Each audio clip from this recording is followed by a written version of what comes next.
Hello everyone, Vanakkam, Namaste. I'm coming with CMA Final SFM Marathon, 100% English on demand of non-Telugu students. I'm making SFM Marathon in English. So now Telugu students might be feeling, sir, English. Nothing like that. I have used basic English, and for the first time I'm making marathon in English. If there are any grammar mistakes, please forgive me. Thank you. And next, who can watch this marathon? So, first time listeners can watch this marathon or not? No. This marathon is not meant for first time listeners. This marathon is meant for second time listeners. Okay. You must have attended my regular class. If you have attended my regular class, then that would be great. You will get good marks. If you watch this marathon 2 to 3 times, or else at least you might have attended any other faculty SFM class, that too fine. Or you might be a CA final student who have attended SFM class. Then this marathon will be helpful. Now the next question is, sir, can we score exemption with this marathon? As obviously, if you are able to understand every concept which I'm teaching in this marathon, then obviously you will be able to score exemption. Okay, so nothing but regular class plus marathon is equal to exemption pakka. And next, what are the sources needed? Before watching marathon, you have to keep my material, concept book plus workbook. And you know the specialty of my workbook. So I have segregated questions into two categories. One is main questions and the other one is additional questions. And this is made keeping in view the average students, okay, slow learners, and the actual price is 999 rupees. For 999 rupees you will get concept book and workbook both. So this is the actual price, but the offer price is 799, offer valid till 25th April 2024. I'm mentioning here also. Why? Because some students might watch this marathon next year also, so that's why. Okay. And if anybody wants to regular classes, 100% English regular classes, the actual price is 10,000, but the offer price is 9,000. If you want to buy EVO class, English EVO classes, 100% English EVO classes, actual price 6,000 and offer price 5,400 rupees. Okay. If any Telugu student want only Telugu classes, you can buy Telugu classes also. So Telugu classes price is different, and for Telugu classes you will get soft copy SFM material and hard copy. The new updated material hard copy also. And I request all Telugu students who have bought my regular classes, watch regular class, exam oriented, and then watch marathon. Okay, clear? Next, this is the cover page. That cutefully is me. Index. What is the first chapter? In this marathon, what I am going to cover? I'm not going to cover everything. Okay. So first chapter is investment decisions, project planning and control. I'm not going to cover this topic. I'm going to cover first topic, portfolio management, which is most important topic in CMA final SFM. Okay, highest weightage. And next, mutual funds. And then derivative analysis, foreign exchange exposure and risk management. And then IFM, IRRM, digital finance, and securitization. These are the topics I'm going to cover in this marathon detailedly. Okay, I am brushing up the concepts and I have discussed each and every problem which is important from examination point of view. Completely blindly, you can believe this marathon. Was the marathon till the end? Bear my English, then you will find SFM easy. Okay, and I'm not going to discuss investment decisions, evaluation of risky proposals, leasing decisions, security analysis, and security evaluations. But if you buy this book, in that book you will find questions in two categories. One is important questions, and the other one is additional questions. If you solve only main questions, that would be sufficient. Okay, shall we start? Okay, done. Thank you. Next topic, portfolio management. Hi, hello everyone. Why is Bhavya Madam in SFM Marathon? Is she going to teach SFM? Of course not. I'm here to quickly give you clarifications regarding this SFM Marathon.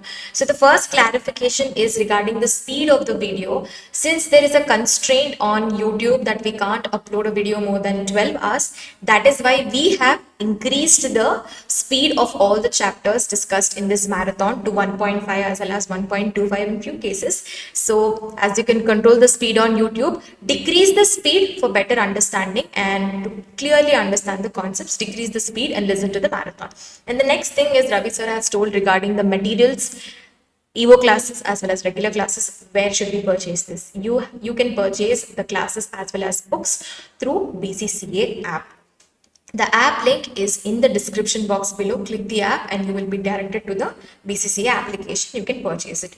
Don't be ignorant since it's a marathon. Why there is a need to buy a material? Because this material has around 11 years past paper questions. It is very, very, very useful for you for SFM for scoring exemption, and the material or the questions in the material have been categorized into main important questions as well as additional questions. This way it will be helpful for you to focus more on important questions the day before the examination. And the next thing that I want to clarify is, can we Telugu students follow the old SFM marathon? No, because there are few additions, few important questions have been discussed, as well as important topics which are from the new syllabus have been discussed in the marathon. So don't follow the old marathon, switch to the updated version. This marathon can be comfortably listened by, can be watched by the Telugu students also, because the simple language is used. And Ravi sir has recommended to watch at least 2 to 3 times. This marathon should be watched at least 2 to 3 times for understanding the concept as well as problem clearly. That's all regarding the clarifications. So if you find this video useful, please let us know in the comment section below, and don't forget to mention the place from where you're listening to, so that we will know how far we have reached you. And next thing, don't forget to drop a like on this video. Thank you so much. So you can start watching the video. The first chapter is portfolio management. Bye bye. One thing, if you have any more doubts regarding how to purchase the classes or how to purchase the materials, you can contact the number given below. That way they will direct you how to proceed further for purchasing the classes or the books. Thank you so much. Proceed with your marathon. The first class is portfolio management. Bye bye. Next topic, portfolio management. Are you ready, guys? Okay. So portfolio management, very important topic for CMA final students. A very, very, very, very important portfolio management topic. So what is the meaning of portfolio? Two or more securities. Portfolio investment means investment in two or more securities. So why are we making portfolio investment? To diversify the risk. Okay. Why portfolio management is there in our syllabus? Because there are four decisions which fall within the scope of a financial policy. What are those four decisions? Investing decision, that is where to invest. Financing decision, from where to get money. And next, dividend decision, whether to declare a dividend or not. And next, last one is portfolio decision, how to make a portfolio investment. So that is a part of our strategic financial management. So these days, chief financial officers are concerned about taking a portfolio decision as well. Okay. So introduction, portfolio means a combination of a security such as stock, bond, money market instruments. And the purpose of learning, what is the learning objective? What we are going to learn in the chapter is mainly the risk, risk, risk, risk. Why we are learning the risk?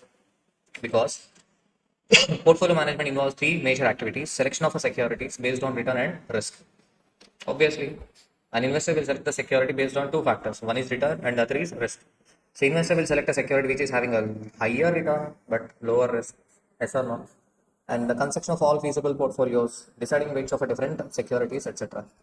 And objectives of portfolio management: safety of principal, stability of income, capital growth, marketability, liquidity, diversification. What are the phases? Security analysis. We are going to learn security analysis in this chapter, because the first part of portfolio management is learning how to calculate return of a security and risk of a security. Portfolio analysis. Portfolio analysis. And in portfolio analysis, we find out the return and risk of a portfolio, and we decide which portfolio, okay, to be selected. And next, a portfolio revision. Time to time, we revise the portfolio. We change weights of securities in the portfolio, and we sell few securities and we buy few securities by comparing CAPF return and actual return and by calculating Sharpe ratio, Trainer's ratio, Chandan's alpha, etc. Okay. Next, portfolio evaluation. Clear? These are the phases of a portfolio management. And I don't want to lag the introduction. So I'm just jumping into the theory which is required to solve the problems. Okay. So return of a security. An equity shareholder gets return in two forms. One is the dividend and the other one is capital appreciation. How to calculate the return of equity? Simple. P1 minus P0. Nothing but capital appreciation plus T1 dividend for the first year divided by P0. P0 means current market price. That is the investment as on today. Yes or no? So the return of a security is equal to P1 minus P0 plus D1 divided by P0. So nothing but we term this is denoted with X. If it is security X, then we call it as a X. Okay, if it is security Y, we call it as a Y. Okay, if you hate your X, then you can denote it as a Y. Clear? So, okay, next point. So, in this chapter, first we are going to learn the problematic aspect. I'm going to tell you problematic aspect. In the first phase, we are going to learn return and risk of a security and return and risk of a portfolio. And in second part of the portfolio management, we are going to learn lot of concepts. But first part is very important. If you are able to understand the first part, then second part would be easy. Okay.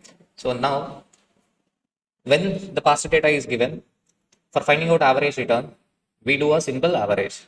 When the probability future data is given, then we do a weighted average for finding out the average return. Sir, why are we calculating average return? Because the reason is whenever you are going to buy a security, you expect an average return. You won't be expecting extremely high return or extremely low return. You would be expecting average return. For example, after qualification, CMA might get highest package of 29 lakhs. Lowest package might be 4 lakhs. How much you are going to expect? Are you going to expect 29 lakhs? No. Are you going to expect 4 lakhs? No. You might be expecting an average package of 12 lakhs something. Yes or no? So, likewise, even investor, while selecting a security, would be expecting an average return. But however, there will be a possibility of deviation from the average return. Yes or no? Obviously, there might be a possibility of deviation from the average return. We expect average return. You expect 12 lakh package, but there is a possibility of deviation from the average 12 lakhs package. You might get 4 lakhs, you might get 29 lakhs. Yes or no? So that uncertainty is known as a risk. Risk means possibility of occurrence of a loss. Risk means possibility of a deviation from the mean. So risk of a security can be measured using variance, standard deviation, coefficient of a variance. And this is very simple. When the past data is given, when past data is given. So first, I'm going to write each and every formula. Return. How do we denote X? How do we denote return? Return is equal to X. That is equal to P1 minus P0 plus T1 divided by P0. Clear? How do I get X bar? Simple average or weighted average. Simple average when past data is given. Okay. Weighted average when future data is given. So this X bar is nothing but average return. Okay, this is also known as expected return. In question, they may ask you to find out expected return. So expected return is equal to expected return is nothing but average return. Okay, fine. And next term. So risk of a security.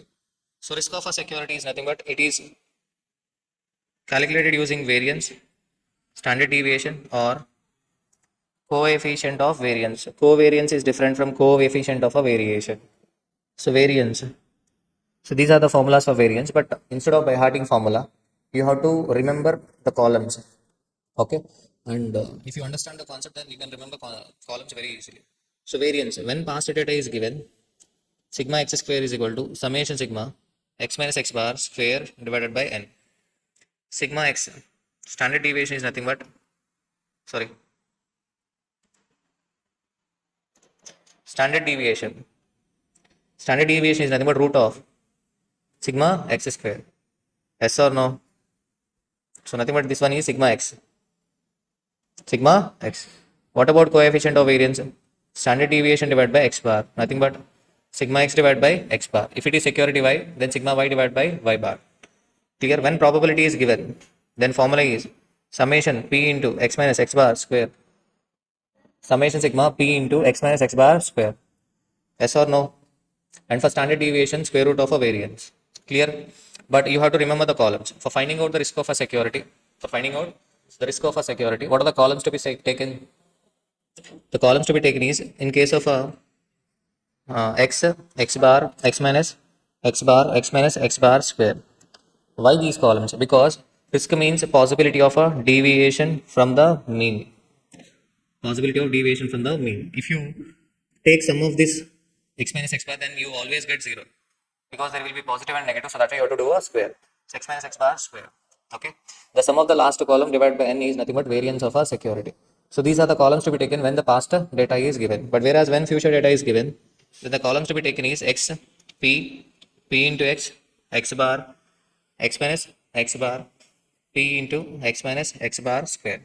So sum of the last column would be variance. Sum of the last column would be variance. Okay, done. Am I clear? So these are the columns to be taken. These are the columns. Okay. So let me discuss question number 1. So question number 1, a stock costing rupees 120 pays no dividend. The possible prices that a stock might sell for at the end of the year with respect to probabilities are price probability, calculate the expected return, calculate the standard deviation of a returns. Okay. So they're asking you to find out the expected return and standard deviation of a return. This problem need not be practiced. Okay, listen to this marathon, that's it. Okay, I will let you know which question to be practiced. Clear? Simple. So they are asking expected return. Expected return is nothing but x bar, average return, and standard deviation. So whether past data is given or future data, here the data given is future data. Probability is given. Probability is given. So you should take these columns. Presentation is very important. First you have to take heading, calculation of expected return and standard deviation. Then the columns to be taken are, okay, these are the columns. What are the columns? Since it is future data given in the question, then columns to be taken are x, p into x, x bar, x minus x bar, p into x minus x bar square. First case, we have to find out the x in first case. I think there are 6 possibilities, yes or no? 6. How do I calculate return? So 120 is the price as on today, but price at the end of first year might be, first case, 115. That means capital appreciation is negative. But capital is getting decreased. So whether I would get a positive return or a negative return? Negative return, because 115 minus 120 divided by 120. There is no return. Sorry, there is no dividend. So I will get minus 4.17%,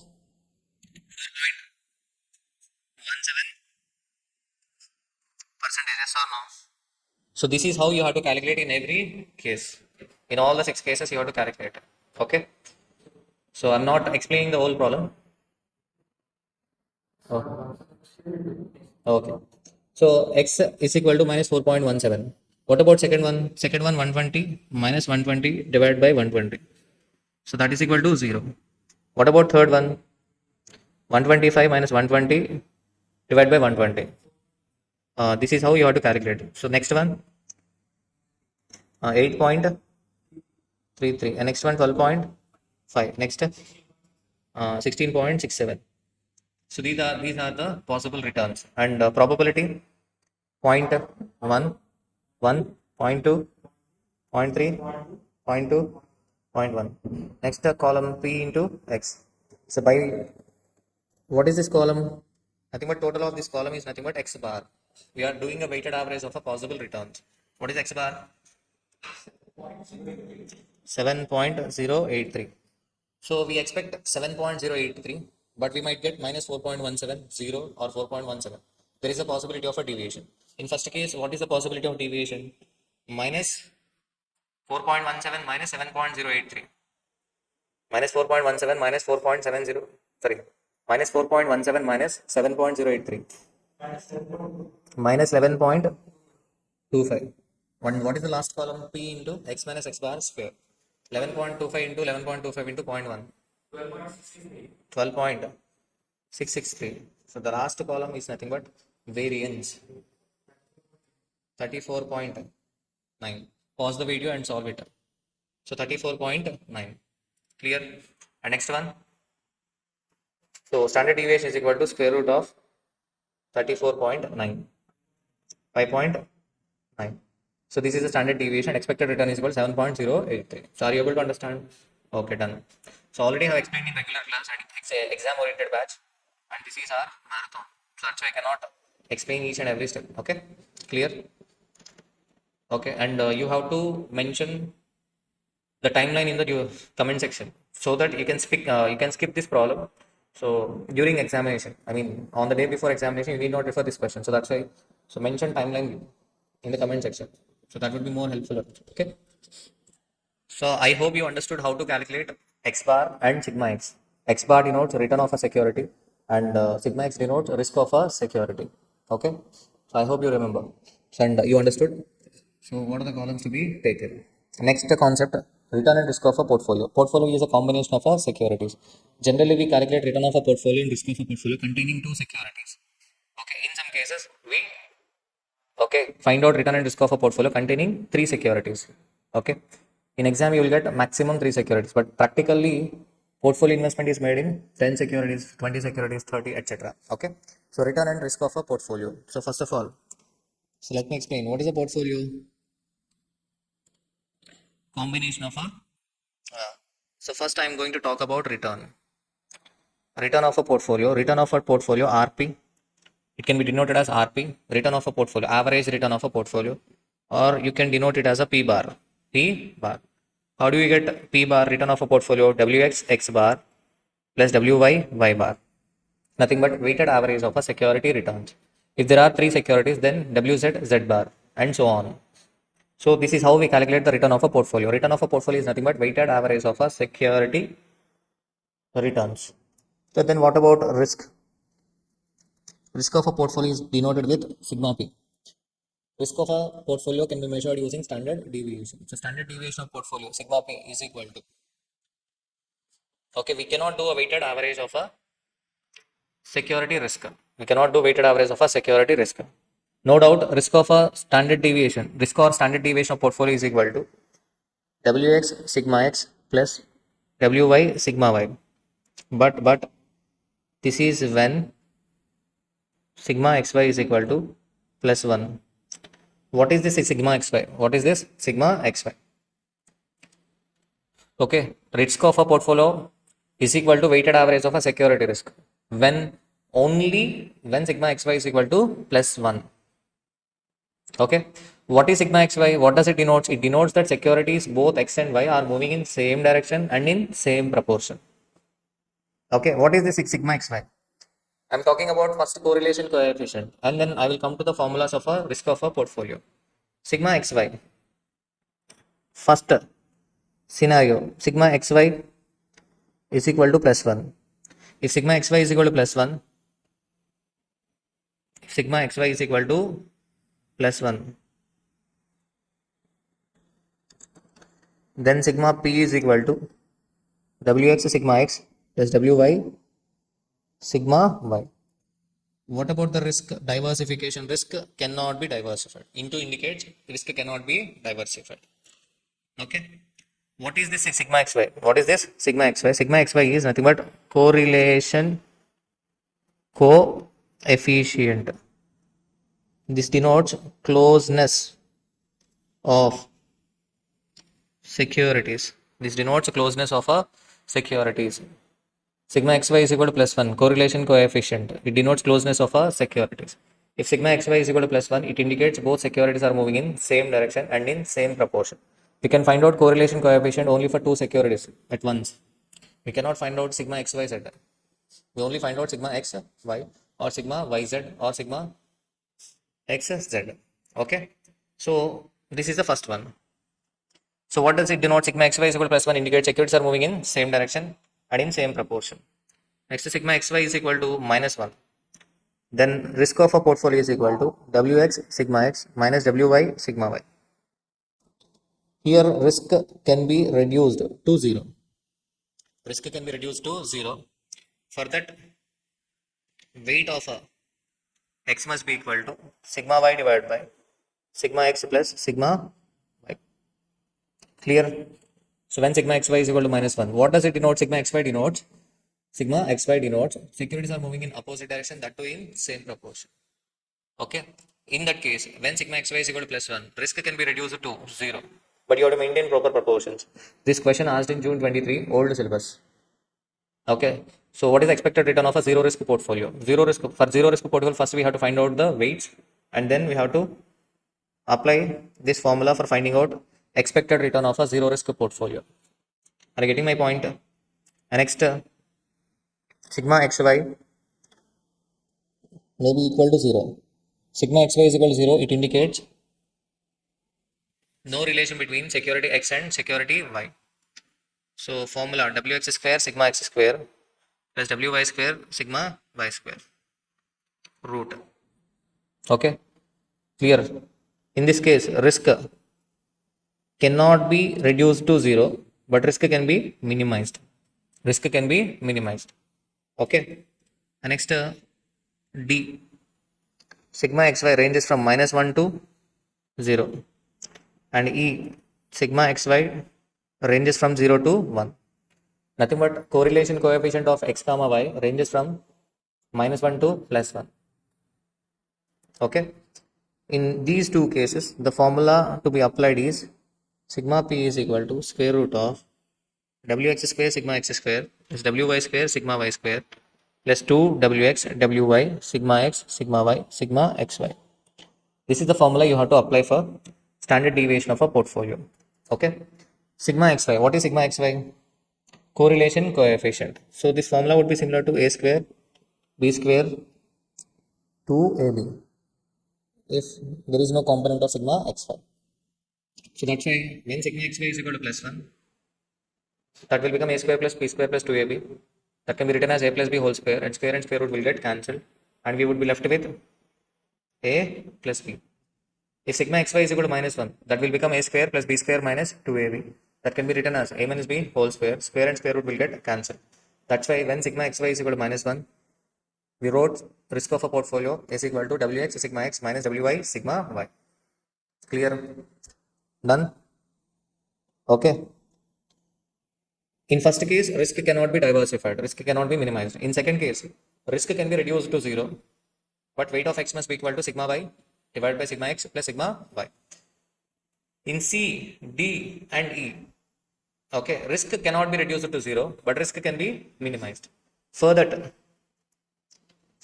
weight of x must be equal to sigma y square minus covariance of x comma y divided by sigma x square plus sigma y square minus 2 covariance of x comma y.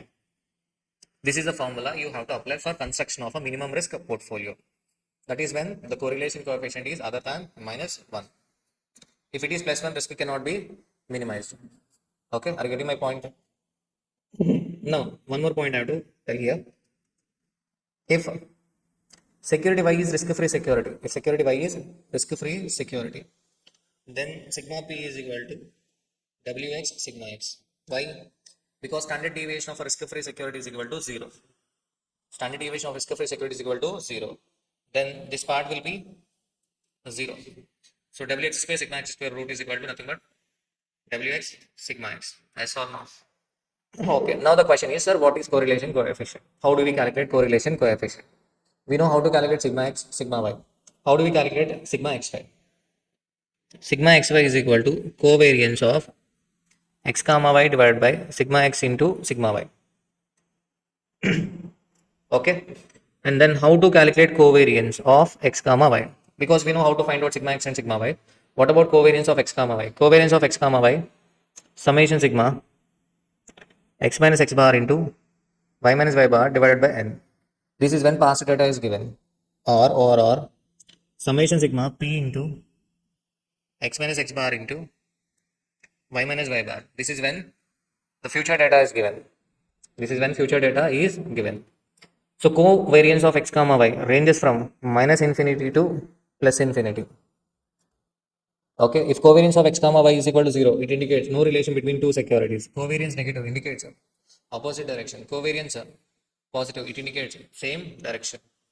Are you getting my point? So now let me conclude. So for finding out sigma p, you require weight of x, weight of y, sigma x, sigma y, and sigma xy. So that's why first you have to find out sigma x. You know what are the columns to be taken for calculation of a sigma x. Second, you have to find out sigma y. I hope you remember the columns to be taken for sigma y. And next, we cannot find out sigma xy directly. For finding out sigma xy, first we have to find out Covariance of x comma y. For covariance of x comma y, what are the columns to be taken? If there is summation sigma in the formula, that means you have to take columns. You have to take table. So covariance of x comma y, what are the columns to be taken? If past data is given, then columns x minus x bar, y minus y bar, dx into dy. Dx is nothing but deviation of security x, dy is nothing but deviation of security y. See, these are the columns. You can take year column also. Okay, in addition to x minus x bar, you can take year column on the left. Okay. So, but when future data is given, then columns are x minus x bar, y minus y bar, last column p into dx into dy. So these are the columns. So after finding out covariance, without finding sigma xy also, you can find out sigma p, because here covariance of x comma y is equal to sigma x sigma y sigma xy. Yes or no? That means in place of sigma x sigma y sigma xy, we can write covariance of x comma y. That means nothing but a square plus b square plus 2wx wy covariance of x comma y. Okay, but it is better to find out sigma xy, because if sigma xy is equal to plus 1, then you can use the simple formula. Yes or no? This formula. If sigma xy is equal to minus 1, then you can use again simple formula, second one. If sigma xy is equal to 0, then again you can use simple formula, that is third one.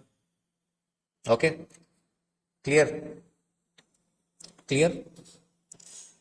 I'm going a little bit fast because this is marathon. This is not a regular class. Done? Okay, let me explain. Let me take one question. So this is the past examination question, covariance and correlation coefficient.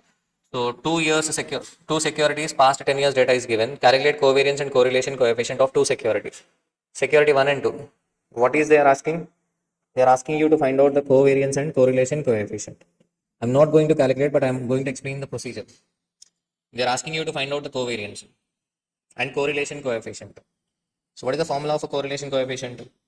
Covariance of x comma y divided by sigma x sigma y. Yes or no? So that means, what is the first step for second formula? For second formula, first I will find out sigma x. Second I will find out sigma y. Third, I will find out covariance of x comma y. And then sigma xy. These are the steps. First step, sigma x. So what are the columns to be taken? Past data is given. That's why columns are x, x bar, x minus x bar, y minus y bar. Presentation is very important. You have to take heading, calculation of a standard deviation of a security 1. In bracket sigma x. Then take columns x, x bar, x minus x bar, y minus y bar. Sorry. I'm very sorry. X minus x bar square. Sorry. Okay, I gone somewhere. So x bar, x minus x bar, x minus x bar square. So these are the columns to be taken. Okay, when the past data is given. Here the past data is given. You have to take heading. Presentation is very important. And for second one, calculation of standard deviation of a security 2. What are the columns? Y, y bar, y minus y bar, y minus y bar square. Covariance of x comma y. Why I am following this procedure? Because for covariance I require x minus x bar, y minus y bar, dx into dy. If I find out covariance of x comma y in third place, then I can solve it very fast, because already I have x minus x bar and y minus y bar. And third one, fourth one, I will apply the formula. Covariance of x comma y divided by sigma x sigma y. So this is the procedure. Pause the video and try it once. I hope you tried this question, and you might find the different columns in our book.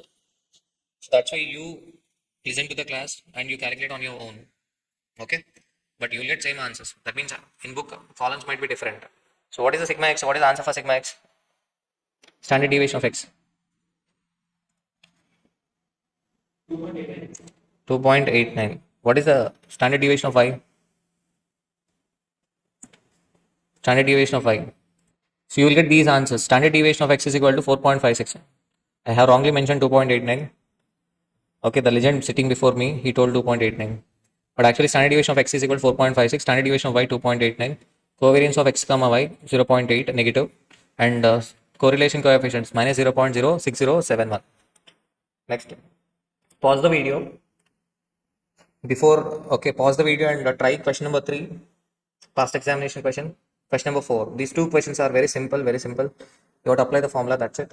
So that's why pause the video and try these two questions. I hope you tried. Now question number 5. Question number 5. Okay, on day before examination, I would recommend you to watch this marathon. Okay, you need not solve each and every question in portfolio management because time will not be sufficient. So that's why. So question number 5. If you want to practice question number 5. Return and risk of a portfolio. So decided to invest 1 lakh in two companies, namely ABC and XYZ. The projections of returns from the shares of the two companies along with their probabilities. When probability is given, so be careful. There are high chances of doing little mistake. You are required to comment on return and risk of investment. We have to find out return and risk of investment and we should comment.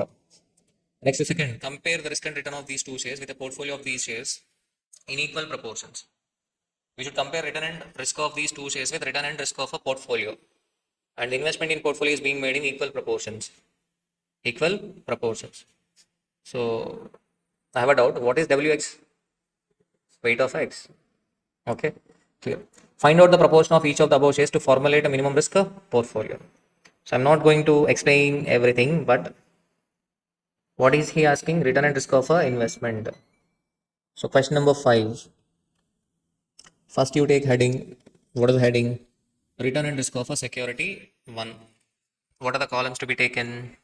X, P, P into X, X bar, X minus X bar, P into X minus X bar square. Just be careful when there is probability. When probability is there in question, just be careful. Okay. And next, what is a P?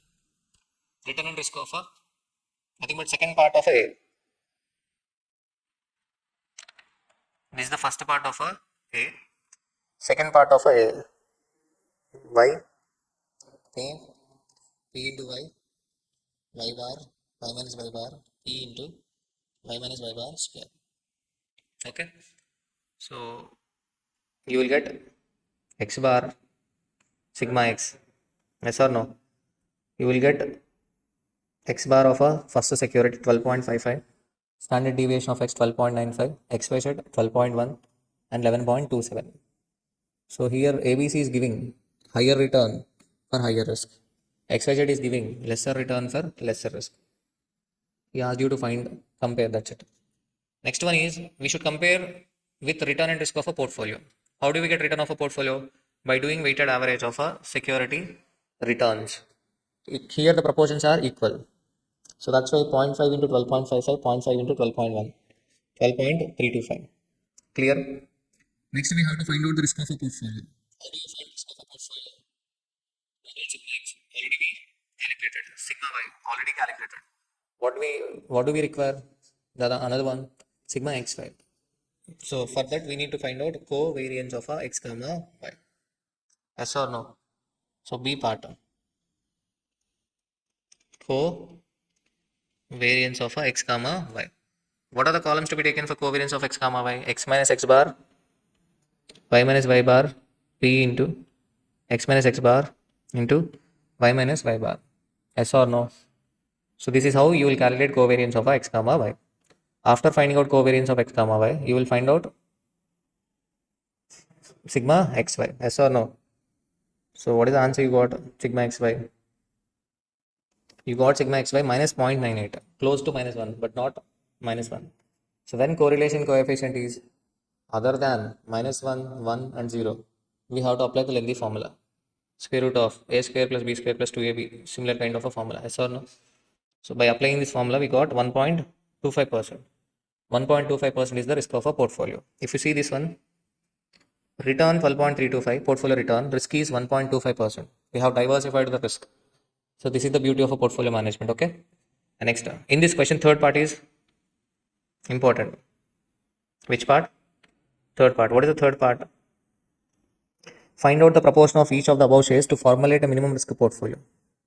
We have to find out the proportion of each of the above shares to formulate minimum risk portfolio. Correlation coefficient is other than minus 1. So that's why, what is the formula we have to apply? sigma y square minus covariance of x comma y divided by sigma x square plus sigma y square minus 2 covariance of x comma y. Yes or no? Are you getting my point? So 46% is the weight of a security X and 54% would be the proportion of investment in security Y. If you maintain 46% and 54%, then risk can be further reduced. Risk can be further reduced. Instead of 1.25, you will get even less risk. Okay, clear? Done? Done? Okay.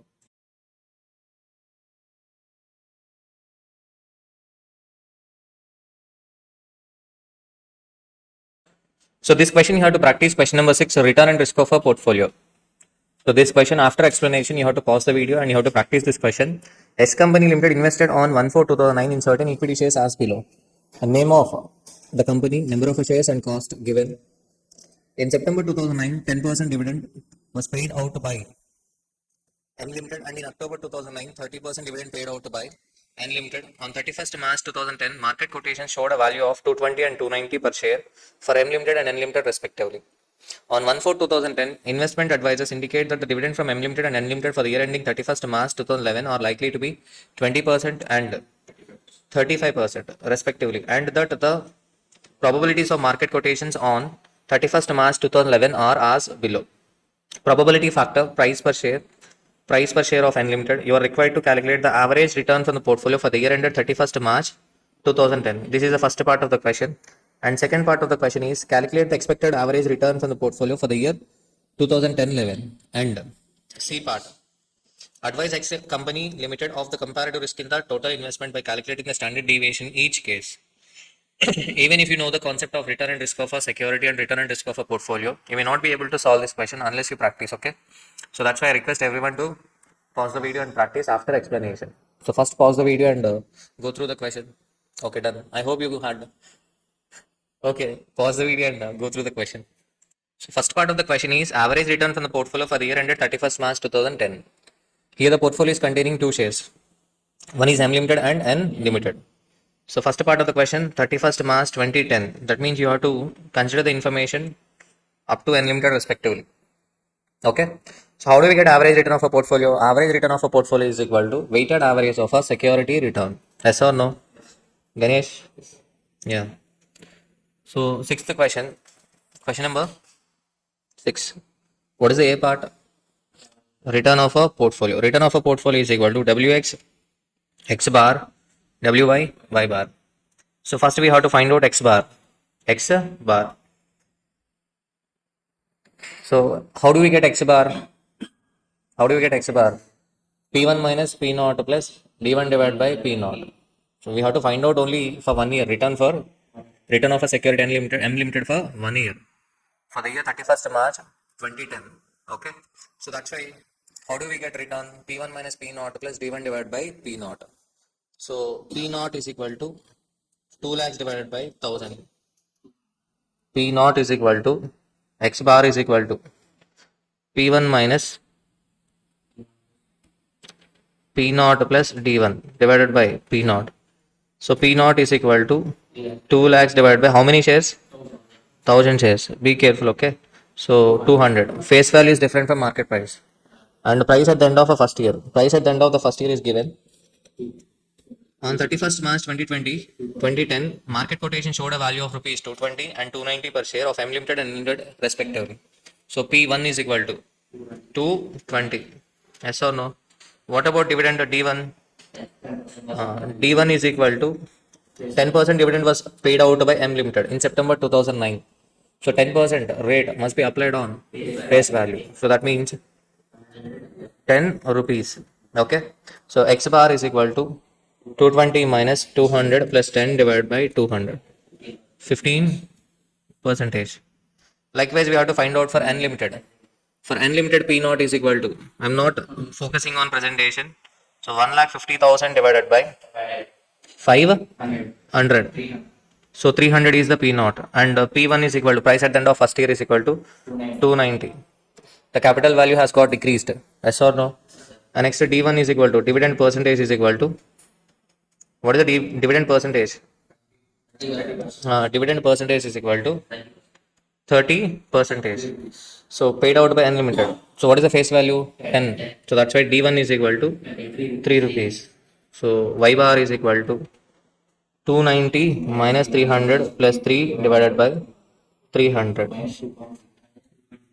minus 2.33%. This is the answer for okay return of a N limited. So but the question is, what is the question? Average return of a portfolio. Return of a portfolio is equal to weights are not given. We have to find out weights. So 2 lakhs divided by 3 lakh 50,000. Why 3 lakh 50,000? Because total investment is equal to 3 lakh 50,000. 2 lakhs divided by 3 lakh 50 into 15% plus 1 lakh 50 divided by 3 lakh 50 into. So return of a portfolio is equal to return of a portfolio is 7.57 percentage. Okay. So this is the answer. So for B and G, for B and C part, I will tell you the columns. Using those columns, you can find out with a single table. You can answer two parts of a question by taking a single table. So what is the second part? Average return of a portfolio. Average return of a portfolio for the year 2010-11. So for that we have to consider information from 1/4/2010 to 330 rupees. Yes or no? So on 1/4/2010, investment advisors indicate. So they are indicating the future. For the year ending 31st March 2011, dividend might be 20% and 35% respectively for unlimited and unlimited. Probabilities of market quotations on 31st March 2011. Probability factor is given, price of a share given, price of a unlimited. For the last year, probability is not given, but for this year, probability is given. Okay. So they are asking you to find out the return of a portfolio. At the same time, they are asking you to find out the risk in two investments. Nothing but standard deviation. They are asking you to find out the standard deviation in each case. So that's why I would request you to take columns like this, and I'm going to calculate only for M limited. M limited. You have to take the following columns: M, P, P into M, M bar, M minus M bar, P into M minus M bar whole square. Nothing but straight away we are taking columns for standard deviation. Straight away we are taking columns for standard deviation. Okay. So these are the columns for standard deviation. Okay. M. How do we get M? P1 minus P naught plus D1 by P naught. So P1 price at the end of the price at the end of the 31st March 2011 might be 220, 250 or 280. Price at the beginning of 1/4/2010 220. Yes or no? So 220 minus 220. 220 minus 220 plus dividend. 20% that has to be applied on face value. So 20 divided by 220. Yes or no? 9.09. Next price might be 250 minus 220 plus 20 divided by 220. Yes or no? 1 22.73. Next 280 minus 220 plus 20 divided by 220. 36.36. Probability 0. Point 2. Point 5. Point 3. P into M. Probability into return. 1.818. 11.36. 10.908. Total. This 24.09 is nothing but M bar. Likewise, we should calculate for unlimited and we should do weighted average. Then you will get the average return of a portfolio. Yes or no? M bar 24.09. 24.09. Okay. Let me know the total. P into M minus M bar square. What is the total? 91.10. So sigma M standard deviation is equal to root of 91.10. 9.54. So likewise you have to calculate for unlimited as well. Okay. So N bar. What is the answer for N bar? N bar. N bar. I'm asking N bar. 8.79. M bar 24.09. 8.79 is N bar for the next year. But the question is find out the average return of a portfolio. Average return of a portfolio. How do I get? Simple. So be careful here because the investment value at the beginning of 1/4/2010 will change. Okay.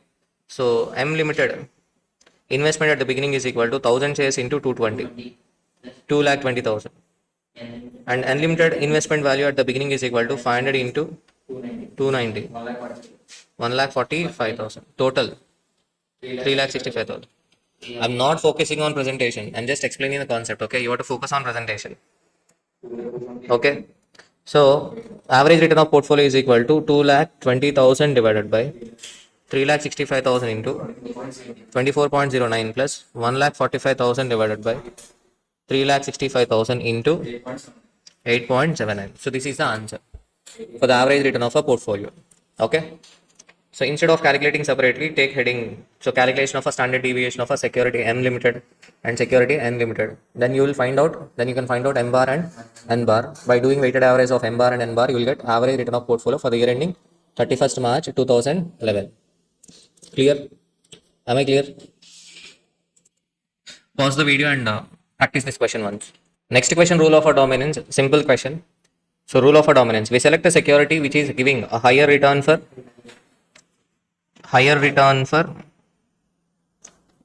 same risk. For example, if we compare A and D, then we take security A. We select a security A because security A is giving higher return for same risk. Higher return for same risk. And next, we select a security which is giving same return for lower risk. For example, if we compare A and F, we select A because A is giving same return for lower risk. Okay. And when we compare B and E, we take E because E is giving higher return for same risk. Higher return for same risk. There are four rules of a dominance. We select a security which is giving higher return for same risk, higher return for lower risk, same return for lower risk, and higher return for higher risk. So out of six securities, we have to select only out of six securities we have to select only three securities. If we compare A and B, we go with A because A is giving same return for lower risk. When we compare A and C, we take both A and C because C is giving higher return for higher risk. What about D? When we compare A and D, we select A because A is giving higher return for same risk. When we compare with E, we select both A and E because E is giving higher return for higher risk. And when we compare A with F, we reject F because A is giving same return for lower risk. That means out of six securities, three will have to be selected. That is A, C, and E. These are the securities to be selected. So this one is simple question. Assuming three will have to be selected, state which one will be picked. So A, C, and E. We are applying rule of a dominance. Assuming perfect correlation. Perfect correlation means plus one. Show whether it is preferable to invest 70% in E, 75% in A, and 25% in C, or to invest 100% in E. If we invest 100% in E, the return we are going to get is 9, risk 5%. And what is the first option? 75% in A, 25% in C. 75% in A means how do we get return of a portfolio? Return of a portfolio is nothing but weighted average of a security return. So 75% into 8 plus 25% into 12. Nothing but 6 plus 3, 9%. What about return of a risk of a portfolio? Since the correlation coefficient is plus 1, risk of a portfolio is equal to weighted average of a security risk. Yes or no? So that means 75% into 4 plus 25% into 12. 3 plus 3, 6. Yes or no? Under first option, we are getting return of 9% for a risk of 6%. But if we make investment 100% in E, then return 9% and risk 5%. So which is better one? So E. Investing 100% in E is the better option. Okay, clear? So with this, we have completed return and risk of a security and return and risk of a portfolio. So next concept is beta. Next concept, beta. So total risk is equal to systematic risk plus unsystematic risk. So systematic risk cannot be diversified, unsystematic risk can be diversified. So few examples for systematic risk are inflation, GNP, okay, and war between two countries. These are all systematic risk. And systematic risk cannot be diversified. Systematic risk is country specific. Country specific, whereas unsystematic risk is company specific. Company specific. So it can be diversified. It can be diverse. Example, labor strike of a company. Labor strike of a company affects only that company. So that can be diversified. Okay. So you may get theory question. So they will give some factors and they ask you to identify whether it is systematic risk or unsystematic risk. So simple. If those factors are affecting overall all companies, then that would be systematic risk. Otherwise, if it is company specific, that is unsystematic risk. Okay. So here beta denotes systematic risk. Beta denotes systematic risk. Beta denotes responsiveness of a security return with respect to change in market return. Here the market means index. Market means index. So for example, beta of a company A is equal to 2. For example, beta of a company A is equal to 2. What does it denote? For every 1% change in market, company A return changes by 2%. So company A return changes 2 times of the market. And if beta can be positive, negative or 0. Beta negative indicates security and market moving in opposite direction. Beta positive indicates security and market moving in same direction. Beta 0 indicates no relation between the market and the security. For example, beta of a risk-free security is always equal to 0 because no relation between the risk-free security and the market. Whether market goes up or down, the return of a risk-free security will not change. Beta of a cash is always equal to 0. Beta of a cash is always equal to 0 because the reason our cash position will not change whether market goes up or down. Okay, so beta of a market is always equal to 1 because if market changes by 1, market changes by 1. So that's why beta of market is equal to 1. High beta indicates high risk. High beta indicates high risk. For example, beta is equal to 5. What does it indicate? Market changes by 1, company return changes by 5%. That means if a market decreases by 20%, here security return decreases by 100%. The return of a security will become 0. Okay, so high beta indicates high risk. So beta denotes responsiveness of a security return with respect to change in market return. That's why our formula is equal to change in security return divided by change in market return. Change in security return divided by change in market return. Okay. Okay, so beta is equal to when 2 periods data is given, only when 2 years data is given, beta is equal to change in security return divided by change in market return. Obviously, responsiveness of security with respect to change in market. So that's why market will come in the denominator. When more than 2 periods data or more than 2 possible data is given, okay, then beta is equal to covariance of S comma M divided by sigma M square. We're not going to discuss logic right now. So, and third formula beta is equal to sigma SM into sigma S divided by sigma M. Okay. Sigma SM denotes correlation coefficient between security and market. Covariance of S comma M denotes covariance between the security and market. Okay, so portfolio beta is equal to weighted average of a security beta. Beta P is equal to WA beta A plus WB beta B and so on. Okay, so beta calculation simple and you'll get habituated because there are a lot of problems asking the calculation of a beta. Okay, so without wasting time, we shall see beta related problems. So question number 8, beta problem. So this question need not be practiced. This question need not be practiced. So past data can be given in the question or future data can be given. So you have to be careful when past data is, sorry, future data is given. When probability is given, be careful, okay? So given below is the information. Market 2007, 2008 and 2009. Returns are given. Company A returns are given. Company B returns are given. You are required to determine the beta coefficient of the shares of a company A and company B. Okay. So note down the columns and pause the video and practice if you have a time. If you do not have a time, then just remember the columns. So 3 years data is given. How many years data is given? 3 years data is given. Yes or no? What is the question number? Question number 8. So 3 years data is given. So the first step is first step. So whenever they ask you to find out beta, first step you calculate variance of a market. Nothing but sigma m square. Sigma m square. This is the first step. And the columns m bar, m minus m bar, m minus m bar square. Variance of a market. Already we discussed how to calculate the variance. Yes or no? And next B, covariance of A comma M. We have to find out beta for two companies, company A as well as company B. So first we shall find out the covariance of security A and market. So what are the columns? A bar, A minus A bar, M minus M bar, dA into dm. And last column we have to divide it with n to get covariance. Yes or no? And next C, covariance of B comma m. Don't waste time practicing every question, okay? Just go through the procedure. B bar, B minus B bar, M minus M bar, dB into dm. These are the columns. At last you apply the formula.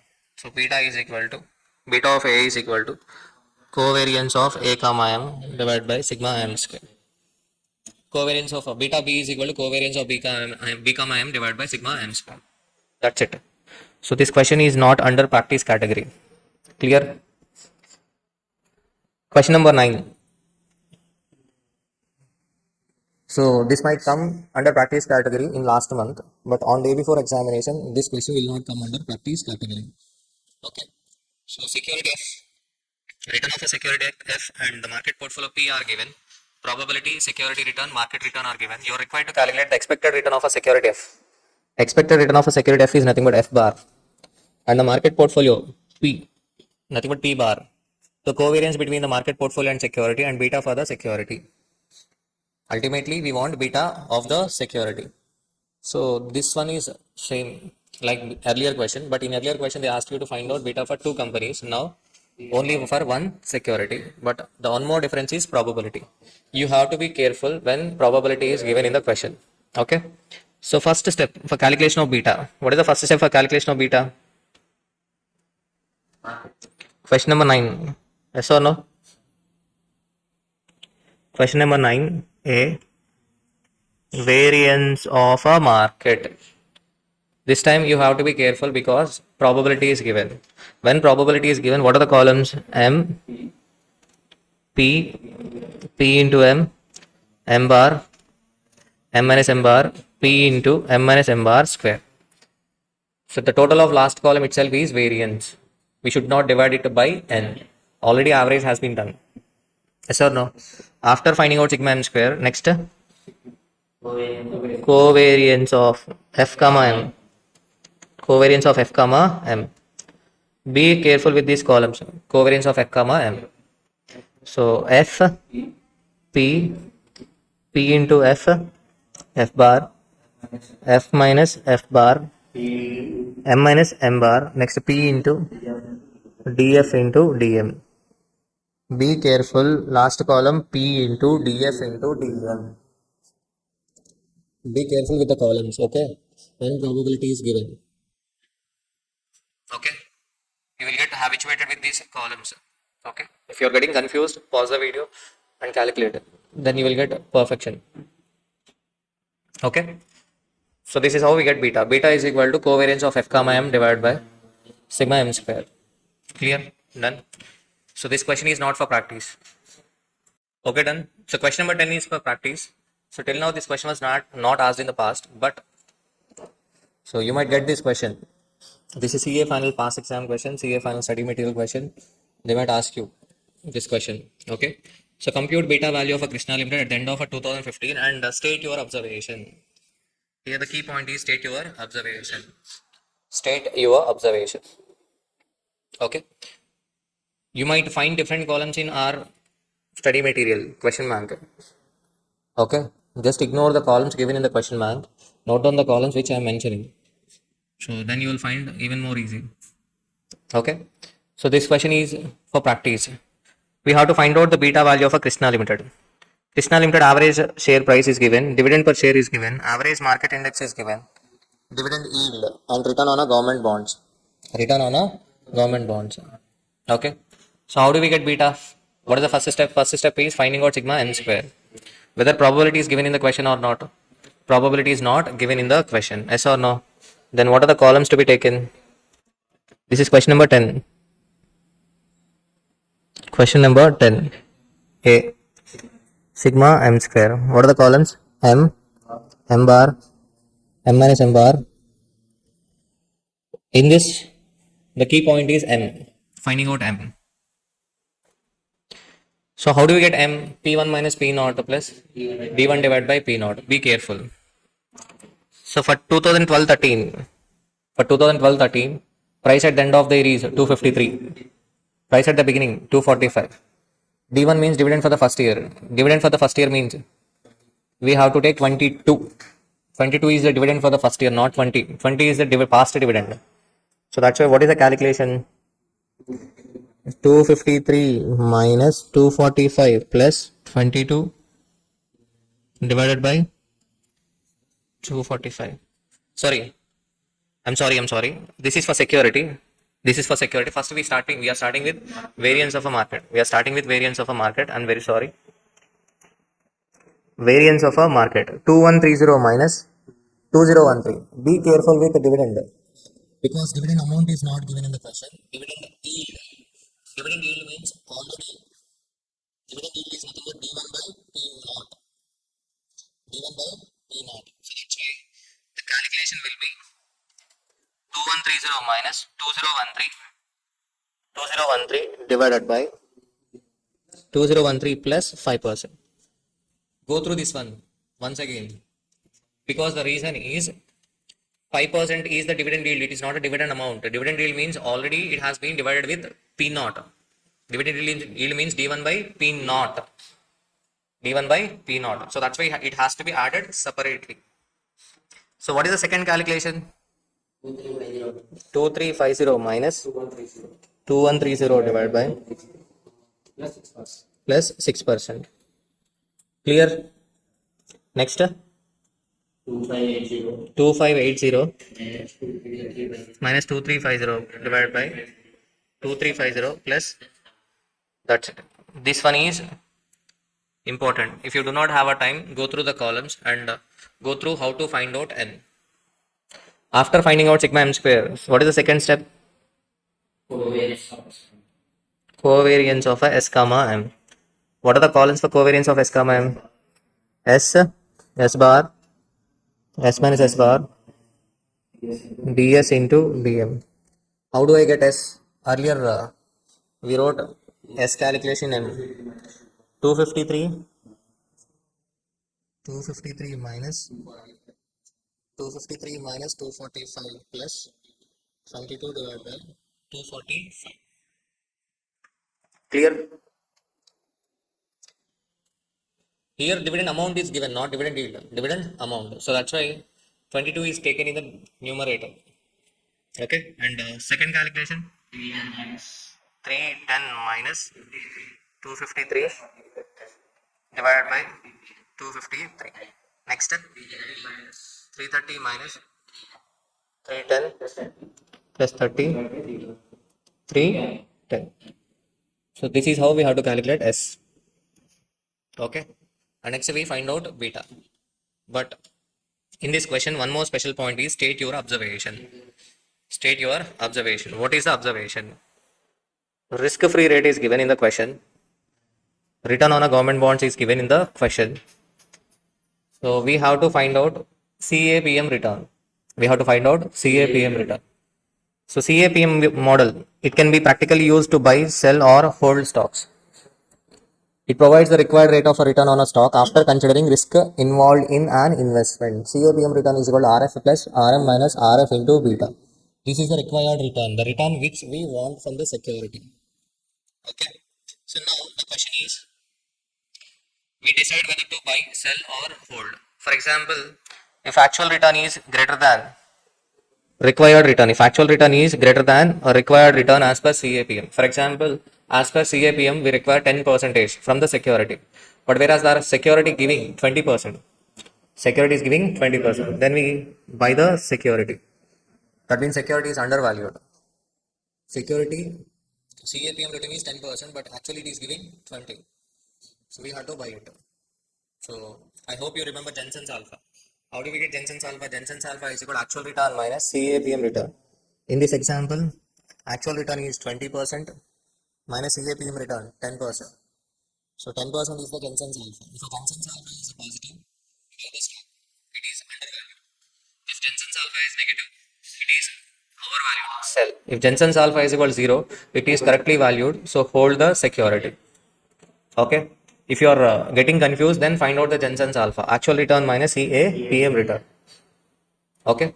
So state your observation means nothing but we have to find out CA PM return for all the 3 years. For the first year, CA PM return RF 6% plus. For 2012-13, CA PM return is equal to RF plus RM. RM means M bar. RM means M. RM means M. Okay. For first year, M is equal to 10.81. So 6% plus 10.81 minus 6 into 1.913. What is 1.913? Beta. Be careful, RM means here M. 15.19% is the CAPM return. But actual return of the security. Actual return of a security means nothing but S. What is S? S is equal to 12.24. S is equal to 12.24. Okay, CAPM return 15.19. You required 15.19, but the security is paying only 12.24. It is not sufficient, so that's why we sell the security overpriced. For 2013-14, 6% plus M 16.33 minus 6 into 1.913. 25.76 is the required return, but actual return is 32.41. So it is giving more than what we expected. So that's why underpriced buy. Last case overpriced sell. So this question is important. I mean, last part especially. State your observation. He is not directly asking whether to make fresh investment or liquidate the security. He is not asking you to compare the CAPM return and actual return. He is asking you to state your observation. That's why this question is okay. Question has to be practiced. You have to recall this question on day before examination. Clear? Next question number 11. This is past examination question. A portfolio manager has the following 4 stocks in his portfolio. How do we get portfolio beta? By doing a weighted average. Okay. So weighted average, simple. For finding out portfolio beta, what are the columns to be taken? Security, market value, proportion, beta, proportion into beta. Proportion into beta. Okay. Or else some materials show you a different calculation also. You directly multiply market value with beta. Market value into beta. And finally for getting a beta, so you should divide the last column with 12 lakhs. Then you will get beta. Okay. So but generally we take columns security, market value, proportions, beta, and proportion into beta. These are the columns to be taken. Okay, fine. So first part is simple. Second part, if the portfolio manager seeks to reduce the beta to 0.8, because in first part we got a beta is equal to 1.108, how much risk-free investment should he bring in? Similar kind of a question. You will find a lot of similar kind of a questions in scanner past exams. Okay, so that's why go through the similar kind of a questions given in our module, question bank module. Additional questions. Go through the additional questions after completion of this question. Go through the additional questions immediately. Okay. So 1.108. Portfolio manager wants to reduce the beta to 0.8, and how much risk-free investment should he bring in? How much risk-free investment should he bring in? Because beta of a risk-free security is equal to 0. If we include risk-free security into the portfolio, then overall beta will get reduced. So we don't know the proportion of a risk-free security. So that's why let us assume proportion of a risk-free security is equal to P. Okay. Then P into 0 plus 1 minus P. Let the proportion of risk-free security is equal to P. Then obviously the proportion of risky security, already existing 4 securities would be 1 minus P. So P into 0 plus 1 minus P into 1.108. That must be equal to 0.8. So forming this equation is important. Okay. So you will get proportion of risk-free security 27.8%. And the proportion of existing securities is equal to 72.2%. That existing 12 lakhs is equal to 72.2. Okay. So for 72.2 to 12 lakhs, and then 27 for 27.8, what is the amount? 4,62,050. This is the calculation. Please highlight this calculation. 12 lakhs into 27.8 into, so 12 lakhs into 27.8 divided by 72.2. Why I am asking you to highlight this calculation? Because the reason, Here we are making a fresh investment in risk-free securities. We are not selling the existing securities. We are not selling existing securities. Some questions they may ask you to make investment in risk-free securities by selling existing shares, existing securities. Then the overall investment amount will remain same, 12 lakhs. That means that 12 lakhs is equivalent to 100. 12 lakhs is equal to 100. Here 12 lakhs is equal to 72.2 because we are making fresh investment in risk-free securities. Pause the video, you will find similar questions in additional questions. So go through the additional questions. You might find in portfolio management or else in derivative analysis. So go through the derivative analysis, similar kind of a questions. Okay. And next, the third part. Third part is increase the beta to 1.2. What is the risk-free investment should be bring in? For investing, for increasing the beta to 1.2, we should not make investment in risk-free security. We should borrow. We should sell the security. We should sell the security. Okay. So what is the equation for this? P into 0. 1.108 is equal to 1.2. You will get proportion negative. What does it indicate? Risk-free securities to be sold. Okay. So then if a P is equal to minus 8.3%, that means 1 minus P is equal to 108.33%. So 91,966 worth risk-free securities to be sold. Clear?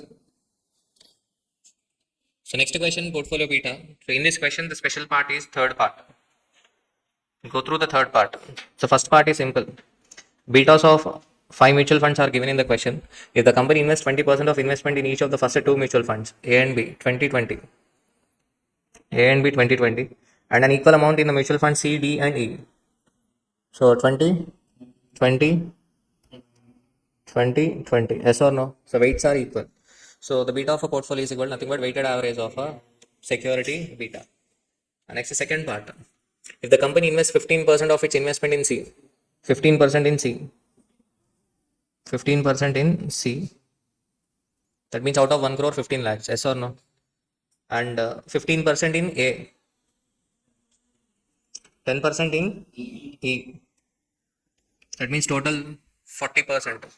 Remaining 60%, the balance in equal amount in the other 2 mutual funds. What are the other 2 mutual funds? B and D.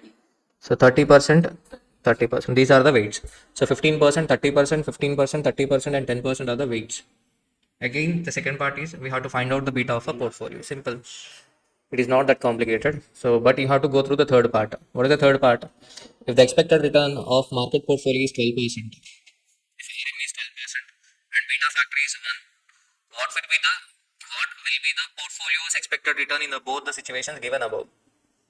So portfolio expected return means nothing but we have to apply CAPM return formula RF plus RM minus RF into beta. But RF is not given in the question. So that's why this question is special. Third part is special. How do we get portfolio expected return? Portfolio expected return is nothing but RM into beta. RM into beta. This is special. RM into beta. First case 12% into 1.22. Second case 12% into 1.335. If RF is given in the question, then our formula will be RF plus RM minus RF into beta. But we are not able to apply this formula because RF is not available. So that's why return of a portfolio is equal to RM into beta. So this is a special point. Okay. Clear? Done. So next question, question number 13. So this is also past examination question. The total market value of a equity share 60 lakhs. The total value of a debt 40 lakhs. The treasurer estimated the beta of the stock is currently 1.5. Beta of equity is 1.5 and the expected risk premium on the market is 10%. The treasury bill rate is 8%.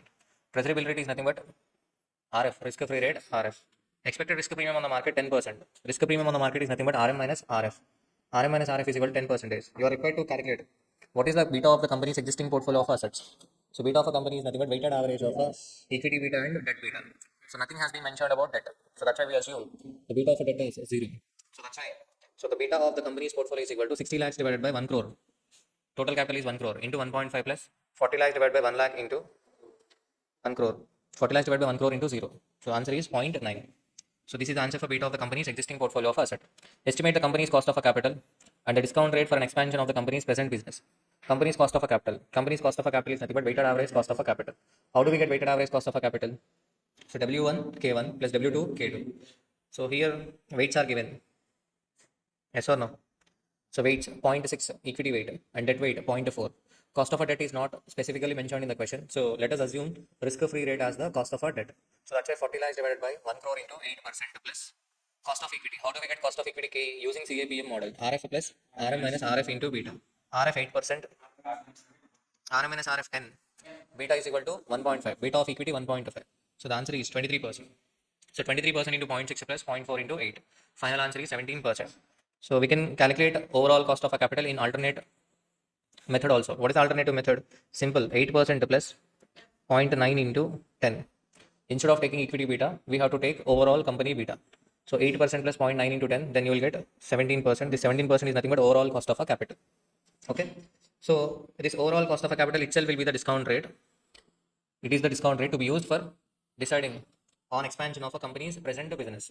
However, if a company is diversifying into a new line of a business, then the discount rate will be different. Yes or no? If we are going to expand the same business, then discount rate will be 17%. Otherwise, the different discount rate will be used. Okay, clear? Next, the 14th question. In 14th question, third part is the special one. Third part. So, third part. A limited has an expected return of a 22% and standard deviation of a 40%. B limited has an expected return of 24% and standard deviation of a 38%. So, is investing in B limited better than investing in A limited? Of course. Investing in B limited is better than A limited because the return is 24% for risk of 38%. But whereas A is generating a return of 22% for a standard deviation of 40%. So, B is best because B is getting a higher return for lower risk. A limited has a beta of 0.86 and B limited has a beta of 1.24. Correlation coefficient between the return of A limited and B limited is 0.72. The standard deviation of the market return is 20%. Sigma M is equal to 20%. Suggest if you invest 30% in B limited and 70% in A limited, what is your expected rate of a return? And portfolio standard deviation. How do I get expected rate of a return of a portfolio? By doing weighted average. Yes or no? Nothing but 30% into. Be careful. First B limited is given. So 30% into 24% plus 70% into 22. 22.6%. And they are asking you to find out the portfolio standard deviation. How do we get portfolio standard deviation? Correlation coefficient is not equal to -1 or +1 or 0. Then we have to use the lengthy formula, Markovich formula. So square root of WH square sigma x square plus WY square sigma y square plus 2WH WY sigma x sigma y sigma xy. Okay. WH square sigma x square plus WY square sigma y square plus 2WH WY sigma x sigma y sigma xy. Or else 2WH WY covariance of x square. So since correlation coefficient is given in the question, we apply the first one, 2WH WY sigma x sigma y sigma x square. So substituting the values, 37.06% is the answer. Okay. So in this question, third part is the special one. What is the market portfolio expected return and how much is the risk-free rate? So third part, you have to go through the third part. What is the formula for CAPM return? CAPM return is equal to RF plus RM minus RF into beta. They are asking you to find out the risk-free rate and market portfolio expected rate of a return. Nothing but they are asking you to find out RM and RF. How can we find out RM and RF? How can we find out RM and RF? Simple. 22% is equal to, let us assume this 22% as a CAPM return. We are assuming that the actual return, expected return and required return, CAPM return are same. So 22% is equal to RF plus RM minus RF into beta. Beta 0.8. This is equation number 1. And second equation is 24% is equal to RF plus RM minus RF into 1.24. Okay, solving this equation is the special one in this question. Instead of wasting time by solving first part and second part, go through the third part. That's it. Forming the equation. Equation 2 minus equation 1, RF will get cancelled. Then you can find out RM minus RF. And next, RF. Okay, that's how we find out RM and RF. If you want to practice, pause the video and practice the third part. Okay, and next, fourth. What is the beta of a portfolio? Beta of a portfolio is simple. Weighted average of a security beta. So 70% into 0.86 plus 30% into 1.2. 0.97 is the answer. Clear? Question number 15 is a simple question. Finding out the price of a share. So these type of questions already we got in security valuation. So how do we get price per share? Simple. The company is maintaining dividend at the rate of growth rate at the rate of 12%. The company has paid a dividend of rupees 3 per share. Paid. Paid means D not. So value depends upon the future economic benefit. So that's why we should not consider past dividend. Okay, the rate of return on the market portfolio 15, risk-free rate 10%, the beta coefficient 1.2. You are required to calculate the expected rate of return on the company share as per CAPM model and the equilibrium price. Simple. How do you get CAPM return? RF, RF 10% plus RM 15 minus 10% into beta 1.2. Yes or no? You will get 16% CAPM return. And they are asking you to find out the equilibrium price. How do you get equilibrium price? It is simple. D1 divided by KE minus F. So D1, how do you get D1? D naught plus growth. So 3 rupees dividend plus growth divided by KE minus G. So 84 rupees is the answer. Clear? Done? Next 16th question.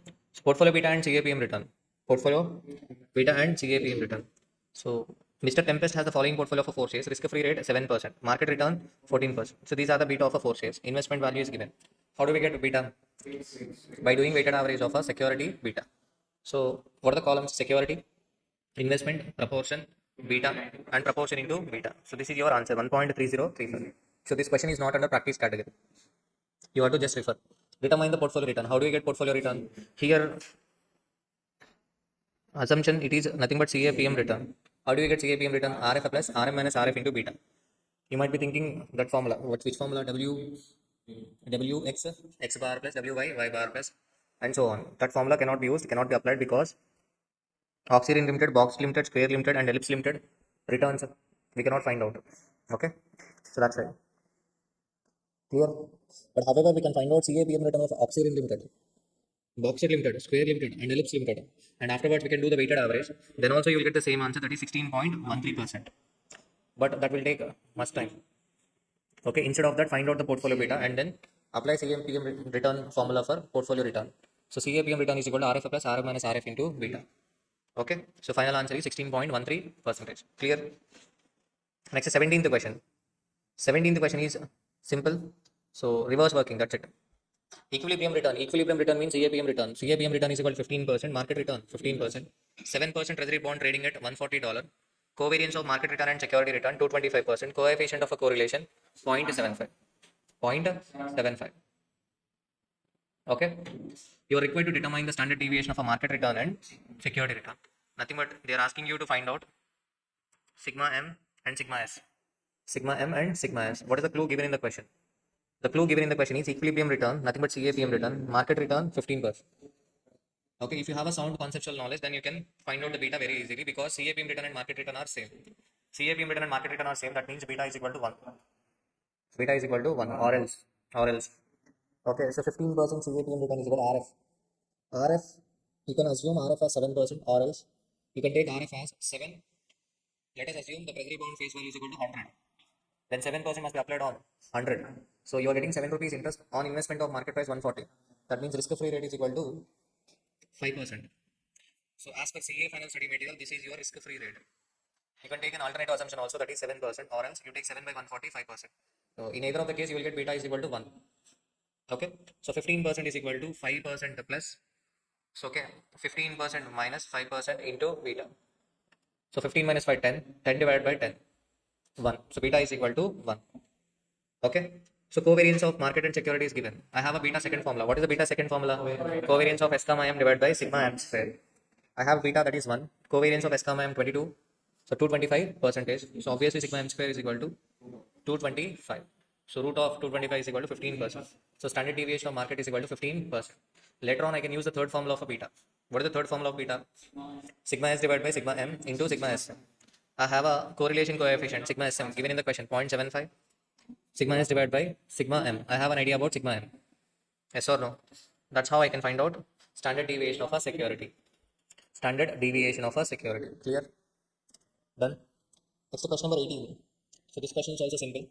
Mr. Feduk wants to invest an amount of rupees 520 lakhs. These questions need not be practiced, but these questions need to be referred multiple times. Mr. Fedup wants to invest an amount of rupees 520 lakhs and had approached his portfolio manager. The portfolio manager had advised Mr. Fedup to invest in the following manner: security, moderate, better, good, very good, best, amount, and beta is given. You are required to advise Mr. Fedup in regard to the following using CAPM methodology, expected return on the portfolio. If the government securities are at 8% and the Nifty is 10%, they are asking you to find out the expected return on the portfolio using CAPM. Simple. For that, first I have to find out beta, portfolio beta. So what are the column? Security, amount, proportion, beta, proportion into beta. That's it. So beta 1.104. So CAPM return is equal to RF plus RM minus RF into beta. So 10.208% is the answer. You can find out expected return of a portfolio in the alternative method also. What is the alternative method? Find out CAPM return of each security separately. CAPM return of each security separately and then do weighted average. Then also you'll get the same answer. Okay. So you have a second part also. What is the second part of the question? Advisability of replacing security better with Nifty. Okay, advisability of replacing security better with Nifty. It doesn't make any difference because beta of a better security is equal to 1. Beta of a Nifty is also equal to 1. So that's why it doesn't make any difference. So there is no difference. It is not required to be replaced. Security better need not be replaced with Nifty because it does not make any difference because beta of a better is equal to 1 and beta of a Nifty is also equal to 1. That's it. Clear? Done? So next question number 19. So this question number 19 you have to refer multiple times because of assumption. You have to assume. Otherwise you may not be able to solve this question. Your client is holding the following securities. Cost is given, dividend or interest is given, market price is given. Cost means this is investment at the beginning. Market price is nothing but investment value at the end. Average return of the portfolio is 15.7%. Average return of portfolio is 15.7%. Calculate expected rate of a return in each using CAPM and also risk-free rate. So we have to find out the expected rate of a return in each case using CAPM. What is the CAPM formula? RF plus RM minus RF into beta.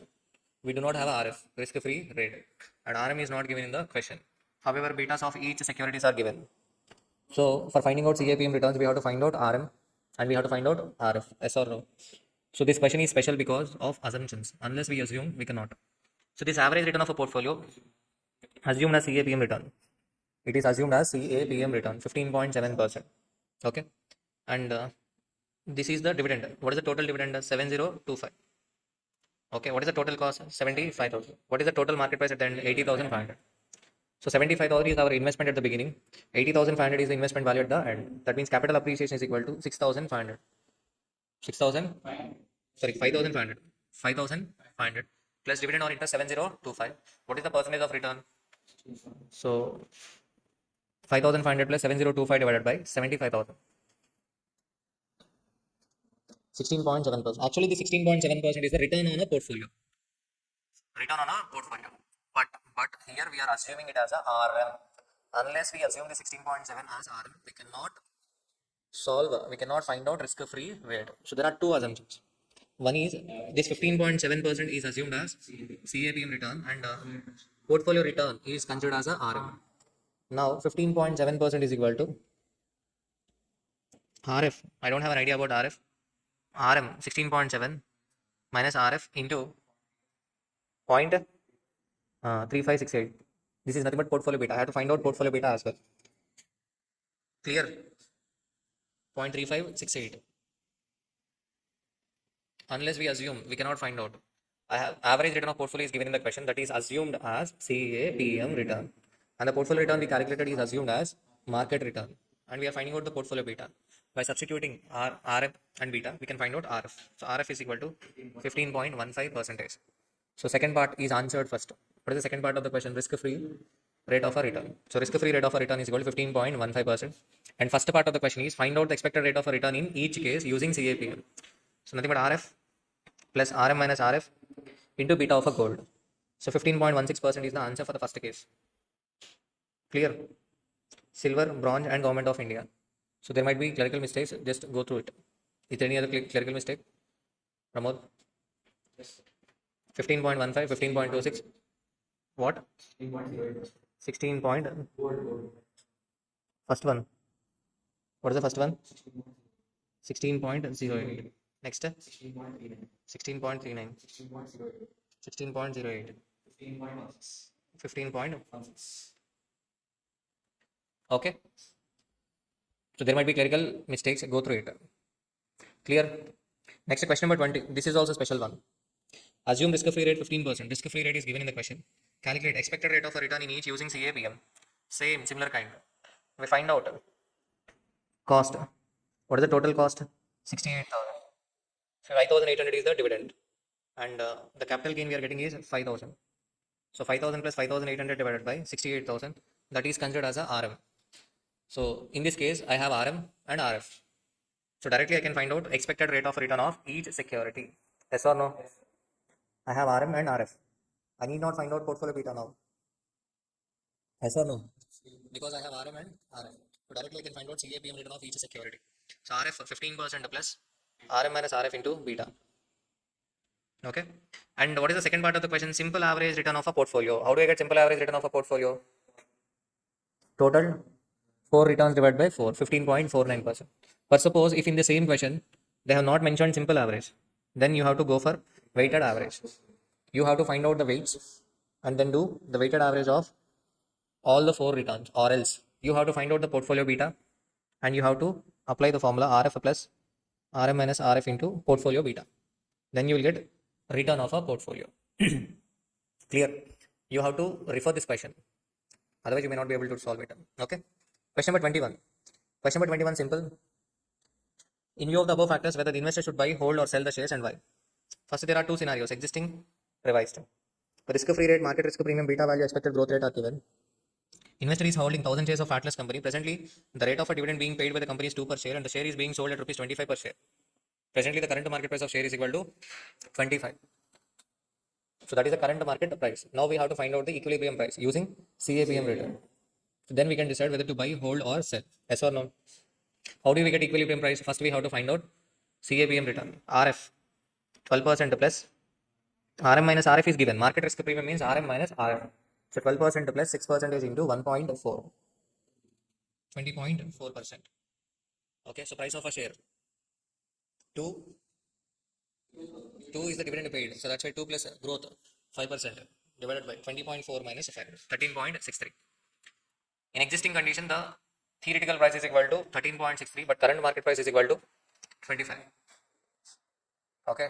In the market, the share is overpriced. As per our theory, the share price must be equal to 13.63, but in the market, the price is equal to 25. That is overpriced. So in existing condition, these shares need to be sold.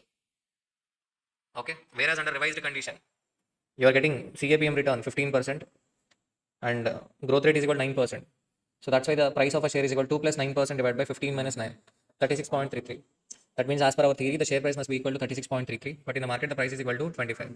That means the share is overpriced. Sorry, share is underpriced. Share is underpriced in the market. Underpriced in the market. As per our theory, the price must be equal to 36.33. But in the market, the price is 25. That means it is underpriced. So that's why we have to buy, or he has to hold. Already he is having 1,000 shares, so that's why he has to hold the shares. Or else he has to make a fresh investment. Clear? Clear? Next question number 22. Question number 22. Okay. So if you have time, practice this question. Because you will get habituated with beta calculation. That too when probability is given. An investor holds two stocks A and B. While watching marathon, pause the video and practice this question. An investor holds two stocks A and B. An analyst prepared ex-ante probability distribution for the possible economic scenarios and the conditional returns for two stocks and the market index as shown below. Conditional returns A, B, and market. Economic scenario. Growth scenario. Security A will give 25% return, B 20%, market 18%. So, and the chances of growth scenario is equal to 0.4. If there is a recession, security A minus 5, security B minus 8, and market minus 3. So, three possibilities are given. Economic scenario can be growth, stagnation, or recession. You have to practice this question, pause the video and practice because the risk-free rate during the next year is expected to be 11%. Determine whether the investor should liquidate his holdings in stock A and B or on the contrary make a fresh investment in them. CAPM assumptions are holding true. You have to practice this question because the reason is they are not directly asking you the question. They're asking you a decision whether he should invest, whether he should make a fresh investment or he should liquidate the investment made in stock A and B. Are you getting my point? He's not asking you directly. So to take a decision whether to make a fresh investment or liquidate, we should compare CAPM return with actual return. CAPM return with actual return. How do we get CAPM return? CAPM return is equal to RF plus RM minus RF into beta. Okay, risk-free rate is given in the question. That is 11%. What about RM? Okay, even RM also we can find out by doing weighted average. Because market three returns are given, by doing weighted average, we can find out RM. Okay, done. What about beta? We have to find out the beta of a stock A and beta of a stock B.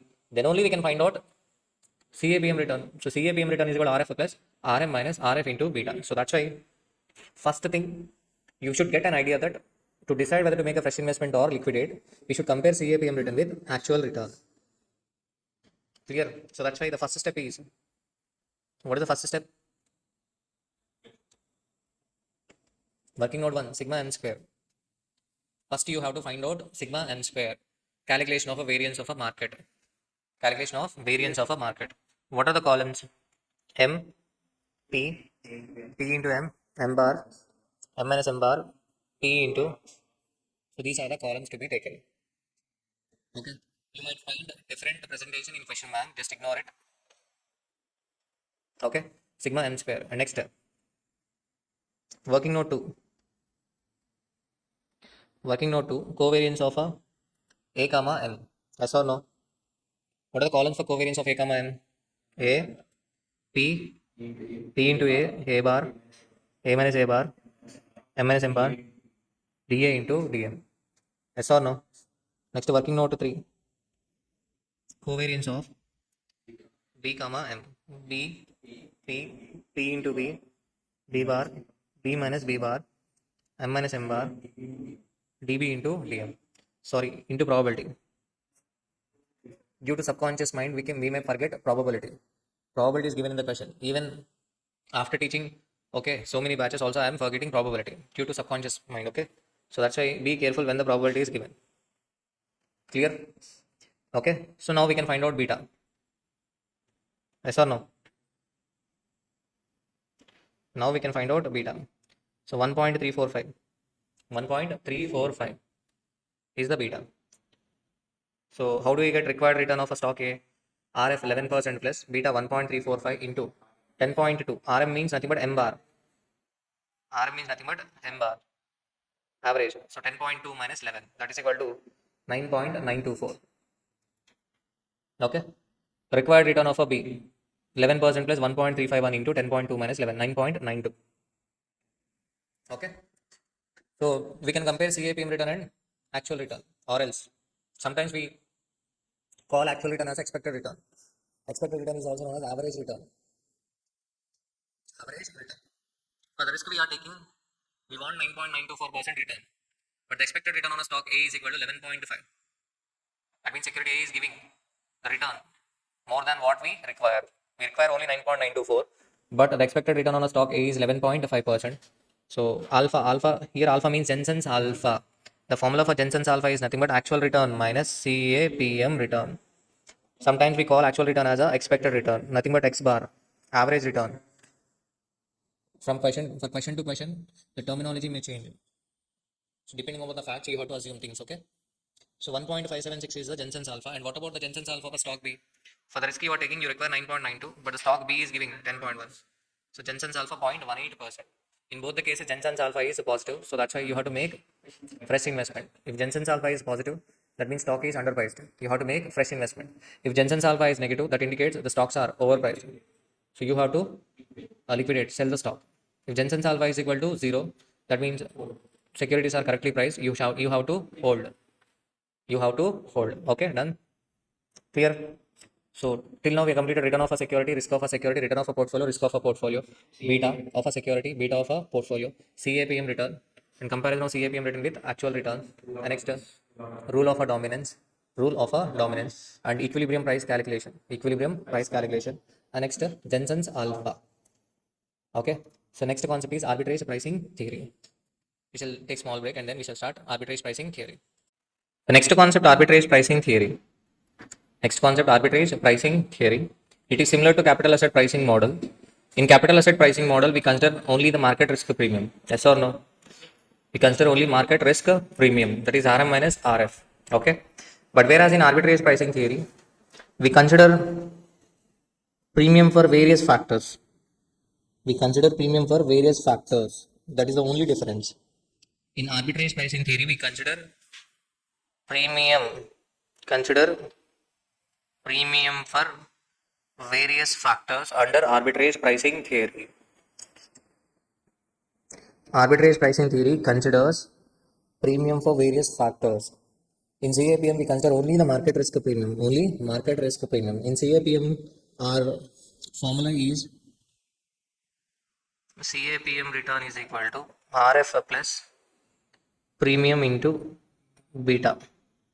Premium into beta, yes or no? What is that premium? That premium is the market risk premium. Market risk premium. Okay. So, but whereas in arbitrage pricing theory, we consider premium for various factors, like for example, GNP. For GNP, we consider premium. For inflation, we consider premium. For interest, we consider premium. Likewise, we consider premium for various factors. So that's why under arbitrage pricing theory, expected return is equal to, here the price of security means expected return. So expected return is equal to RF plus factor 1 premium into beta 1 plus factor 2 premium into beta 2 and so on. And so on. Okay. So this is the only difference between the CAPM and arbitrage pricing theory. Without wasting time, we shall go through question number 23. Mr. Tamarin intends to invest in equity shares of a company, the value of which depends upon various parameters as shown below. What are the factors? GNP, inflation, interest rate, stock market index, industry production. In CAPM return, we consider premium only for stock market index. But whereas in arbitrage pricing theory, we consider premium for various factors like GNP, inflation, interest rate, and industrial production. So in this question, the special point is premium for each factor. Premium for each factor. So premium for each factor is not mentioned specifically. We have to take an assumption. Here the premium for each factor is nothing but actual value minus expected value. Actual value minus expected value. So for GNP factor, premium is equal to 0. And for inflation, premium is equal to 1.5. Difference between the actual value and expected value. Actual value minus expected value. So that's why positive 1.5. Okay. But whereas inflation beta is equal to 1.75. So we expect a premium of 1.75 into 1.5, that is 2.625. And interest rate inflation. For interest rate. For interest rate, premium is equal to 9 minus 7.75, 1.25. So 1.25 into 1.3. So what is the meaning of beta 1.3? If interest rate changes by 1%, our security return changes by 1.3 percentage. So that's why we should expect 1.3 times of a 1.25. Okay. And next stock market index 2 into 1.7. And next industrial production 0.5 into 1. Overall, the premium we expect is equal to 8.15. This is the premium. 2.625 is the premium for inflation. 1.625 is the premium for interest rate. 3.4 is the premium for stock market index. And 0.5 is the premium for industrial production. And the overall premium we are going to expect is 8.15 plus risk-free rate 9.25. So overall, our expected return is equal to 17.4 percentage. So this is our final answer. Okay. In this question, you have to refer this question because you have to take an assumption for premium. How do we got a premium? Premium is equal to actual value minus expected value. Clear? Next question number 24. Mr. Nirmal Kumar has categorized all the available stock in the market into following types: small cap growth stock, small cap value stock, large cap growth stock, large cap value stock. Cap means capitalization. Cap means capitalization. There are four types of stocks. Mr. Nirmal Kumar also estimated the weights of the above categories of stocks in the market index. Furthermore, the sensitivity of a return on these stocks to the three important factors are estimated to be: sensitivity means responsiveness of a returns. Sensitivity means responsiveness. Responsiveness is nothing but beta. Beta denotes responsiveness. Beta denotes sensitivity. So furthermore, the sensitivity of a returns on these categories of a stocks to the three important factors are estimated to be nothing but, there are four types of stocks and there are three factors which are going to impact the return of these four stocks. What are the four factors? First factor beta. First factor beta, nothing but market index. And second one, book price. And third factor, inflation. Okay. So weights of an investment are given. 25% investment is made in small cap growth. 10% investment is made in small cap value. And 50% investment is made in large cap growth. And 15% investment is made in large cap value. Risk premium is also given for each factor. For each factor, risk premium is given in the question. The rate of a return on treasury bond is 4.5%. Required. Using arbitrage pricing theory, determine the expected return on the market index. We have to find out the expected return on the market index using arbitrage pricing theory. We have to use arbitrage pricing theory. How do we get expected return under arbitrage pricing theory? Simple. RF plus factor 1 beta 1 plus factor 2 beta 2 plus factor 3 beta 3. Okay. So Here the market index contains four types of stocks. Market index is containing four stocks: small cap growth stock, small cap value stock, large cap growth stock, large cap value stock. So you can solve this question, first part of the question, in two ways. First way, find out the factor 1 portfolio beta. How do we get portfolio beta? By doing weighted average. 25% into 0.8 plus 10% is into 0.9 plus 50% is into 1.165 plus 15% is into 0.85. That's how you will get. So factor 1 beta for the portfolio, that is market index. Market index. Okay. So, or else, and you have to find out portfolio beta for factor 2 and portfolio beta for factor 3.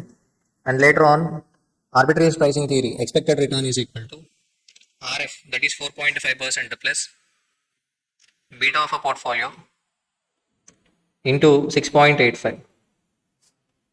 Okay. And next beta of a portfolio factor 2 into minus 3.5 plus beta of a portfolio into 0.65. Are you getting my point? So this is one way of a presentation. Find out factor 1 beta of a portfolio, factor 2 beta of a portfolio, factor 3 beta of a portfolio, and then you apply the formula RF plus beta 1 premium 1, beta 2 premium 2, beta 3 premium 2. Else, find out arbitrage pricing theory expected return for each stock separately. For each stock separately. For example, for small growth, under arbitrage pricing theory, for small growth under arbitrage pricing theory, return is equal to,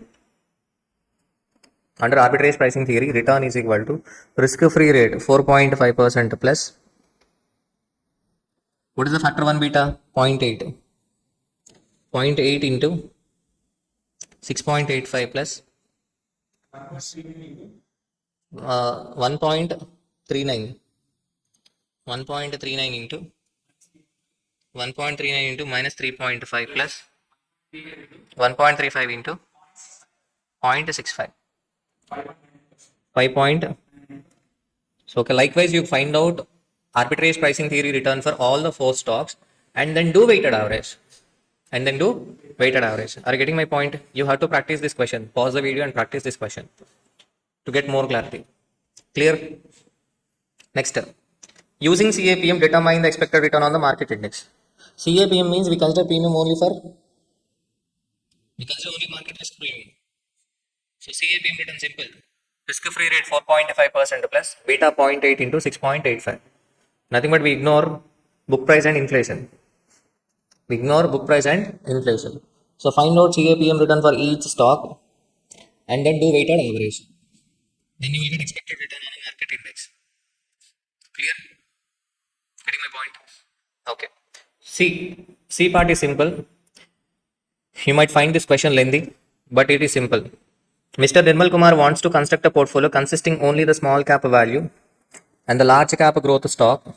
If the target beta for the desired portfolio is 1, if the target portfolio beta is 1, determine the composition of his portfolio. Determine the composition of his portfolio. He wants only two stocks. What are the two stocks? Small cap value and large cap growth. Mr. Nirmal wants to construct a portfolio constituting only the small cap value and large cap growth stock. If the target beta is equal to 1, then determine the composition, nothing but proportion. We have to determine the composition. Okay, simple. I don't have an idea about proportion. Let us assume the proportion of small cap value is equal to X or P. Then equation is equal to P into 0.90 plus 1 minus P into 1.165 is equal to 1. P into 0.90 plus 1 minus P into 1.165, that is equal to 1.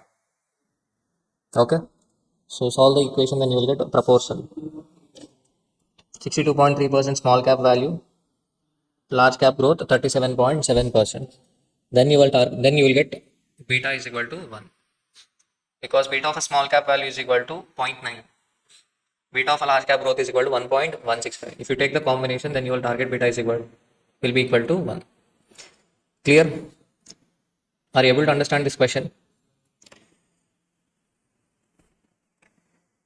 And next concept, question number 25. This is also self-examination question. You have to pause the video and you have to practice this question. Unless you practice, you may not be able to solve this question. Mr. X owns a portfolio with the following characteristics. Factor 1 sensitivity, factor 2 sensitivity. So this is also arbitrage pricing theory. Security A, factor 1 sensitivity, 0.8. Security B, 1.5. Factor 2 sensitivity, security A, 0.6.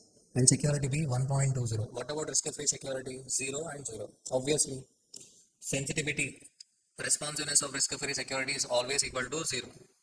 Whether interest rates in the market increases or decrease, risk-free return will remain same.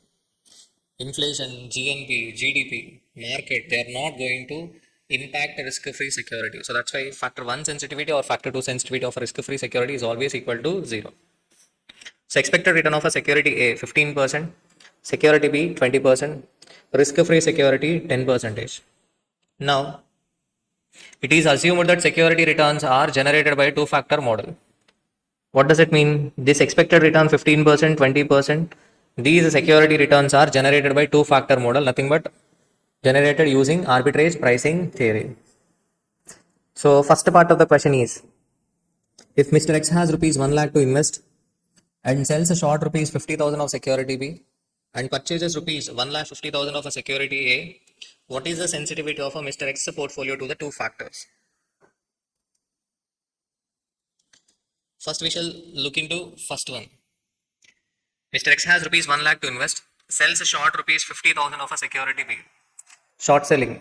Short selling means nothing but without having security, we sell the security. How do we sell the security without having it? We borrow the security from the broker. We give instructions to the broker, sell the security. Even though we do not have a security, we give instructions to the broker to sell the security. That is called as a short selling. So Mr. X has rupees 1 lakh to invest. How much he is having? Question number 25. A part. He is having 1 lakh to invest and sells a short rupees 50,000 of a security B. Okay. He sold security B.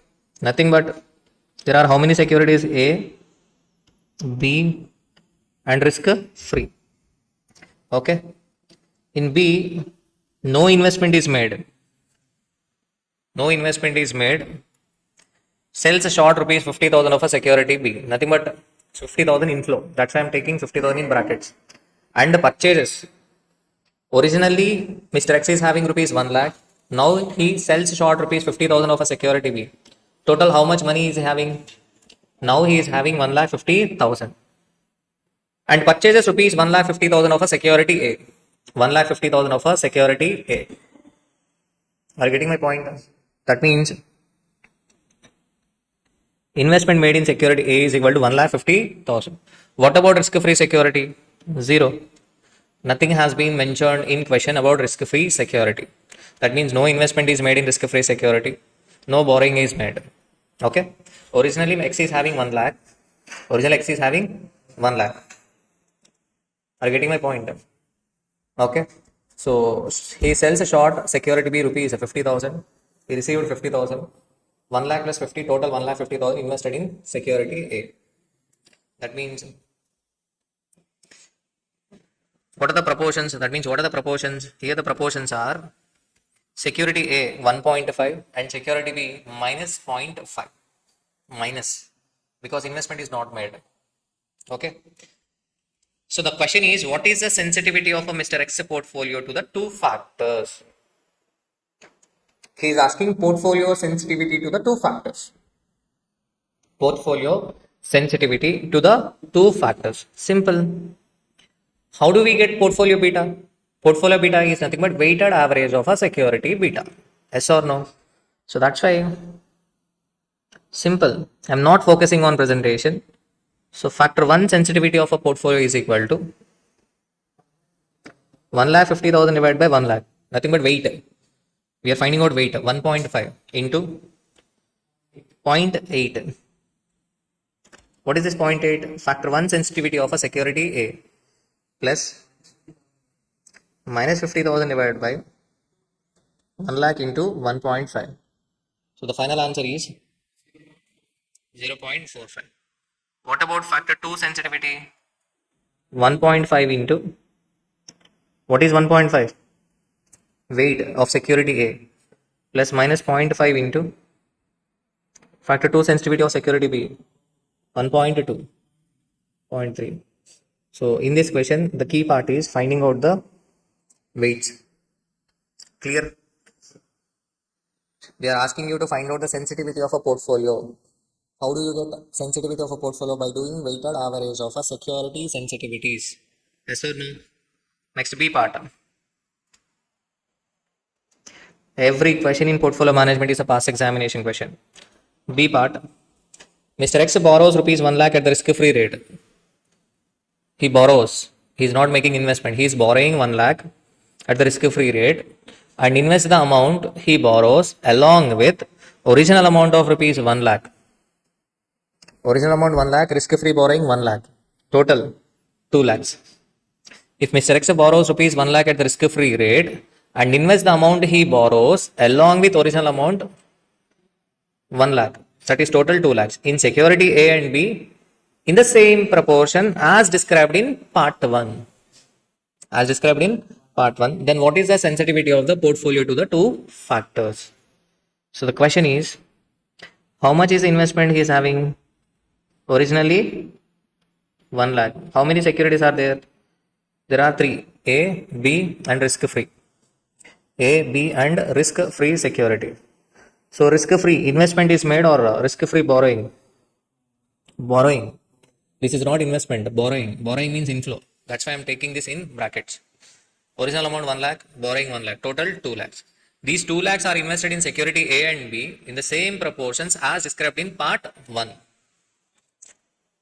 In first part, when Mr. X is having 1 lakh, he sold security B worth rupees 50,000. Now Mr. X is having 2 lakhs.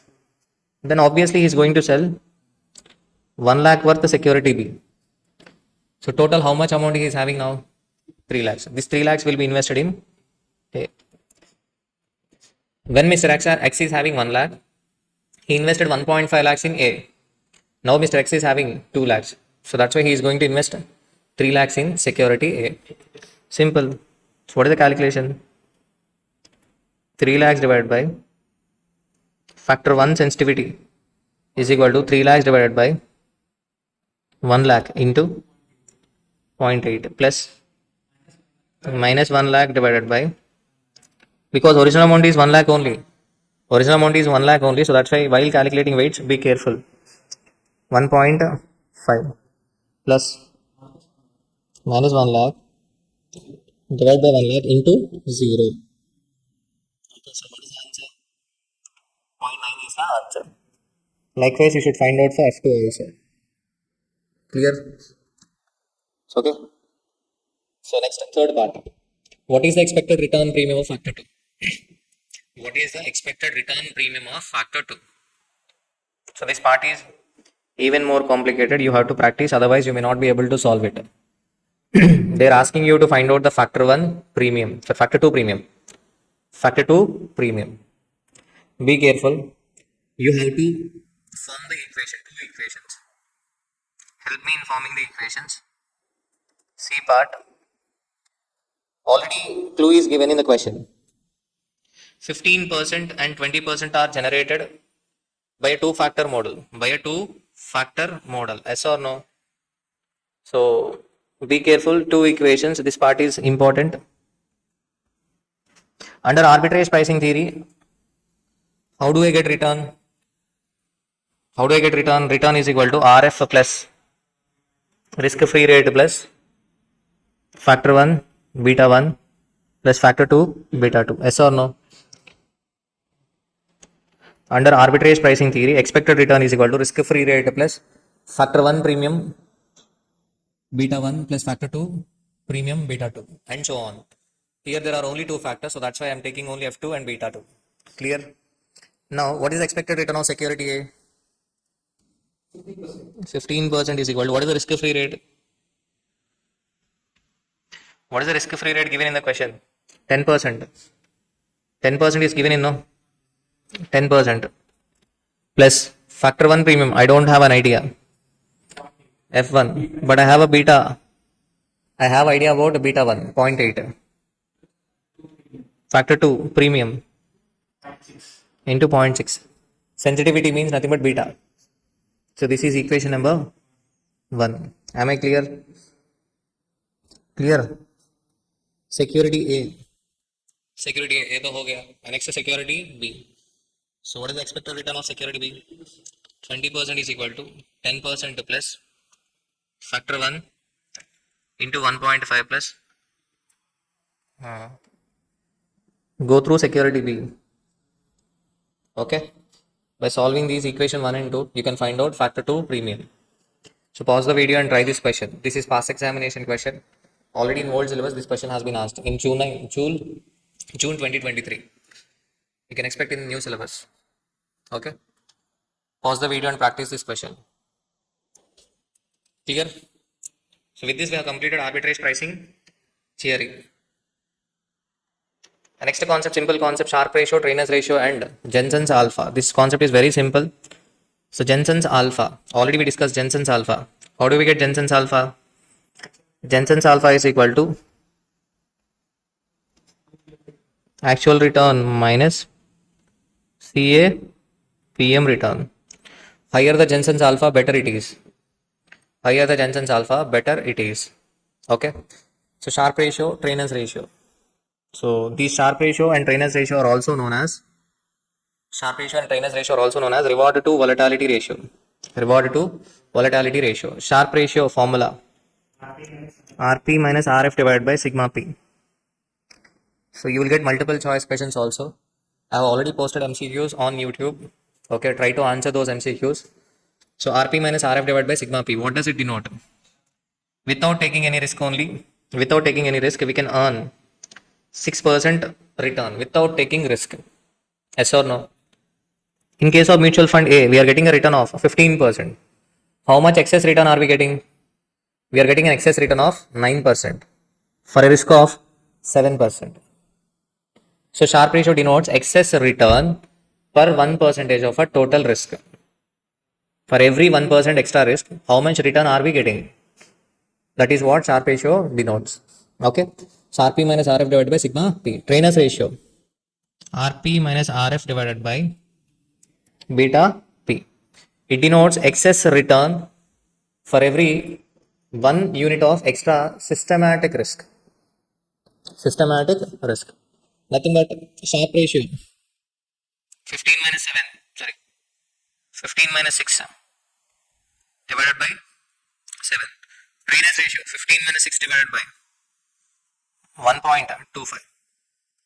15 minus 6 divided by 1.25. Okay.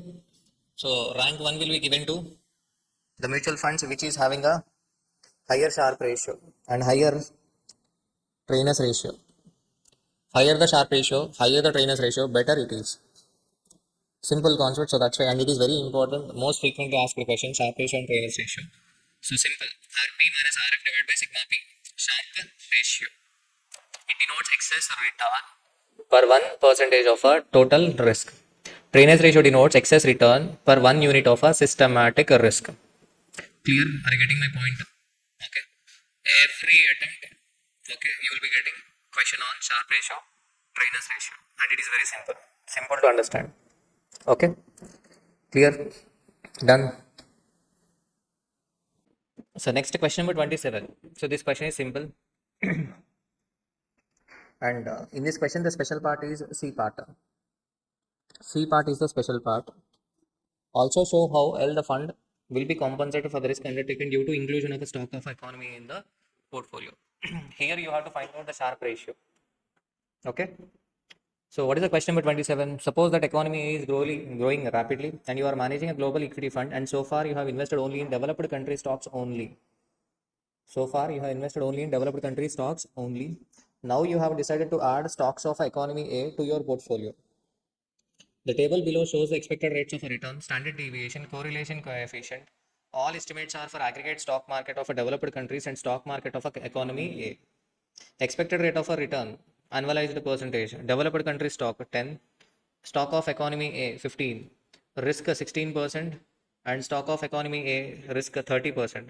Correlation coefficient between developed country stock and stock of economy A 0.3.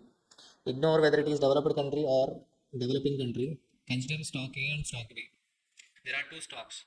There are two stock. One stock return is 10 and the other one is 15. One stock risk is 16 and the other one is 30%. Assuming the risk-free rate to be 3%. Assuming the risk-free rate to be 3%. You are required to determine first one. What percentage of your portfolio should you allocate to stock of economy A if you want to increase the expected rate of a return on your portfolio by 0.5%?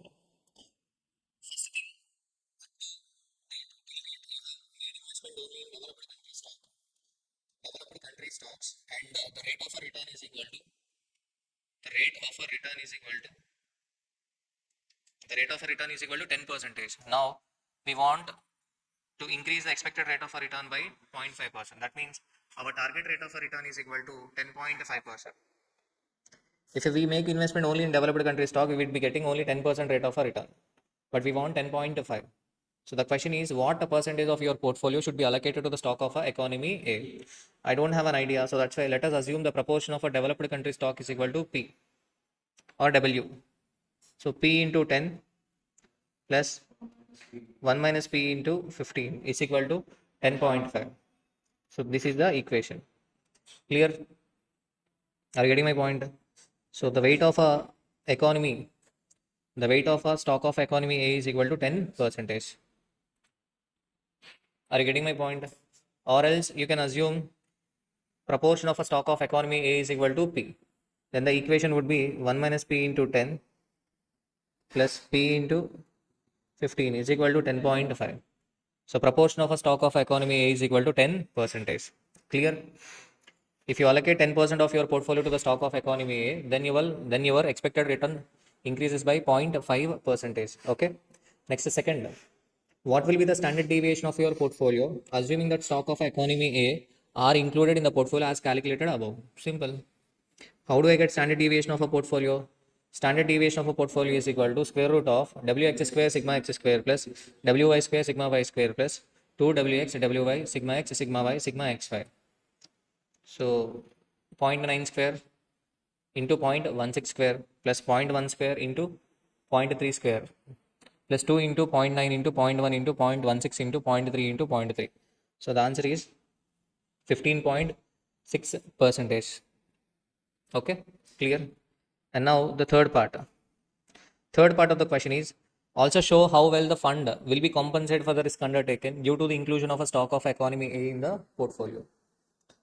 How the fund is compensated for the risk undertaken. Stock of a economy A risk is higher than the risk of a stock of a developed country. Yes or no? Risk of a stock of a economy A is equal to 30%. 30%. You are including 10% of stock of economy A in the portfolio. How well the risk has got compensated, you have to show. For that, we have to find out the Sharpe ratio. Or else, logically, you make answer the question. What is the logical answer? Right now, we are getting return of 10% and the risk is 16%.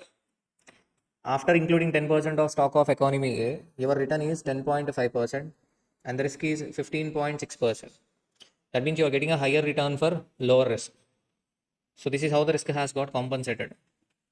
So conceptually you can answer like this or else find out the Sharpe ratio. Find out the Sharpe ratio. So how do we get Sharpe ratio? RP minus RF divided by sigma P.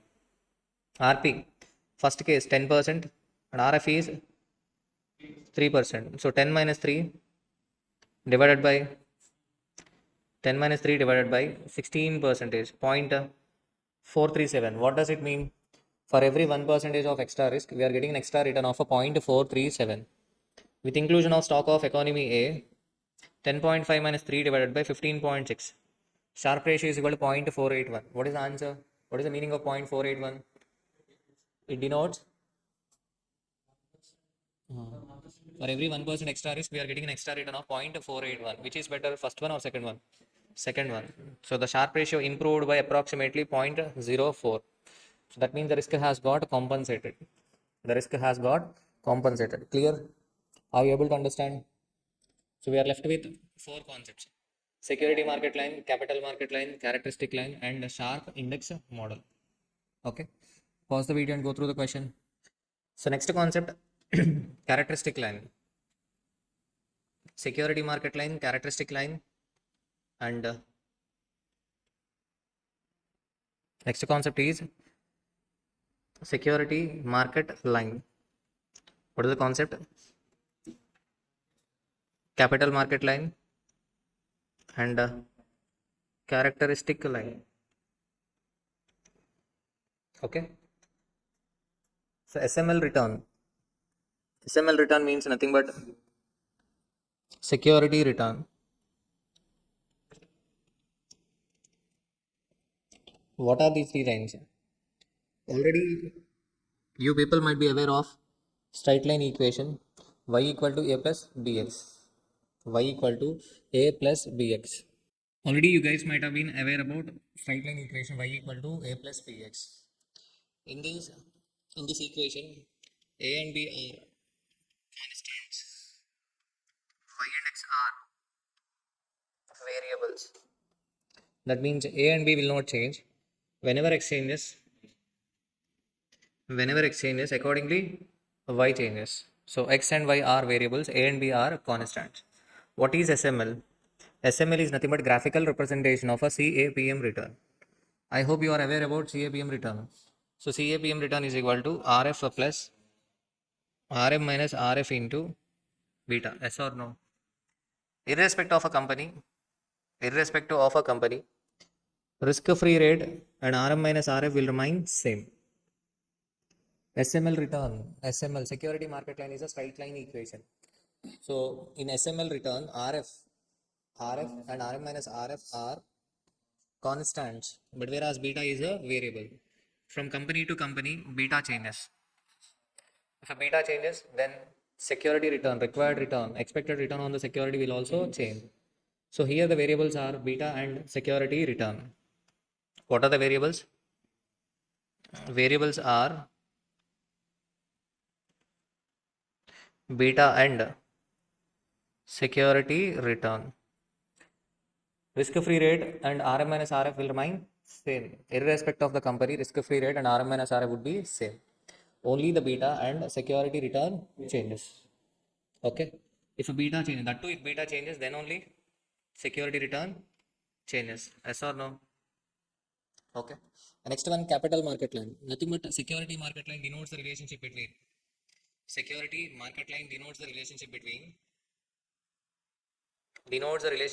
beta and security return. Beta and security return.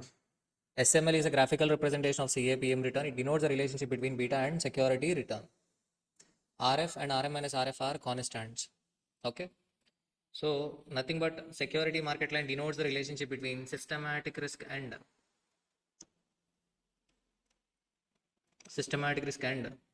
security return. Yes or no? What about capital market line? Capital market line denotes the relationship between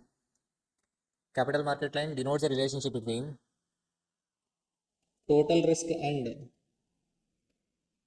security return. Nothing but here the variables are sigma s, nothing but standard deviation of security and security return are variables. Nothing but what is the capital market line equation? Capital market line equation is equal to RF plus RM minus RF into sigma s divided by sigma m. Even in this case also we are writing beta s divided by beta m. However, beta m is equal to 1. Beta m always equal to 1. Okay. So RF is risk-free rate, RM minus RF is market risk premium. But whereas, be careful, this RM minus RF divided by sigma m, RM minus RF divided by sigma m is considered as a market price risk. Market price risk.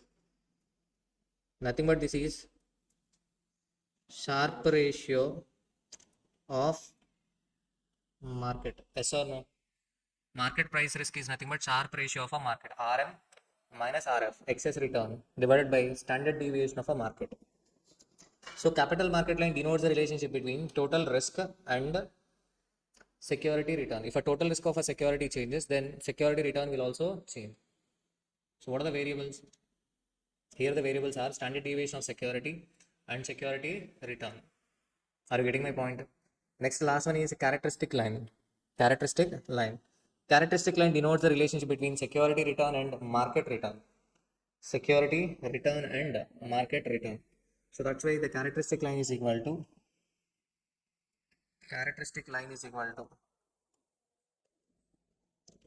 alpha plus beta into RM. This is not Jensen's alpha. Jensen's alpha is different. This is sharp index alpha. Sharp index alpha. Here alpha and beta are constants, but whereas RM is variable, and whenever market return changes, security return also changes. SML, CML, and characteristic line, all the three are security returns. So security return changes whenever market return changes. So these are the three lines. Okay. In examination, you will be getting security market line and characteristic line. They will ask you to derive the security market line or characteristic line. Okay, are you getting my point? Okay, clear? Shall I start from problems? Done? Are you getting my point? So first SML. SML denotes the relationship between beta and security return.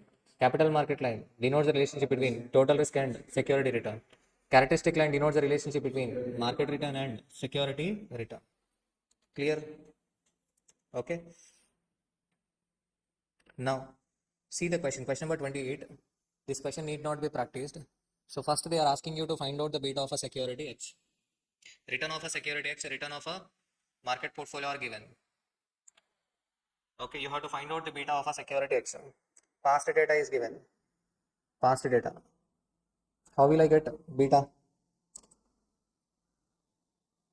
How will I get beta? What is the question number? 28. What is the first part? First part of the question is I have to find out beta. For beta, first step is covariance of, sorry, not covariance of S comma M. First part is sigma M square. What are the columns for sigma M square? M, M bar, M minus M bar.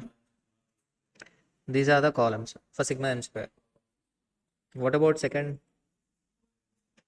Covariance of S comma M. S, S bar, S minus S bar, M minus M bar, ds into dm. Third, I can find out beta. What is the beta formula? Covariance of S comma M divided by sigma M square. Yes or no? Already we got habituated with the calculation of beta. Okay. And what is next one? After calculation of beta, they are asking you to find out. They are asking you to find out characteristic line of a security X. So characteristic line is equal to alpha plus beta into RM. Okay. Characteristic line is nothing but security return. Characteristic line is nothing but security return. What is the security return? Here the security return is nothing but S bar, 15%. S bar is nothing but security return. What is the security return? 15% is equal to alpha plus beta. What is the answer for beta here? Answer for beta is equal to 0.505. So 0.505 into RM. What is RM? 12%. So alpha is equal to 8.94%. I have return of a security, I have a return of the market, I have a beta. So using these, by substituting all these three values in characteristic line equation, I can find out alpha. Now the characteristic line is equal to alpha and beta are constants, yes or no? So that's why 8.94 plus 0.505 into RM. Here the variables are market return and security return are variables. So this is the characteristic line. Okay. For security Y, in case of security Y, for finding out security return, we substitute RM in the equation, then we find out security Y return. Clear? So characteristic line. So next question. Question number 29, security market line. You are required to derive security market line. Beta of two companies are given and expected return of two securities are given. You are required to derive security market line. Simple. Security market line is the graphical representation of a CAPM return. Yes or no? So that's why, how can we write an equation 19.8% is equal to, I don't have an idea about RF. I don't have an idea about RM minus RF, but I have idea about beta. This is equation number 1. The next 17.1% is equal to RF plus RM minus RF into 0.9. So by solving two equations, I can find out RF and RM minus RF. Yes or no? RF is equal to 9%. RM is equal to 18%. So what is the SML equation? SML return is equal to, SML is equal to 9% plus 18 minus 9 into beta. 9% risk-free rate is constant and RM minus RF 18 minus 9 is also a constant. What is the variable? Beta is a variable. So company to company beta changes, but RF and RM minus RF will remain same, constant. Clear? Done. Next question number 30. This question is also past examination question, already asked in CA final also. So market returns are given, aggressive stock returns are given, defensive stock returns are given. They are asking you to find out the beta of two stocks. When only two possible data are given, then beta is equal to change in security return divided by change in market return. Nothing but 40 minus 4 divided by 25 minus 7. 2. Second case, 18 minus 9 divided by 25 minus 7.5. So beta for two stocks, simple calculation. Okay. Next, expected return of each stock. If the market return is equally likely to be 7% or 25%. Equally likely to be means we have to do a simple average. Equally likely to be 7% or 25%. That means for 7% and 25%, there are equal chances of occurrence. Okay. Then we do simple average. First part of the question is find out the expected return of each stock. Simple. How do I get expected return of each stock? 4 plus 40 divided by 2. I go for simple average. 4 plus 40 divided by 2. And second one, 9 plus 18 divided by 2. Okay. Clear? Once go through November 23 CA final question. In that question, they have given weights. If weights are given, then you have to do weighted average. Clear? Expected return of each stock. And next, third part, the security market line. If the risk-free rate is 7.5% and the market return is equally likely to be 7% or 25%. The security market line, risk-free rate 7.5. Market return equally likely to be 7% or 25% means nothing but RM is equal to 7 plus 25 divided by 2. So what is the answer? 16 percentage. So SML of aggressive is equal to risk-free rate RF 7.5% plus 16 RM minus 7.5 into beta 2. So answer is 24.5%. 24.5%. SML line, it has to be security market line. SML is equal to 7.5% plus 16 minus 7.5 into beta. SML, not SML line. SML itself means security market line. What about the SML of defensive? SML of defensive is equal to 7.5% plus 16 minus 7.5 into 0.5. So answer is 11.75. You might get doubt. In last question, they asked you to derive security market line. Then you formed an equation. Okay. Here they asked you to calculate SML. If they ask you to calculate SML, you have to find out SML return, CAPM return. Are you getting my point? Okay, two stocks are given and they are asking you to calculate SML. That means they are not asking about equation, they are asking about return, security return. Okay, the next part of the question is the alpha for two stocks. They are asking you to find out the alpha of the two stocks. Nothing but sharp index alpha, characteristic line alpha. What is the characteristic line? What is the characteristic line? Security return is equal to alpha plus beta into RM. What is the security return in first case? 22%. First case security return is equal to 22%. Expected return average 22% is equal to alpha into alpha plus beta into RM. Alpha is equal to minus 10 in first case, and in second case 5.5. Pause the video and go through the question. In the question there is no clarity, so that's why you may find out Jensen's alpha also. But if you go as per suggested answer, you have to find out characteristic line alpha. Otherwise, in examination, to be conceptually correct, you may find out Jensen's alpha also. How do you get Jensen's alpha? Jensen's alpha is equal to actual return minus CAPM return. Clear? Last concept, sharp index model. Sharp index model. Everybody please focus. Sharp index model. What is the concept? Sharp index model.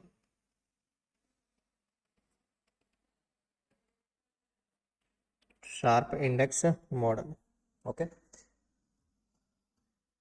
Sharp index model. So this is frequently asked question. Sharp index model.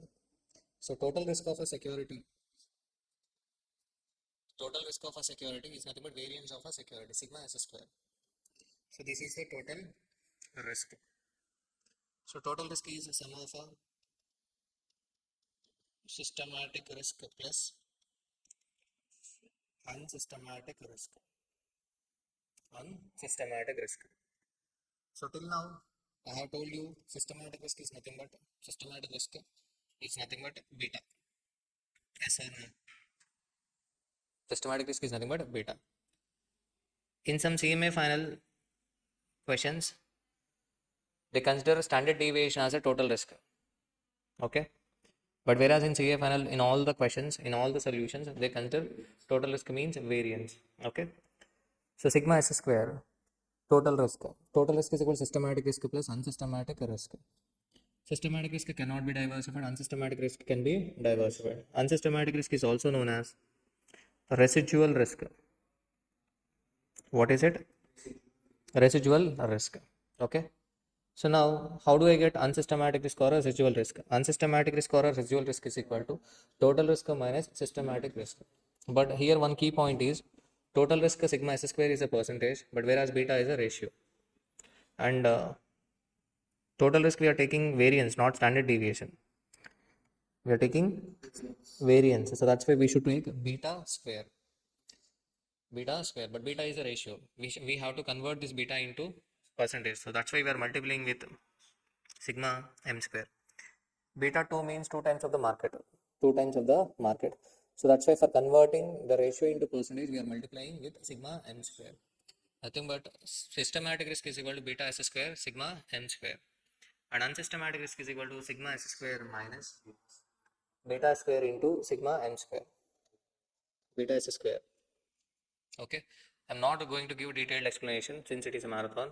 So systematic risk is equal to beta s square sigma m square. And for portfolio, total risk sigma p square, total risk sigma p square, systematic risk will be beta p square sigma m square, and unsystematic risk, this is also known as residual variance. How do I get residual variance? Sigma p square minus beta p square sigma m square. Okay. And we have one more formula. You might forget this formula. This is very important. You might forget this formula. What is that formula? W a square unsystematic risk of A plus WB square unsystematic risk of B, and so on. Okay. This formula you might forget. Be careful. So WA square unsystematic risk of A plus WB square unsystematic risk of B and so on. Okay. This is sharp index model. If you take beta P square sigma M square, this is systematic risk plus what is unsystematic risk? WA square unsystematic risk of A plus WB square unsystematic risk of B. If you break this formula, then you will get Markovich formula. Okay, what is the formula? WA square sigma A square plus WB square sigma B square plus WC square sigma, sorry. When there are two securities, then what is our formula? 2WA WB sigma A sigma B sigma AB. Okay, so this is Markovich modern portfolio theory and this one is sharp index model. Sharp index model. So we are not going to derive the formula, but you have to remember what is the systematic risk? Systematic risk is equal to beta P square sigma M square. What about unsystematic risk? WA square unsystematic risk of A plus WB square unsystematic risk of a B. Else we can use second formula. What is the second one? Sigma P square minus beta P square sigma M square. Clear? I'm not going to explain now. Now question number 31. Question number 31. So first part of the question is, so this is past exam question. I mean, this question has been used syllabus. December 2023. Last time in the question. December 31. Total variance 0.015, 0.025, 0.1.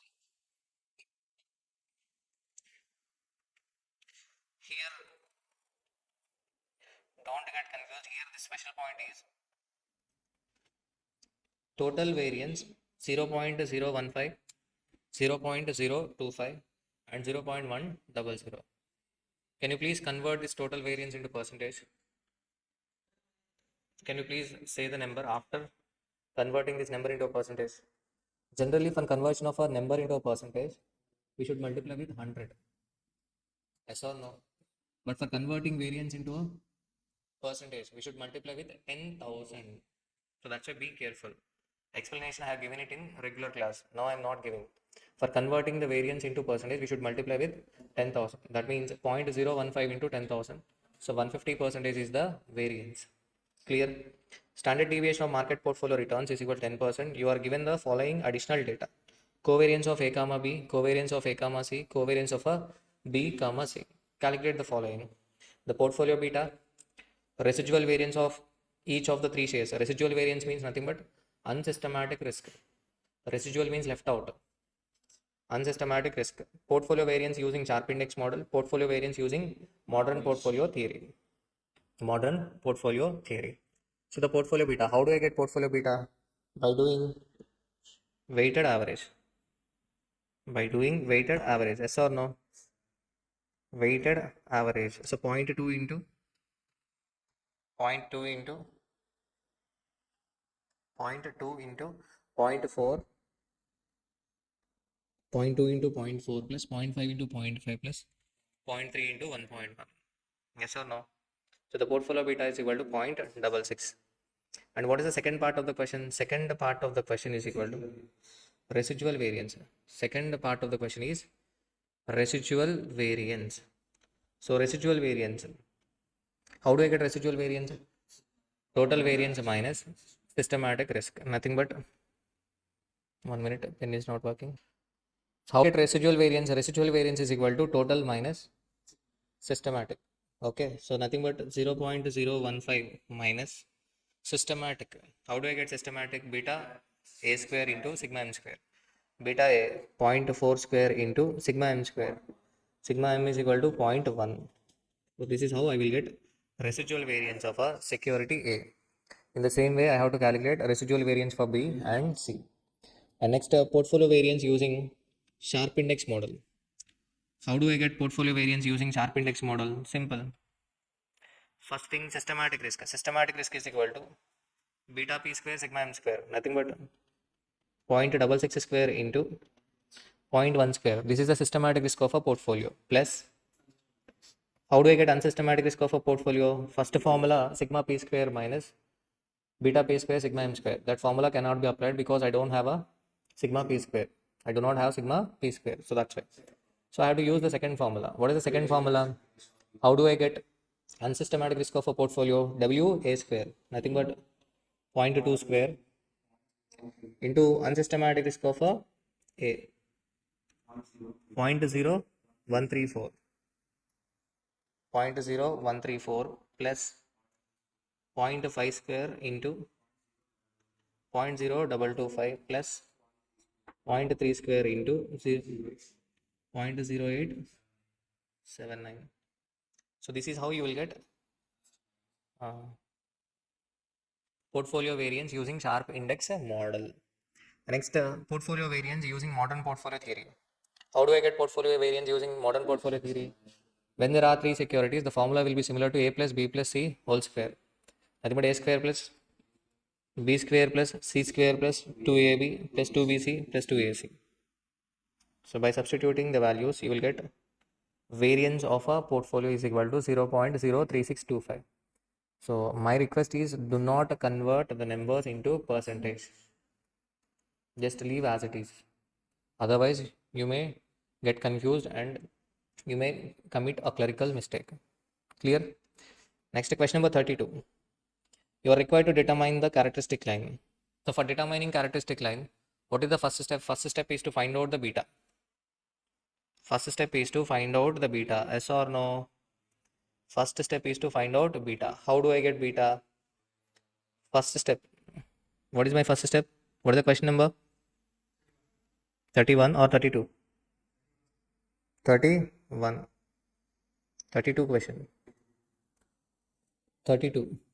So first part of the question is, first I have to find out sigma m square. What are the columns? M bar, m minus m bar square.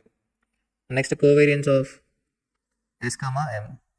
S bar, S minus S bar, m minus m bar, ds into dm. Next you will find out the beta. What is the formula for beta? Covariance of S comma m divided by sigma m square. Okay.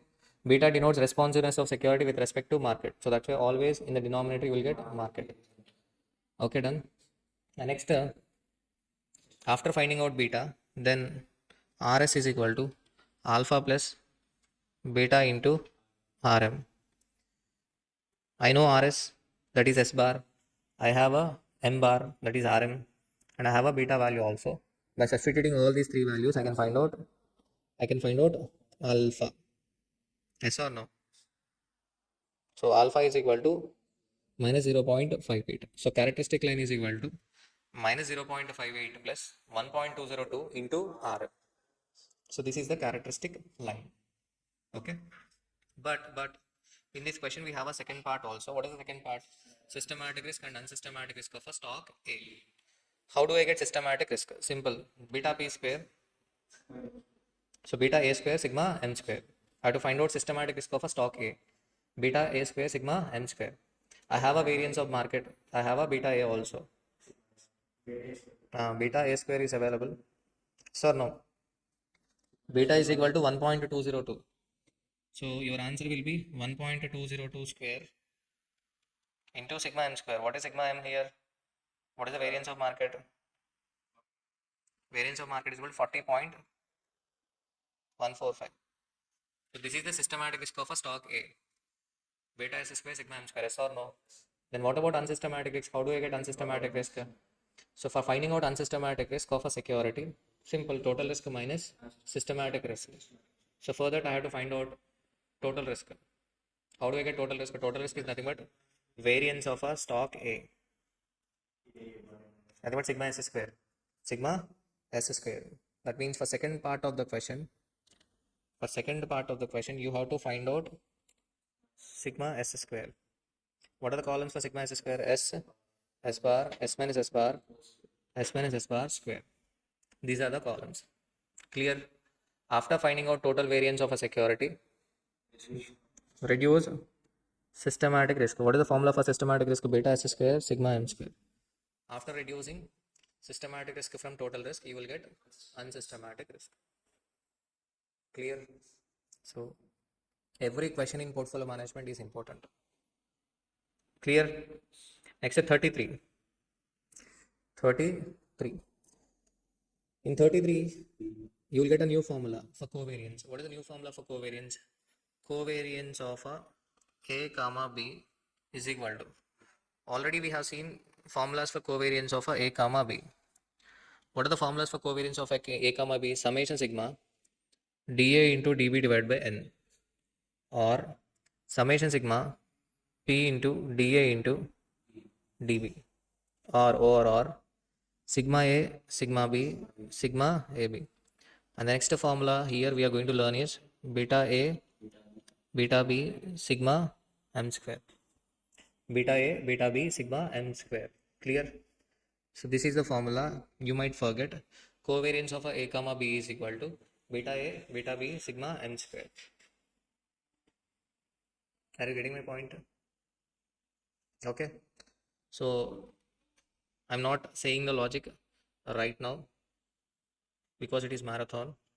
Security ABC standard deviations are given. Correlation with the index. Correlation with index means nothing but correlation of a security A with market are given. Correlation of a security A with market are given. So the standard deviation of market is also given 15%. First part of the question is what is the sensitivity of a return of each stock with respect to the market? Sensitivity of a return of each stock with respect to the market means nothing but beta. They are asking you to find out beta. Sensitivity means responsiveness. Are you able to understand the word sensitivity? After breakup also Sai Ganesh is very happy. That means he is insensitive. He is insensitive. Responsiveness with respect to breakup is equal to 0. Responsiveness with respect to breakup is equal to 0. Okay. Insensitive. So we have to find out the sensitivity of each stock with respect to the market. Okay. So sensitivity of a risk-free security is equal to 0. Sensitivity of a risk-free security. Yes or no? So how do I get beta? Whether information for calculation of beta is given or not? Yes, they are given. What is the formula I have to apply? Sigma Sm into sigma S divided by sigma M. What is sigma Sm? 0.6 into 0.6 is nothing but correlation coefficient between security A and market. So 0.6 into 20 divided by 15. Okay. And next, what about second one? 0.95 into 18 divided by 15. 1.14. And last case 0.6. Okay, done. Next, B part. What are the covariances among the various stocks? Covariances among the various stocks. What are the formulas for covariance? Summation sigma dA into dB divided by n. This formula cannot be applied because I do not have a bar. I cannot apply second formula. I cannot apply third formula also because I have sigma A, sigma B, but I do not have a sigma AB. I have a correlation coefficient between stock A and market, but not correlation coefficient between A and B. Correlation coefficient among the stocks is not available. So that's why I have to apply fourth one, new formula. What is the fourth formula? Beta A, beta B, sigma m square. So this is known as covariance matrix. Covariance matrix. Covariance of A with A. Covariance of A with A is nothing but variance of A. Yes or no? Covariance of A with A is nothing but dA into dA. Nothing but dA square divided by n. Nothing but variance. What is the standard deviation of stock A? What is the standard deviation of stock A? 20. So that means 400 is the covariance of A with A. What is the standard deviation of B? 18. So 18 square. So 324 is the covariance of a B with B. What about C? 12. So 144 is the covariance of a C with C. Covariance of a C with a C. Now we have to find out the covariance of A with B. Covariance of A with B is equal to beta A. Beta A. What is the answer for beta A? 0.8. 0.8 into 1.14 into 15 square. Yes or no? Beta A, beta B, sigma m square. 205.2. So this is the answer. Next, covariance of A with C. 0.8 into 0.6 into 15 square. 108. What about covariance of B with C? 1.14 into 0.6 into 15 square, 153.9. So this is covariance matrix. So second part of the question is find out the covariance among various stocks. Clear? I hope we comfortably answered second part. And next, third. What would be the risk of a portfolio consisting of all the three stocks equally? Consisting of all the three stocks equally, find out the risk of a portfolio. Simple. What is the formula? Square root of WA square sigma A square plus WB square sigma B square plus WC square sigma C square plus 2WA WB covariance of a comma B plus 2WB WC covariance of a B comma C plus 2WA WC covariance of a comma C.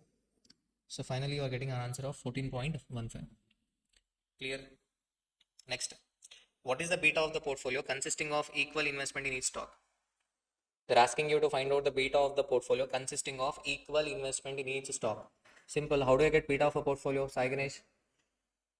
By doing weighted average of a security beta. Here the weights are equal. If weights are equal, then I can go for simple average. Beta P is equal to, okay, 0.8467. And what is the last part of the question? What is the total systematic and unsystematic risk of a portfolio? How do I get systematic risk of a portfolio? Systematic risk of a portfolio is equal to beta P square sigma n square, 0.8467 square into 15 square. So this is the systematic risk. How do I get unsystematic risk? Total variance minus total variance 200.244 minus total variance minus systematic variance. Be careful, total variance minus systematic variance. So unsystematic risk is equal to 38.942, or else the other way to find out the unsystematic risk is equal to WA square unsystematic risk of A plus WB square unsystematic risk of B plus WC square unsystematic risk of a C. For that, first you have to find out unsystematic risk of A. How do you get unsystematic risk of A? Total risk minus systematic risk of A. So again the question will get, answer will get complicated. So in suggested answer also, simply they have reduced the systematic risk from total risk for finding out unsystematic risk. Okay. So what is this? This is sharp index model. Clear? And one more miscellaneous question is there. Last question. This is May 2023 CA final question. And in CMA final also, long back, this question has been asked. An investor is proposing to invest rupees 10,000 in two portfolios A and B in the ratio of a 3:2. The portfolios have three securities, each with following weights.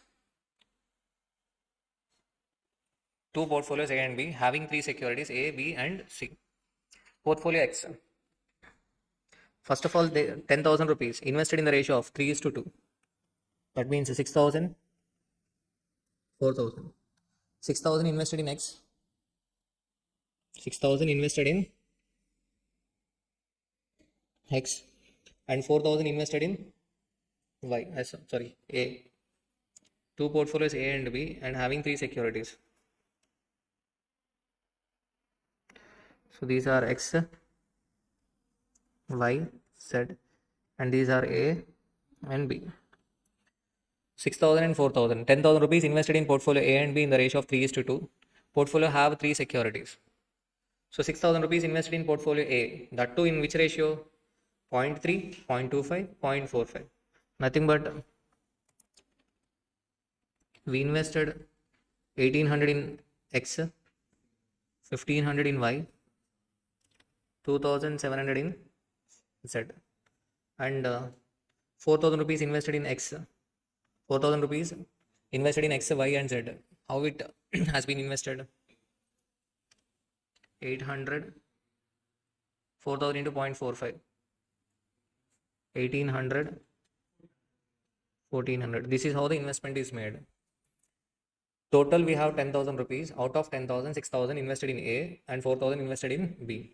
And 6,000 rupees invested in X, Y, and Z. In which amounts? 1,800, 1,500, 2,700.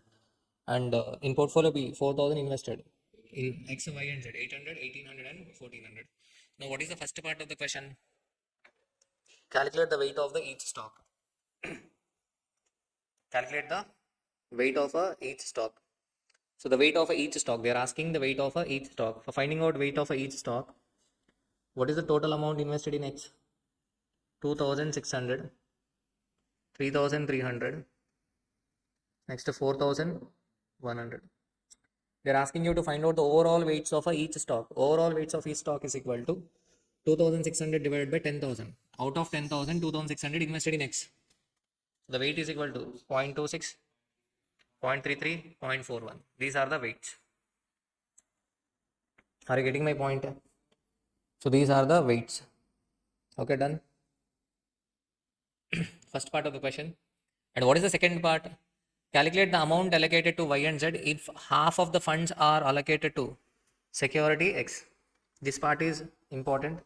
Important in the sense, special one. You may not be able to understand. There are two alternatives given in the suggested answer of a CA final, but I am going to tell you only one alternative here. Simple alternative. Calculate the amount allocated to Y and Z if half of the funds are allocated to security X. So, out of 10,000, we are allocating half of the funds to security X.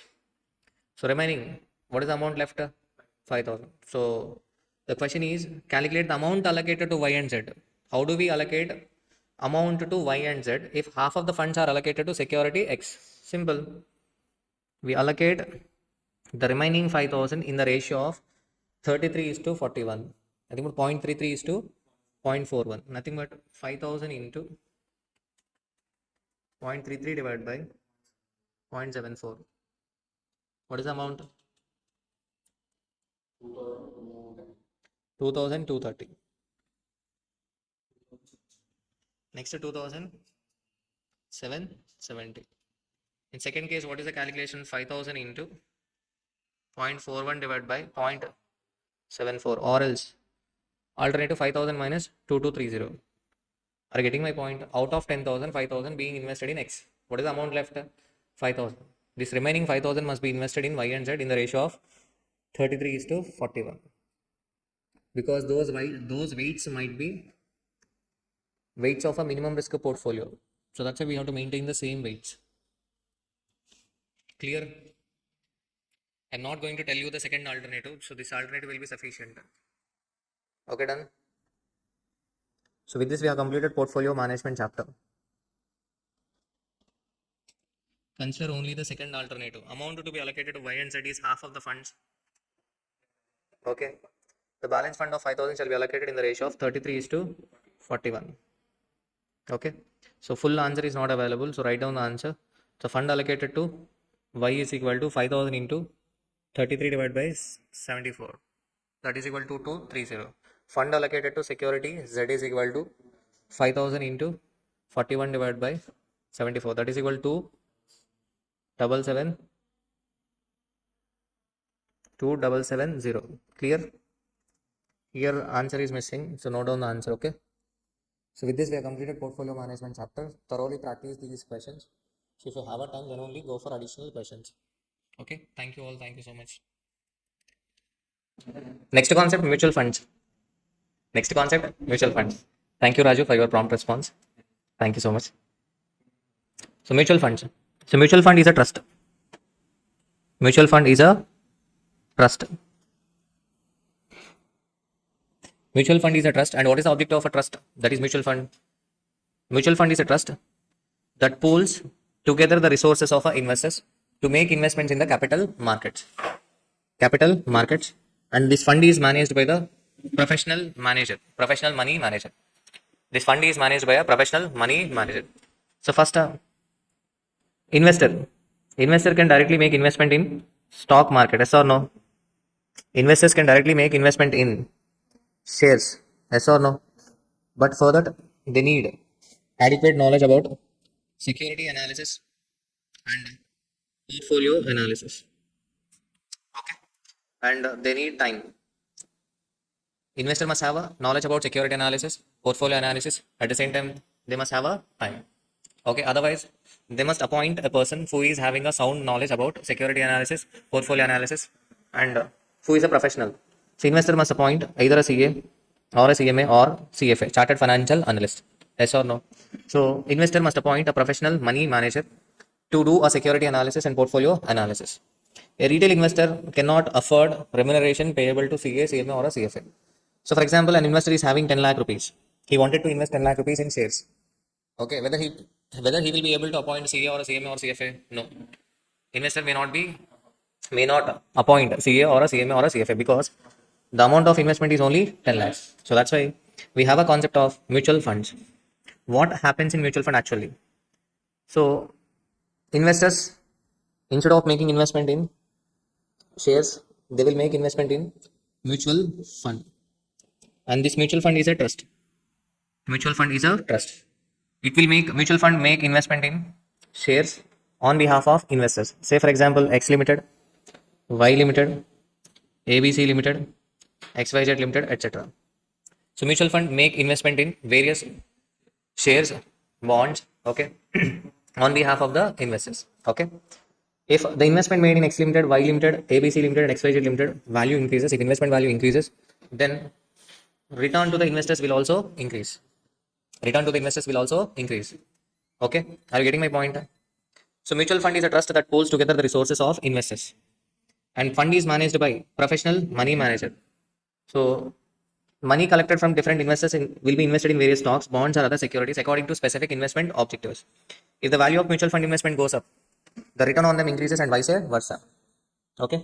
So what is the net income to the investors? What is the return earned by the investors? So the investors of a mutual fund will get two types of returns. One is these companies will pay dividend or interest to the mutual funds. Now, mutual funds will distribute this dividend or interest among all the investors. Okay. So, first type of a return is a dividend or a interest, and the second return the investors are going to get is capital appreciation. Capital appreciation. Okay. Nothing but the investment value may increase. So, that capital appreciation will be passed on to the investors of a mutual fund. Okay. So, these are the two types of returns to the investors of a mutual fund. So, this is the concept of a mutual fund. So, why we have a concept of mutual fund? Because one investor cannot appoint a fund manager, professional manager. One investor may not have a time, may not have a knowledge about security analysis, portfolio analysis. So that's why he depends upon a mutual funds. Okay. So this fund manager charges fees based on the value of a fund assets. Fund manager charges fees based on the value of a fund assets. So that depends upon the portfolio value. If the portfolio value increases, then the charges levied by the fund manager will also increase. Okay. Are you getting my point? Done.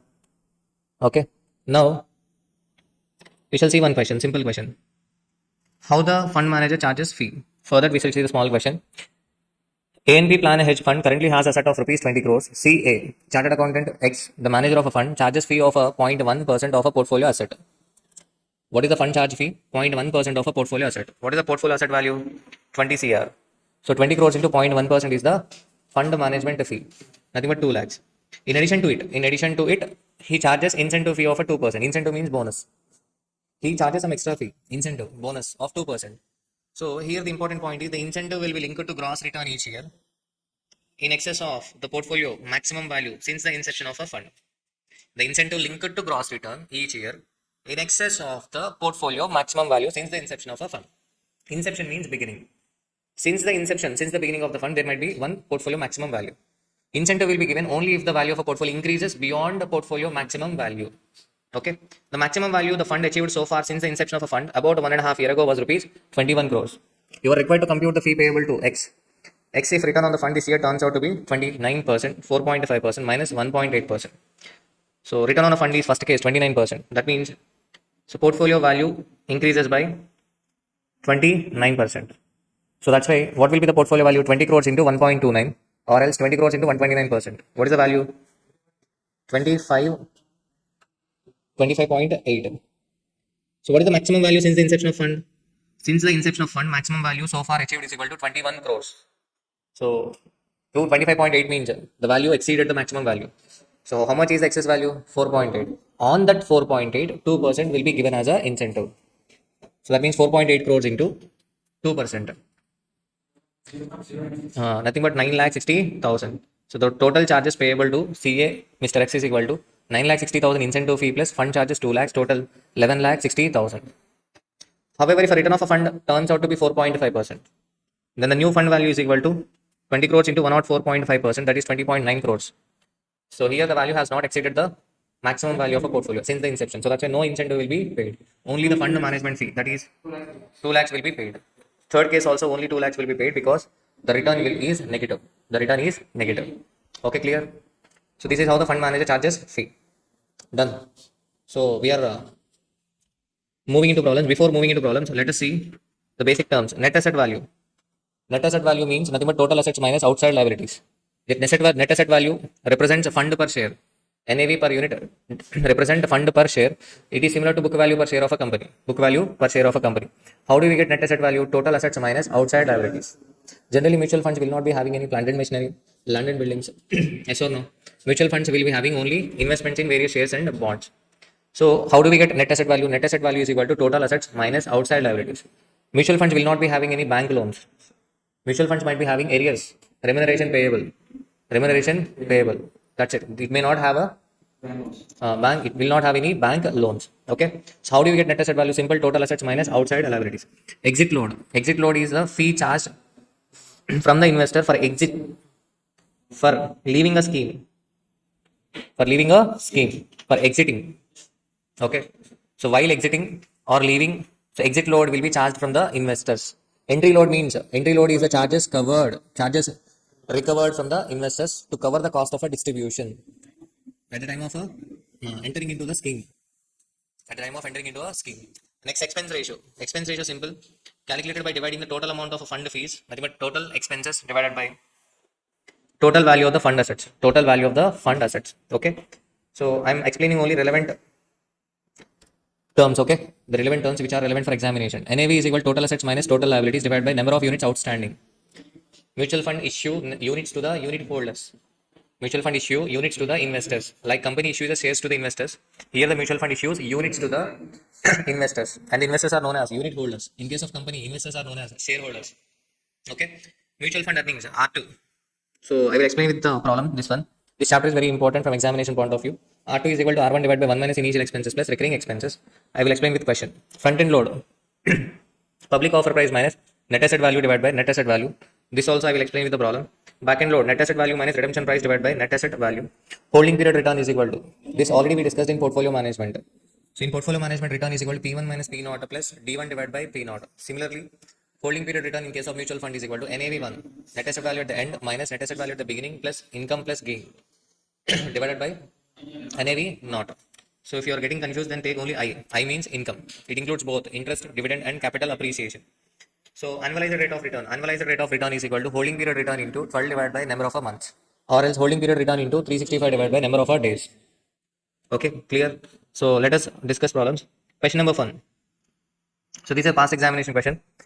Mr. A can earn a return of 16% by investing in equity shares on his own. Without anyone help, he can earn 16% on his own. Now he is considering a recently announced equity-based mutual fund scheme in which initial expenses are 5.5% and annual recurring expenses are 1.5%.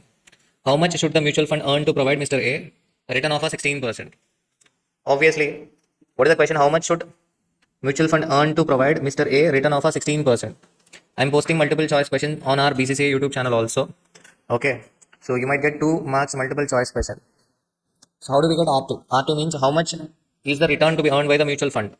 If a mutual fund earns 16%, that will not be sufficient. If a mutual fund earns 16%, out of a 16, it has to incur annual recurring expenses of 1.5. Only 14.5 is left. And this 14.5 is also is the return earned on 94.5, nothing but 0.945. Okay. You may not be able to give 16% return to Mr. A. For to give 16% return to Mr. A, it has to earn more than 16. More than 16. That means more than 16 means it has to cover annual recurring expenses as well as initial expenses. Recurring expenses are different. Recurring expenses means incurred every year. Initial expenses are different. So for example, if 100 rupees invested in mutual funds, initial expense is equal to 5.5. Net amount received by mutual funds is equal to 94.5. That means mutual fund has to earn 16 on 94.5 plus, in addition to that, it has to earn 1.5. Yes or no?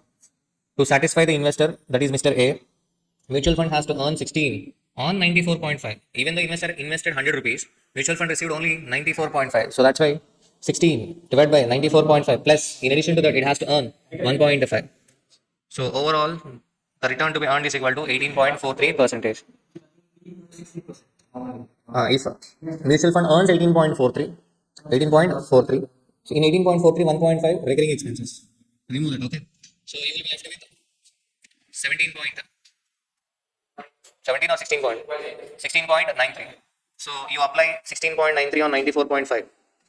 94.5 into 16.93 percentage. Nothing but you will get 16. That 16 will be given to Mr. A. So logic is not required right now. The formula for R2 calculation is simple R1, the return that can be earned by Mr. A on his own, 16. That is about 0.16 divided by 1 minus 0.055 plus 1.5%. So this is the answer. Next, front end load, back end load. The unit price of a equity linked savings scheme of a mutual fund is 10. The public offer price of the unit is 10.204 and the redemption price is 9.8. Calculate front end load, back end load. What is the unit price? Unit price is equal to 10. Public offer price of the unit is 10.204. So 10.204 is the public offer price. Actual unit price is 10. That means the difference is front end load, entry load. Front end load is nothing but entry load. So to get percentage, 10.204 minus 10 divided by 10 to 2.04%. Yes or no? 2.04 percentage. Next, if redemption price is 9.8, redemption price is 9.8, actual unit price is 10.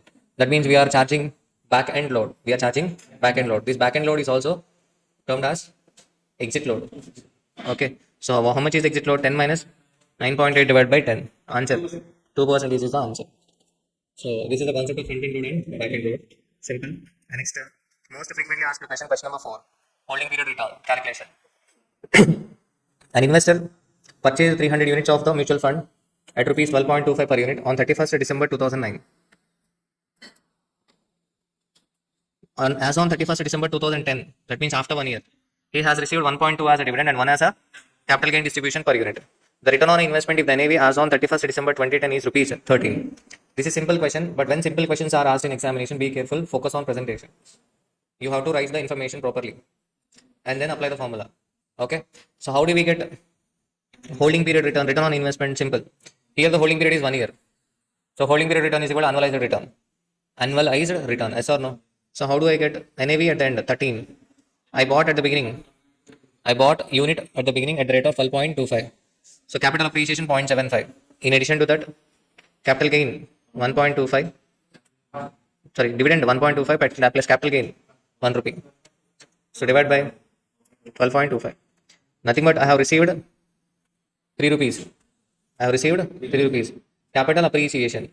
Capital appreciation 0.75 plus 1.25 dividend plus gain 1 rupee. So divide by 12.25. So the answer is 24.49% is the answer for holding period return.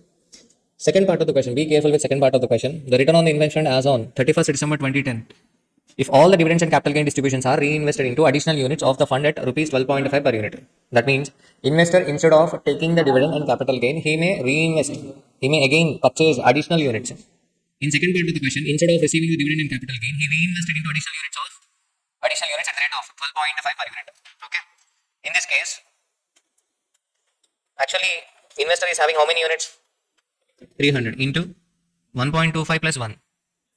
Yes or no? So total amount 675 rupees is the dividend plus gain. These 675 rupees are reinvested and he bought 1 unit at the rate of. That means how many units he bought? 50. He bought 54 additional units. So total units is equal to. Total units at the end is equal to 354 units. Yes or no? Now, how to calculate return? Return is equal to. At the end, he is having 354 units and each unit price is 13 minus. In the beginning, he has only 300 units and the price is 12.25. So, this is how we find out the return when the dividend reinvestment is done. Nothing but value at the end minus value at the beginning divided by value at the beginning. So, what is the answer? Are you getting my point? 25.22% is the answer. 25.22% is the answer. Okay. Question number 5. How do we calculate NAV? Simple. Total assets divided by outside liabilities. Yes or no? So mutual funds will have assets. Mutual fund will have assets like shares, bonds. That's it. In mutual funds, you won't be finding planted machinery, land and buildings, furnitures, etc. Yes or no? You will be finding only investment in shares. So these are the assets. Yes or no? So we have to find out the NAV of the fund on 1st April 2009. Simple. What are the columns to be taken? Shares, number of shares, market price, market value. So this is the total NAV of the fund divided by number of units. So 119.05 is the net asset value per unit on 1st April 2009. Okay. If A limited, B limited, C limited, D limited, E limited market price increases, then net asset value per unit will also increase. That is the capital appreciation for the investor. Yes or no? Sometimes mutual fund may sell these A limited shares at the rate of 20.7. It might have bought at 19.7. Now it is selling at 20.7. That means mutual funds receive a capital gain. This capital gain will be distributed among the investors. Are you getting my point? So NAV, net asset value. Net asset value on 1st April 2009. How do we get net asset value? Simple. Total assets minus outside liability. There are no outside liability, so that's why divided by number of units. What is the second part of the question? Assuming that on 1st April 2009, Mr. X, a high net worth individual, sent a check of rupees 50 lakhs to the fund and fund manager immediately purchases 18,000 shares of a C Limited. The balance is held in bank. Then what will be the position of a fund? Mutual funds can be open-ended schemes. Schemes can be open-ended scheme or a close-ended scheme. Open-ended scheme means investor can join anytime. Investor can leave the scheme at any point of a time. That is called as an open-ended scheme. Close-ended scheme means for a particular period of a time, outsider cannot come in, insider cannot go out. So that is called as a close-ended scheme. Here on 1st April 2009, Mr. X, high net worth individual, check of rupees 50 lakhs to the fund, and fund manager immediately purchases 18,000 shares of a C Limited. HNI means high net worth individual. He sent 50 lakh check means for the sake of investment. That means it might be open-ended scheme. So now we have to find out the position of a fund. Be careful. He bought immediately 18,000 shares of a C Limited. That means originally C Limited shares are 10,000, but now 28,000. On 1st April itself, we have to find out the position of a fund. So that's why the number of shares changes. How many shares? 28,000 shares. So number of shares, market price per share, market value total. And here the important point is cash. How much is the cash received from HNI? 50 lakhs. Out of 50 lakhs, we bought 18,000 shares. Each share bought at the rate of 264.4. That means amount spent on C Limited shares is equal to 47 lakh 59,200. That means we are left with the cash of 2,40,800. Mutual funds may have a assets. What type of assets? Investment in shares and cash or a bank balance. That's it. Okay. So NAV of the fund is equal to 10 crores something divided by, while calculating the NAV per unit, be careful. Now the number of units are not equal to 8 lakhs. Now the number of units increases because we have to issue units to the high net worth individual. How many units you should issue to the high net worth individual? Simple. 50 lakhs divided by 119.05. Units are issued to the high net worth individuals at the NAV on that particular rate. At the rate of NAV on that particular date. So that's why number of additional units to be issued to the high net worth individual is equal to 50 lakhs divided by 119.05. That means total number of units is equal to 8,42,000. Be careful. 8,42,000. So NAV per unit is equal to, again, you will get 119.05. And what is the third part of the question? Now suppose on 2nd April 2009 at 4 p.m. the market price of the share is as follows. Then what will be the new NAV? On 2nd April, market prices changes. Number of shares will remain same. Market price changes, and accordingly, NAV of the fund will also change. Yes or no? But cash balance will remain same, unless mentioned in the question, cash balance will remain same. No expenses are incurred between 1st April and 2nd April, so that's why cash balance will remain same. 2,40,800. So NAV per unit is equal to 122.075. Why the NAV has increased? Because the market price increased. 19.7 increased it to 20.3. 482.6 increased it to 513.7. 264 increased it to 290.8. Of course, D Limited decreased, but whereas E Limited price also increased. So that's why the NAV per unit also increased to 122.075. Clear? Done. So next question number 6. This is also frequently asked question, simple question. So we have to find out NAV. Find out the NAV per unit given that operating expenses paid during the year amounted to rupees 5 lakhs. Okay. So how many units are issued? 10 lakh units at the rate of rupees 10. That means total amount received by mutual fund is equal to 1 crore. Out of 1 crore, it made the following investments. That means 98 lakhs worth investments are purchased. That means So 2 lakhs. 2 lakhs cash left with us. Or else you can take an alternate assumption 2 lakhs issue expenses. Okay, 2 lakhs issue expenses. Okay. So we shall assume we have a cash balance of 2 lakhs in the beginning. In the beginning, we are left with 2 lakhs. During the year, dividend of rupees 12 lakhs received. That means 2 lakhs plus 12 lakhs. 2 lakhs plus 12 lakhs, 14 lakhs. Interest on all types of debt securities was received as and when due. Interest on all debt securities received. That means 8 lakhs into 7%, 5 lakhs into 9%, 5 lakhs into 10%. Nothing but 8 lakhs into 7%, 56,000. 5 lakhs into 9%, 45,000. Plus 5 lakhs into 10%, 50,000. Are you getting my point? Everything is received as and when due. Okay. Out of this, we incurred operating expenses of 5 lakhs. That means we are left with cash of 10 lakh 51,000 cash at the end. Yes or no? Okay. And next, at the end of the year, equity shares and 10% debentures are quoted at 175% and 90% respectively. Other investments are at par. So we have to find out the NAV at the end. How do we get NAV? Total assets minus outside liabilities. So what are the total assets? Equity shares. Equity shares at the end, 50,000 equity shares into 50,000 into face value 100 into 175%. You should not apply 175% on total value 80 lakhs. So equity shares are quoted at 175% means 175% of the face value. At the end of the year, equity shares and 10% debentures are quoted at 175% and 90% respectively. That means equity shares are quoted at 175%. That means 175% of face value. So that's why 50,000 into 100 into 175%. So here you might do a clerical mistake. Instead of multiplying 50,000 into 100 into 175%, you might take 80 lakhs into 175%. Be careful, okay? So that is 175% of a face value. So 87 lakh, 50,000. So what about 10% debentures? 5 lakhs into 90%. So 4 lakh 50,000. What about 7% government securities? Same, 8 lakhs. 9% debentures, they are at par. Same. So that's why 8 lakhs, 5 lakhs. The cash balance is 10 lakh 51,000. 1 crore 15 lakh 51,000 is the NAV, net asset value, total net asset value. That too before distribution of a dividend. Here, second part of the question is also find out the NAV if the mutual fund had distributed a dividend of rupees 0.8 per unit during the year to the unit holders. If a dividend is distributed, the fund value decreases. So, but cash balance decreases. So that's why less dividend received. So dividend paid 10 lakhs into 0.8, 8 lakhs. So NAV after distribution of dividend is equal to 1 crore 7 lakh 51,000. So net asset value per unit without distribution of dividend is equal to 1 crore 15 lakh 51,000 divided by 10 lakh units, 11.551. Second case, 10.751. Clear? Simple. Done. Next, question number 7. Question number 7 is also simple. Listed shares at cost 20, cash in hand 1.23. Based on the following information, determine the NAV of a regular income scheme on per unit basis. Bonds and debentures at cost 4.3. Of these bonds not listed and quoted 1. Bonds and debentures at cost 4.3. Of these not listed and quoted are 1. Other fixed interest securities at cost 4.5. Dividend accrued. Dividend accrued 0.8. Nothing but dividend receivable. Dividend accrued means dividend receivable. Other companies declared a dividend but not yet received. Amount payable on share 6.32. This is now liability. Expenditure accrued. Liability 0.75. Number of units 20 lakhs. Current realizable value of a fixed income securities of face value of rupees 100. 106.5. In this question, this point is not relevant.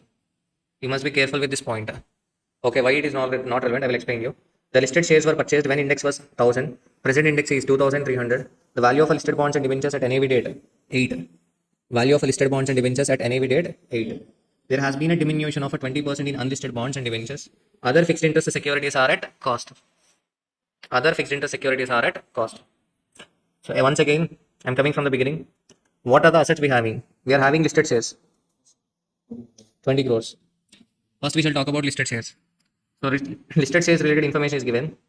The listed shares were purchased when index was 1000.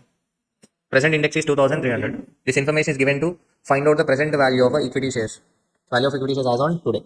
How do we get value of equity shares as on today? 20 CR into 2300 into 20 CR into 2300 divided by 1000. 46. Cash in hand 1.23. This is the cash in hand at the end. 1.23. Bonds and debentures at cost.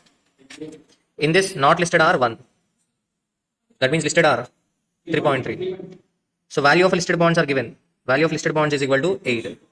So we shall take value of listed bonds as 8. What about unlisted bonds? Out of 4.3, unlisted bonds is equal to 1. But there is a diminution of 20% in unlisted bonds and debentures. That means unlisted bonds value is equal to 0.8. ये तो हो गया. Okay, total assets. Total assets. Okay, and next dividend accrued. What is the next one? Before dividend accrued, there are other fixed interest securities at cost. Other fixed interest securities are at cost. The question given is last point. Other fixed interest securities are at cost. That means no change in the value. So that's why we are ignoring this sentence. Current realizable value of fixed income securities of face value rupees 100 is equal to 106.5.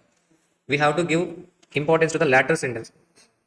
So that's why we are ignoring that 106.5 information. So fixed income securities are 4.5. Dividend accrued is also asset. Dividend receivable 0.8. So these are the total assets 61.33 minus what are the liabilities? Amount payable on shares 6.32. Expenditure accrued 0.75. So total liability 7.07. Net assets are 54.26 divided by 20 crores number of units. Net asset value per unit is equal to 271.3. 271.3. Clear? Done. Next, eighth question.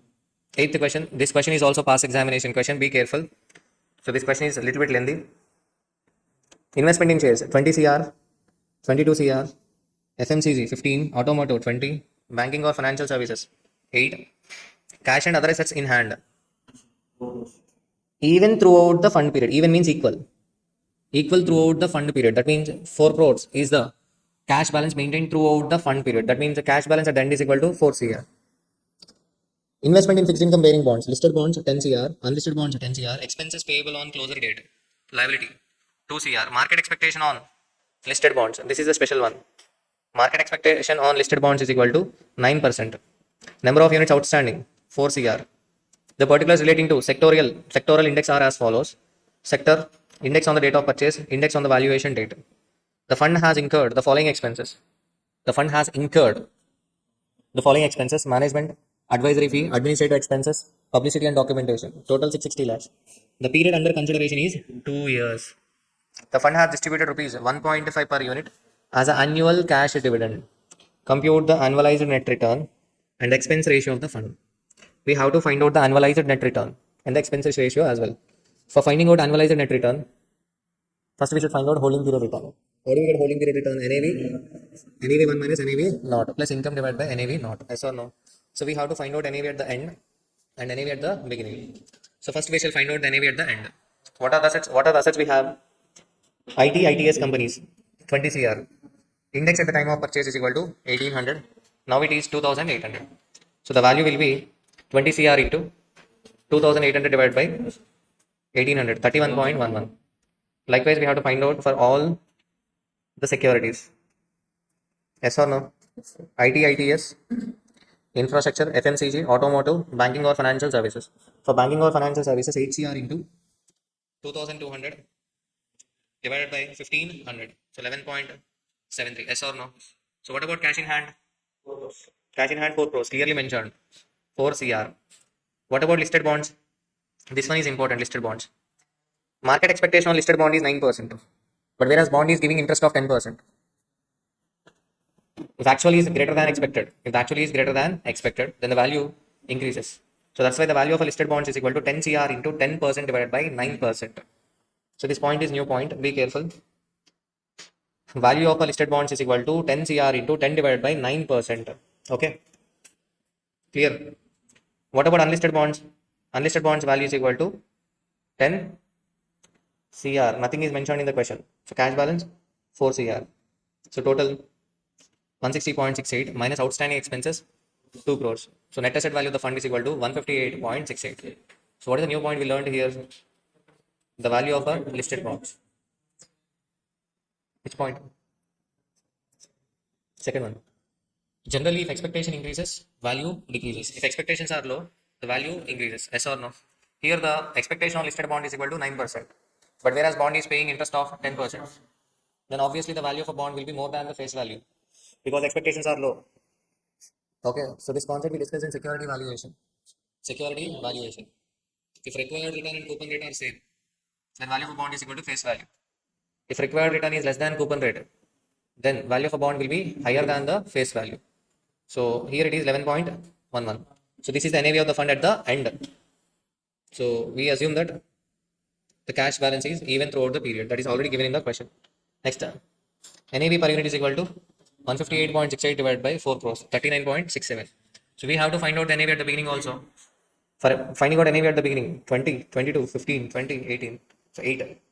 So the values given in the question must be taken, yes or no? Listed bonds 10, unlisted bonds 10. And here the special point is we are not taking cash, because here the assumption is cash balance is arised out of an investment. Are you getting my point? As per the suggested answer, while calculating opening NAV, we are not taking the cash. There won't be any opening cash. Yes, cash is generated out of an investment. Cash is generated out of an investment, and then throughout the period, 4 crores cash balance is maintained. So at the end, we will be having 4 CR. Are you getting my point? So that's why. So this is a special point. So 105 divided by 4 crores, 26.25. Clear? So now, what is the return? The return is equal to 39.67 minus 26.25. NAV1 minus NAV0 plus income. Income received is dividend. What is the dividend? 1.5 per unit as annual cash dividend. Here the period under consideration is 2 years. So that's why 2 into 1.5 whole divided by 26.25. Are you getting my point? So the answer is 62.55% is the holding period return. Are you getting my point? NAV at the end is equal to 39.67 minus NAV at the beginning 26.25 plus the dividend received is equal to 3 rupees for 2 years. Whole divided by 26.25. What is the answer? 31.28%. Final answer. 39.67 minus 26.25 plus 3 divided by 26.25. 62.55 is the holding period return. What is the holding period? 2 years. So that's why annualized return is equal to 62.55 divided by 2. That is nothing but 31.28. Yes or no? Next, expense ratio. How do we get expense ratio? Expense ratio is equal to total expenses. Already given in the question, total expenses 660 crores divided by average value of a portfolio. Average value of a portfolio, or you can take a closing net value also. How do we get average portfolio value? Opening plus closing divided by 2. So 131.84. Or else you can take 660 crores divided by, so 660 lakhs divided by closing NAV. What is the answer? Expense ratio is equal to total expenses divided by average value of a portfolio. How do we get average value of portfolio? Opening plus closing divided by 2. So 660 lakhs divided by 131.84 crores, 5.01. Expenses per unit, not asked in the question, but so given in the suggested answer, expenses per unit is equal to 6.6 crores divided by 4 CR. 1.65 is the expenses per unit. Per unit, we are spending 1.65 on either advisory fee or publicity and documentation or administrative expenses. Per unit, we are spending how much? 1.65. Clear? All points are covered in this question. So that's why if you have no time, then go through, straight away go through question number 8. Clear? Next question, question number 11. You pause the video and try question number 9 and 10. Okay. Pause the video and try question number 9 and 10. So we shall see question number 11. This is past examination question. Mr. Y has invested in the 3 mutual funds as per the following details. Amount of investment, net asset value at the time of purchase, dividend received up to 31st March 2018, NAV as on 31st March 2018, effective yield per annum as on 31st March 2018. Assume 1 year is equal to 365 days. Mr. Y has misplaced the documents of investment. Help him in finding the date of his original investment after ascertaining the following. Help him in finding the date of his original investment after ascertaining the following. Number of units in each scheme, total NAV, total yield, number of days, investment held. So, simple question. First, we have to find out number of units in each scheme. Simple 2 lakhs divided by NAV at the time of purchase.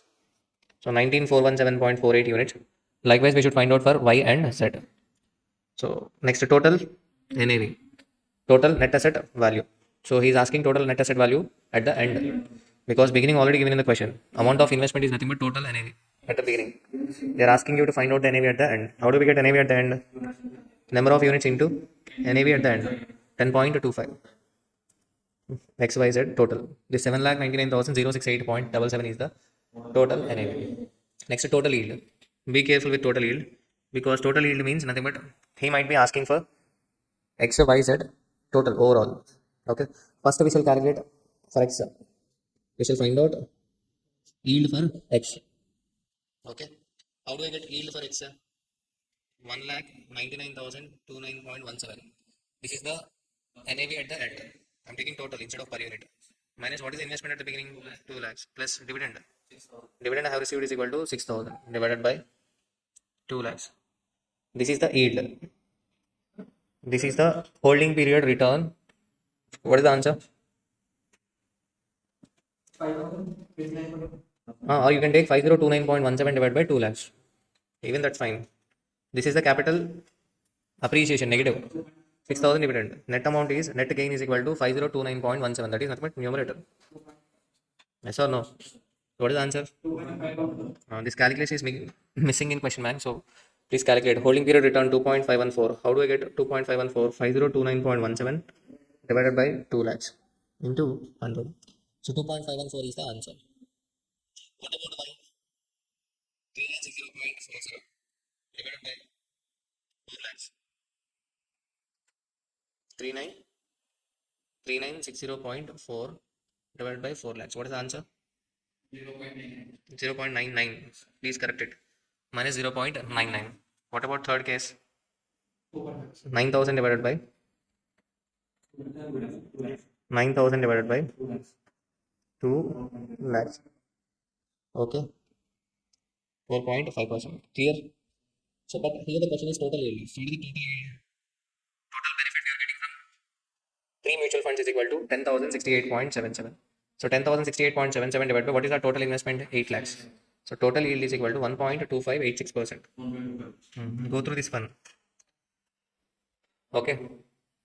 Total yield 10,068.77 divided by 8 lakhs into 100. 1.2586%. Clear? That is the total yield. Next, number of a days investment held. Simple. Holding period return is available. We have. So for finding out holding period, every time we will be having holding period return and holding period. Using holding period and holding period return, we used to find out annualized return. But here we have effective yield per annum and holding period return. We should find out number of days. Generally, annualized return is equal to holding period return into 365 divided by holding period. Yes or no? Okay. Now we have to find out holding period. So holding period is equal to holding period return divided by annualized return into 365. Yes or no? So here holding period return is equal to 2.514 divided by annualized return 9.66. So how many days? How many days? 95 days. And next case, be careful with calculation. Next case, minus 0.99 divided by minus 11.66 into 365. 30.31 days. Not 21 days, 28 days. 31 days. And next last one, 4.5 divided by 24.15 into 365. 68 days. So we have to find out the date of original investment also. So that is missing in question bank. So please note it down. So date of a investment, date of original investment. So date of original investment is equal to date of original investment. Mutual fund X. What is the duration? 95 days. Okay. So effective yield as on 31st March 2018 is given. That means closing date is given. That means so what number of days investment held is equal to 95 days. That means March 31, February 28, and next January 31. Overall 90. That means 5 days investment held in December. So that means December 27, 27, 28, 29, 30, 31. So 27th December is the date of original investment. Are you getting my point? What about next one? 31 days. That means 1st March. Next 68 days. 68 days means 31 in March, 28 in February, total 59. So ho gaya. Next 9 days. So next 9 days, January 23, 23, 24, 25, 26, 27, 28, 29, 30, 31. So 23rd January. Clear? So these are the dates of original investment. Clear? Done? So pause the video and practice this question once. Next question, question number 12. Mr. X on 1/7/2012. During the initial public offer of a mutual fund, invested 1 lakh at a face value of 10. On 31st March 2013, the mutual fund declared a dividend of 10%. When Mr. X calculated that his holding period return was 115%. They might ask you the same question, but with a small change. Instead of holding period return, they might give you annualized return. Be careful, okay? If annualized return is given in the question, then you should convert annualized return into holding period return. On 31st March 2014, mutual fund again declared a dividend of 20%. On 31st March 2015, Mr. X redeemed all his investment which had accumulated to 11296.11 units when his holding period return was 202.17%. Instead of holding period return 202.17, they might give you annualized return 73.52 something. Be careful. Calculate the NAV as on 31st March 2013, 31st March 2014, and 31st March 2015. So simple question, but you have to practice. Unless you practice, you may not be able to solve in examination. Be careful. So we have to find out NAV as on 31st March 2013. So for finding out NAV as on 31st March 2013, the information is relevant up to 115%. Okay. So, and the point is, X invested 1 lakh, face value 10. That means how many units he bought? He bought 10,000 units. But these units are accumulated to 11,296.11. That means he is reinvesting the dividend. He is reinvesting the dividend. So first we shall find out NAV as on NAV as on NAV as on 31st March 2015 2013 2013, yes or no? What is the holding period return? 115% is the holding period return. What is the investment at the end? I don't have an idea. So NAV 1 minus NAV at the beginning 1 lakh plus I have received a dividend at the rate of 10%. That means 10,000 divided by 1 lakh. So NAV 1 is equal to 2 lakh 5,000. So NAV per unit is equal to 2 lakh 5,000 divided by 10,000. Yes or no? 20.5 is the answer. Yes or no?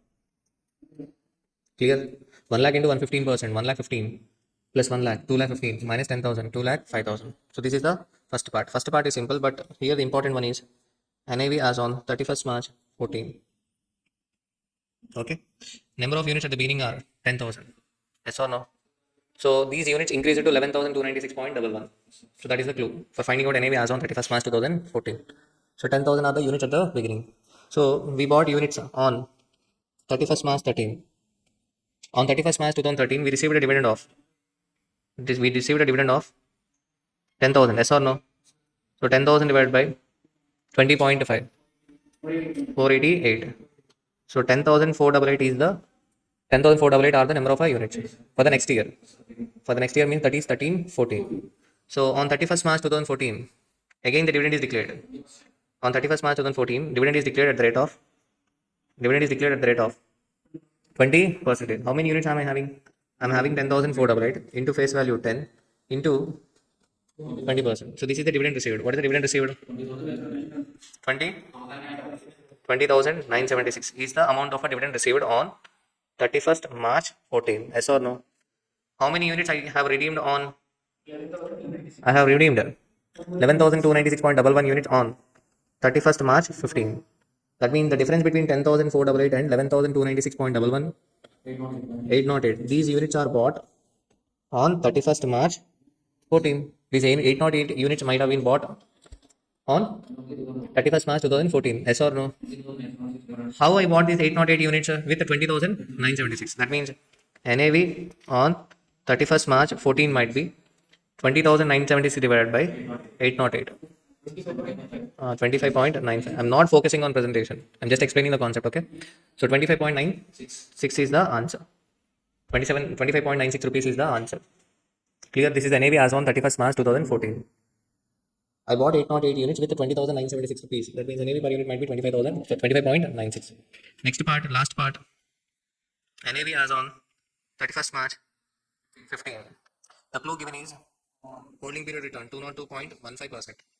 What is the value of investment at the end? Value of investment at the end. I have no idea. Yes or no? I have no idea. Yes or no? How many units am I having? 11,296.11 into X. This is the value of investment at the end. Value of investment at the beginning, 1 lakh. Divided by 1 lakh. Yes or no? That means 2 lakh, 2,150 is equal to 11,296.11 x minus 1 lakh. X is equal to 3 lakh 2,150 divided by 11,296.11. So what is the answer? 20? 26.75 is the answer. Clear? Are you getting my point? Okay. Or else 202.17 is equal to NAV1 202.17. Huh? Okay, that's okay. So 202.17. Clear? NAV1 minus 1 lakh divided by 1 lakh. So I'm finding out NAV1 302 170. So and then divide by number of units. NAV per unit is equal to 26.7. Clear? Next question number 13. Dividend reinvestment plan, bonus plan, growth plan. 3 plans. So plan A, B, C. Mr. Anand, Mr. Bachchan, Mr. Shahrukh. To confuse, these investors have chosen B, C, and A. You ignore the names of investors. Remember only plan A, plan B, plan C. Plan A is the dividend reinvestment plan, plan B is the bonus plan, and plan C will be growth plan. So you have to practice this question. So right now, CMA board is asking only 7 marks questions. So they might reduce the dates. They might give you the similar questions, but they will reduce dates. Instead of giving 5 declarations of a dividend, they will give only 3 declarations. Instead of 3 bonus issues, only 2 bonus issues will be given. Because the questions, maximum number of marks awarded for question is 7. That's why. On 31st July 2009, all 3 investors redeemed all the balance units. Calculate annual rate of return to each of the investors. In this question, the special point is columns. First, you must be able to take columns. So first, dividend reinvestment plan. So dividend received is reinvested again. So that's why on 1/4/2009, what are the columns? Date, calculation not required. If you want, you can take date, calculation, dividend reinvestment, NAV, units bought, closing balance. So in the beginning, what is the amount of investment made? 1 lakh. Face value 10. Nothing is mentioned in the question, so that's why we assume that units are issued at face value. So that's why 1 lakh divided by 10. 10,000 units. Yes or no? On 28th July, 20% dividend is declared. So 10,000 into 10 into 20%. 10,000 number of units into face value 10 into 20%. 20,000 is the dividend. This dividend is reinvested at the rate of NAV 30.7. The dividend 20,000 rupees will be reinvested at the rate of 30.7. So how many units you are going to get? 651.465. So total number of units is equal to 10,651.47. Next date, 31st March. 31st March, 10,651.47 into face value 10 into what is the rate of a dividend? 70%. Be careful, the number of units increases. Now the dividend is declared on 10,651.47 units. So the dividend received is equal to 74,560.29 and number of units bought is equal to 74,560.29 divided by 58.42. These are the number of units bought. So pause the video and calculate the number of units at the end. Okay, total number of units at the end is equal to 14,906.16. Here comes the again complicated calculation. So what is mentioned in the question? There is a security transaction tax of a 0.2%. So that's why, what is the sale value? 14,906.16 units into 53.75. This is the amount received. We have to pay security transaction tax of 0.2%. So net amount received is equal to 7,99,603.69. Clear? The next point is long-term capital gain is exempt from tax. Short-term capital gain is subject to 10% tax rate. That is given in the question. Ignore your income tax knowledge, okay? Ignore the knowledge shared by Bhaskar sir, okay? Ignore.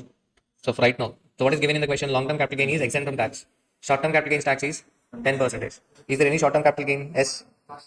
Because last 1144.43 units were bought on 24th March and sold on 31st July. They bought on 24th March but sold on 31st July. That means within how many months? 4 months. April, May, June, July. Within 1 year sold. So that's why on the 1144.43 units, short-term capital gains tax is applicable. What about 702.85? Not applicable because those are bought on 2008 March, more than 1 year. So that's why short-term capital gains tax is equal to 1144.43 into 53.75 minus 48.1 into 10%, 641. So this is the net amount after tax. If any CA final students are watching this class, they might find 2 answers in CA final study material. Ignore. Right now I'm discussing only one answer. Blindly follow this answer, okay? So 7,98,956.69 is the net amount after tax. So the rate of a return, the annual rate of a return is equal to 7,98,956.69 minus 1 lakh divided by 1 lakh. Then you will get holding period return. But I have to find out annualized return. What is the holding period?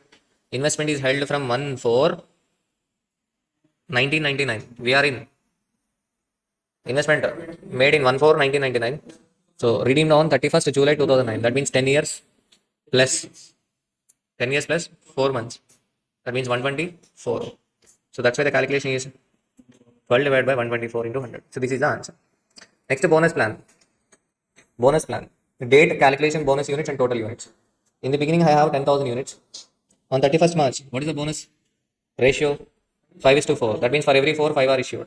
So that's why 5:4 means for every 4, 5 bonus units are issued. So that's why 10,000 into 5 by 4. 12,500 bonus units. Total 22,500. At the end, 37,500. These last 7,500 are bought on 24th March 2009. On these 7,500, short-term capital gains tax will be applicable. So 37,500, these units are sold at the rate of 22.98. This is plan B. You should not take 53.75. So 22.98. 37,500 into 22.98 minus security transaction tax. And next, short-term capital gains tax. Be careful. 7,500 into 22.98 minus cost of acquisition 0. Bonus units. So that's why 7,500 into 22.98 into 10%. So this is the net amount after tax. Whereas in last part, the cost of acquisition is 48.1 in previous part of the question. Okay. So what is the annual rate of return?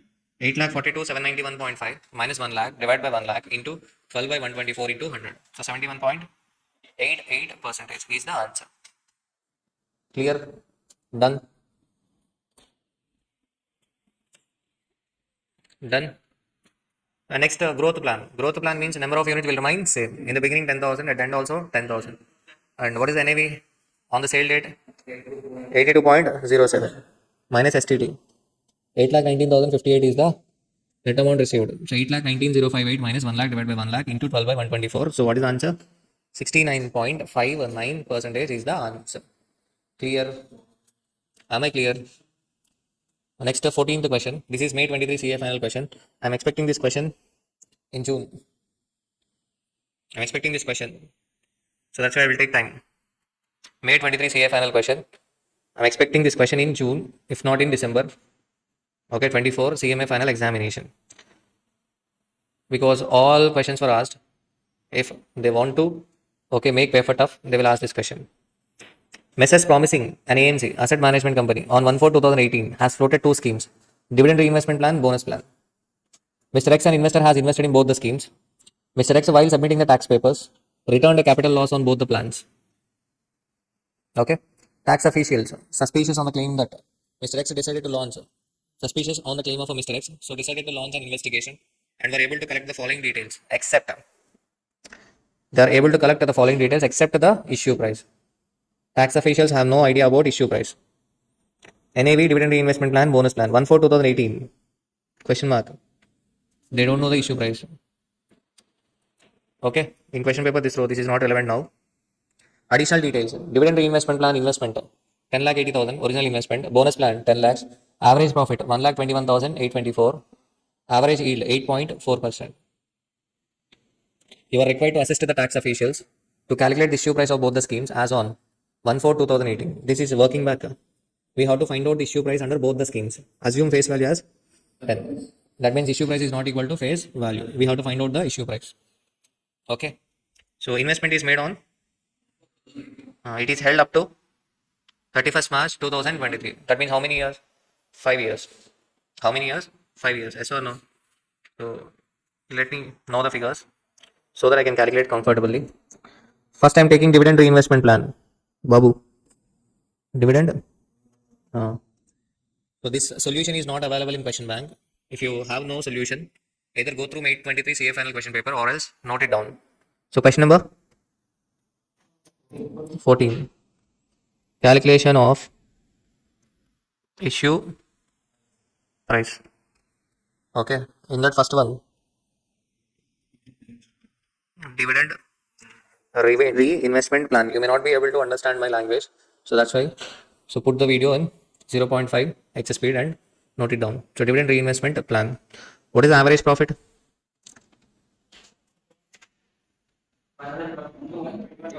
1 to 1, 824 rupees. Yes or no? Okay. Number of units at the end is equal to 1 to 1. Sorry. Let us assume. Let us assume issue price is equal to x. Issue price is equal to x. Are you clear? Now, number of units at the beginning is equal to number of units at the beginning is equal to 10,80,000 divided by x. Yes or no? Clear? Okay. Next, number of units bought on. Number of units bought on. What is the next date? When is the dividend declared? Dividend declared on 31st March 2020. So number of units bought on 31st March 2020 is equal to 10,80,000 divided by x into what is the face value 10 into what is the dividend rate 12%. So this is the dividend received on 31st March 2028. So 2020, 31st March 2020. This is again reinvested. What is the NAV on the date? What is the NAV on 31st March 2020? 60. So these are the number of units bought on 31st March 20. Am I clear? 10,80,000 divided by x, number of units, into 10 rupees face value, into dividend rate 12%. So then you will get dividend amount divided by NAV on the date 60. So if you simplify this one, you will get 21,600 divided by x. Next, number of units bought on 31st March 2021. So 10,80,000 divided by x plus 21,600 divided by x. So total number of units on 31st March 21, yes or no? So 10,80,000 divided by x plus 21,600 divided by x into face value 10 into what is the dividend rate? 10% into 1 by 68. If you simplify this, what is the amount? What is the number? What is the number? 16,200 divided by x. Clear? Next, number of units bought on 31st March 22. Yes or no? 31st March 22 is equal to 10,80,000 divided by x plus 21,600 divided by x plus 16,200 divided by x into 10 into 15% into 1 by 75. 22 divided by x. Yes or no? Okay. So number of units at the end. Number of units at the end is equal to 10,80,000 divided by x plus 21,600 divided by x plus 16,200 divided by x plus 22,356 divided by x. So total. What is the total? 22,356. 11 lakh 40 divided by x. So these are the number of units at the end. Yes or no? So okay. Clear. Number of units at the end. Other way. Number of units other way is equal to what is the investment at the beginning? 10 lakh 80,000 is the investment at the beginning. Plus what is the profit? 1 to 1 824 into 5. Profit per annum is equal to 1 to 1 824. Yes or no? So investment is held for how many years? 5 years. That is average profit. Average profit means profit per annum. So 1 to 1 824 into 5. So this is nothing but value of investment at the end. Yes or no? Value of investment at the end. Yes or no? So value of investment at the end is equal to 1689,120. This is the value of investment at the end. Number of units at the end is equal to 16,89,120 divided by what is the NAV at the end? NAV at the end is given 80. These are the number of units at the end.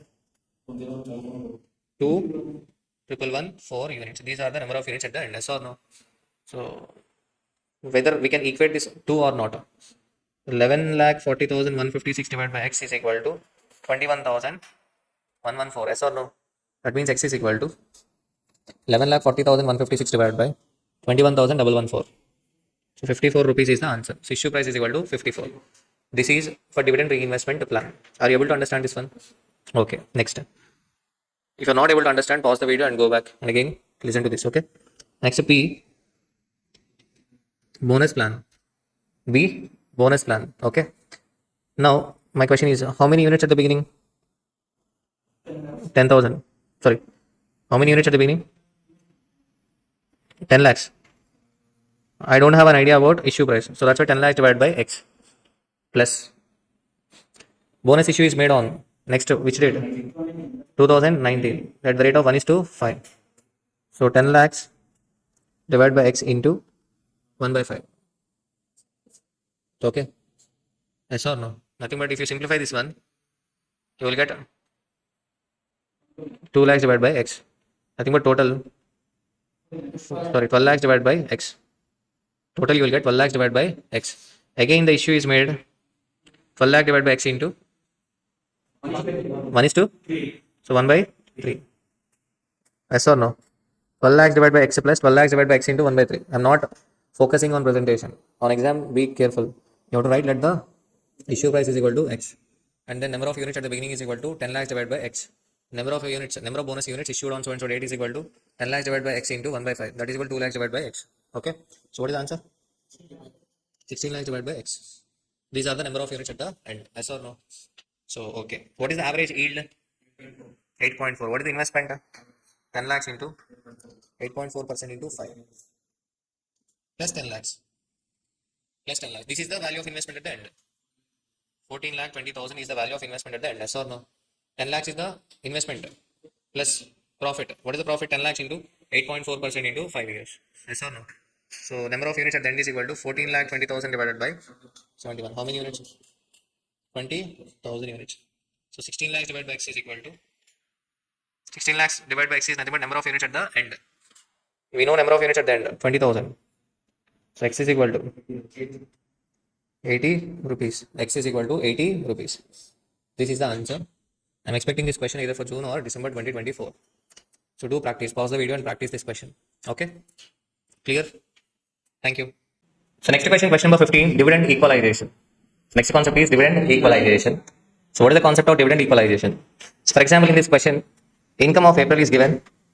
Income of April, income for May, income for June is given. Okay? In the beginning of April, there are 300 lakh units. At the end of April, mutual fund issued 6 lakh units at opening and ending. At the end of April. At the end of June, 70% of the available income was distributed. That means income of April, May and June, it is distributed at the end of the June. Okay. In the beginning of April, there are 300 lakh units. At the end of April, 6 lakh units are being issued. And at the end of May, 3 lakh units were repurchased. 3 lakh units were repurchased. Okay. So before understand the concept of dividend equalization, see the timeline. In the beginning of April, there are 300 lakh units. Excellent. Okay. So Katrina, next. At the end of April, 6 lakh units are issued. At the end of May, 3 lakh units are repurchased. Repurchased is similar to buyback. Okay. Now, income for April is 22.95. Is it fair to distribute income to all the unit holders who are there at the end of June? No. Why the reason? Because only 300 lakh units are there in the beginning of April. 6 lakh units were purchased at the end of the April. So distributing income of April to the 6 lakh unit holders is not correct. So that's why to equalize the existing 300 lakh units and 6 lakh units, we have to collect dividend equalization from the incoming investors.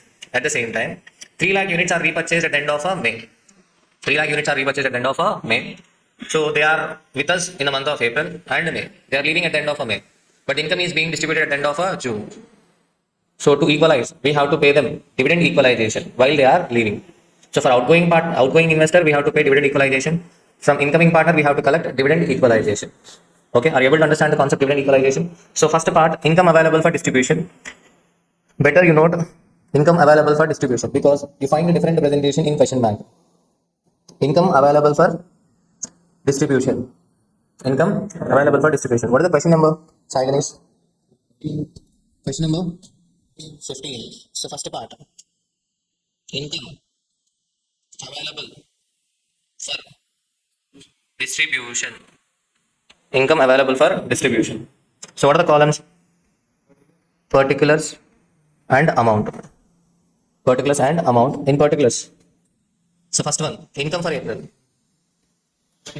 Income for April is equal to 22.95 lakhs. Mahalakshmi, please listen to class. Income for April 22.95 lakhs. Next, in the beginning there are 300 lakh units. At the end, 6 lakh units are being issued. So income for April 22.95. We have to collect dividend equalization from the incoming investors. So that's why add dividend equalization. What is the amount of dividend equalization? 22.95 lakhs. This is income with respect to 300 lakh units. So that's why 22.95 lakhs divided by 300 lakhs into 6 lakhs.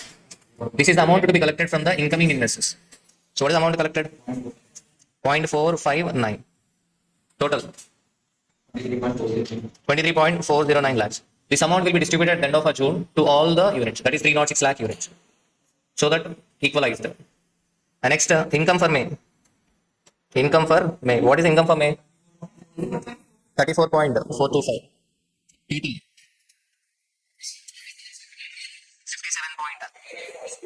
57.8340 lakhs. So at the end of May, 3 lakh units are repurchased. We have to pay dividend equalization. So that's why reduce dividend equalization.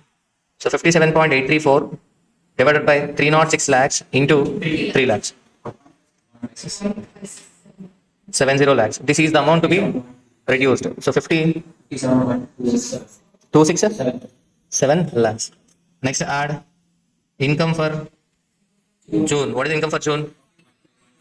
45.45. The total is 102.717. Welcome, Rajgaru. 102.717. 102.717. This is the total income minus dividend paid. What is the amount dividend? What is the amount of dividend paid? 70%. Yeah. So what is 70% of 102.717? 71.9011. The amount left at the end. 30.381 30.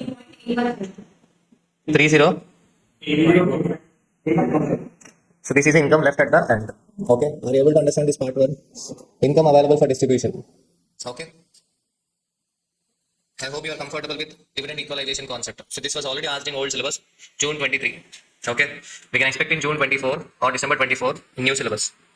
Next, second part of the question, issue price at the end of April. Issue price at the end of April. What is the issue price? At the end of April, 6 lakh units are issued at opening NAV plus 2% load. Entry load must be added. Yes or no? So 18.75 plus 2% entry load. The next, we should collect the dividend equalization from the incoming investors. So that's why dividend equalization. What is the dividend equalization amount? 22.95 lakhs divided by 300 lakhs. So per unit we have to collect a 0.0765 dividend equalization. So the net issue price at the end is equal to 19.2015. And third part of the question is calculation of issue price at the end of May. So calculation of issue price at the end of May. Repurchase price. Calculation of repurchase price at the end of May. Opening NAV 18.75 less exit load. Less exit load 2%. And we should give outgoing investor dividend equalization. So that's why the dividend equalization must be added to the repurchase price. So what is the calculation? 57.834 lakhs. Yes or no? 57.834 lakhs divided by 306 lakhs. This is the amount of a dividend equalization to be paid to the outgoing investor. So that's a repurchase price at the end of April is equal to 18.564. And what is the fourth part of a question? Calculation of a NAV as on 30th June. Simple. For opening NAV, we have to add income of April, income of May, income of a June. And we should reduce income distributed. And we should add issue of a fresh units. And we should minus repurchase of a units. That is what done. Opening NAV 300 lakhs into 18.75. Portfolio value appreciation should be added 425.47. And next issue of a fresh units 6 lakhs into 19.2015. Income received 22.95 plus 34.425 plus 45.45 minus units repurchased 3 lakh units at the rate of 18.564 minus income distributed. So the closing NAV is equal to 6140.9101 divided by number of units at the end 303 lakhs. So this is the closing NAV 20.267. Clear? Next question number 16. Simple question number 16. Question number 16. Sharp ratio, Trainer's ratio and Jensen's alpha Most frequently asked question, Sharpe ratio, Trainer's ratio, and Jensen's alpha. Very simple calculation. So Sharpe ratio. So already we have discussed Sharpe ratio in portfolio management chapter. What is the Sharpe ratio? RP minus RF divided by sigma P. What does it denote? It denotes excess return per 1% of a total risk. Per 1% of total risk. For example, without taking any risk, we are able to earn 9% return. By taking 2.5% risk, we are able to earn 19% return. So that means we are earning an excess of 10% return by taking a risk of 2.5. The Sharpe ratio is equal to 4. For every 1% extra risk, we are able to generate extra return of 4%. So this is Sharpe ratio. And next, Trainer's ratio. Simple. Trainer's ratio, RP minus RF divided by beta P. You can take as RS minus RF. RS means return of a security minus RF risk-free return divided by beta S. Beta S means beta of a security.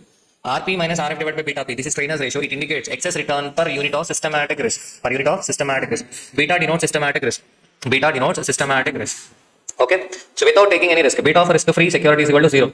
Beta of risk-free security is equal to 0. So without taking risk, we are able to earn 9. By taking risk, we are able to earn 19. So what is beta? How do we get beta? How do we get beta? Correlation with the market is given. Right? Correlation of a mutual fund A with the market is given. Yes. So beta, how can we calculate it? Sigma SM into sigma S divided by sigma M. Third formula must be used. Correlation with the market means nothing but sigma SM. So sigma SM is equal to 0.840 into sigma S 2.5 divided by 1.2. 1.2 is the standard deviation of a market. So what is the answer? What is the beta? 1.75. So 19 minus 9 divided by 1.75. What is the answer? 5.7143. So this is the Trainer's ratio. 5.7143. Higher the Sharpe ratio, higher the Trainer's ratio, higher the Jensen's alpha, better it is. So they are asking you to rank the portfolio using Sharpe method. We give highest rank to the mutual fund which is having a higher Sharpe ratio. Yes or no? Okay. So this is how the ranking is done. This is Trainer's ratio. And how do we get Jensen's alpha? Jensen's alpha is equal to actual return minus CAPM return. Actual return is 19%. Actual return of a mutual fund A is equal to 19%. So we have to find out CAPM return. CAPM return is equal to RF 9% plus RM 14. RM 14 minus 9 into beta 1.75. So answer is 17.75. So 19 minus 17.75. So Jensen's alpha 1.25. So higher the Jensen's alpha, better it is. If a Jensen's alpha is positive, that indicates we should make a fresh investment because the security is underpriced. If Jensen's alpha is negative, that indicates the securities are overpriced. We should sell the security. If Jensen's alpha is equal to 0, that indicates securities are correctly priced. We should hold the securities. Okay, so rank 1 will be given to the mutual fund which is having a higher Jensen's alpha. Okay, clear? Done. Next question number 18. Question number 18. There are two mutual funds. One is D mutual fund and the other one is K. In this question, you find out NAV only for D mutual fund, okay? Because for K mutual fund also you have to follow the same procedure. What is the question actually? NAV as on 31st December 2014 of D mutual fund is 70.71, consisting 99% equity and remaining cash balance. What is the NAV at the beginning? 70.71, consisting 99% equity and remaining cash balance. The particulars are given. What are the particulars given? Sharpe ratio, Trainer's ratio, standard deviation. There is no change in portfolio during the next month and average annual cost is rupees 3 per unit for the scheme of both the mutual fund. That means no investment, fresh investment is made, no repurchase. No sale is made.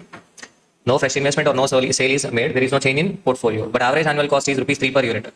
If a share market goes down by 5% within a month, so this is the special point. If a share market goes down by 5% within a month, calculate expected NAV after a month for the schemes of both the mutual funds. Simple question. They're asking you to find out the expected NAV after a month. What is the NAV at the beginning? NAV at the beginning is about 70.71. In this 99% equity, 1% cash. I'm not focusing on presentation. I'm just explaining. Okay. So 70 rupees equity and the cash is equal to 0.71. Yes or no? Now the point is.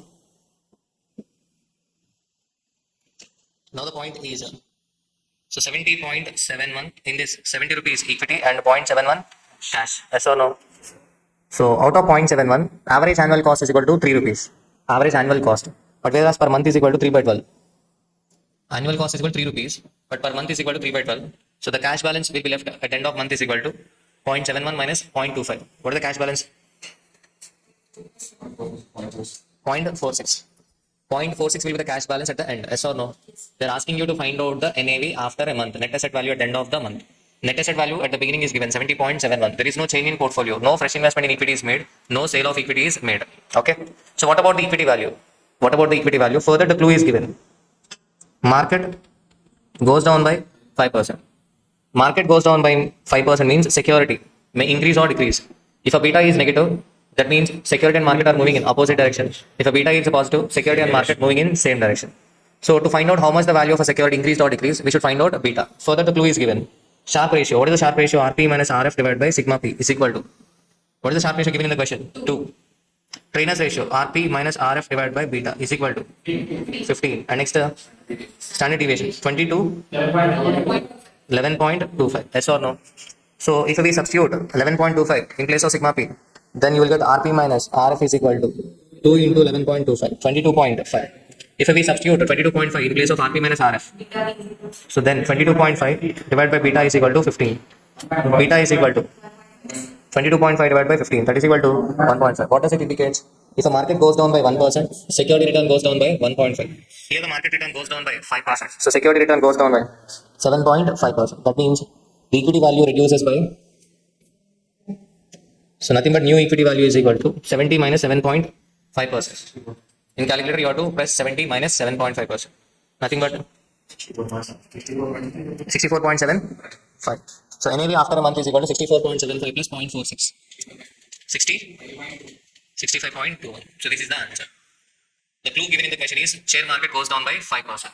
So to find out NAV after a month, we have to find out beta. So same like B mutual fund, you have to do for K mutual fund. I'm not focusing on presentation. If you present like this, you will get 0 marks. Okay. For next exercise again, you have to watch same marathon. Be careful. This question pakka you will get in June 24. Pakka. Risk of a loss. Definitely you will get this question. Risk of a loss. Because CA final students, they are not having this concept. Risk of a loss. Okay. Very simple question. Question number 21. Already this question has been asked in June 23, old syllabus. Okay. So fund A, fund B, market portfolio. The following information is available for mutual fund A, mutual fund B and market portfolio for 6 months. April, May, June, July, August, September.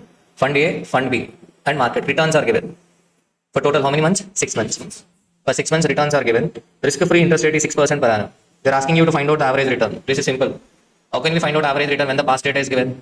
By doing simple average. Excellent. Simple average. Fund A 3 plus 1.75 plus minus 1 plus 3.5 plus 1.5 plus 0 divided by 6. You will get 1.46. Fund B 1.25. Market portfolio 1.2. So this is a routine point. You already know this point. Next, the second one is risk of a loss. Risk of a loss. This is new point and very simple. Risk of a loss. What is the risk-free rate? 6% is the risk-free rate. So we have to find out the risk of a loss. I'm going to find out the risk of a loss only for fund A. Only for fund A. But whereas in examination you have to take columns for fund A, risk of a loss. Risk of a losses for fund A, fund B and market. Columns. Month. Columns.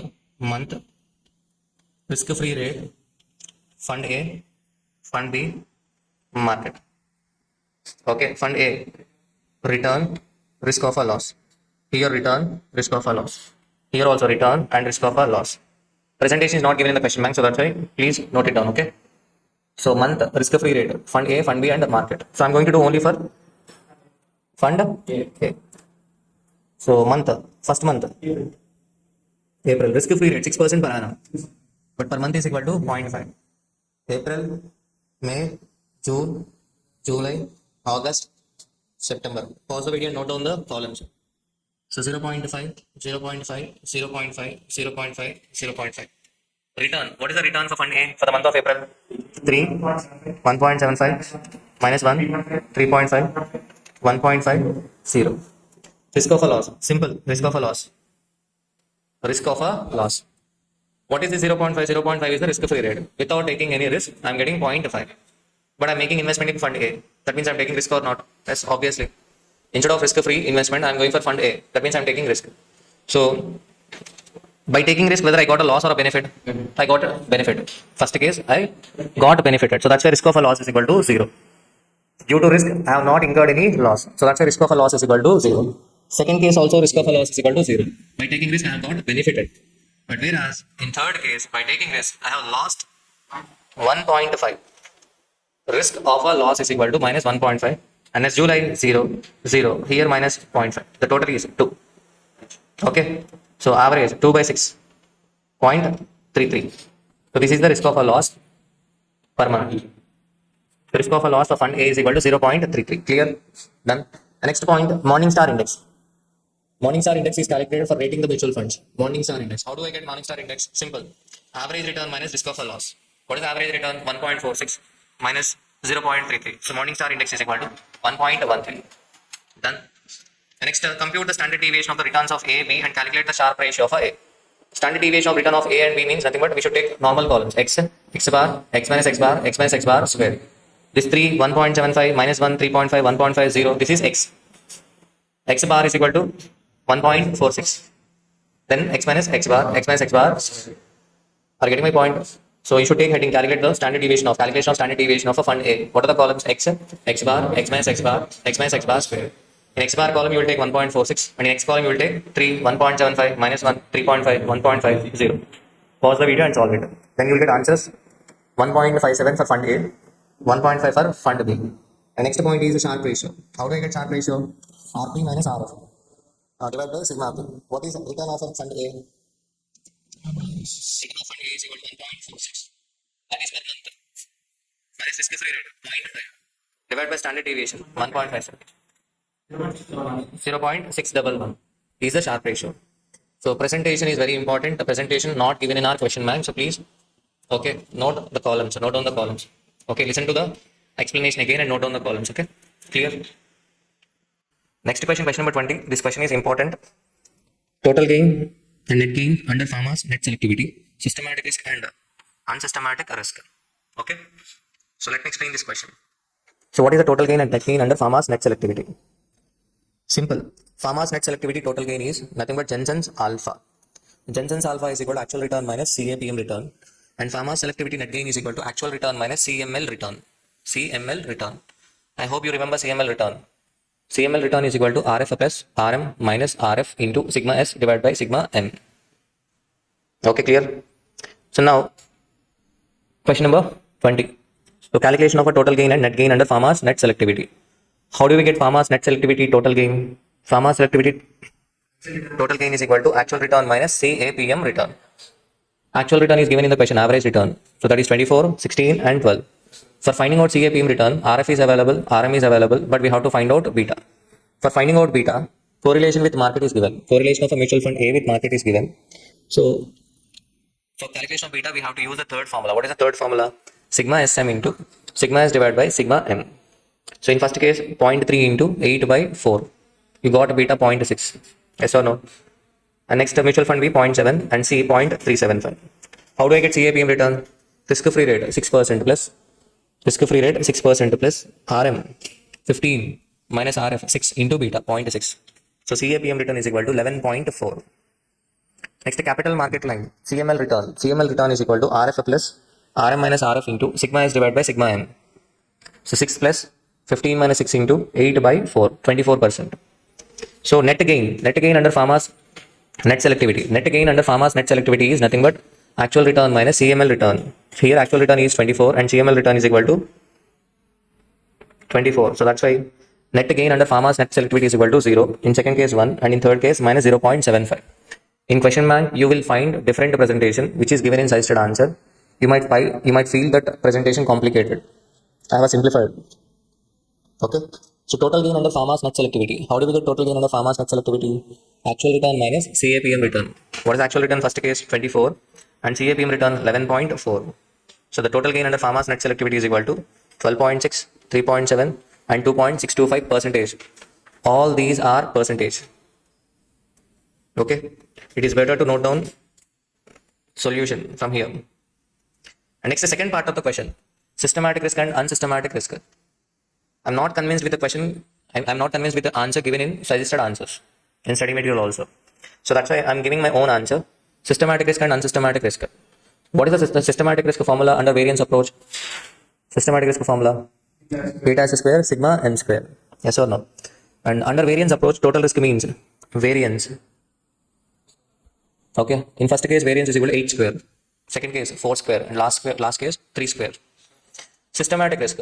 Systematic risk beta S square sigma M square. So beta is there in the question. Beta, we already found it in first part. And next, variance of market is also available in the question. Yes or no?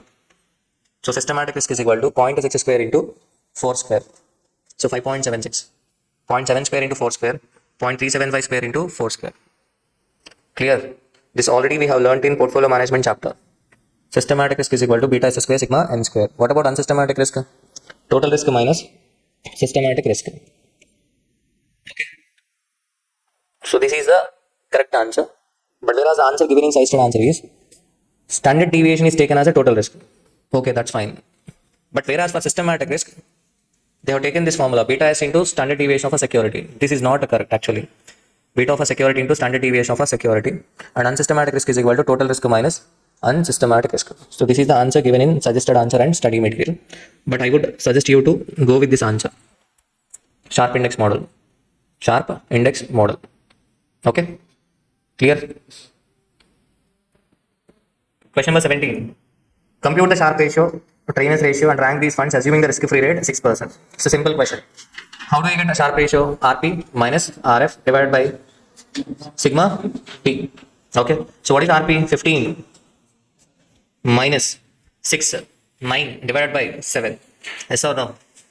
9 divided by 7. So 1.25, 1.285714 is the Sharpe ratio. How do I get Trainers ratio? RP minus RF divided by beta. That is 1.25. So 9 divided by 1.25. The answer is 7.2 is the Trainers ratio.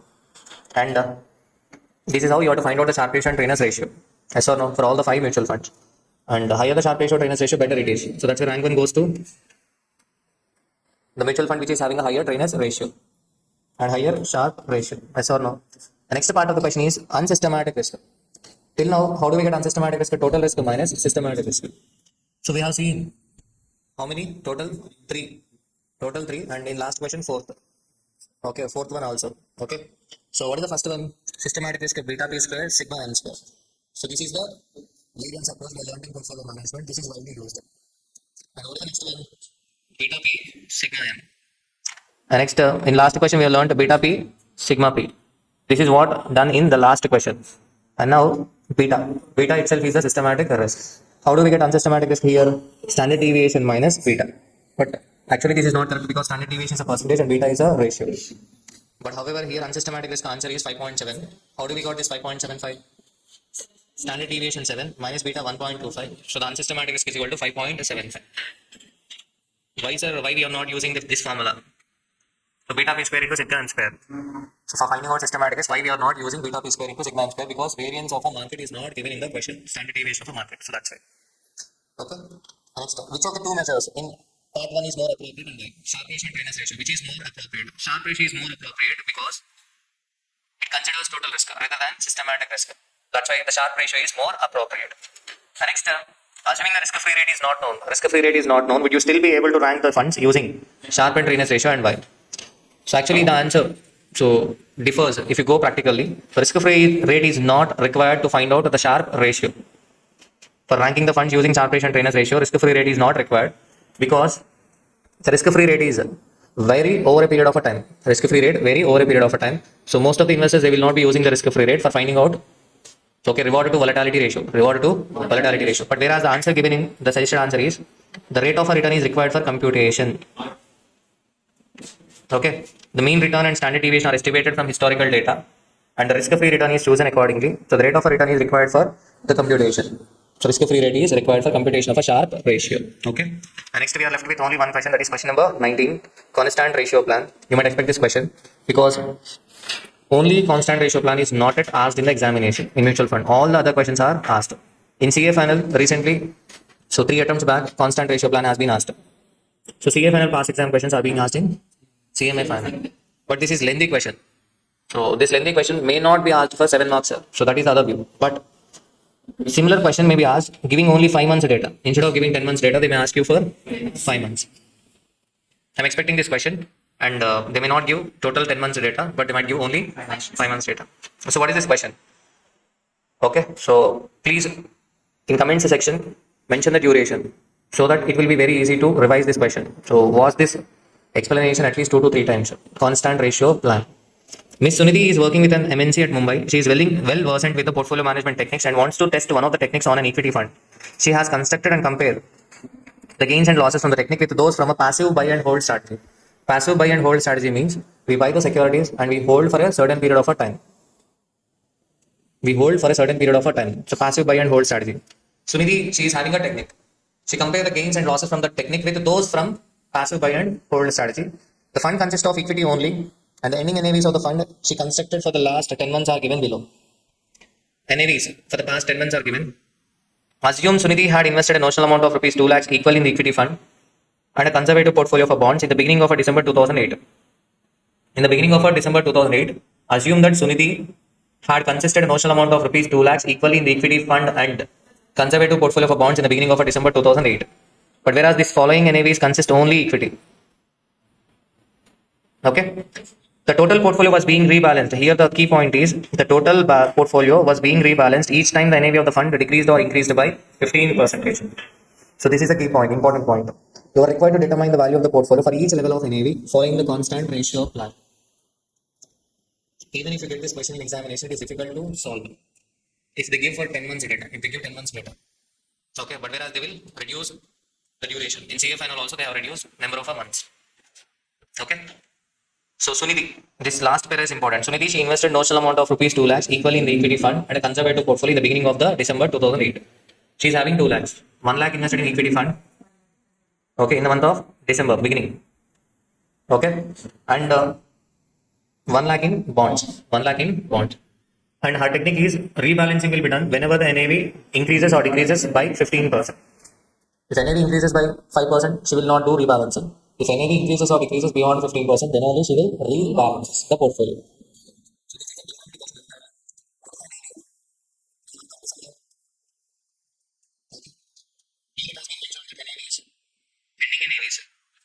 But there might be a beginning NAVs. What is NAV? 40. She invested 1 lakh in conservative portfolio, that is nothing but bond. Aggressive portfolio means equity. 1 lakh. What is the total investment? 2 lakh. How many units she gets? 1 lakh divided by 40. 2500. 1 lakh divided by 40. 2500 units. Yes or no? In the month of January, NAV is equal to 25. That means NAV has decreased. By what percentage NAV has decreased? NAV has decreased by which percentage? From 40, it has got decreased to 25. So the difference is equal to 40 minus 25 divided by 40. 37.5%. That means the decrease is beyond 15%. So the rebalancing will be done. Okay. So 25. Bond value will not change. Bond value is equal to 1 lakh. But whereas this 2500 units value will decrease. So 2500 into 25. 62,500. The total portfolio value is equal to 1,62,500.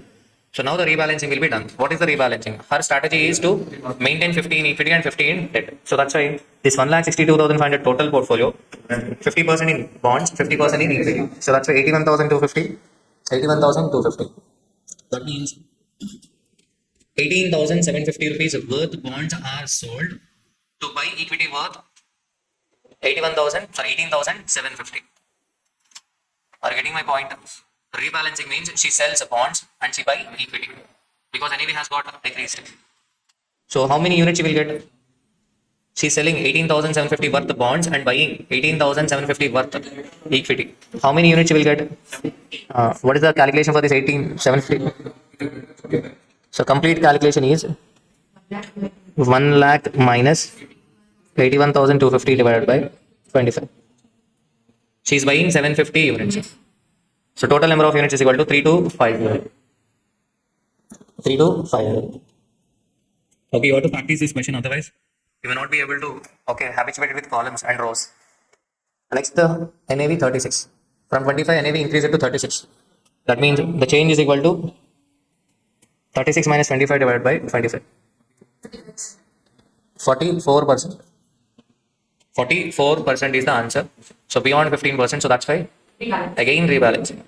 So what is the value of a bonds? 81,250. Bond value will not change. But whereas equity value 3,250. What is the total value? 1,98,250. So rebalance has to be done. 1,98,250 bonds, 25 equity. Now we should We should sell equity. We should sell equity and we should make investment in bonds. So how many units we should sell? So what is the calculation for this one? 1,17,000 minus 99,125. So what is the difference?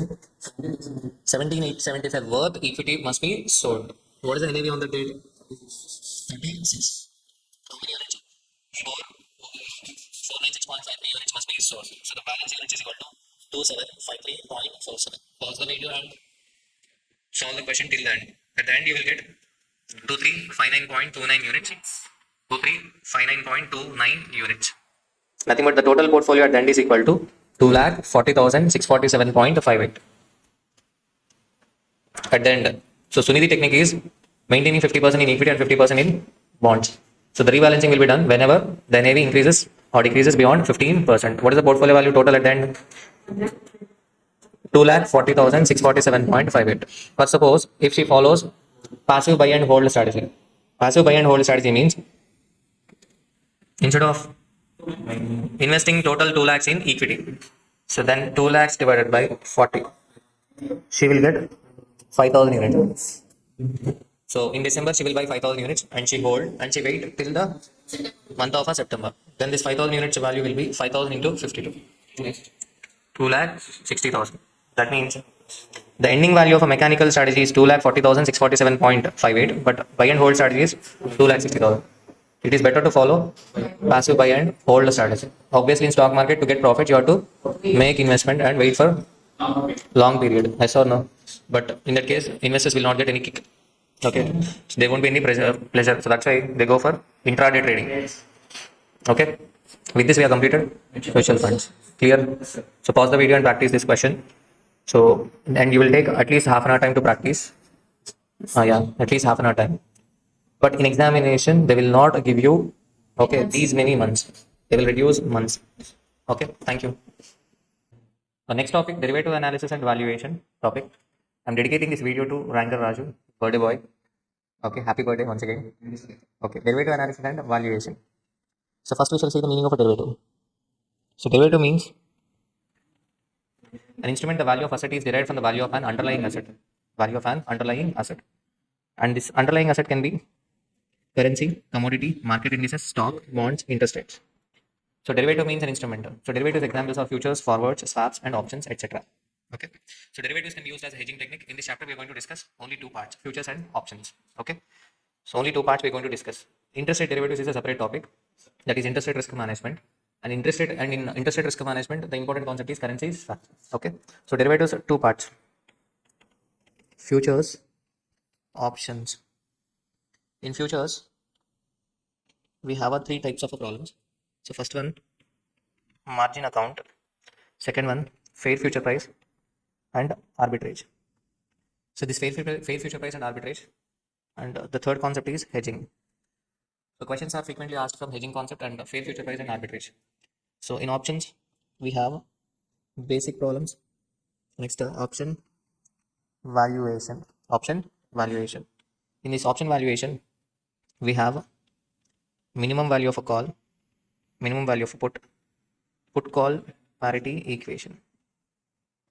Put call parity equation. Okay. And next, option valuation models, risk neutralization method. Next, binomial method, two period binomial method. This two period binomial model is similar to risk neutralization. This one is not asked till now. Okay. In past 11 years, so there was no question from binomial. I mean, two period binomial. Okay. Next one is black scholes. Black scholes 3 times asked in the question in past 11 years. It means around 22, more than 22, because old plus new. You have to include both old and new.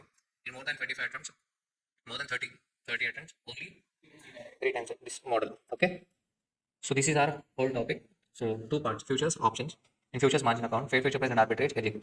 Options basics, option valuation, and in option valuation, minimum value of a call, minimum value of put call parity equation, risk neutralization, binomial, two period binomial, black scholes model. Okay. So now, so we shall start with the basics. First, I hope you all know what is derivatives. So I will give an example for derivatives. So for example, call option. Option contract is an example for derivative. Option contract is an example for derivatives. Underlying asset can be okay. Option is a derivative. Let us assume a call option. Call option of a X limited. Call option of a X limited. What is call option? Call option means right to buy. Right to buy. So for example, we bought a call option of a X limited. Okay. So expiring in 3 months. Expiring in 3 months. And the strike price is rupees 200. What does it indicate? The buyer of option is having a right to buy equity share of X limited for rupees 200. For example, on the maturity, future spot price is equal to rupees 250. In the market price is 250. So already he has entered into an option contract. Now he has a right to buy share at the rate of 200. So the derivative instrument, that is option contract value, is 50 rupees. Because of option contract, he is able to save 50 rupees. Yes or no? Otherwise, he has to buy equity share at the rate of 250. So that's why option is a derivative, and option value depends upon the underlying asset share. For example, if a future spot price is rupees 300, in that case also he will be exercising the call option, and the value of option is equal to 100 rupees. If a future spot price is 100 rupees, then he has a right to buy at the rate of 200, but in market share is available at the rate of 100. He will allow the call option to lapse, and the value of a derivative is equal to 0. Value of a call option is equal to 0. Here the call option value depends upon the value of a share of a X limited. So that's why call option or a put option is known as a derivative.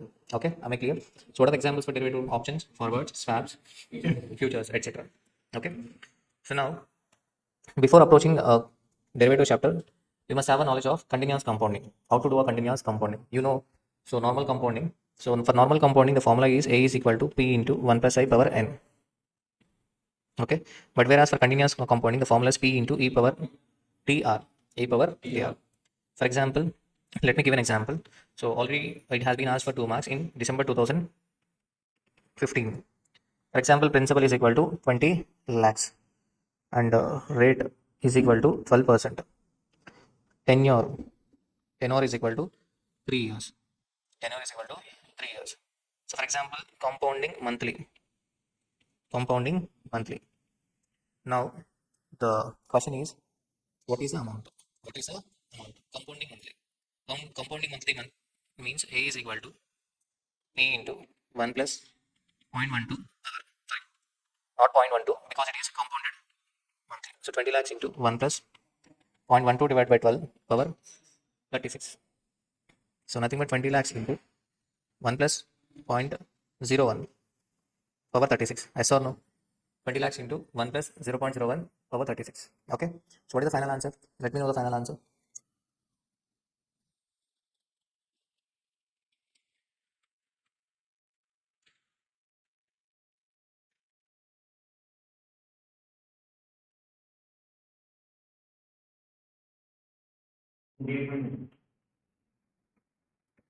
Twenty 28.90 lakhs is the final answer when it is compounding monthly. However, if it is continuous compounding, then amount is equal to 20 lakhs into e power 3 into 0.12. If it is continuous compounding, then amount is equal to principal into e power TR. Then 20 lakhs into e power 30 0.36. How do you get e power x? E power x is equal to 1 plus x divided by 1 factorial plus x square by 2 factorial plus x cube by 3 factorial and so on. So while calculating continuous compounding, I would recommend to take up to x cube. If you do not have a time, then you take up to x square. Okay. So what is the answer? 1 plus 0.36 divided by 1 plus 0.36 square divided by 2 into 1 plus 0.36 cube divided by 3 into 2 into 1. So this is how we write 3 factorial, yes or no? So what is the answer?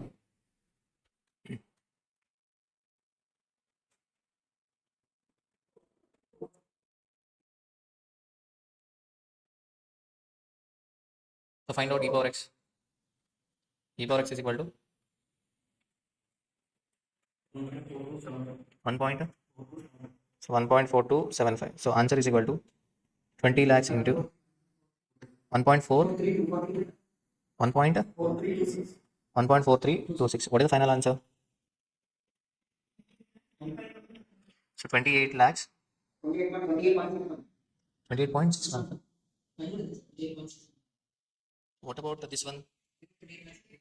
28.615. What about this one? Continuous compounding also same. 28.61. Over continuous compounding, we have to prefer the monthly compounding. Okay, then what is the minimum compounding charges that can be levied? Minimum compounding charges that should be levied is 55.5. If in case of continuous compounding, the minimum charges being levied are 55.5, then monthly compounding will become better. Okay, so this has been asked for 2 marks. So are you able to understand the concept of continuous compounding? Okay, next concept, initial margin. So what is the first part of our topic? Futures. Futures. Okay, so the main difference between option, forward, and future. Option is a right, forward is a obligation, future is also obligation. The only difference between the forward and future is the main difference, risk of a default. In case of a forward contract, we have a risk of a default. But whereas in case of future, we do not have a risk of a default, because a trader who wants to enter into a futures contract, he has to make a deposit of initial margin. Initial margin is similar to a security deposit. Initial margin is similar to a security deposit. On daily basis, profit or loss is calculated on future contract. And okay, if investor gets loss, then the balance in margin account will get decreased. Okay, if investor gets profit, then balance in margin account will get increased. Okay, so initial margin is similar to a security deposit, so that's why there is no chance of making a default. But whereas in forward contract, counterparty may make a default. Okay, that is the main difference. Already we have explained it in regular classes. So we have a concept of initial margin, maintenance margin, and variance margin in case of a futures contract. Initial margin, maintenance margin, variation margin. So what is initial margin? So initial margin means the margin to be deposited with the dealer at the time of entering into a contract. So initial margin depends upon the daily absolute change and standard deviation. If a standard deviation of a security is high, then we have to make a higher amount of a deposit. Initial margin is equal to mu plus 3 times of a standard deviation. Okay, so mu is equal to daily absolute change and sigma is equal to standard deviation. Next, futures contract is a contract entered today to buy or sell the security at a pre-agreed rate. How the futures contract are settled? Future contracts are closed by physical delivery or cash settlement or offset prior to the expiration date. Okay, investor may take buy position or sell position. Buy position is known as long position and sell position is known as short position. So, okay, in case of futures contract, we have only two positions. What are the two positions? So we have started first topic, futures concept. In futures, we have a two positions. Okay, long position and other position is short position. An investor who is having an expectation that price will increase in the future, stock price is going to increase, he will take a long position. Okay, investor who is having expectation that price is going to increase. The investor who is having an expectation that price is going to decrease will take a short position. Okay, generally while solving the practical questions, if an investor is taking a long position as on today to close the contract, he will be taking a opposite position on the maturity date. That means if investor has taken long position as on today to close the contract on the maturity, he will be taking a short position. If investor has taken a short position as on today, then he will be taking a long position in the future. So futures contract can be settled by physical delivery, but whereas in classroom problems, we won't be okay considering a physical delivery. So normally the difference in price is settled. How the physical contracts are closed? I mean, futures contracts are closed. Cash settlement. Cash settlement. So two positions, long position and short position. If expectation of investor is the price is going to rise, buy position, fall, short position. Okay. In case of futures contract, daily marking to market account is prepared. Marking to market account is nothing but a daily P&L account. Daily P&L account of the futures contract. If investor has taken a long position and investor has taken a long position for 3 months futures contract as on today, he has to make a deposit of initial margin. What is his expectation? The price is going to increase.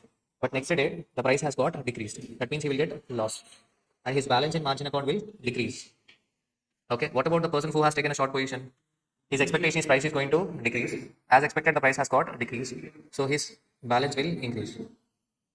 Balance will increase. Okay. Nothing but stock exchange will act as a booking between the investors. So one investor, this side will be taking long position. On the other side, other investor will be taking a short position. Clear. So margin account is daily profit and loss account. So to enter into futures contract, he has to make a deposit of initial margin, and initial margin depends upon the daily absolute change of the security. We are talking about security stock options.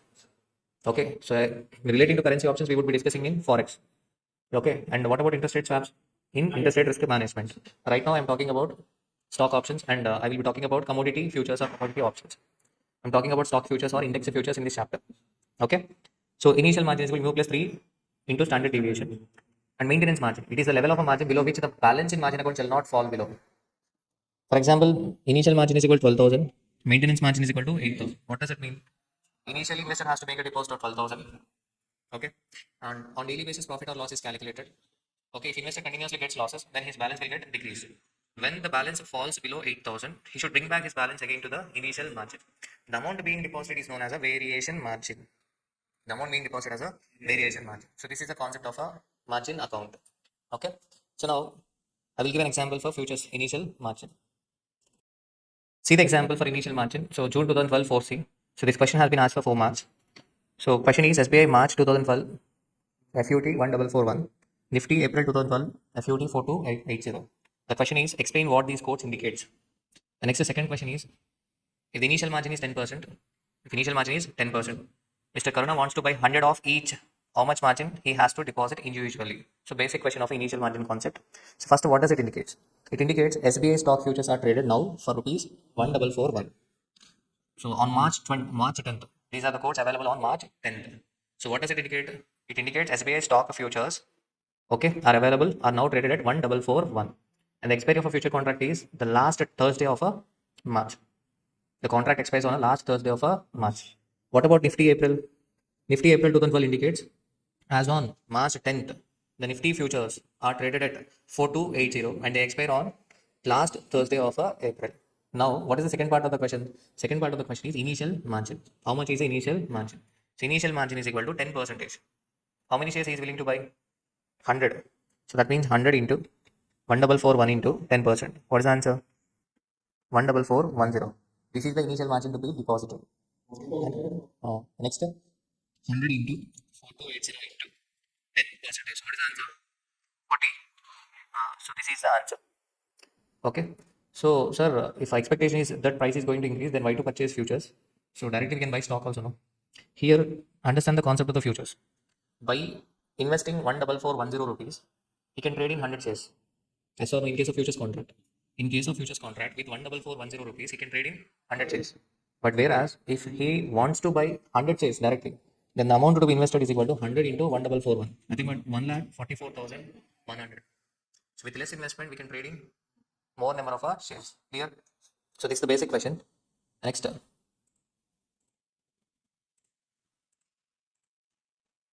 next question. Again, initial margin. See next question given in our book. Margin account. Okay. Already June 2012 question is discussed. How the margin account is prepared. Let us see. You will be able to understand the margin account concept with this question. Sensex futures are traded at a multiple of 50. Consider the following quotations of Sensex futures in the 10 trading days during February 2009. Day, high, low, and closing. High and low are not relevant. So only closing is relevant for calculating profit or a loss. Abhishek bought. Abhishek bought. Bought means long position. Abhishek took a long position. One Sensex futures contract on February 4. The average daily absolute change in the value for contract is rupees 10,000. Daily absolute change 10,000. Standard deviation 2,000. So what is the amount of initial margin? Daily absolute change 10,000 plus 3 times of standard deviation 16,000. Maintenance margin is 75% of initial margin. Maintenance margin will always be less than initial margin. So 12,000 is the maintenance margin. You are required to prepare the daily balance in the margin account and payment on margin calls if any. Margin call. Margin call is made whenever the balance falls below maintenance margin. Okay. So the contractor. So whether he took long position or short position? Long position. Okay. So he took a long position on February 4th. What is the price on February 4th? 3296.5. His expectation is price is going to increase. But next day, the price has got decreased. That means he will get a loss. How many? Okay, what is the contract size? Sensex futures are traded at a multiple of 50. That is nothing but contract size. Futures contracts are standardized. Futures contracts are standardized. That means investors cannot buy 1, 2, 3, 4. Likewise, they cannot buy futures. They have to buy in a standard manner. Either contract size, if contract size is 50, either they have to buy 50 or 100 or 150. Likewise. Okay. So first day he will be getting loss. So 50 into 3294.4 minus 3296.5. So 105. The balance will get reduced to 15,895. What about next day? Next day also, from 3294.4 to futures price has got reduced to 3230.4. Okay, again, loss. The balance will get reduced to 12,695. And again, on 7th February also, loss. On 7th February, the balance is falling below the maintenance margin. So that's why he should bring back the balance to initial margin. So 12,695 minus 905. What is the balance? 11,790. The balance has fallen below the maintenance margin, so that's why he should bring back the balance to initial margin. So that means he has to deposit 4210. So total 16,000. Clear? Done? Okay, this is how you have to calculate the balance in margin account. So this is the margin call amount. On 7th February, investor will get a margin call to deposit 4210. And again, the balance will be brought back to 16,000. So likewise, on daily basis, profit or loss is calculated. So that's why there is no risk of a default in case of a futures contract. Clear? Done. So next concept, fair future price and arbitrage. In futures, we have three types. Margin account. We completed margin account. What is the second concept? Fair future price and arbitrage. And third concept, hedging. Okay. So next concept, fair future price and arbitrage. So next concept, fair future price and arbitrage. Fair future price is also known as theoretical future price or theoretical forward price. Okay. So these many times this question has been asked: fair future price and arbitrage. Okay. So first, fair future price. So fair future price is equal to spot price plus carrying cost minus yield. So carrying cost means, for example, if we buy share, so what is the logic for this fair future price? For example, in next 3 months, we are expecting the share of X Limited is going to increase. Okay. So if there is no futures concept, then we have to buy the stock. We have to buy the stock of X Limited and we have to carry it for next 3 months. Okay. So in next 3 months, we have to pay interest or not. Say for example, X Limited share is equal to rupees 300. What does it indicate? So as on today, you have to borrow rupees 300 to buy the share. Your expectation is price is going to increase in next 3 months. At the end of 3 months, you will sell the security and you will get the profit. This is your expectations or no? So if there is no concept of a future, you are left with an option to buy the share. Yes or no? Then you will be incurring carrying cost in next 3 months, nothing but interest cost. And in next 3 months, there is a chance that you may get a dividend. So theoretically, the future price must be equal to spot price plus carrying cost minus yield. As per our theory, at the end of 3 months, the future price must quote at the rate spot price plus carrying cost minus yield. Because if there is no futures concept, we have to buy the share and we have to carry it for next 3 months, and in 3 months period we may get a dividend. So that's why the concept of future price is equal to spot price plus carrying cost minus yield. And next, spot price. Since it is continuous compounding, we will be writing spot price into e power t. T means time into Rf minus y. Similar, the formula is same. Here also we are adding carrying cost and reducing the yield. Spot price into e power t, time into Rf. Nothing but we are adding interest to the spot price. At the same time, we are reducing the yield, dividend. Yes or no? If a dividend is given as a yield percentage, then you have to use this formula: spot price into e power t into Rf. Rf means risk-free rate minus y. Okay. However, if a dividend amount is given, then you will be taking adjusted spot price into e power t Rf. What is adjusted spot price? Adjusted spot price is nothing but spot price minus dividend. Spot price minus present value of a dividend. Same concept. Here also we are reducing dividend from spot price. Conceptually, fair future price means spot price plus carrying cost minus yield. Even in this case also you are using the same formula but in a different way. You are doing continuous compounding. And in case of a third formula also you are doing same thing. Clear? So what is arbitrage? In market, there will be three players: hedger, arbitrator, speculator. Speculator, he would be taking risk, he may get a profit or a loss. For example, the friend circle around you are the speculators. Other speculator, they take risk, they make investment in stock options or stock futures, they may get profit or a loss. So who is an arbitrator? Arbitrator will not take any risk, he will identify the market imperfection and he will always earn a profit without taking any risk. He always borrow money. What about hedger? Hedger objective is to reduce the risk. His objective is not to make the profit. His objective is to reduce the uncertainty, reduce the risk. So we are talking about arbitrage process. What is the arbitrage process?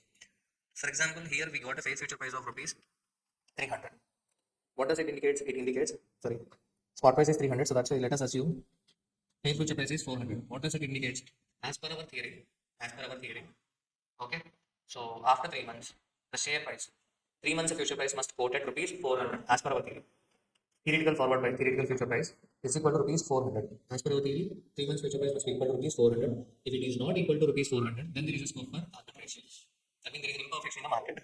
So, for example, in the market, actual future price is equal to, this is theoretical future price, but actual future price is equal to rupees 350. As per our theory, say future price must be equal to 3 months future price must be equal to 400. But whereas in the market, 3 months future price is 350. That means In futures, you would be buying because it is undervalued. As per your theory, that must be available at the rate of 400, but you are getting it at rupees 350. Obviously, you're going to buy under futures contract, yes or no? For example, in your perception, this Apple tab might be 1 lakh rupees. But if it is available for rupees 10,000, you're going to buy it, yes or no? Likewise, in our perception, 3 months future price must be equal to 400, but actual future price is 350. That means under futures contract, we buy. Under futures contract, we are buying. That means as on today, we are entering into a futures contract to purchase share at the end of 3 months. At the end of 3 months, you're going to buy. That means spot. Today, you have to sell it. So without having here, how can we sell it? This concept is called as short selling. We borrow the share from the broker and we sell it. Okay. So in examination, okay, in CMA examination, generally they ask what is the course of action. In few cases only they are asking. So arbitrage process. Otherwise they are asking what is the course of action. Here the course of action is sell in the spot and buy in future. Buy in future. Okay. So we shall discuss a few questions so that you will get more clarity. So question number two. Question number two. This question already asked in examination. So this question asked in December 2016 for 8 months. So what is the current market price? 1800. 6 months future price or share rupees 1950. Assume it is possible to borrow money in the market for transactions and securities at 12% per annum. You are required to calculate theoretical minimum price. 6 months forward purchase. You have to find out 6 months forward purchase. In this example, no dividend is given. Yes or no? So simply we have to add carrying cost. How do we add carrying cost? We do a continuous compounding. So 1800 into 6 months means 6 by 12. You should take time in years. You should take time in years because you are taking interest rate per annum. Okay. So 6 by 12 into 0.12. Nothing but 1800 into e power 0.06. How do you get e power 0.06? 1 plus 0.06 divided by 1. 0.06 square divided by 2 plus 0.06 cube divided by 3 into 2. Clear?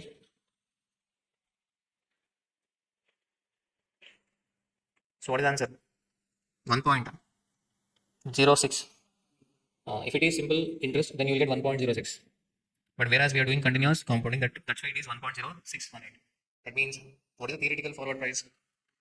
1911.24. What does it mean? As per our theory, the price must be equal to 1911.24. But whereas the price in the market is 1950. In the market price is higher. That means overpriced. Overpriced means what is the course of action? Under futures contract, we have to sell. What about spot? Buy. In spot, we have to buy. Here. So they ask you to explain arbitrage opportunity. What is the step one? Step one, spot we have to buy. So that's why borrow rupees 1800 and buy share. Take a short position at rupees 1950. As on today itself, you take a short position at rupees 1950 under futures contract. After 6 months, sell the share at the same 1950. Pay off the loan. Pay off the loan. The loan with interest will be equal to 1911.24. You will get a profit of 38.7. This exact question was asked in December 2016. Same question, 8 months, but the numbers were different. Current price 3000, 6 months future price 3500. That's it. Clear? Done? Next, question number 5A. Max Limited Manufacturing Company has the following information about two types of raw material. So simple question. So futures. This is about commodity futures. So commodities example copper, silver, okay, iron, etc. Even rice is also a commodity. So underlying asset can be a currency, stock, or a commodity. Okay. So particulars metal X material Y current market price is given. So 4% is continuous compounding. 4% continuous compounding. So now, how do we get to fair future price? Spot price into e power DRF. Yes or no? So 75 into e power. How many months? 3 months future. So that's why e power 3 divided by 12 into 0.04 continuous compounding. So what is the fair future price? What is the fair future price? So fair future price will be equal to, you will get fair future price of 78.96. So 78.06. Clear? So that is per kg. 78.06 that is per kg. But lot size of a contract is 500 kgs. So what is the fair future price per contract? 75 into e power 3 by 12 into 0.04 into 500 kgs. Yes or no? So this is the fair future price per contract. See the answer. What is the answer? 30. 39,030 rupees. Clear? Okay. So what about the actual actual price? Actual price is per kg 38.5. So 500 into 38.5, 19.25. The question is, evaluate the course of action if the company enters into futures contract for material X and Y.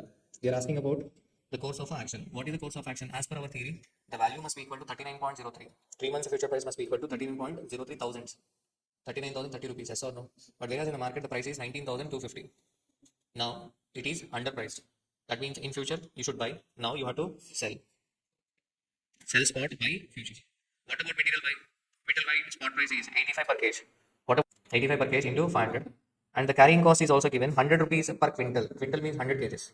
The contract size is 500 kgs. That means per contract, the carrying cost is 500 rupees, which is payable after 2 months. Which is payable after 2 months. That means for storage cost of 500 rupees also we should add 1 month interest, or else you should bring 500 rupees storage cost to the present value, add to the spot price, and then do a compounding for 3 months.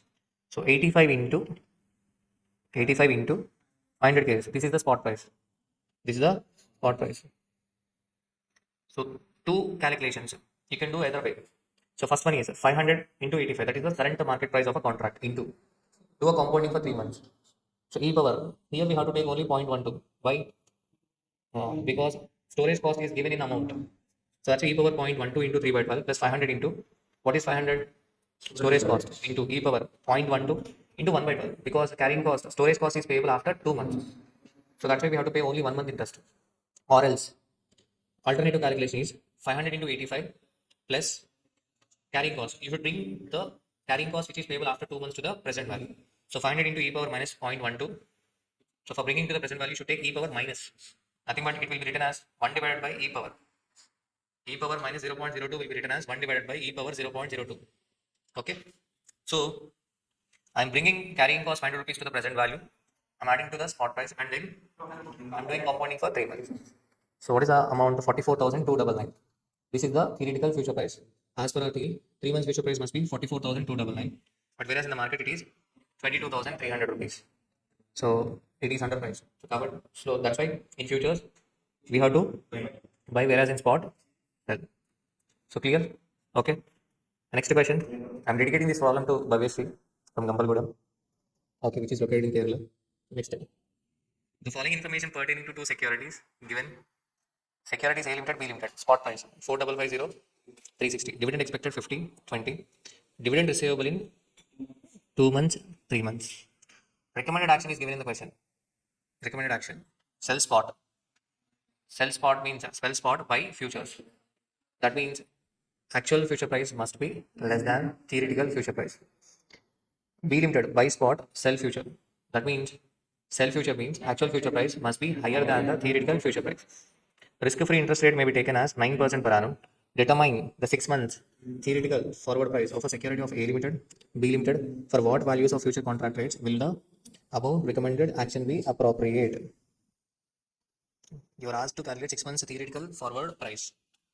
And for what values of a future contract rates will the above recommended action be appropriate? Obviously, actual future price must be, in first case, actual future price must be lower than the theoretical forward price. And in second case, actual future price must be higher than the theoretical forward price. Then the recommended action would be appropriate. Yes or no? What would be your answer to one above if there is no dividend expected for A and B? If dividend is not expected, then what is your answer? So pause the video and try. I hope you solved the question. So fair future price. Fair future price. How do we get fair future price? Spot price plus carrying cost minus yield. Yes or no? Conceptually. So now, for example, if we are receiving a dividend as on today, and if the dividend yield percentage is given, then fair future price is equal to spot price into e power t into r minus y. This formula can be applied if a dividend is being received as on today, and at the same time, if dividend is given as a percentage, yield percentage. If a dividend yield percentage is not given, dividend rate is given, then the dividend rate has to be applied on face value. Then you will get dividend amount.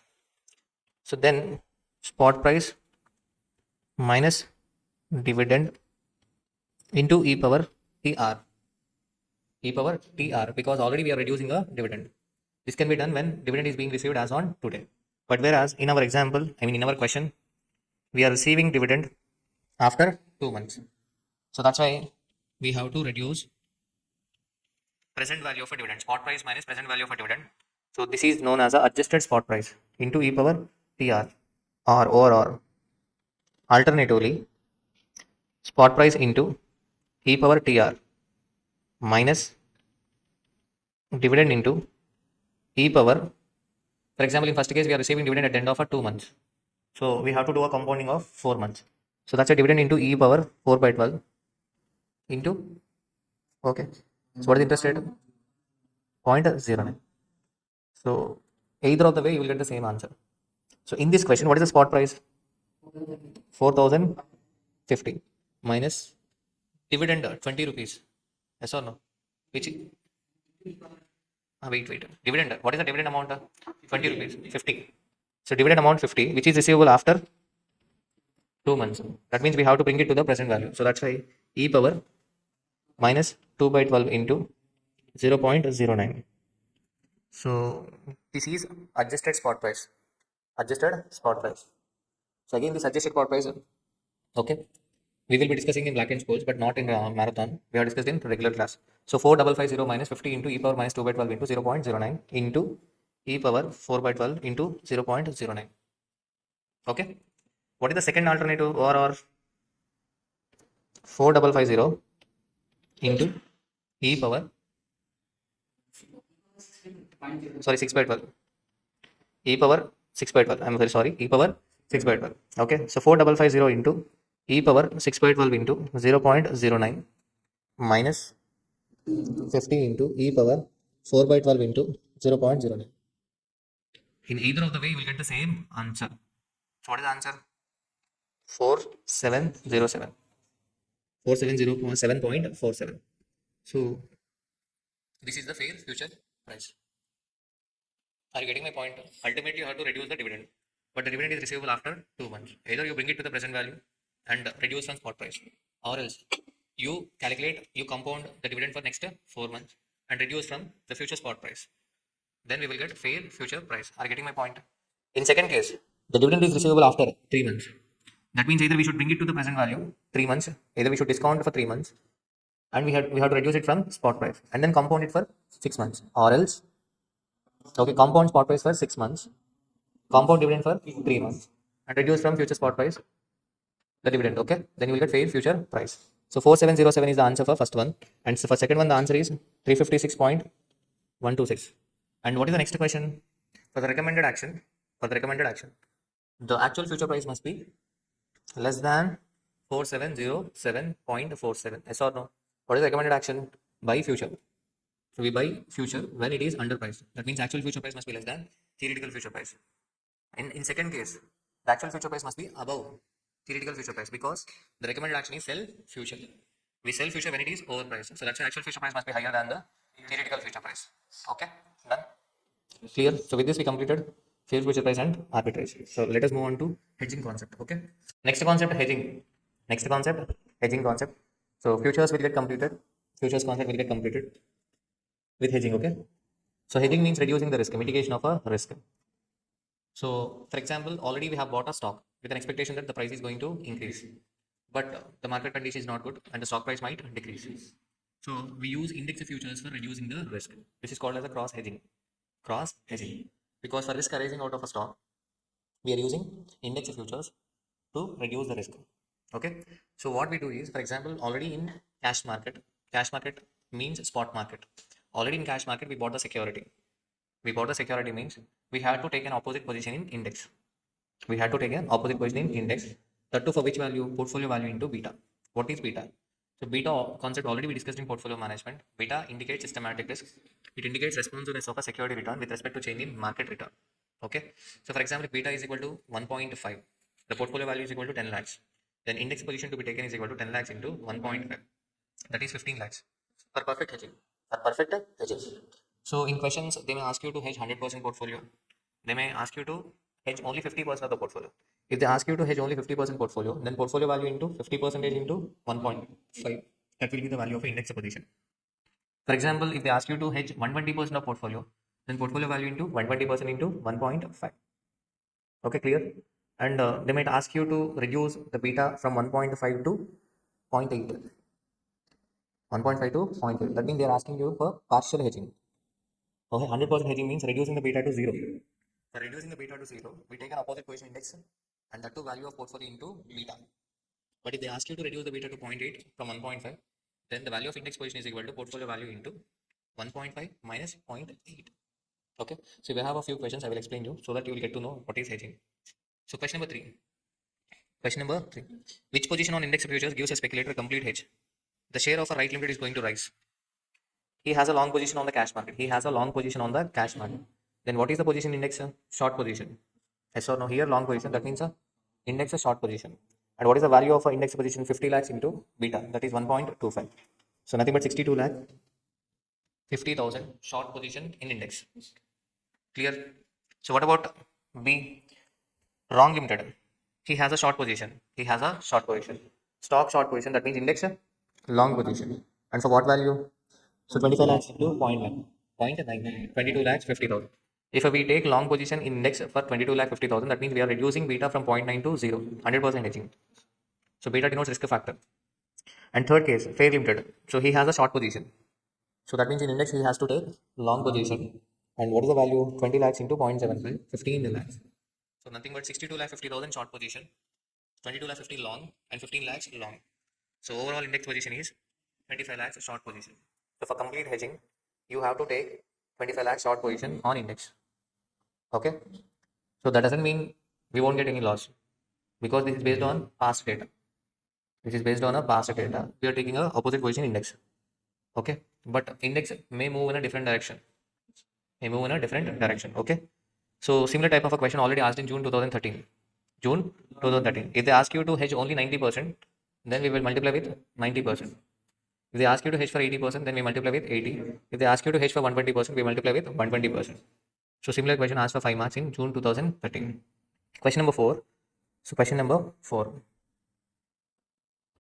So question number 4. Ram buys 10,000 shares of X Limited at a price of rupees 22 per share, whose beta value is 1.5. And sells 5,000 shares of A Limited at a price of rupees 40 per share, having a beta value of 2. Okay. He obtains a complete hedge. By Nifty features at rupees 1,000 each. 1,000 each. So what is his present position? His present position is in A Limited.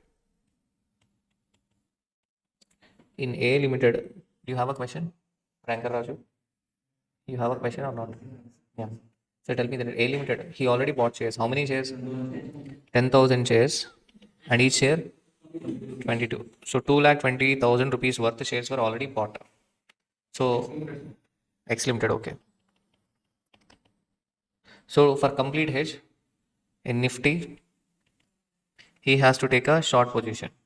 How much value? 2,20,000 into beta. 1.5 or 1? 1.5. What is the value? So 3,30,000 rupees. He obtains a complete hedge, yes or no? Bhavish, please switch on the light. 3,30,000. And next, what is the company name? A Limited. How many shares? 5,000 shares. Each share 40 rupees. 2 lakhs. So A Limited, in A Limited, shares were sold. That means in index we have to buy. So long position. What is the value? 2 lakhs into 4 lakhs. So 4 lakhs is the long position. 3,30,000 is the short position. That means overall 70,000 is the long position. So X Limited long position, A Limited short position, and index long position, yes or no? So as of now, X Limited long position. So to close the contract, we take a short position on the maturity, yes or no? So we have to calculate profit or a loss. First A Limited long at the rate of 2,20,000. So what happened actually? He closes out his position at the closing price of the next day when the shares of X Limited dropped by 2%. So 2% dropped.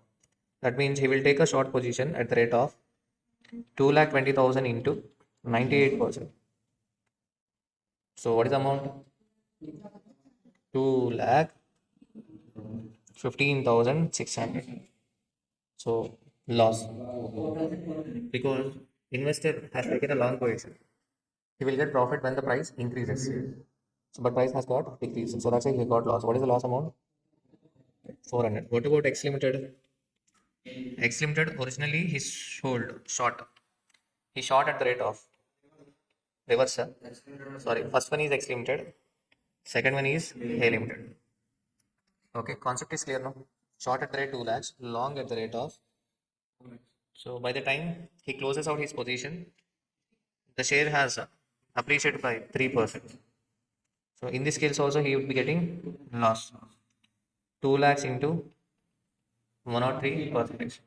Investor has taken a short position. He will get benefit if share price decreases.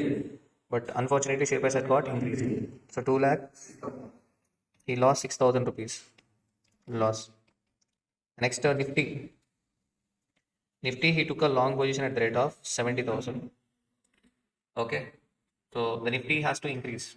But unfortunately, it has dropped by, so 70,000 into 98.5%. Yes or no? So what is the value? 68,500. 68,950. Okay. So what is the amount? 1050. So 1050 is the answer. So what is the total overall loss? In all the cases, he got loss. Sir, you told that he obtained a complete hedge. As per our theory, he should not get loss based on past data. Based on past data, we have calculated beta, and based on past data, we advise him to take an opposite position, index position. But everything has gone wrong. Okay. So overall loss is equal to 6,000 plus 4,400 plus 1050. 11,450 loss. Clear? Okay. Next question number 5. It was asked in June 2015. BSC 5,000. BSC means index 5,000. Index market. The value of a portfolio 10 lakh 10,000. Risk free interest rate 9% per annum. Dividend yield on index. Dividend yield. Dividend yield is given, not dividend rate. 6% per annum. Beta of a portfolio 1.5. We assume that future contract on the BSC index with 4 months maturity is used to hedge the value of a portfolio over next 3 months. One future contract is for delivery of a 50 times the index. Based on our information, calculate price of a future contract. So price of a future contract is simple. 5,000 into. Okay, how do we get future price? Price of a future contract. He is asking price of a future contract. So we will get 5,000 into e power. What is the time? The BSC index with 4 months. E power 4 by 12 into 0.09 minus 0.06. Clear? Nothing but we are adding carrying cost and reducing dividend yield.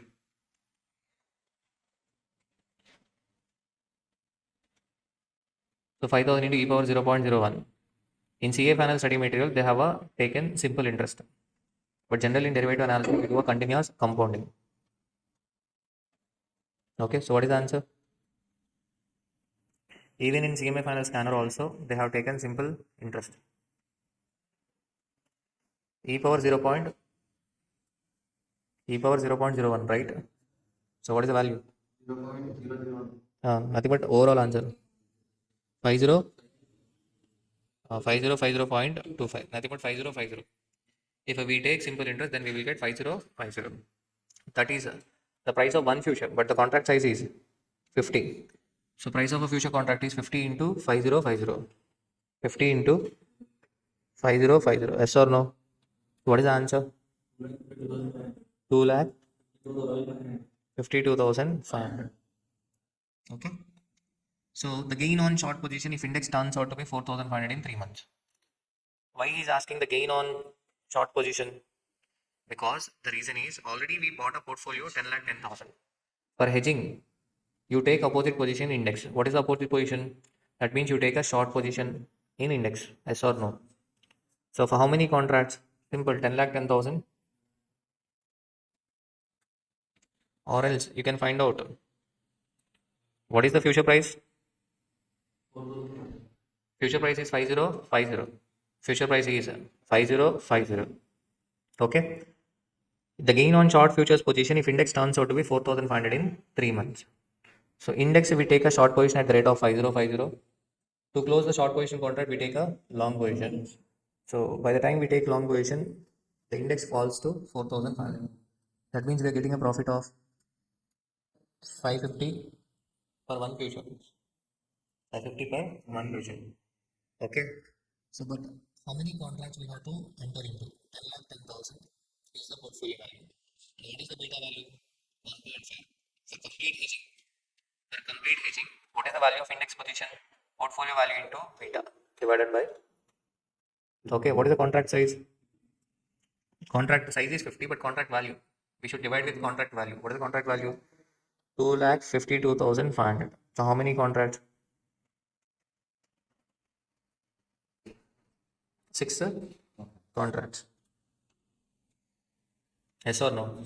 So simple answer is 6 into 50 into one contract size is 50. So that's why 6 contracts into 50 into per future you're getting a profit of 550. So the answer is 1 lakh 64 1 lakh 65,000. 1 lakh 65,000 is the answer. This is the answer provided by ICMAI. Right now I'm not discussing about the answer given by CA final. I mean CA institute. Okay. So that is not relevant as of now. Clear? Okay, am I clear? You are taking short position at the rate of 5050 and you are taking long position at the rate of 4500. The gain is 550. So per contract size 50. How many contracts you are entering into? 6 contracts. So 6 into 50 into 550. Clear? So next question, question number 6. It was asked in December 2015, 22, December 2023 and June 2014 and November 23 CA final also. Same question. On April 1, 2015, an investor has a portfolio consisting of 8 securities as shown below. I hope you remember how to calculate portfolio beta. So portfolio beta, weighted average of a security beta. So total how many securities? 8 securities are given. Market price, number of shares and value is nothing but beta. Okay. The cost of a capital for the investor is 20% per annum, continuously compounded. The investor fears a fall in price. Investor has already bought 8 securities. Now he is in fear of that all prices of the shares will fall in the near future. That means he has to take an index.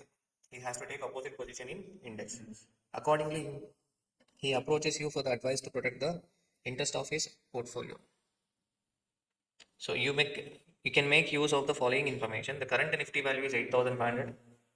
Nifty futures can be traded in units of 25 only. The contract size of a futures contract is 25. Futures for May are currently quoted at 8,700 and futures for June are being quoted at 8,850. You are required to calculate beta of the portfolio. How do we get beta? By doing weighted average. Simple. Market price into number of shares. You will get market value. Find out the proportion and multiply with beta. So the portfolio beta here is 1.102. So this is the first part. This is the first part. And second part, theoretical value of the futures contract. Theoretical value of the futures contract for contracts expiring in May and June. So he is asking to find out the fair future price. How do we get fair future price? The current value of Nifty is 8,500. So no dividend is given. So 8,500 into e power 0.2 into how many months? Expiring in May. Expiring in May. Right now we are in April. So April and May 2 by 12. So 8,500 into e power 2 by 12 into 0.2. So what about June? June means it is expiring in 3 months. So that's why 8,500 into e power 3 by 12 into 20%. Okay, you need not calculate already. So we practiced it in fair future price and arbitration. Okay, so these are the fair future price. Fair future price. But whereas the actual future price are 8,700 and 8,850. So this is not the arbitration question, it is hedging. We need not compare theoretical forward price and actual forward price. The number of Nifty contracts that he would have to sell. Obviously, he has to sell because he has a long position in shares. If he decides to hedge until June, he want to hedge until June. What is the June future price? 8850. For hedging, actual future price is relevant, not the theoretical forward price. But whereas we have a similar question, we discussed in regular batch. Okay, in that question, they have mentioned clearly. Okay, the actual future price is not given. In that case, theoretical forward price will be considered as a actual future price. But here, theoretical forward price we are calculating at the same time actual future price is also given. So for hedging, we have to use the actual future price. So first one, Total portfolio. You have to hedge the total portfolio. What is the total portfolio value? 9,94,450. 100% hedging means value of index position is equal to portfolio value 9,94,450 into beta. That is 1.102. So this is the value of index position. Yes or no? Value of index position. But he is asking the number of contracts to be sold. Simple. Value of index position divided by value of one future contract. What is the contract size? 25 into future price is 8850. June price. We have to take June price. This is the price of one future contract. So 10,95,884 divided by 8850 into 25. These are the number of contracts. Nothing but 5 contracts. Number of contracts to be sold is equal to 5 contracts. If hedging has to be done 50%, then simple. 5 into, you can do 5 into 50%. Nothing but 2.5, 3 contracts. And 120%. So 5 into 120%. Nothing but 6 contracts. Clear? They may ask you to. So we have a similar question, but in that question, they ask you to reduce the beta to 0.8. If they ask you to reduce the beta to 0.8, then the value of index position will be 9,94,450 into 1.102 minus 0.8. If they ask you to reduce the beta to 0.8, that means we should not do complete hedging. We should do hedging of the difference 1.102 minus 0.8. There are a lot of questions given in this model. Not only the years I have mentioned here, because in scanner, similar kind of questions categorized under portfolio management chapter. This method, this model is very, very important. Okay, at least 11 to 12 times, same model, similar kind of questions are there, are available in scanner. So go through those questions. Clear? Okay, you will find a lot of questions in similar model. Okay, in portfolio management and derivative analysis. This question can be categorized under portfolio management as well as derivative analysis. Next question, question number 7. Question number 7. So this question you have to compare with the portfolio management question, but question number 30, not it is question number 36. The number has changed.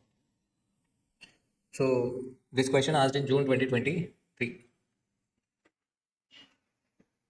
This question you have to practice. After listening to this question, pause the video and practice once. Otherwise, you may not be able to solve it. And for June, we may not, I mean, we cannot expect this question because in December 23 only, in June 23, they asked in old syllabus. June 23, they asked in old syllabus. So let us see the question. Details about portfolio of shares of an investor is as follows. A limited, B limited and C limited. Number of shares, price per share, beta. Okay. So can expect in June 2024 because it asked in June 23, not in December. Okay. The investor thinks that the risk of a portfolio is very high. Risk of a portfolio is very high. And wants to reduce the portfolio beta to 0.91. He wants to reduce the beta to 0.91. He is considering two below mentioned alternative strategies. Okay, for reducing the beta. So one is take opposite position in index, or else we have seen in portfolio management. We can include risk-free securities in our portfolio because the beta of a risk-free security is equal to 0. So dispose of part of his existing portfolio to acquire risk-free securities, or take appropriate position on Nifty futures which are currently traded at 8125 and each Nifty point is worth 200. But contract size is 200. That is not amount. Contract size is 200. You are required to determine portfolio beta. How do we get portfolio beta? Number of shares into price per share, market value. Find the proportions and multiply proportions with beta. So portfolio beta is nothing but weighted average of a security beta. What is the second part of the question? The value of a risk-free security is to be acquired because they feel the risk is very high. Risk of a portfolio is very high. Right now the portfolio beta is 1.3. Right now the portfolio beta is 1.3, but the target beta is 0.9. They want to reduce the risk. The first alternative is to buy risk-free securities, include risk-free securities. We don't know the proportion of risk-free securities. Okay. So that's why we are assuming let the proportion of risk-free security be X. Okay. So risk-free security beta is equal to 0. So that's why 0 into P plus. If the proportion of risk-free security is equal to P, then obviously the existing shares proportion must be equal to 1 minus P. So that's why 0 into P plus 1 minus P into 1.3, that is equal to 0.91. So you will get P is equal to 0.3. Nothing but proportion of risk-free security is equal to 30%. We are not buying risk-free securities from our pocket money. Here we are disposing of the existing securities. Dispose of a part of his existing portfolio to acquire risk-free securities. That means overall portfolio value will remain same. But whereas in the portfolio management question, okay, we are not disposing of the existing portfolio. Okay, just go through that question once again. Okay, so that's why. So we have to apply 30% directly on 5,000 lakhs. Here portfolio value is 5,000 lakhs. So 5,000 lakhs into 30%, 1,500 lakhs. So 1,500 lakhs is the value of risk-free securities to be acquired. Nothing but 1,500 lakhs worth the shares to be disposed of. We should dispose of 1,500 lakhs worth the shares and we should buy risk-free securities. Similar kind of questions are there in portfolio management. Okay, past questions. Okay, this question is also very important, and go through scanner questions, past examination questions. Next, third part of the question is number of shares of each company to be disposed of. Number of shares of each company to be disposed of. Obviously, we cannot dispose of only one company shares. We have to dispose of all three company shares in the existing proportions. Then only we can reduce beta to 0.91. So 1,500 lakh worth shares should be disposed of A limited, B limited, and C limited. So A limited, so 1,500 lakhs into what is the proportion of A limited shares? 0.3. Then you will get amount of A limited shares to be disposed. But he is asking to find out the number of shares. So that's why 1,500 lakhs into 0.3 divided by market price per share 500. So you have to dispose of 90,000 shares of A limited. Likewise, you have to calculate B limited and C limited. So what is the fourth part? Number of Nifty contracts to be sold. Number of Nifty contracts to be sold. First, we have to find out value of index position. Value of a index position. For complete hedging, value of index position is equal to 5,000 lakhs into 1.3 for complete hedging. But here we don't want complete hedging. So that's why value of index position is equal to 5,000 lakhs into 1.3 minus 0.91. That is the value of index position divided by price of one future contract. Price of one future contract is equal to contract size 200 into future price 8125. So total you should sell 120 contracts. 120 contracts. Clear? And fifth part is important. You might stuck here. The value of a portfolio beta. You have to find out the value of a portfolio beta if Nifty raises by 2%. So this fifth part is continuation for fourth part. If Nifty raises by 2%, then what is the portfolio beta? If Nifty raises by 2%, whether you are taking Nifty short position or long position, you are taking a long position or a short position. Nifty, you are taking a short position. Nifty raises by 2%. That means you are losing money. Yes or no? You are losing money. How much money are you losing here? 120 contracts into 120 contracts into contract size 200 into what is the Nifty price? 8125 into 2%. This is the amount you are losing. Yes or no? So what is the amount? You are losing 39 lakhs in Nifty. Nifty rises by 2%. Nifty rises by 2%. Right now, what is the share portfolio beta? 1.3. What does 1.3 denotes? For every 1% change in Nifty, share portfolio value changes by 1.3. Here Nifty rises by 2%. That means share price rises by 2.6. So right now, we have a 5,000 lakh worth shares. You might be thinking, sir, we sold shares. We have sold shares in first option. What is the first option? Buying risk-free securities to reduce the risk. What is the second option? We are not going to dispose of the shares. Second option is we are not going to dispose of the shares. We are not disturbing shares. We are taking opposite position in Nifty. Are you getting my point? First option is buying risk-free securities by disposing of the shares. What is the second option? We are not disturbing the shares. We are taking opposite position in index. Okay. So we have a 5,000 lakhs worth of shares, but the value is increasing by 2.6%. So there we are getting a benefit. So how much? 130 lakhs. We got benefit 130 lakhs in shares, but we lost money in index. Overall profit 91. But the question is not to find out profit. Question is to find out the portfolio beta. If Nifty raises by 2%. How do we get portfolio beta? Change in security return divided by change in market return. Here, what is the change in portfolio return? So 5,000 lakh worth the portfolio value increased to 5091. Yes or no? The value increased by 91. The percentage is 91 divided by 5,000. So 1.82%. So change in portfolio return is equal to 1.82%. But whereas market return is 2%. Nifty rises by 2%. Change in market 2%. Change in portfolio 1.82. So how do I get beta? First formula. Beta first formula. Change in security return divided by change in market return. So my answer is 0.91. So this part is very important. Unless you practice, you may not be able to do. And these two questions, I mean 6 and 7, are very important. Previous question and this question, very important. Similar kind of questions asked in the past. Okay, clear? So with this, we have completed hedging concept and futures. Futures also we completed. So now we shall start options. So take screenshot of this question and try. Pause the video and try this question. Okay. Complete question. Take a screenshot of answer also. This is scanner answer. Done. Pause the video and try it. See question number 9. So first part is portfolio beta. Simple portfolio beta. So weighted average of a security beta. Okay. And here the special point is second part. Decrease the portfolio beta to 0.8. So the question is find out the number of contracts to be bought or sold.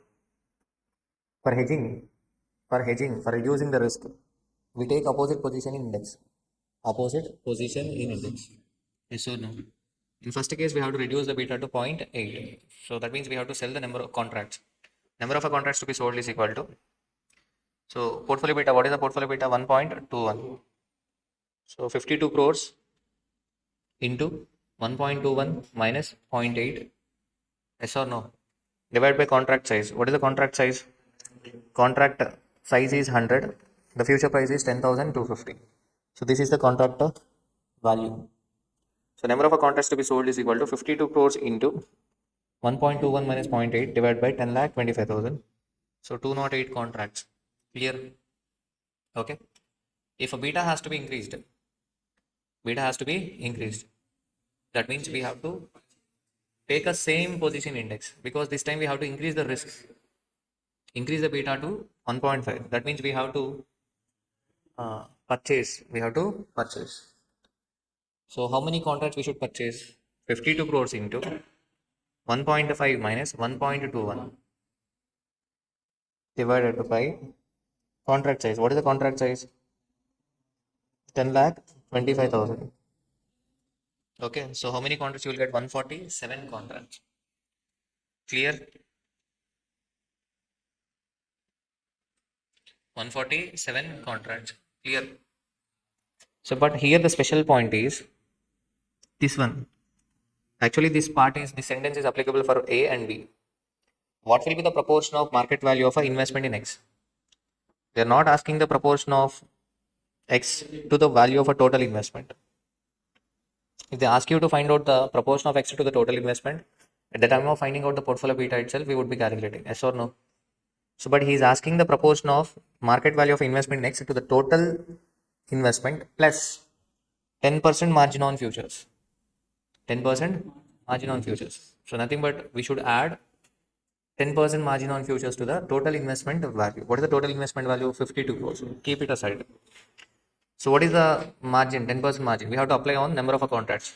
First case, we are selling 208 contracts. So 208 contracts into what is the contract size? 208 contracts into contract value. Contract value 10 lakh 25,000. So 208 into 10 lakh 25,000 into 10%. So 2 crore 13 lakh 20,000. So that is the initial margin.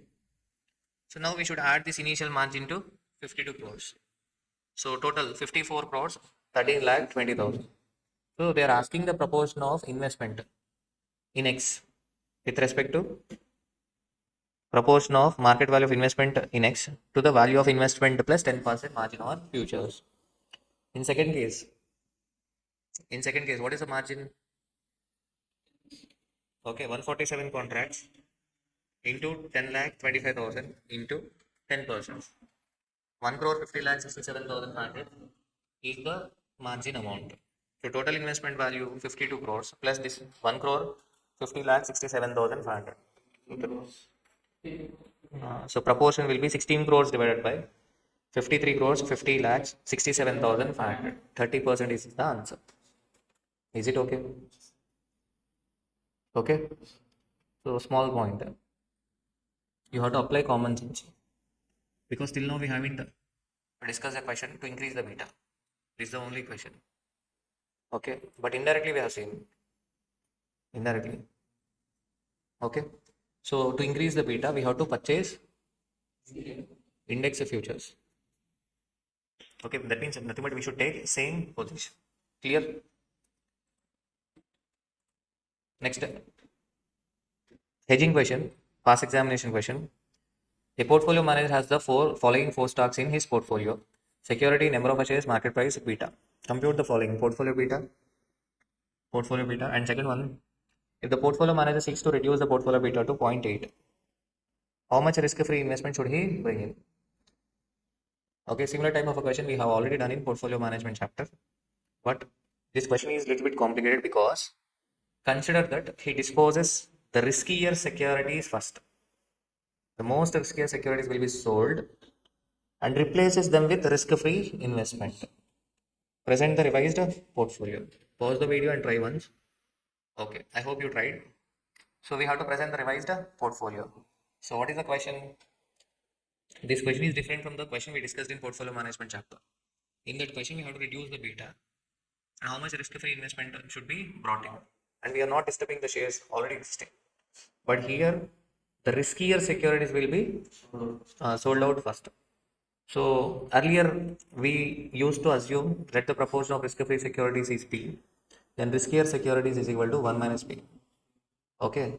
So, but we cannot solve this question by forming an equation because the reason is we have to sell the riskier securities first. So that's why let us solve this question and note down the calculation. So first computation of the beta. We are finding out the beta in a different manner. So because of a second part. Earlier we used to find out the proportion and we multiply the proportions with beta. So but whereas here we are finding out in a different manner. Okay. So beta. So columns security. Columns security. Next market value. Market value 12,000 into 40. You have a question? Yeah. See here we are finding out the portfolio beta in a different manner, but you will get the same answer. So security, market value, beta. We are multiplying the market value with beta and we are calling it as a product. Okay. So, and to find out the beta, now we divide product with market value. Okay. Overall market value. What is the overall market value? 13 lakhs. Earlier we used to find out the proportion 4 lakh 80 divided by 13 lakhs. But here we are finding out portfolio beta by simply dividing the product with market value. So the answer is 14 lakh 67,000 divided by 13 lakhs. What is the answer? 1 3. This is the first part. Now see the second part. we have to reduce the beta from 1.13 to 0.8. And for that, we are selling first riskier security, most riskier security. What is our target beta? 0.8. How do we get beta? Product divided by market value. The overall market value will not change because we are selling our part of a portfolio and getting risk-free investment. Yes or no? So that means product by market value is equal to 0.8. We don't know the product, but we know market value. So market value is equal to, product value is equal to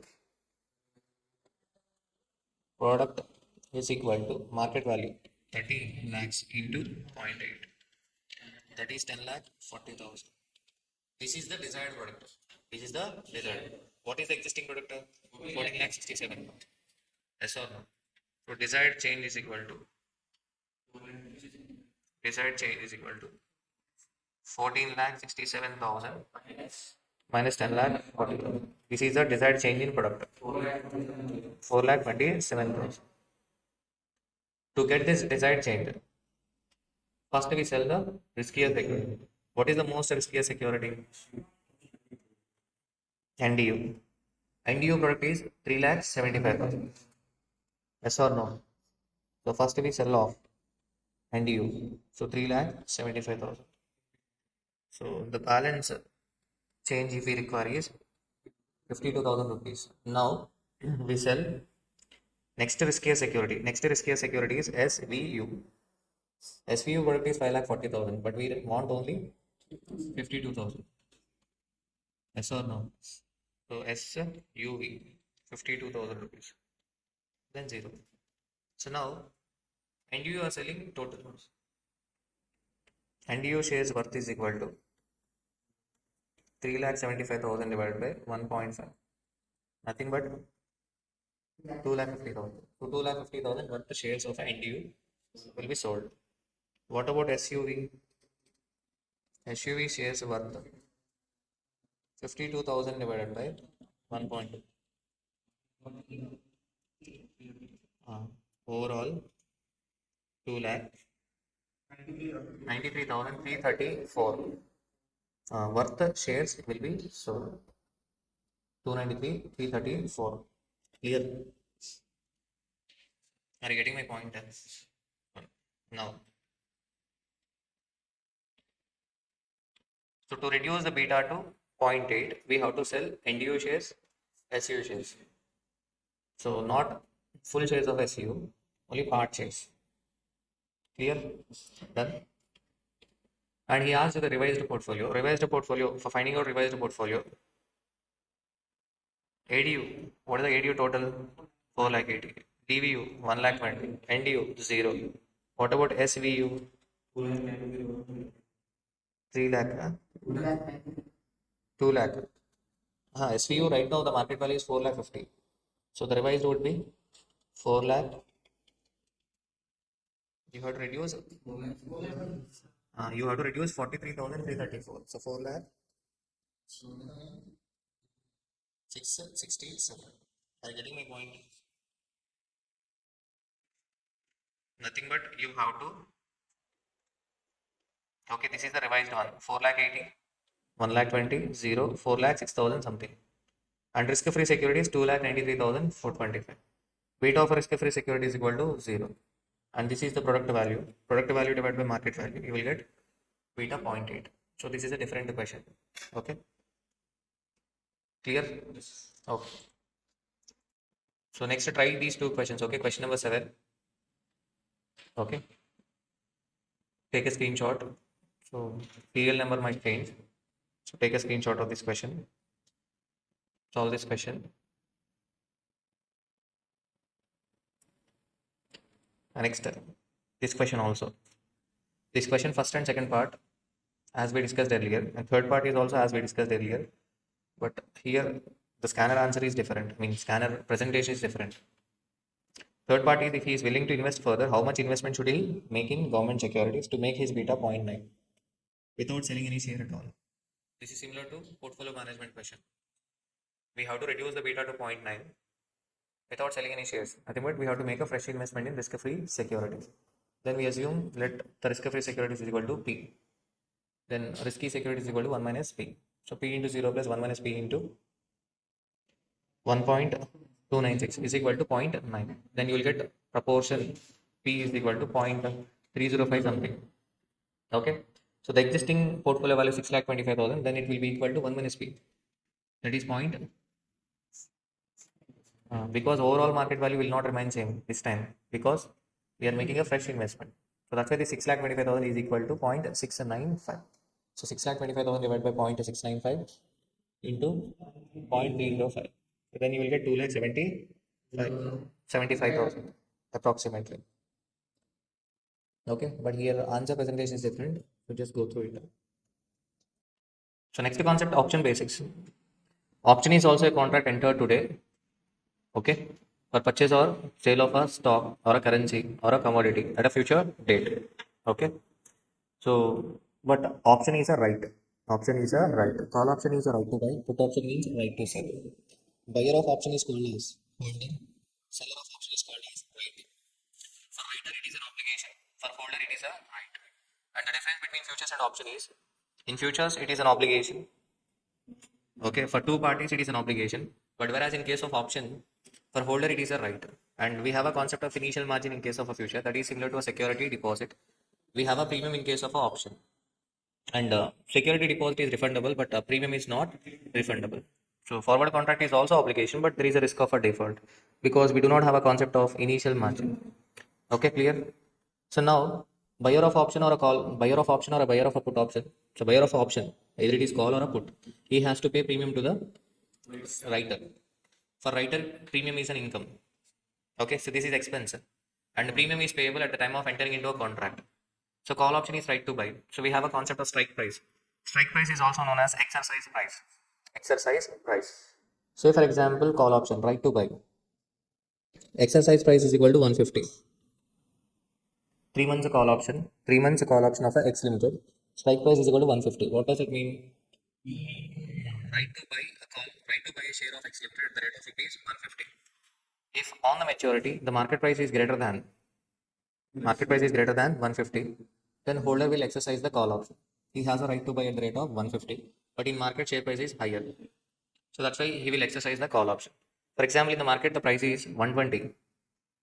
He has a right to buy at 150. He is not going to exercise the call option. He will allow the call option to lapse because the reason he will get the share at the rate of rupees 120 in the market.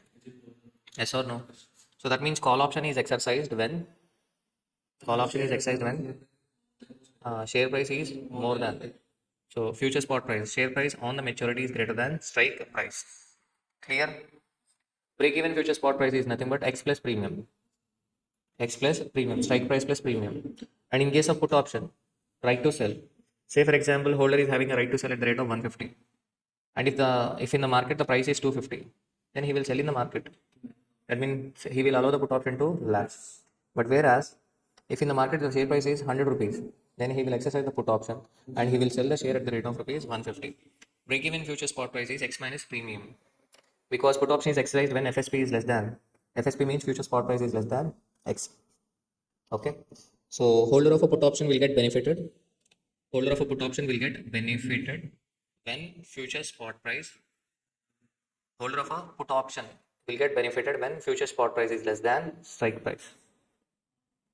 Yes or no? Price on the maturity is less than strike price. Then holder of put option will get benefited. Clear? The benefit is nothing but X minus FSP. That is the value of a put option. X minus P. And what about the call option? Call option value is nothing but FSP minus X. Future spot price minus X. You should not by heart this break even FSP. In case of put option, break even FSP is equal to X minus P. So holder generally gets unlimited profit, but writer will get limited profit. So writer profit is limited to the extent of a premium. That's it. Okay, clear?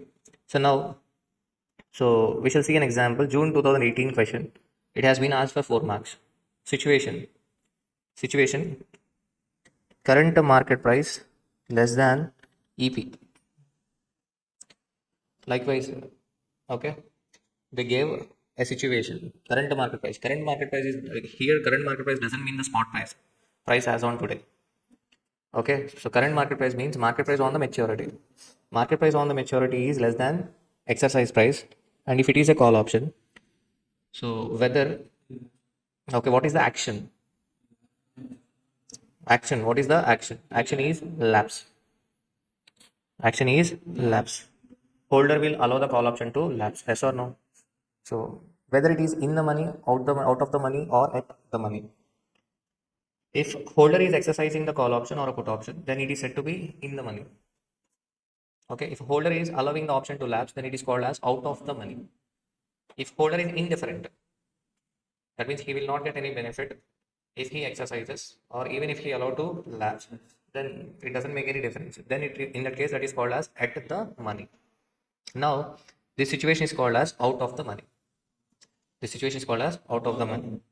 Next, CMP is less than exercise price, and if it is a put option, okay, so he will exercise the put option, and this is called as in the money. This is called as in the money. For example, if a current market price is greater than exercise price, and if it is a call, then exercise. It is a call. Current market price is greater than exercise price. What? Exercise. Exercise the option. And next, the current market price greater than, okay, exercise price. And if it is a put option, lapse, and it is called as a out of the money. Out of the money. Clear? So this is a basic question. I hope you understood. So next, we shall move on to the next question. So this question asked in the examination repeatedly. So basic question. Mr. X established the following spread on the Delta Corporation stock. Purchased 1 month call option with a premium of rupees 30 and an exercise price of rupees 550. He bought 3 months call option with a premium of rupees 30. And next purchased 1 3 month put option with a premium of rupees 5 and an exercise price of rupees 450. Delta Corporation stock is currently selling at rupees 500. Determine profit or a loss. If the price of Delta Corporation remains at rupees 500 after 3 months, so falls at rupees 350 after 3 months, rise to rupees 600. First, you have to calculate the premium. Before calculating profit or loss, first you calculate the premium. So assume the size. Even option contracts are standardized. Option contracts are standardized means contracts will have a, size. Okay, lot size. We cannot buy option for 1 share or 2 shares. Okay, so 100 shares. So call option, one contract, 100 shares. What is the premium? 30. So 30 into 100, 3000. What is the put option premium? 5 into 100, 500. Total 3500. So this 3500 rupees is nothing but, so premium. So this is refundable or non-refundable? Non-refundable. Whether you exercise the option or lapse the option, so that is non-refundable. It has to be paid at the time of entering into a contract. And purchased, he told he purchased a 3 month call and put option. That means he's a holder. He's paying a premium. Okay. So in first case, what is the price after 3 months? 500. Price after 3 months is 500. What is exercise price? Exercise price is 550. I have a right to buy at 550. The market price is 500. I will buy in the market and I will allow the call option to lapse. What about put option? Put option strike price is 450. I have a right to sell at 450, but in the market price is 500. I sell in the market. That means I will allow the put option to lapse. I will allow call option to lapse, put option to lapse. So my loss is 3500. Okay. Here. So second case, calls at rupees 350 after 3 months. Call option lapse, put option exercise. I have a right to sell at 450. If I sell in the market, I will get only 350. But if I exercise put option, I can sell at 450. That means benefit I'm going to receive is 100. So 100 into 100. Total 10,000 rupees minus premium 3,500. The profit is 6,500. If a share price is 600, then I can exercise the call option because I have a right to pay at 550. If I get in the market, 600. If I get in market, I have to pay 600. I'm getting benefited with 50 rupees into 100, 5,000 rupees minus premium 3,500. So what is the net benefit? 1,500 rupees. Clear? So this is basic option problem, but it is very important from examination point of view. Okay, clear? Done? Next, next question. This question also, so they have asked many times. The question, not the question, the share of a BCC limited is quoted at rupees 210. A 3 months call option is available at a premium of rupees 6 per share, and 3 months put option is available at a premium of rupees 5 per share. Ascertain the net payoffs to the option holder of a call option and put option. The strike price in both the cases 220, and share price on the exercise day is rupees 200, 210, 220, 230, 240. Also indicate the price range at which the call and put option may be gainfully exercised. They are asking to find out the net payoff. Net payoff is nothing but net profit or a loss. You have to find out the net profit or a loss. So find out the net profit or loss in each case. Pause the video. I hope you have done it. The strike price in both cases 220. So first call option. What is the strike price of a call option? 220. On exercise day, if a price is 200, if a price is 200 on exercise day, I will allow the call option to lapse. I can buy in the market for rupees 200. So that's a lapse. Already I have a paid premium 6. So loss 6 rupees loss. If a price is 210, lapse. Again I'm losing 6 rupees. If a price is 220, indifferent lapse. 6 rupees loss. If a price is 230, I will exercise the option and will buy the share at the rate of 220. I will get benefited with 10. 10 rupees. Okay, value of a call. What about premium 6 outflow? Net benefit is 4. In case 240, 20 minus 6, 14. Clear? Second case, put option. If it is a put option, first case, I have a right to sell at 220, but in the market 200. I will sell under option contract. Exercise. So value of a put is equal to, this is value of a put 220, sorry 20 minus premium 5, 15. Clear? So likewise you have to see in each case. Done. So and next also indicate the price range at which the call and the put option may be gainfully exercised. So call option can be gainfully exercised if the future spot price is greater than 226 plus premium. So gainfully exercised if it is above 226. Put option can be gainfully exercised if the price is below 215. Price is below 215. If a price is below 215, then put option can be gainfully exercised. In case of put option, we will get gain if the future spot price is less than 215. Yes or no? If it is 210, I will sell at 220. Then I will get benefit of 10 rupees minus premium 5 rupees. 5 rupees gain. Clear? Done. Next question number 10. This is also past examination question. You as an investor had purchased a 4-month call option on the equity shares of X Limited of rupees 10, of which the current market price is rupees 132, exercise price 150. Current market price means spot price. 4-month call option. You expect the price to range between 120 to 190. The expected share price of X Limited and related probability is given below. Expected share price on the maturity is given. Expected price. It can be 120, 140, 160, 180 and 190. Percentage of occurrence is also given. Compute the following. Expected share price at the end of the 4 months. Simple. You have to do the weighted average. He is asking to find out the expected share price at the end of a 4 months. Simple. We have to do weighted average. Clear. So answer is 160.5. Next, the value of a call option. Just to be careful. So third part. Second part is value of a call option at the end of 4 months. If exercise the price prevails. What does it mean? What is the exercise price here? 150. If on the maturity the future spot price is also 150, then what is the value of a call option? So value of a call option would be 0. I have a right to buy at 150, but on the maturity price is also 150. So value of a call option is equal to 0. Next, if in case option is held to its maturity, option is held up to maturity, what will be the expected value of a call option? This part is a special one here. Expected value of a call option. Some student might think, sir, expected share price is 160.5, exercise price is 150. So that means we will exercise the call option and the value is 10.5. Yes or no? But that is not correct. So first we have to see each case. If the future spot price is 120, then I'm going to lapse. I will allow the call option to lapse. If a price is 140, then also lapse. If a price is 160, exercise. 180, exercise. 190, exercise. In first case, value of a call 0. Second case 0. Third case 10. Fourth case 30. Fifth case 40. So I will multiply with probability. So expected value of a call is equal to 14. Expected value of a call 40, but the percentage of occurrence is only 15. So value of a call is equal to 0. The percentage of occurrence is 25%. Clear? So we have to do a weighted average. So just go through this C part. Clear? So with this we have completed option basic problems. Go through these questions just for 2 minutes. Next concept, put call parity equation. Put call parity. Parity means equal. Parity means equal. Put call parity. So call option means right to buy. Right to buy.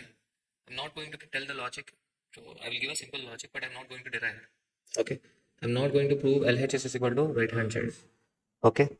So value of a call plus present value of a strike price is equal to value of a put plus value of a share. The simple logic is on left hand side we are assuming one portfolio. So one call option. Call option means right to buy. In future we have to buy the share. For that we have to make an investment of present value of a strike price. So right hand side we have a put option. Put option means right to sell. So in future we have to sell the share. So that's why we are keeping the share as on today. We are keeping the share as on today. So this put call parity equation is used for finding out the missing figures. And if left hand side is not equal to right hand side, then arbitrator will start arbitrage process. So this is not frequently asked question, but we shall see. Why to take chance? Only once it has been asked. Put call parity equation. The following quotes are available. Strike price 300, call option 30, put option 20. And currently price is 310. So what is the left hand side? The left hand side is equal to value of a call. Value of a call is nothing but 30. 30 rupees is call option premium. 30 plus present value for strike price. What is the strike price? 300. But 300 is the strike price. We have to take the present value of our strike price. So that is 300 into e power minus 3 by 12 because it is 3 months call option into 0.1. Okay, that is equal to what is value of put 20 plus value of a share as on today. Nothing but spot price 310. So that is 30 plus 30 plus.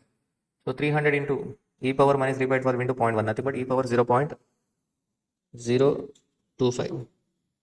Clear? So nothing but 300 divided by 1.0253 is equal to 330. So how much you are going to get? 2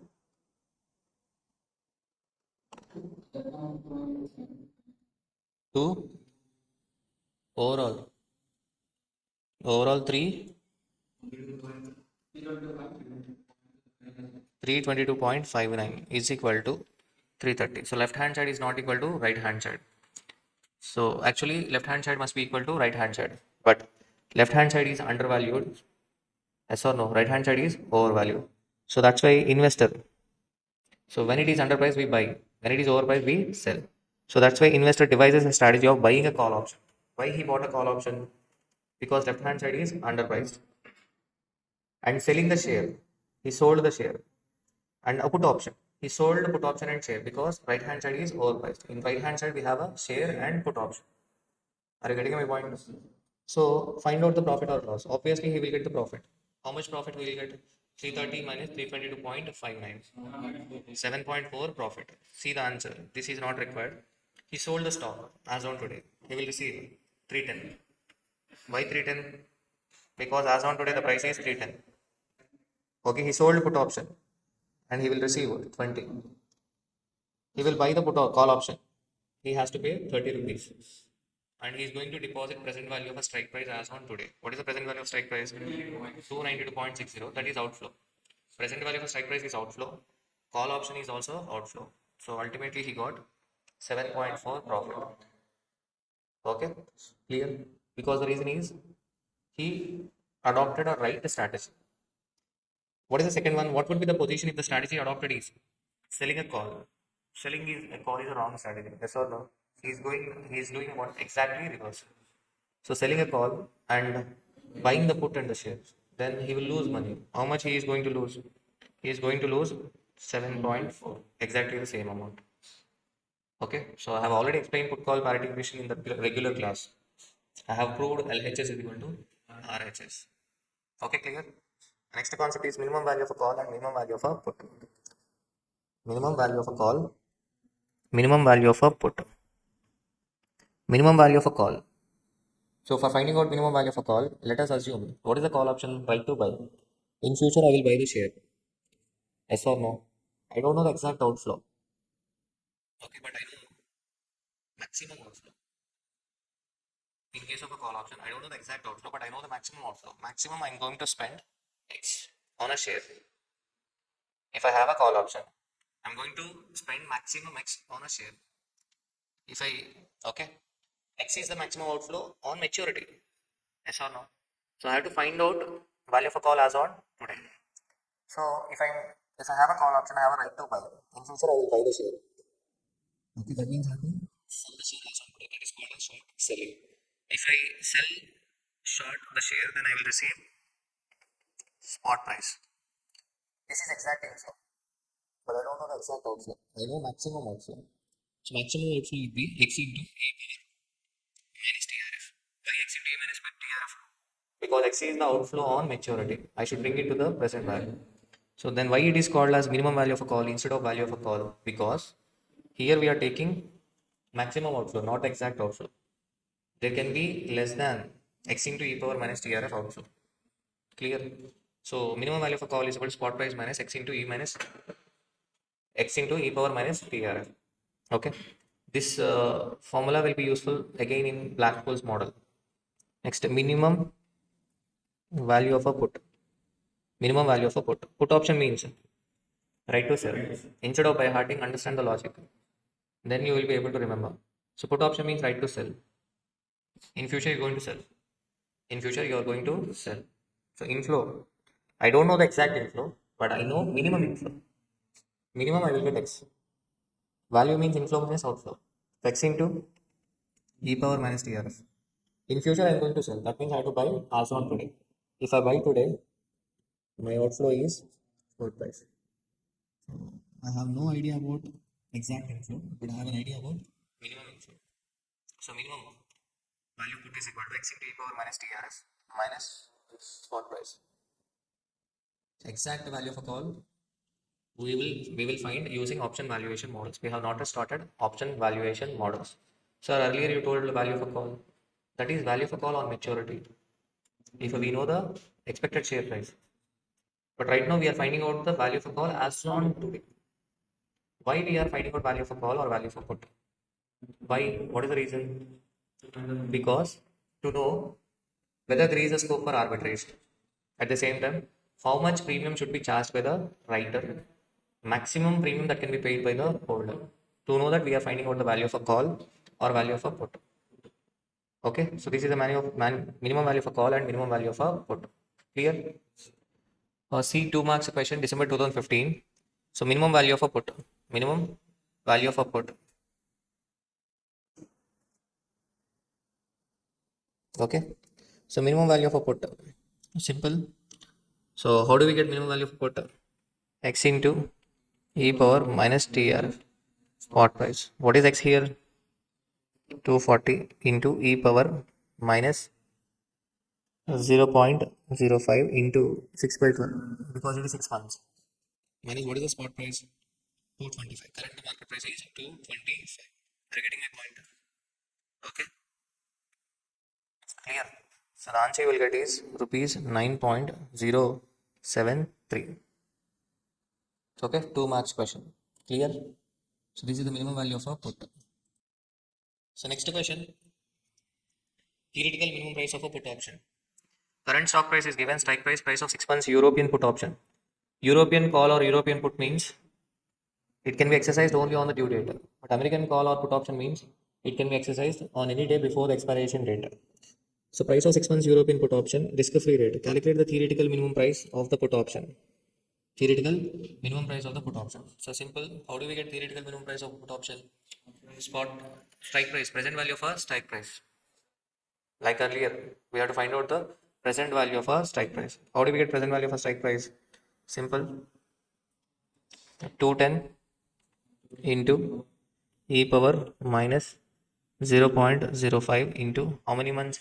6 months. So 6 by 12 minus spot price. Yes or no? Spot price. What is the spot price? 190. 190. So the answer you will get is 14.813 rupees. This is the answer. So minimum value of a put. What is the next part of the question? So what is the next part of the question? Show the arbitrage process step by step and find out the gain. If the price on the expiration day is rupees 200 and the price on expiration rate is rupees 220. So arbitrage process. Why there is a scope for arbitrage? Because what is the answer we got? 14.813. 14.813. That is the minimum value of a put. Minimum value of a put. Minimum. As per our theory, minimum value of put must be 14.813. But in the market, price of 6 months European put option is 10 rupees. Minimum it should be 14 point something.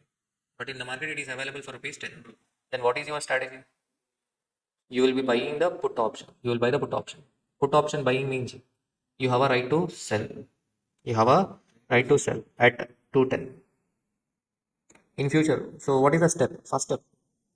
You are buying the put option means you're going to sell the security in the future. So what is the first step? You have to buy the security. So okay, that means for that you have to borrow the money. What is the price as on today? 190. Plus you will buy the put option. Premium 10 rupees. So what is the outflow as on today? 200. So if that is 200 with interest, that will become 205.06 with interest. Yes or no?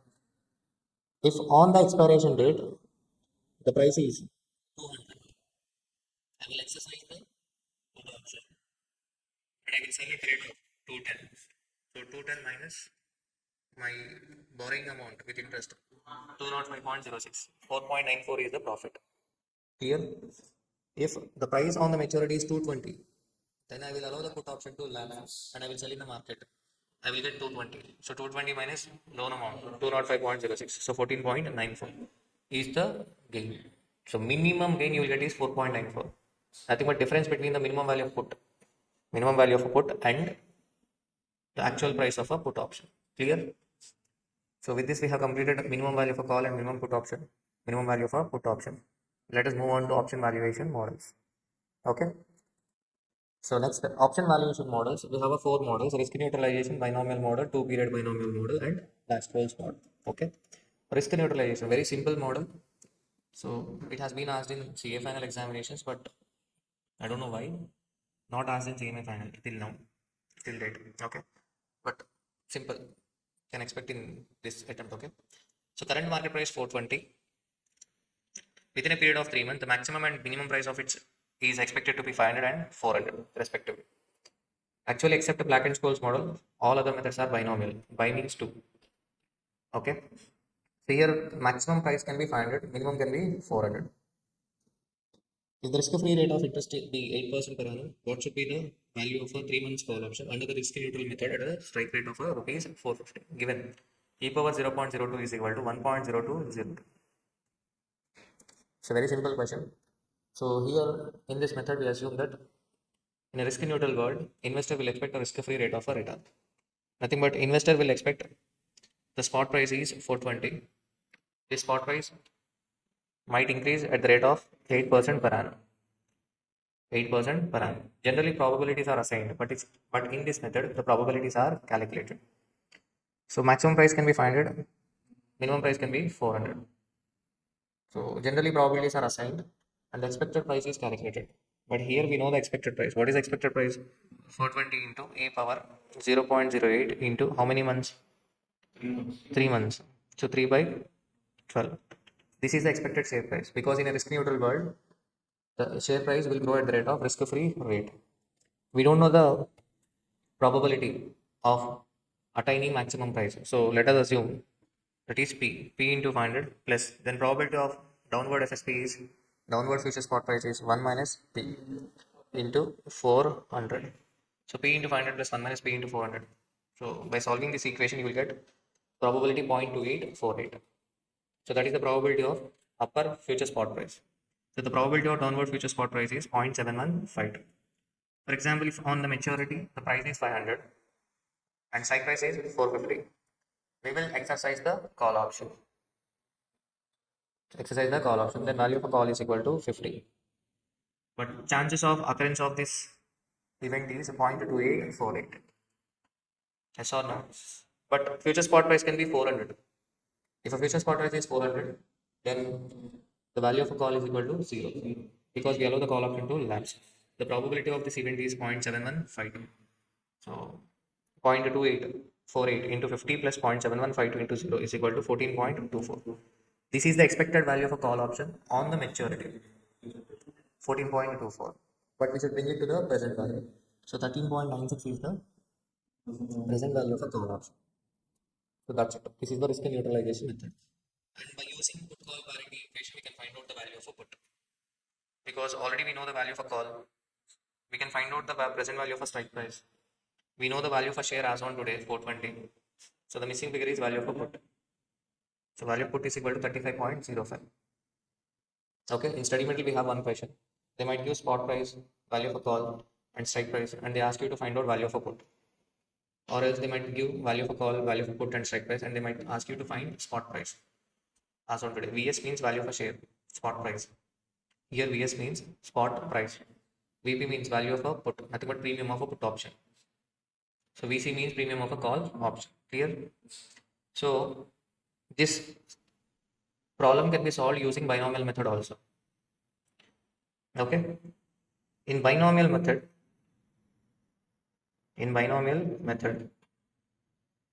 we assume a portfolio. Risk-free portfolio. Risk-free portfolio. So the risk-free portfolio is call option and share. Here we are not going to buy the call option. We are going to write. Write means we are going to sell the call option. We are selling the call option. That means opposite party will buy the call option. That means he has a right to buy the share. That means in future there is a chance that he might buy the share. So we have to sell the share in the future. That's why today we buy share. We assume a risk-free portfolio. Write a call option. Hold delta share, not one share. If we write one call option, we need not hold one share. We hold only delta share. What is delta share? So for perfect hedging, for 100% hedging, for getting a risk-free portfolio, so hedge ratio is equal to change in value of a call divided by change in value of a share. So why, sir? What does it mean? You will get clarity after calculation. For example, in the above question itself, strike price is 450. Strike price is 450. If a future spot price is 500, then the value of a call is 50. If the future spot price is 400, then value of a call is equal to 0. That means change in value of a call is 50 divided by change in value of a share, 500 minus 400. So 50 divided by 100, that is equal to 0.5 shares. This is also called as hedge ratio. This is also called as delta. Delta. Change in value of a call divided by change in value of a share. This is also called as a delta. 2 marks multiple choice question asked in the new syllabus. Okay. Why, sir, 0.5 share? You are writing a call option. So there is a chance of losing money. So in order to reduce the risk, you are holding a share. Sir, why then? Why not one share? Why you are holding only 0.5 share?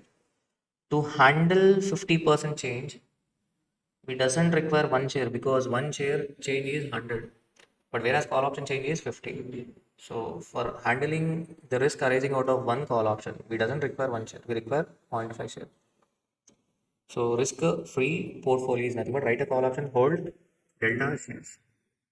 Okay. Now we are finding out the value of a call. Okay. Irrespective of future spot price, the value of a portfolio will remain same. See how? So future spot price and strike price. Value of a call. Negative. Why negative? Because we are not buying a call option. Here we are selling a call option. So that's why 50 outflow. Sorry, inflow. 50 inflow. We are not buying call option. We are selling a call option. So 50 is outflow. 50 is outflow. Why it is outflow? Because strike price is 450. Future spot price is 500. Holder of a call option will exercise the call option. and he will get 50 and I have to pay 50. So that's why 50 is outflow for me. And I'm holding 0.5 share. That 0.5 share value will become 250. 0.5 into 500. Overall, the portfolio value is 250 minus 50, 200. But suppose if future spot price is equal to 400, then holder will allow the call option to lapse. So there is no outflow or inflow. What about the value of a share? 0.5 share into 400, 200. So the value of portfolio, irrespective of a future spot price, is 200. Are you getting my point?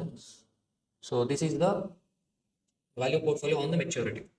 So value of a portfolio as on today, the present value of a portfolio, we should bring it to the present value. Simple. Portfolio value into e power minus TRF. The value is 196.04. Okay. So this you have to calculate. Pause the video and calculate. Okay.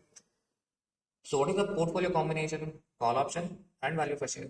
If you reduce value of a share from the value of a portfolio, then you will get value of a call. Yes or no? So what is the value of portfolio? 196.04. Present value of a portfolio. What is the value of a share as on today? 420. I have only 0.5 share. So 0.5 share value is equal to 210. So 196.04 minus 210. 13.96 negative. Why it is negative? Because 210 is outflow and this 13.96 is inflow because I'm writing a call option. I'm writing a call option. So that's why you will get a negative. You will get negative. Clear? And by using put call parity equation, we can find out value of a put. In both methods, risk neutralization and binomial method, you will get same answer. Are you able to understand binomial model? Okay. And this question number 13. See how many times it has been asked. Mr. Dayal. Mr. Dayal. Okay, this question they asked in June 2023 old syllabus and again in new. Mr. Dayal is interested in purchasing equity shares of ABC Limited which are currently selling at rupees 600 each. He expects that price of share may go up to 780 or more, may go down to 480 in 3 months. Upper FSP 780, downward FSP 480. The chances of occurring such variations are 60% and 40% respectively. A call option on the shares of ABC Limited can be exercised at the end of 3 months with a strike price of rupees 630. What combination of a share and option should Mr. Dayal select if he wants a perfect hedge? What combination of a share? So here they haven't mentioned to use binomial method, but if you have a clear conceptual clarity, then you will be able to identify this is a binomial method. What combination of share and option should Mr. Dayal select if he wants a perfect hedge? Nothing but he is talking about binomial model. But whereas in examination, first you have to identify this is a derivative chapter, and then later on you have to identify that it is binomial model. Okay. So perfect hedge, we have to find out the hedge ratio. How do we get hedge ratio? Change in value of a call divided by change in value of a share. Strike price is 630. If the future spot price is 780, order exercise the value is 630 minus 780. 150. If the future spot price is 480, then holder of call option will allow the option to lapse. So change in value for call 150 minus 0 divided by 780 minus 480, 0.5 shares. So you have to present so carefully. Okay. Here FSP is mentioned, but you have to write future spot. Right. Clearly you have to write. So what combination of a share and option Mr. Dayal select? Mr. Dayal should write one call option and hold 0.5 shares. Clear? What is the second part? What should be the value of option today? Next you should take, this is the B part, value of a option as on today. So is it call option or a put option? Call option. Clear? For call option only, this portfolio will work out. Write a call option and hold delta source. For finding out put option, first find out call option and then use put call parity equation. Clear? So FSP 780, 480. Value of a call negative. Why it is negative? For writer it is outflow. And value of a share would become 780 into 0.5, 390, 240. 390 minus 150, 240. In second case, value of a call 0 and the value of a share is equal to 480 into 0.5, 240. In either of the case, the value of a portfolio is equal to 240. So that is value of a portfolio on the maturity. So present value of a portfolio is equal to 240 into e power minus TRF. You will be getting 234.075. Clear? How do I get value of a call? Value of a portfolio minus value of a share. What is the value of a share as on today? 600. But I'm buying only 0.5 share. So 300. So 234.075 minus 300. 65.925. You will get negative because 300 is outflow, but whereas 65.925 is inflow. Clear? So this is the second part of the question. Next, what is the expected rate of a return on the option? Expected rate of a return on the option. This is important. Expected rate of a return. Because even you know the concept, you may not be able to do unless you refer it. Here the chances of variations are given. 60% chance that price might be 780.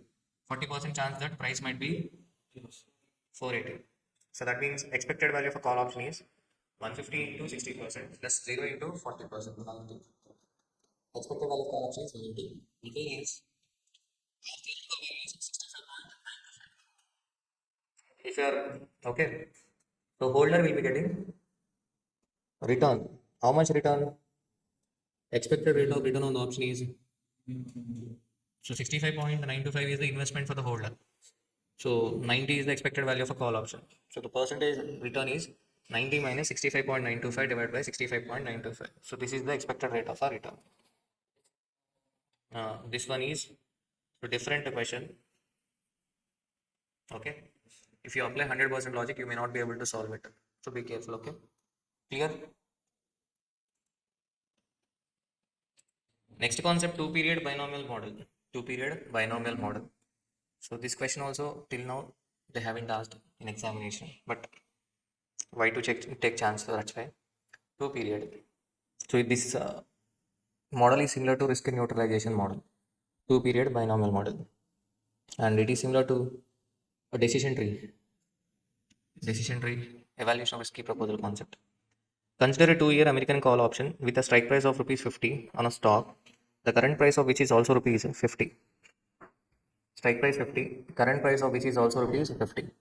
Assume that there are two time periods of 1 year, and in each year the stock price can move up or down by equal percentage of 20 percentage. Assume there are two time periods of 1 year. Assume there are two time periods of 1 year, and in each year the stock price can move up or down by equal percentage of 20 percentage. The risk-free interest rate is 6%. Using binomial option model, calculate the probability of price moving up and down. Also draw a two-step binomial tree showing prices and payoffs at each node. Simple question. What is the spot price, current spot price? 50. Assume that there are two time periods of 1 year. Two time periods of 1 year. And in each year, the stock price may move up or down by 20%. So what is the stock price now as on today? Stock price as on today is equal to 50. In next 1 year, this 50 might increase 20%.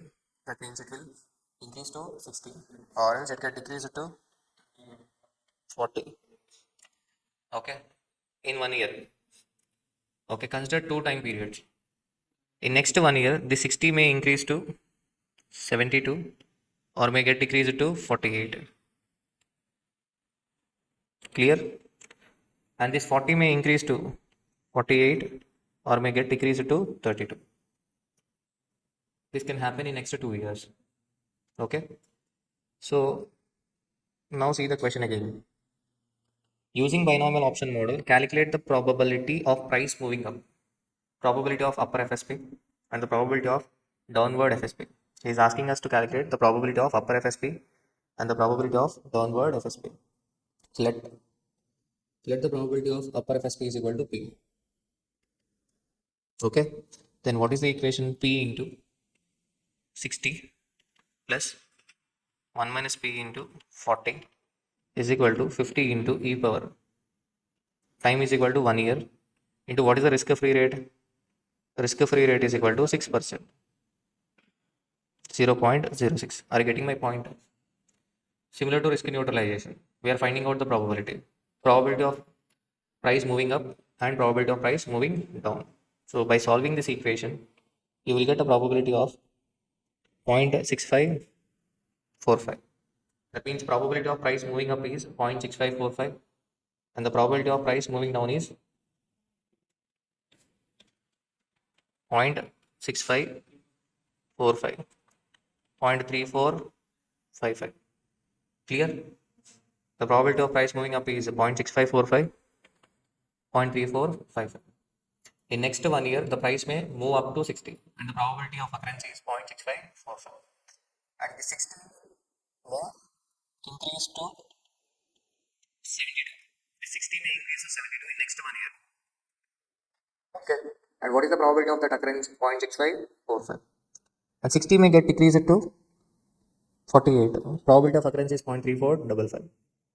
And 40 may increase to 48, but the probability of occurrence is 0.6545. And for 32 is 0.3455. Clear? Now, what is the joint probability? What is the joint probability? So we are finding out the joint probability. Joint probability is first case. What is the joint probability in first case? 0.4284. What is the meaning of 0.4284? The current spot price is 50. So 50 will increase to 72 in next 2 years, provided if it increases to 60 in first year.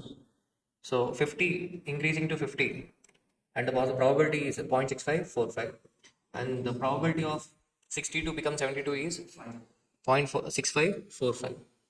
That means the overall probability of 50 becoming 72 is equal to 0.4284. Yes or no? And next 50 to 48. What is the chance? 0.2261. And this one also 50 can become 48 in two different routes. One is through 60 and the other is through 40. Yes or no? So nothing but 50 may become 48. What is the total one? 0.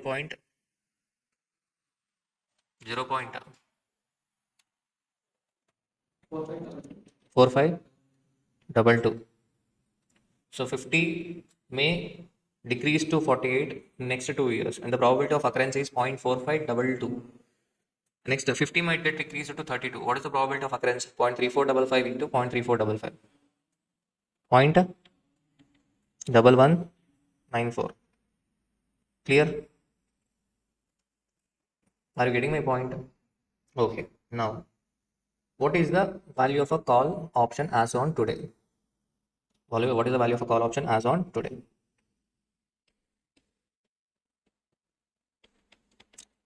Let me calculate the value of a call on maturity first.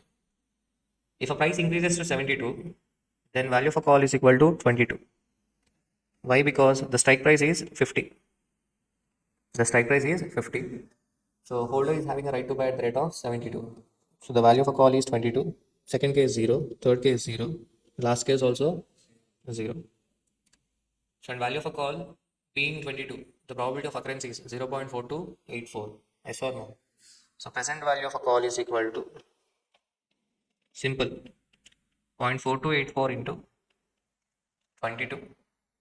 Yes or no? In all the other three cases, value of a call is equal to 0. So 0.4284 into 22. And 0.428, what is 22? 22 is the value of a call at the end of a second year. That too if the price is 72. What is 0.4284 into 22? What is the final answer? 9.42. In 9.4248, what does it mean? It is the expected value of a call at the end of a second year. 22 is the value of a call at the end of a second year if price is equal to 72. What is 9.4248? It is the expected value of a call at the end of a second year. Clear? But I want present value of a call. How do I get present value of a call? I have to discount. Yes or no? Divided by e power. What is the rate of interest?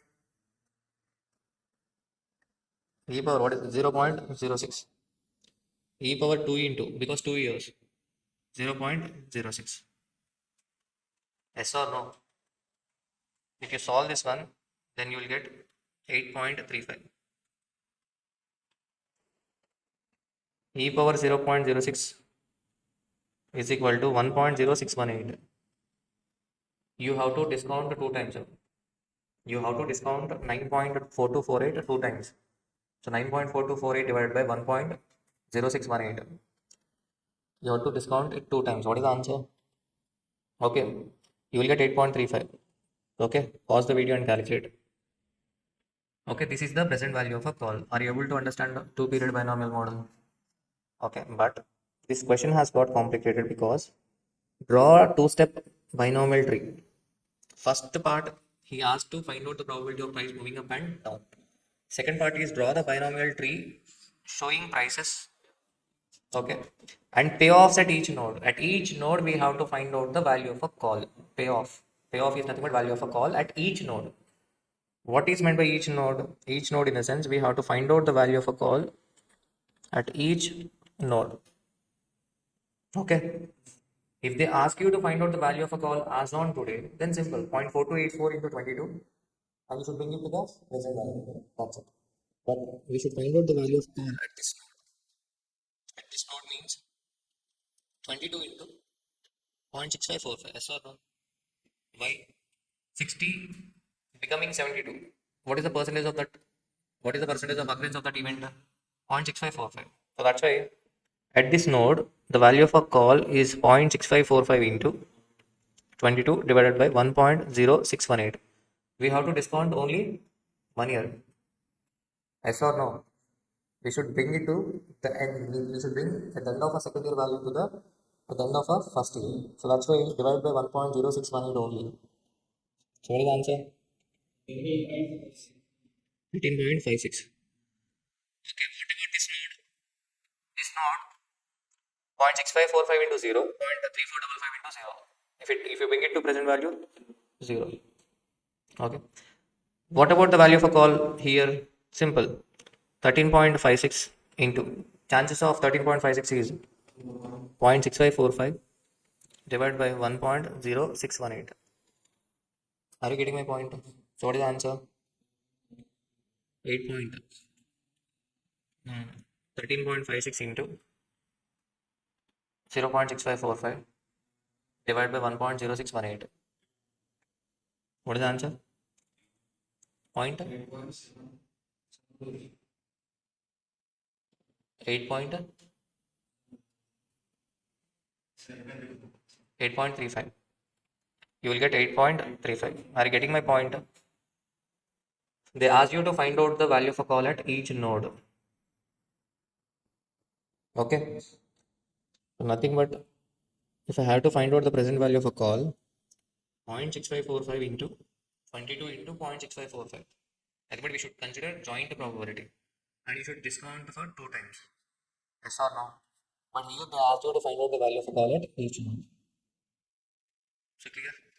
So rewind the video again and watch it again. Then you will be able to understand. Clear? Next, Black-Scholes model.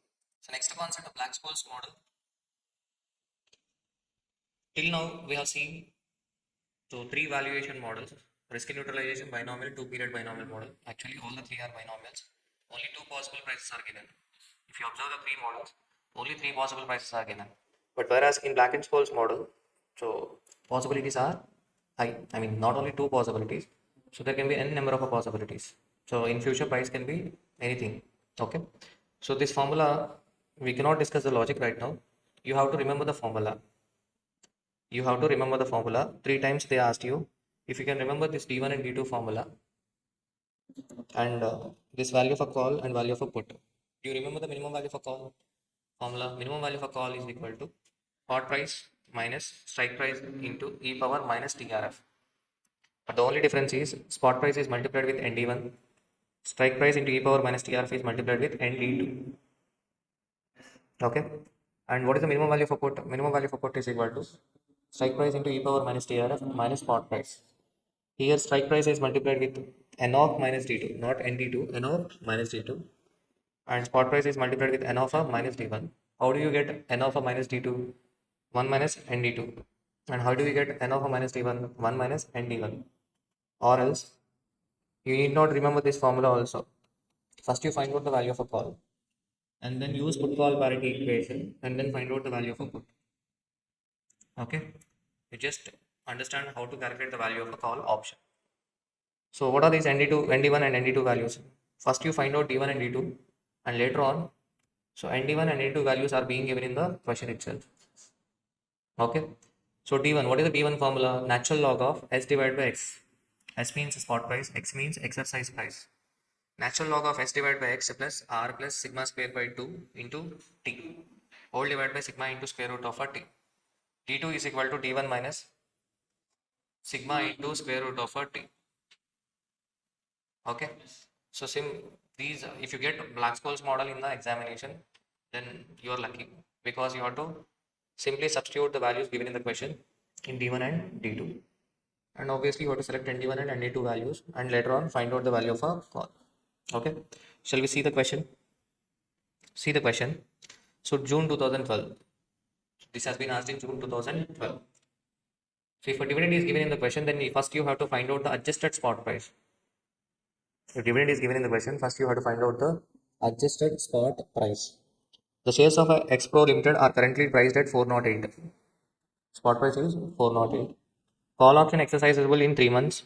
Time has a exercise rate of 400.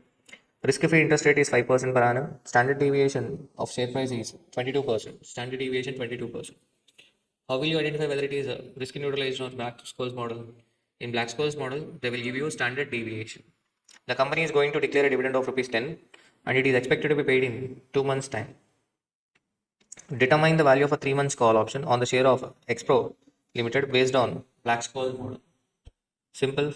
First, here dividend is given 10 rupees, which is expected to be received in 2 months' time. So first you should find out the adjusted spot price. How do you get adjusted spot price? 10 into e power minus t. You are going to receive dividend at the end of a 2 months. So minus 2 by 12 into 0.05. Okay, nothing but e power minus 0.0833, I think.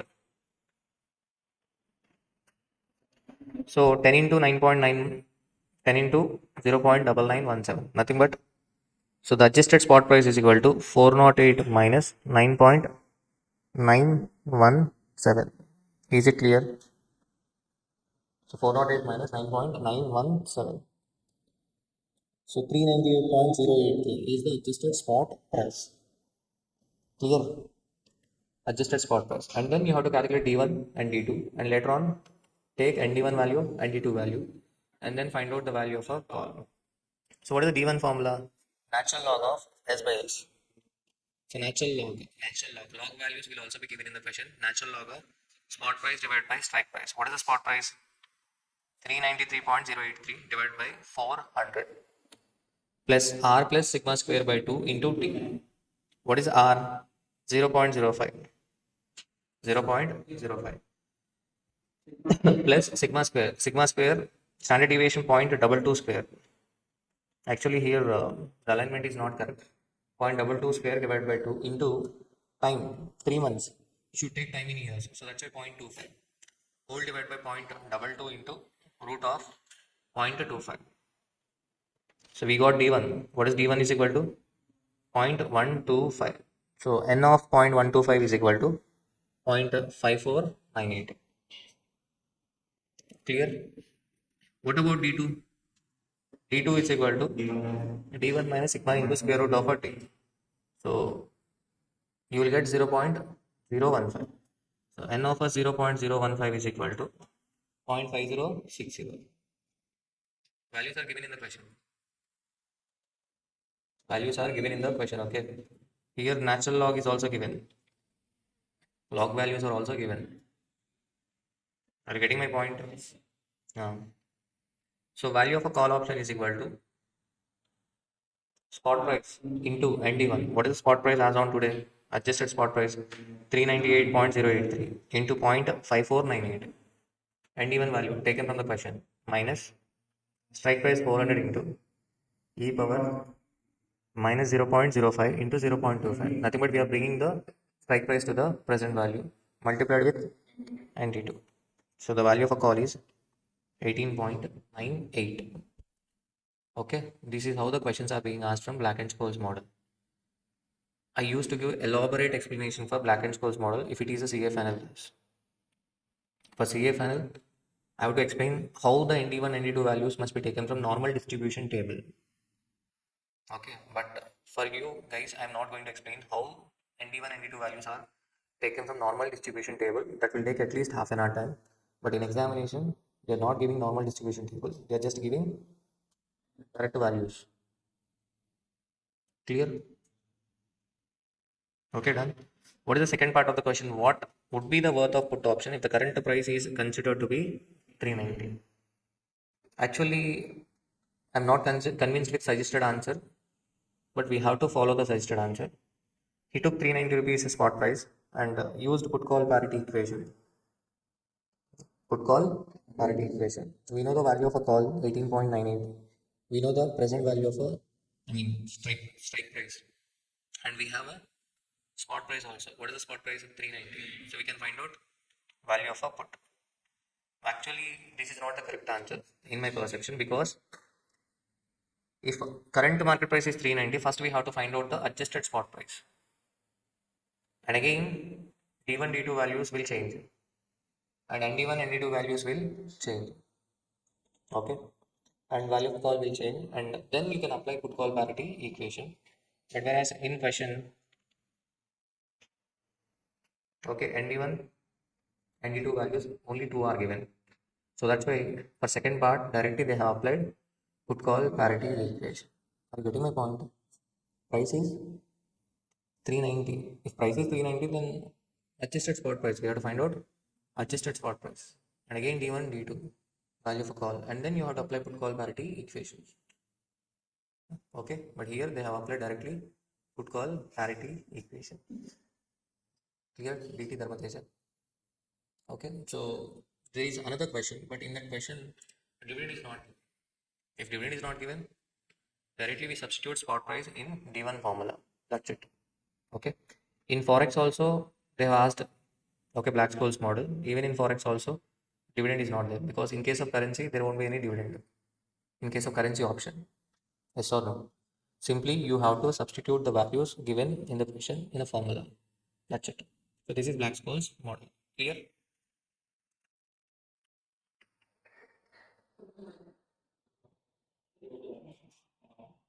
So next question, question number 16, hedging question. Most frequently asked question. Okay, hedging. So commodity futures.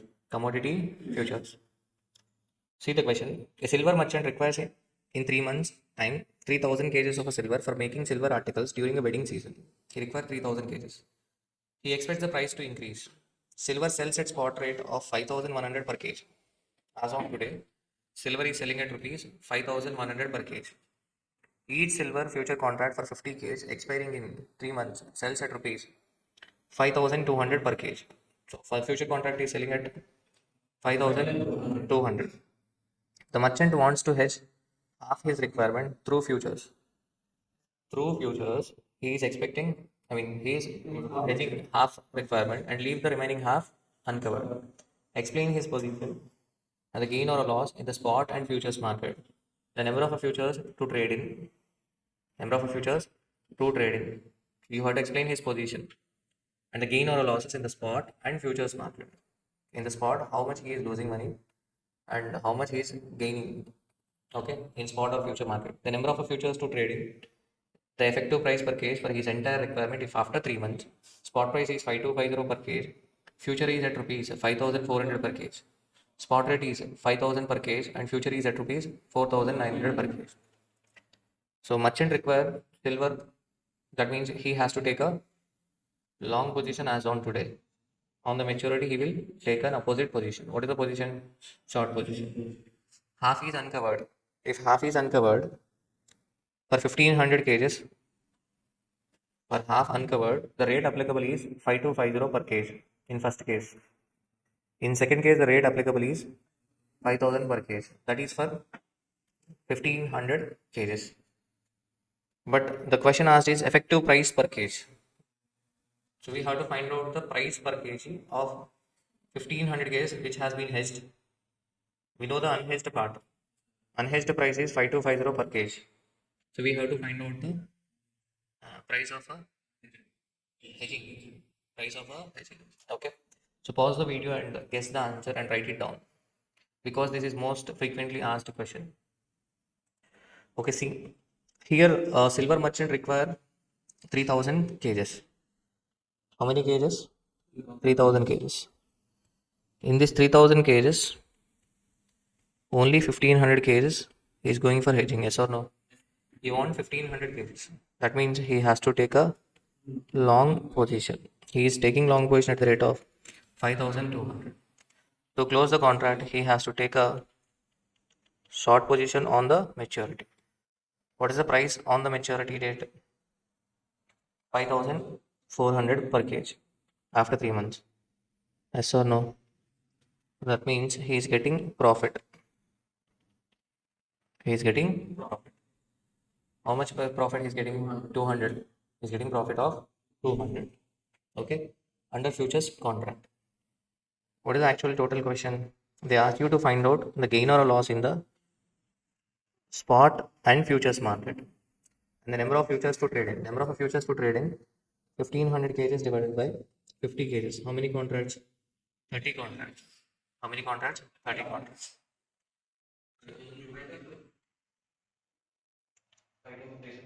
1500 divided by 50, 30 contracts. Number of contracts to be traded.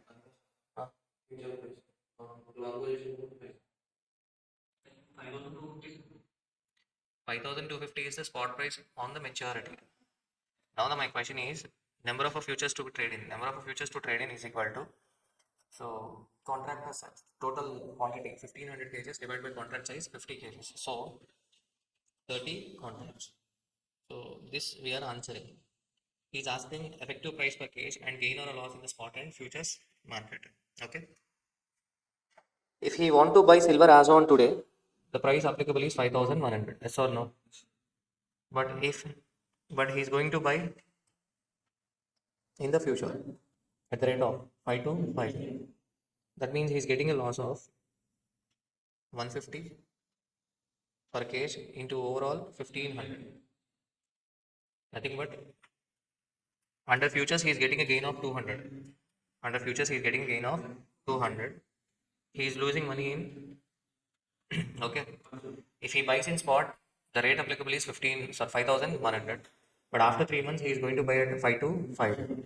So he is losing money of 150 per kg. But under futures he is gaining 200. So the overall gain is 50 per kg. 50 per kg. That means effective price for this 1500 kgs is 5200 because the market price on the maturity is 5250, but he's getting a gain of overall gain of 50. So the effective price is 5200. What about the unhedged 1500 kgs? For unhedged 1500 kgs, the rate applicable is 5250. But they are asking you to find out the effective price per kg overall. So the overall effective price is 5200 plus 5250 divided by 2, as the quantity of hedged and unhedged is same. Clear? But suppose if spot rate is 5000 on the maturity.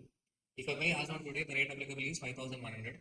But if I buy in the future, then the price is 5000. So that means I'm getting a gain. How much? 100. What about futures? I will take a long position at the rate of 5200, and to close the contract, I will take a short position at the rate of 4900. I'm losing 300. Yes or no? That means overall loss is equal to 200 per case. Net loss. Net loss is equal to 200 per case.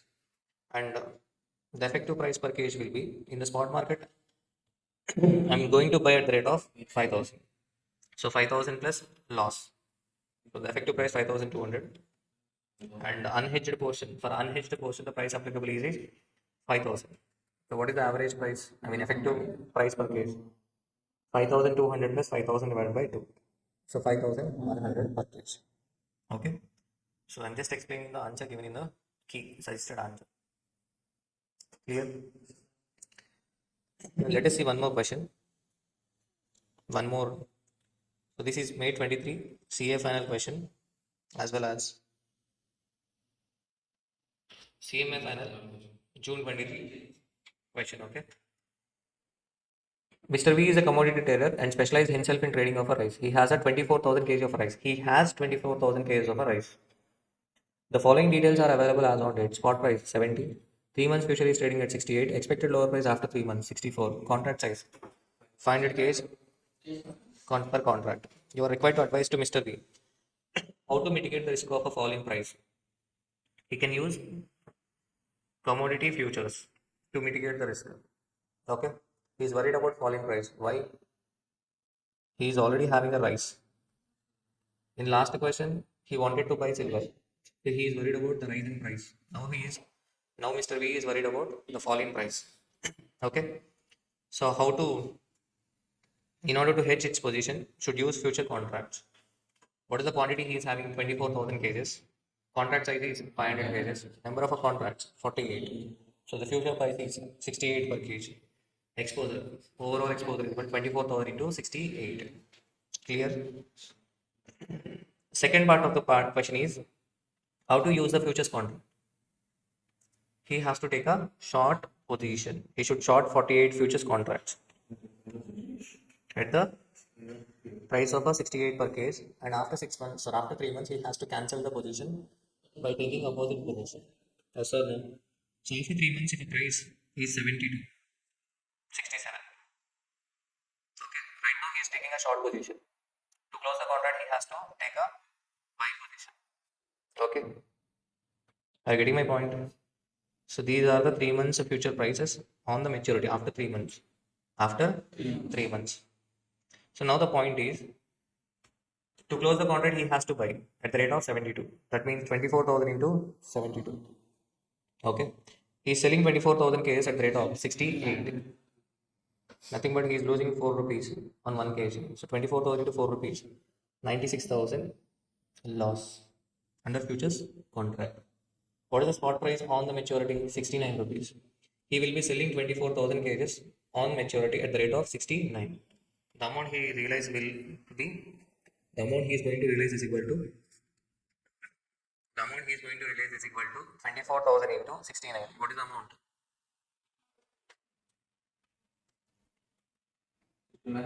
16 lakh 56,000. But loss in futures is 96,000. So the effective realization is equal to 15 lakh 60,000. Okay. So the effective selling price is equal to 15 lakh 60,000 divided by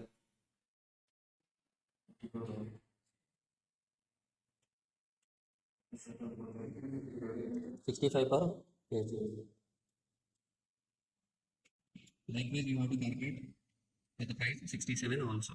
But if you carefully observe, okay, the question now is right now you are taking short position, but the earlier question we have taken long position. But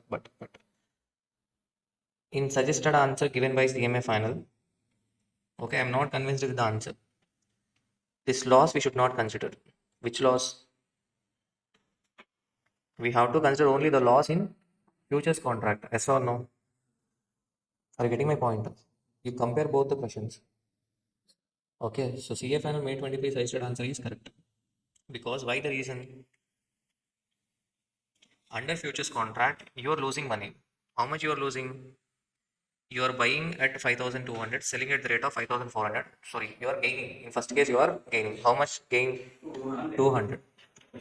So the effective price for this 500, 1,500 kgs is, in my opinion, 5050.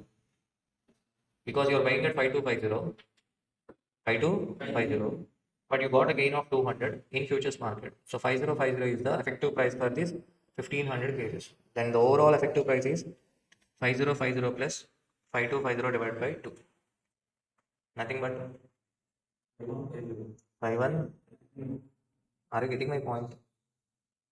This we should not consider this one. Okay. Likewise, in second case also,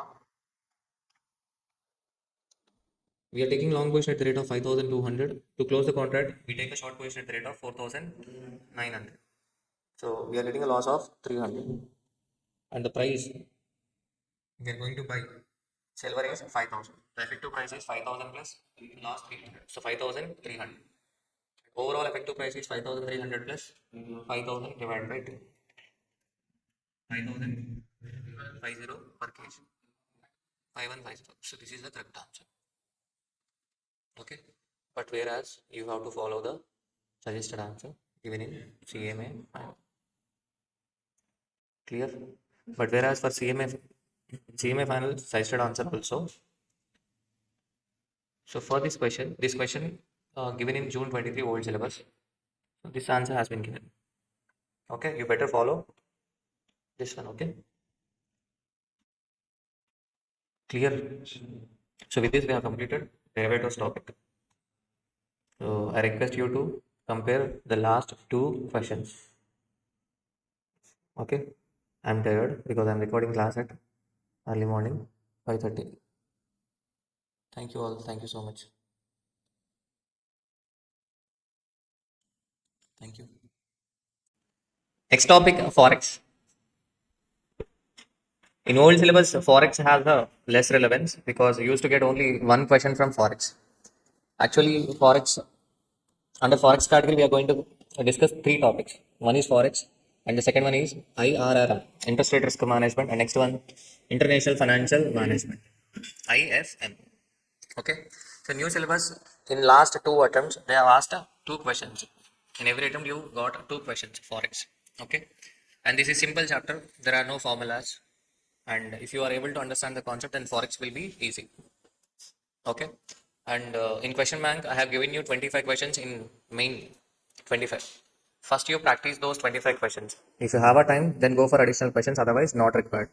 But whereas in marathon, to explain the concepts, I would be dealing with additional questions also. That means of some basic questions. In the beginning, I will start with some basic questions, but that basic questions are not provided in question bank because those questions are not required. You might get in examination, but without practice also you can solve those questions. Okay. So what is the topic? Forex, foreign exchange exposure and risk management. So till now we have seen Indian rupees, yes or no? In this chapter we are going to deal with dollars, pounds, euros, Singapore dollar, Hong Kong dollar, foreign currency. Okay. So foreign currency. So already we know the meaning of risk. Risk means possibility of occurrence of a loss, uncertainty, uncertainty. So now we are going to deal with foreign exchange risk. Foreign exchange risk. So what is the foreign exchange risk? So foreign exchange risk generally it is faced by the organization which is having a cross-border transaction. For example, for BCCA, no foreign exchange risk. Why there is no foreign exchange risk? Because even though there is a cross-border transaction, if some student from UK buy SFM classes, but billing will be done in Indian rupees. Yes or no? So billing is done in home currency. That's why we do not have any foreign currency risk. Yes or no? So foreign currency risk is faced by an organization which is having a cross-border transaction. Either there must be an import or export. And second, billing is done in foreign currency. Billing is done in foreign currency, and the payment or receipt is to be made in the future. Then the organization faces foreign exchange risk.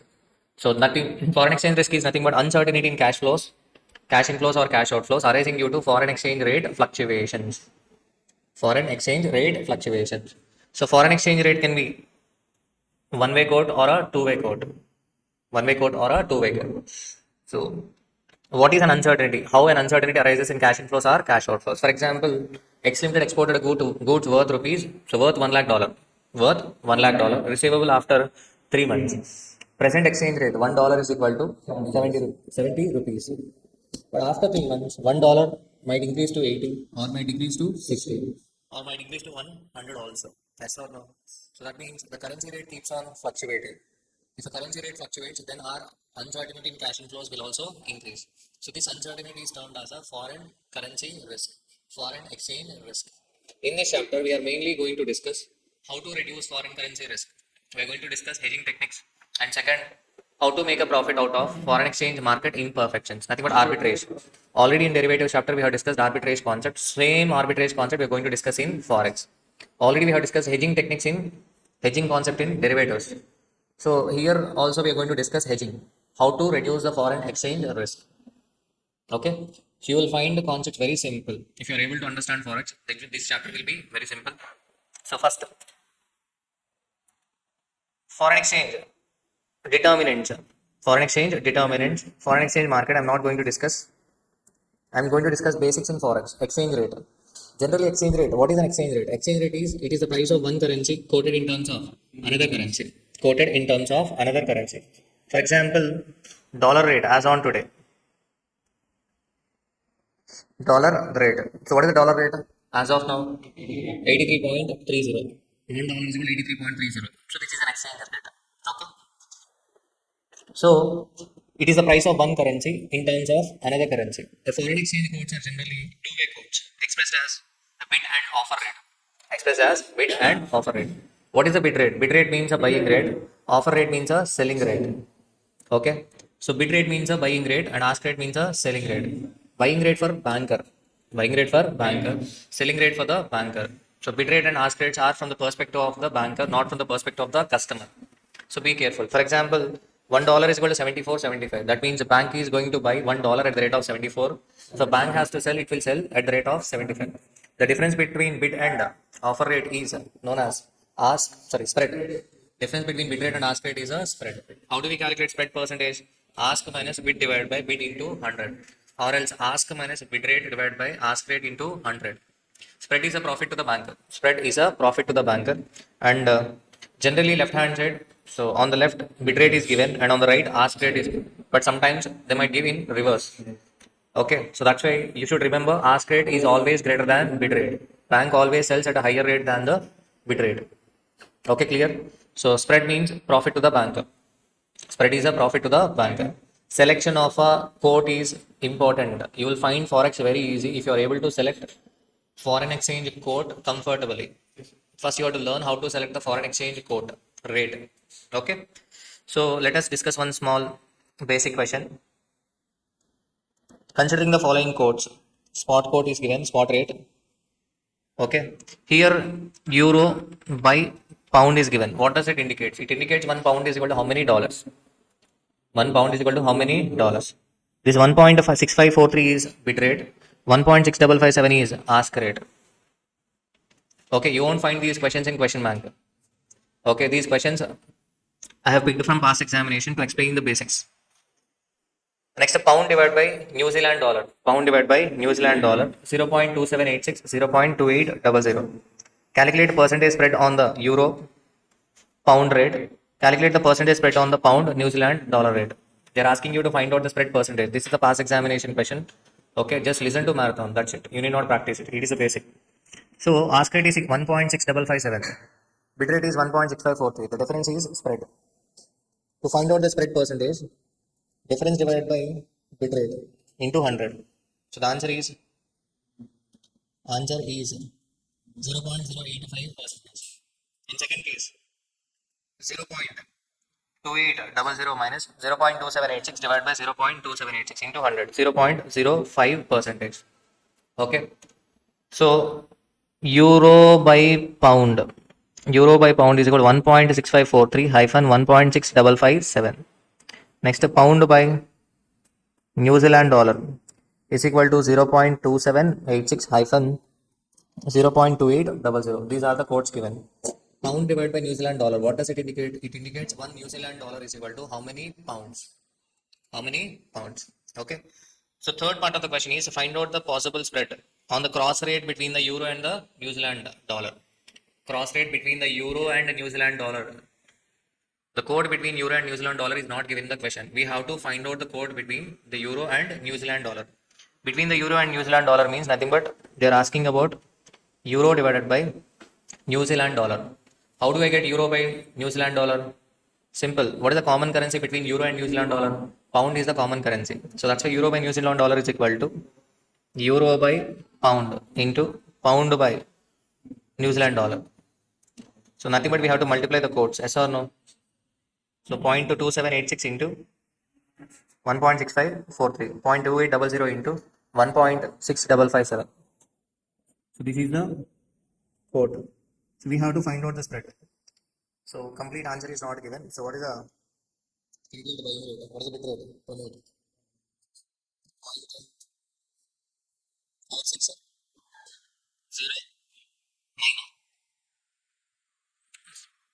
0.2786 into 1.6573. Point. Bit rate. Tell me the bit rate. What is the bit rate? 0.4608. 0.4635. I'm asking you the bit rate and ask rate. Euro by New Zealand dollar. 0.2786 into 1.6543.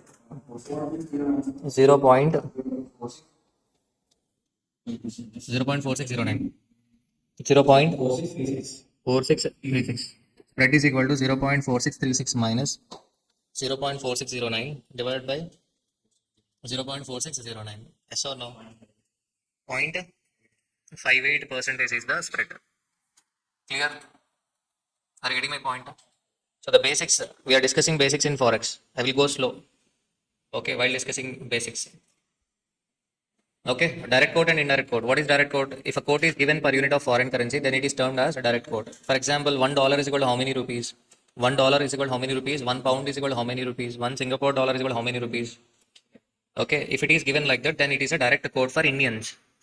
For opposite people, that is a indirect quote. Indirect quote means a quote given per unit of home currency. If 1 rupee is equal to how many dollars, 1 rupee is equal to how many pounds, 1 rupee is equal to how many Singapore dollars is given, then it is a indirect quote. Indirect quote. The next conversion of a direct quote into indirect quote. How do we convert direct quote into indirect quote? For example, $1 is equal to 74. $1 is equal to 74. Is this a direct quote or indirect quote? This is a direct quote because quote is given per unit of foreign currency. That is direct quote for us. Okay. What about 1 rupee? 1 rupee is equal to 1 divided by 74. 0.0135 dollar. 1 rupee is equal to $0.0135. Yes or no? $0.0135. Okay, this is indirect quote. How are we getting indirect quote? Indirect quote is equal to 1 divided by direct quote. Okay. But when two-way quotes are given, when two-way quotes are given, for example, $1 is equal to 74-75 rupees. Okay. For conversion of this direct quote into indirect quote, for example, if we take 1 divided by 74 and 1 divided by 75, then ask rate will become less than bid rate. That is not correct. Ask rate must always be greater than bid rate. So that's why while converting direct quote into indirect quote, be careful because bid rate of indirect quote is equal to 1 divided by ask rate of a direct quote. Nothing but in this question, 1 divided by 75 will be the bid rate and 1 divided by 74 will be the ask rate.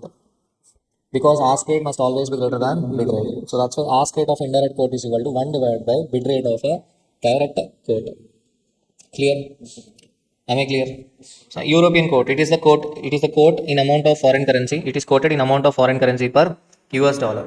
$1 is equal to how many rupees, how many pounds, how many Singapore dollar. If it is given like that, then that is termed as a European quote. American quote means if it is quoted in amount of US dollar, for example, 1 rupee is equal to how many dollars, 1 pound is equal to how many dollars. Okay, and 1 euro is equal to how many dollars? If it is given like that, then that is American quote. Okay, and next spot exchange rate. Spot exchange rate. So, what exchange rate is the rate applicable for today? It is the rate paid for delivery within 2 business days after transaction takes place. T plus 2 days settlement. So, spot exchange rate is the rate applicable for today. What is the forward rate? Forward rate is the rate applicable for the future. Already in derivatives, we have discussed forward contract, futures contract, and currency options. What is the forward contract? Forward contract is the contract entered today for purchase or sale of a foreign currency at a future date. So forward contract is one of the hedging technique. Forward contract is one of the hedging technique. To get certainty in cash inflows or cash outflows, we may enter into a forward contract. What is a forward contract? Contract entered today for purchase or sale of a currency at a future date and at a pre-agreed rate. So forward rate, it is the rate quoted for delivery of foreign currency at some future date. It can be given outright. Forward rate can be given outright. So in question they will mention 3 months forward rate, or else they might give spot rate and swap points. Spot rate and swap points. How do we get swap? What do we do with swap points? If a swap points are in ascending order, it indicates the forward rate is quoted at premium, and hence the swap points must be added to the spot price. The basic fundamental is ask rate must be always greater than bid rate. Bank always sells at a higher rate than the bid rate. So that's why if swap points are ascending, it indicates forward rate quoted at premium, and hence swap points are added to spot rate. If a swap points are in descending order, that indicates forward rate is quoted at a discount, and the swap points must be deducted from spot rate. Okay. So let us see one question. Then you will get to know. For example, question number 2. Dollar by euro quote is given. 3 months swap points are given. 3 months swap point. Whether these swap points are ascending or descending, the swap points are in ascending. 2030. 2030 means ascending.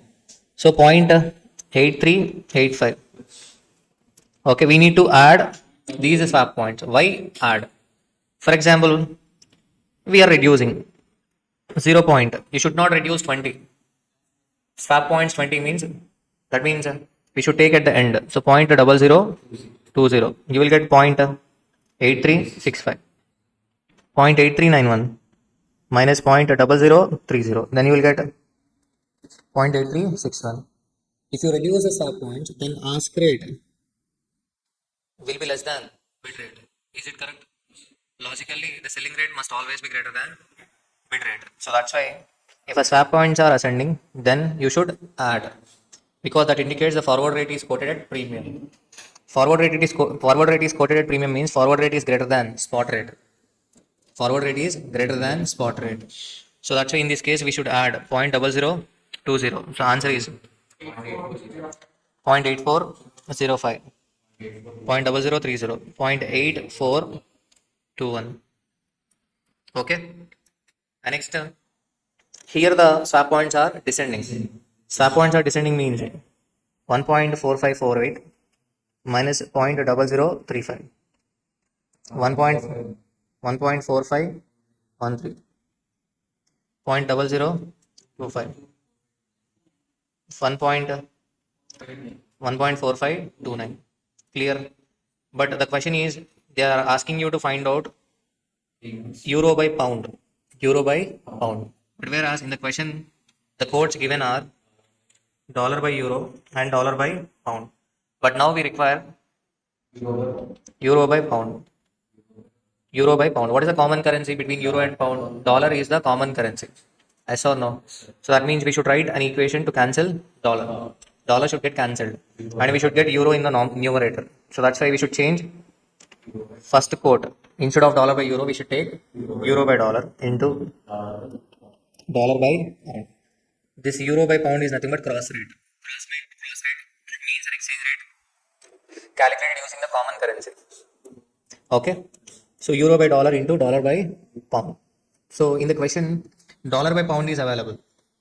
Dollar by pound. Bid rate 1.4513. Yes or no? But euro by dollar is not there. In the question, the quote available is dollar by euro. But we require euro by dollar. Euro by dollar. How do I get bid rate of a euro by dollar? Bid rate of a euro by dollar is equal to 1 divided by ask rate of dollar by euro. Sorry. Bid rate of euro by dollar is equal to 1 divided by ask rate of a dollar by euro. Yes or no? So that's why, what is my calculation for bid rate? Are you getting my point? We are finding out the cross rate. They're asking you to find out the code for euro by pound. So euro by pound is equal to euro by dollar into dollar by pound. So that's why my final calculation is equal to, for bid rate, what is the calculation? 1 divided by 0.8421 into 1.4513. This is the bid rate. What about ask rate? 1 divided by 0.8405 into 1.4529. Yes or no?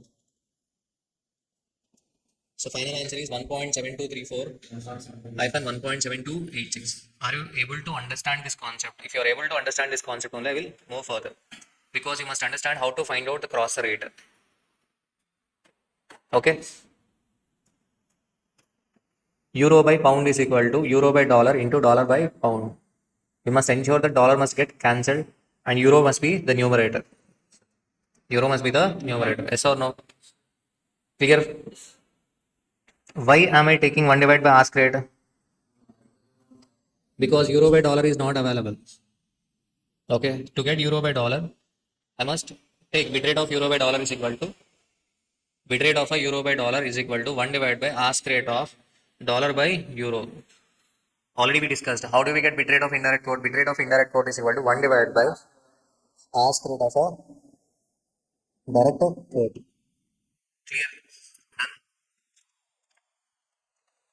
The next question number 3 is also simple basic question for calculation of cross rate. Dollar by pound. How do I get dollar by pound? Here the codes given are rupee by pound and rupee by dollar. But whereas I require dollar by pound. So the common currency is rupee. Common currency is rupee. So what to do? We must ensure that rupee must get cancelled and dollar must be in the numerator. Dollar numerator and pound denominator. So that's why we take rupee by pound into we change the second one. We will change the second one so that the rupee will get cancelled and dollar will be the numerator and pound will be the denominator. We have to change the second one. So that's why how do I get the bit rate? How do I get bit rate? First one I will take as it is 100.68 into 1 divided by 62.87. Yes or no? Nothing but 100.68 divided by 62.87. What about the ask rate? How do I get ask rate? Ask rate is equal to 102.95 into 1 divided by 61.86. Clear? Okay, done. And question number 4 is also simple. Question number 4. Here the codes given are codes given are rupee by pound and the next rupee by dollar. What do I require? I require dollar by pound. So common currency is rupee. So again I will write this as dollar by pound is equal to rupee by pound into dollar by rupee. Again I have to change the second one. So bit rate is equal to 94.30 divided by 66.45. And next 95.2 divided by 66.25. So this is the answer. Clear? Are you able to understand the cross rate concept, bit rate, ask rate, and cross rate concept? Okay. And next, consider the following rates. Spot rate is given rupee by dollar. What does it indicate? Rupee by dollar means $1 is equal to how many rupees? Rupee by DM, Deutsche Mark. 1 DM is equal to how many rupees? 3 months forward rate is given. From this rate, calculate spot and forward. Spot and forward DM by dollar. They want DM by dollar. How do I get DM by dollar? So I will take rupee by dollar and then DM by rupee. That means I have to change the second one. I have to change second one. So 42.17 into 1 by 25.10. So this is the bit rate. What about ask rate? 42.59 into 1 divided by 24.61. So bit rate and ask rate. Clear? So what is the answer? Ignore the answer. So 1.6800. Next 1.7305. These are the spot rates. 1.6800 bit rate and 1.7305 is the ask rate. Clear? Likewise, we have to find out for forwards. 3 months forward. Even that is also simple. Okay. Next, they are asking you the upper and lower boundaries for the DM by dollar quotations. Upper and lower boundary is nothing but upper means ask rate. Upper means ask rate. Lower means bid rate. Upper boundary means ask rate and lower boundary means bid rate. Simple. Clear? Everyone? Clear? Next question number 6. So this is also a basic question. So these questions are not provided in question bank because these are basic questions. You will be wasting time unnecessarily practicing these questions. Okay. So that's why an Indian customer who has imported equipment from Germany has approached a bank for booking a forward euro contract. The delivery is expected 6 months from now. The following rates are quoted. Dollar by euro spot is given. 6 months swap points are given. Swap points are ascending. And rupee by dollar. 6 months swap points are given. So Indian customer imported equipment. Indian customer imported equipment, booking a forward euro contract. Indian customer, that means his currency is rupee. He imported equipment. He wanted to book a euro contract. That means he has to buy euro. Importer. Importer means he has to pay euros. That means he has to buy euros. Yes or no? So first, you must be comfortable. You must feel comfortable for selection of a quote. Customer buy euro. Why customer buy euro? Customer has to pay. So what about the banker? Banker has to sell euro. So relevant rate is ask rate of euro against what, Pakistan currency or Indian currency? Against rupee. That means what is the currency we require? Rupee by euro. Rupee by euro. We need ask rate of a rupee by euro. The question is what rate the bank will quote, and you want forward quote. Yes or no? So first we have to find out rupee by euro forward rate. Yes or no? Rupee by euro forward rate. That too rupee by euro.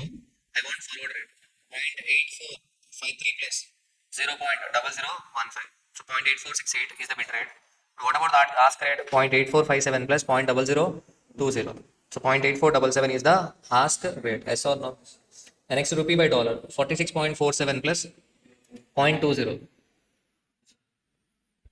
Okay, two decimal. We should take only two decimal because these swap points must be added at the end. So that's why offer rate 46.57 plus 0.3. These are the codes. We require rupee by euro. Rupee by euro means what is the common currency? Common currency is the dollar. So simple dollar by euro, dollar by euro into rupee by dollar. Dollar and dollar will get cancelled. That means simple. We have to multiply 0.8477 into 46.87 because because the relevant rate is ask rate. The relevant rate is ask rate. So that's why 0.8477 into 46.87. Yes or no? The relevant rate is ask rate of a rupee by euro. To get rupee by euro, we have to write rupee by euro into, sorry, dollar by euro into rupee by dollar. So this is the total. Bank margin is 0.5%. So bank margin is income to the bank. So that's why bank while selling, it will add margin to the ask rate. So that's why the final rate is 39.93. 39.93 is the answer. Okay. But you have to understand another point.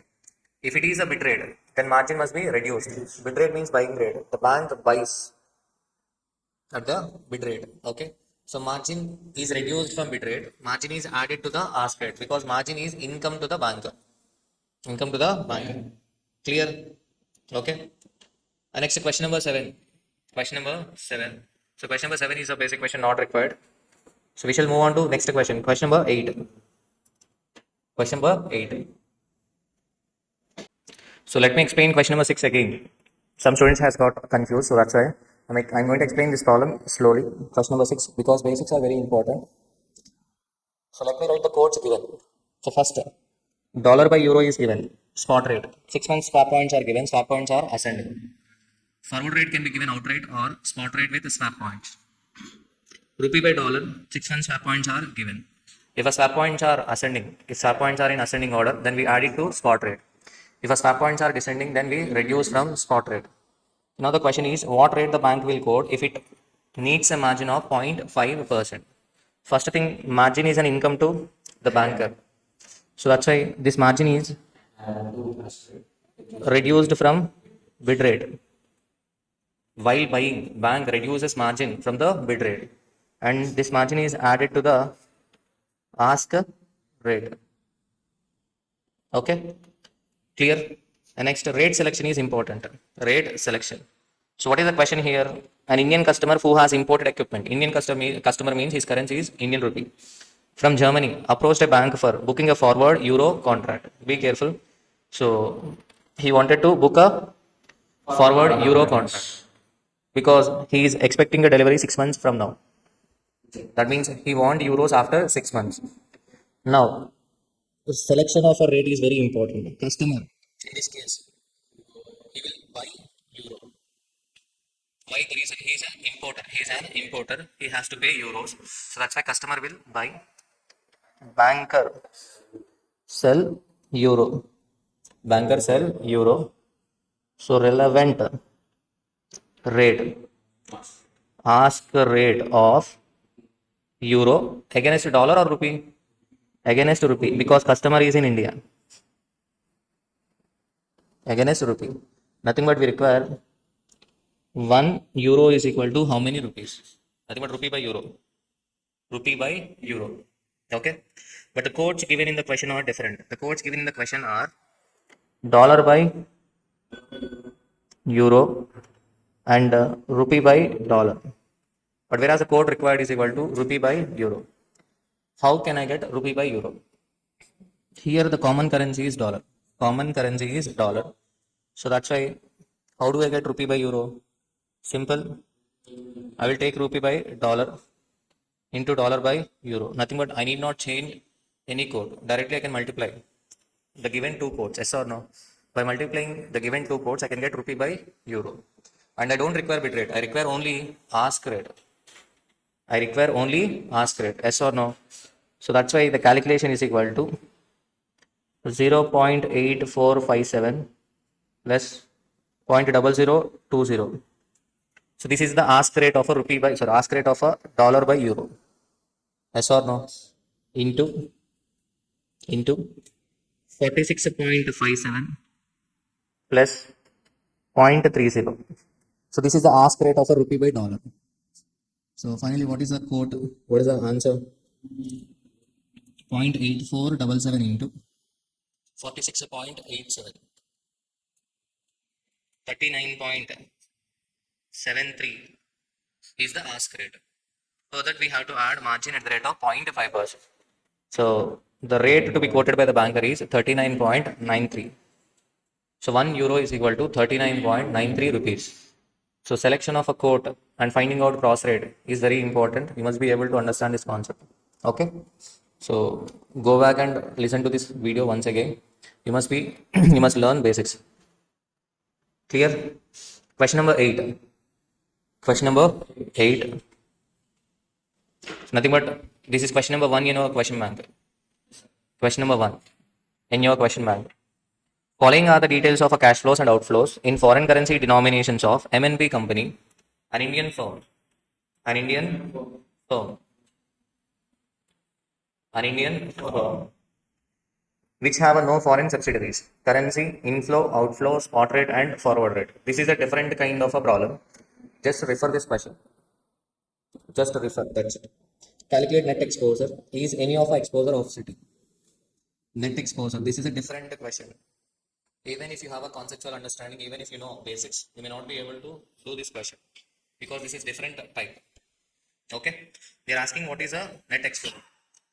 First, US dollar. Inflow 4, outflow 2 crore. So net inflow is equal to 2 crores, nothing but 20 million. 20 million. Spot rate is 48.01. Forward rate is 48.2. The forward rate is greater than spot rate. Forward rate is greater than spot rate. Yes, sir. That means whether we get benefited or not, we will get benefited. If we are going to receive that net 2 crores in the future, then we are going to get benefited. So that means net exposure is positive. The difference between the forward rate and spot rate 0.81. So 0.81 into 20 million. So 16 into 0.81, 16.2 million. Likewise, French franc and UK pound. Japanese yen, 1 crore 50 inflow, outflow 2 crore 50. That outflow is there. That outflow. Okay. At the same time, spot rate is 3.2 and forward rate is 2.4. So forward rate is less than spot rate. Here also we are getting benefited because outflow. This time outflow and the forward rate is less than spot rate. So that's why again this net exposure is positive 8 million. Is any of the exposure offsetting? Second part of the question is in GA study material they have given only Japanese N position is being offset by better forward rate. But whereas in CMA final study material, all the exposures are being offset. All the exposures are being offset. US dollar is being offset because we have inflow and we have a better forward rate. And French franc, inflow, better forward rate. UK pound, inflow, better forward rate. Japanese yen, outflow, better forward rate. So that's why all the exposures are offsetting. Okay, clear? And let me give some other basics. First thing, rate selection is very important. So customer might be an exporter or importer. Exporter or a importer. Exporter will be having foreign currency receivable. Importer will be having foreign currency payable. Foreign currency payable. Okay. First we shall see the exporter. Exporter will be having foreign currency receivable. For example, from foreign currency perspective, we are doing the problem from foreign currency perspective. We have a dollar receivable and the quote is also given for dollar. In that case, how to solve? Okay. So foreign currency receivable. That means customer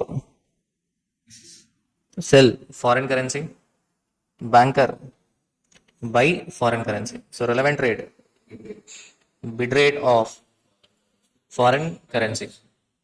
Yes or no? However, if in the question bid rate of a foreign currency is not available, then 1 divided by ask rate of a home currency. Okay. If we are solving the problem from home currency perspective, then foreign currency receivable. So exporter, I mean customer sells a foreign currency, nothing but he is indirectly buys home currency. Buy home currency. That means bank sell home currency. So relevant rate, ask rate of home currency. If ask rate of home currency is not available, then bid rate of foreign currency. Okay. So you will get habituated with this calculation by the end of this session. And next, if importer is there, importer will be having foreign currency payable, yes or no? Foreign currency payable. If we are solving the problem from foreign currency perspective, then customer buy foreign currency, bank sell foreign currency, relevant rate, ask rate of foreign currency. If it is not available, 1 divided by bid rate of home currency. Clear? And next, if we are doing from home currency perspective, then customer buy foreign currency, nothing but sell home currency. To buy foreign currency, customer has to sell home currency. Bank buy home currency. So relevant rate, bid rate of home currency, nothing but 1 divided by ask rate of foreign currency.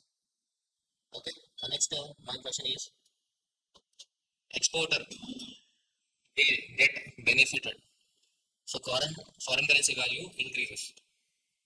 If a foreign currency value increases, an exporter will get benefited in the future. Yes or no? If in the future foreign currency value decreases, then exporter will get loss. Yes or no? And what about importer? In case of importer, if a foreign currency appreciates, then importer will get loss. His outflow increases. If a foreign currency value decreases, then his outflow decreases. Nothing but we can say another way also.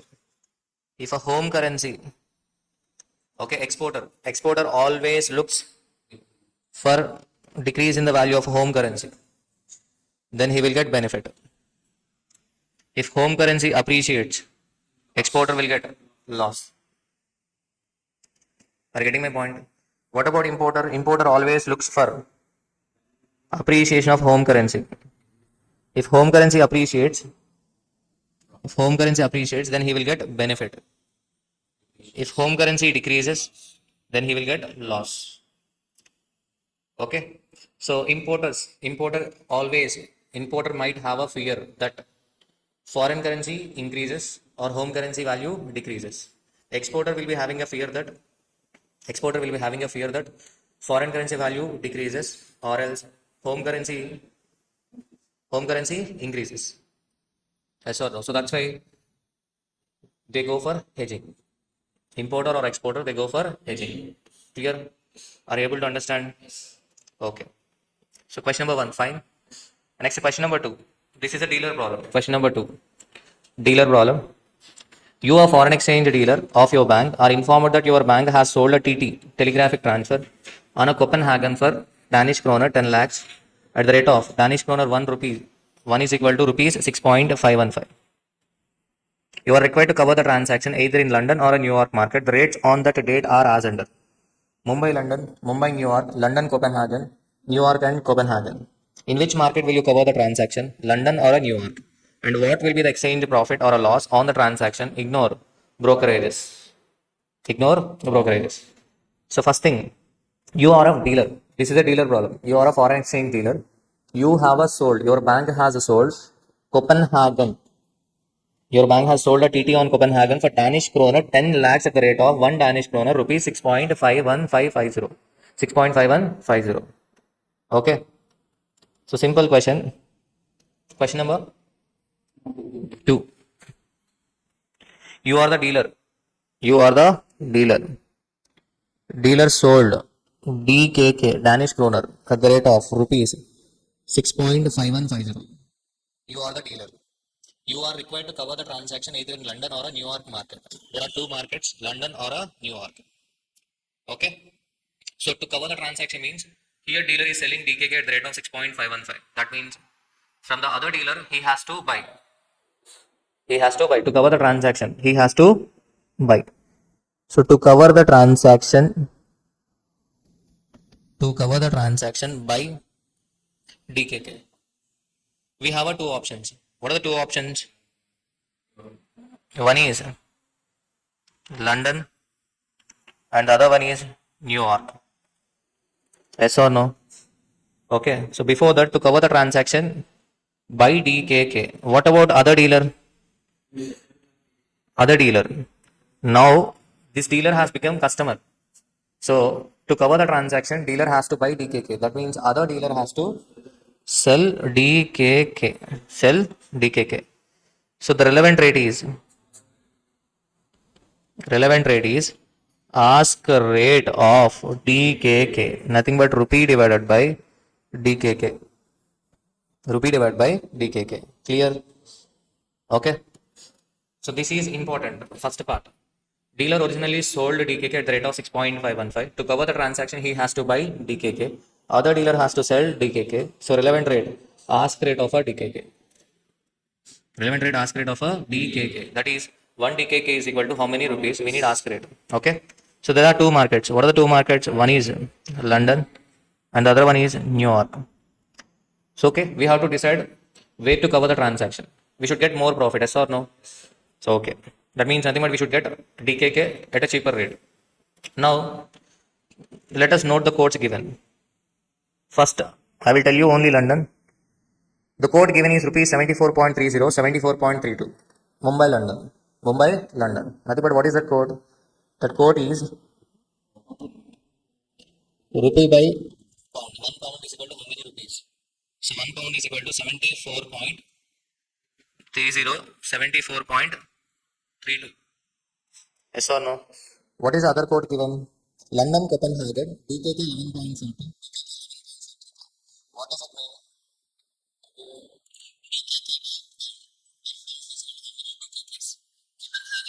Copenhagen currency is DKK, Danish kroner. So 11.4 to 11.435. These are the codes given. Yes or no? So 1 pound is equal to how many DKKs? Now the cover rate is equal to. How do I get? I require a cover rate, rupee by DKK. So the common currency is pound. We must ensure the pound must get cancelled. So first one, rupee by pound, I will take as it is. But I require DKK in the denominator. And pound should get cancelled. So that's why I will write DKK divided by, pound divided by DKK. Now the pound will get cancelled. Am I changing the first code? I'm not changing the first code. I need ask rate, yes or no? So that's why I will take 74.32. And second, what do I require? I require code per DKK. But whereas the code available is per pound. So that's why 1 divided by 11.42. Yes or no? Why 1 divided by 11.42? because ask rate of a DKK against pound. We require ask rate of a DKK against a pound, that is equal to 1 divided by bid rate of pound against DKK. I have already told you. Indirect quote, ask rate of indirect quote is equal to 1 divided by bid rate of a direct quote. Same logic is being applied here. Okay. So what is the quote? 6.5079. This is the quote. So the profit is equal to, the dealer is selling at the rate of 6.5150. Now the dealer is buying DKK at the rate of 6.5079 from the other dealer into how many? 10 lakhs DKK. So what is the profit he is getting? 7,001 7,100. This is the profit if you cover the transaction in London. So now we have to find out the profit if we cover the transaction in New York. So you pause the video and find out the profit if you cover the transaction in New York. Okay. So this is dealer problem. Clear? Are you able to understand this one? Pramod? Okay, thank you. So next concept, interest rate parity theory and purchasing power parity theory. Okay.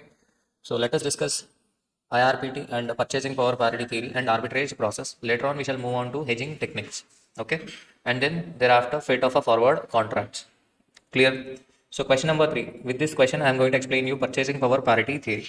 What is the purchasing power parity theory? Parity means equal. Parity means equal. For example,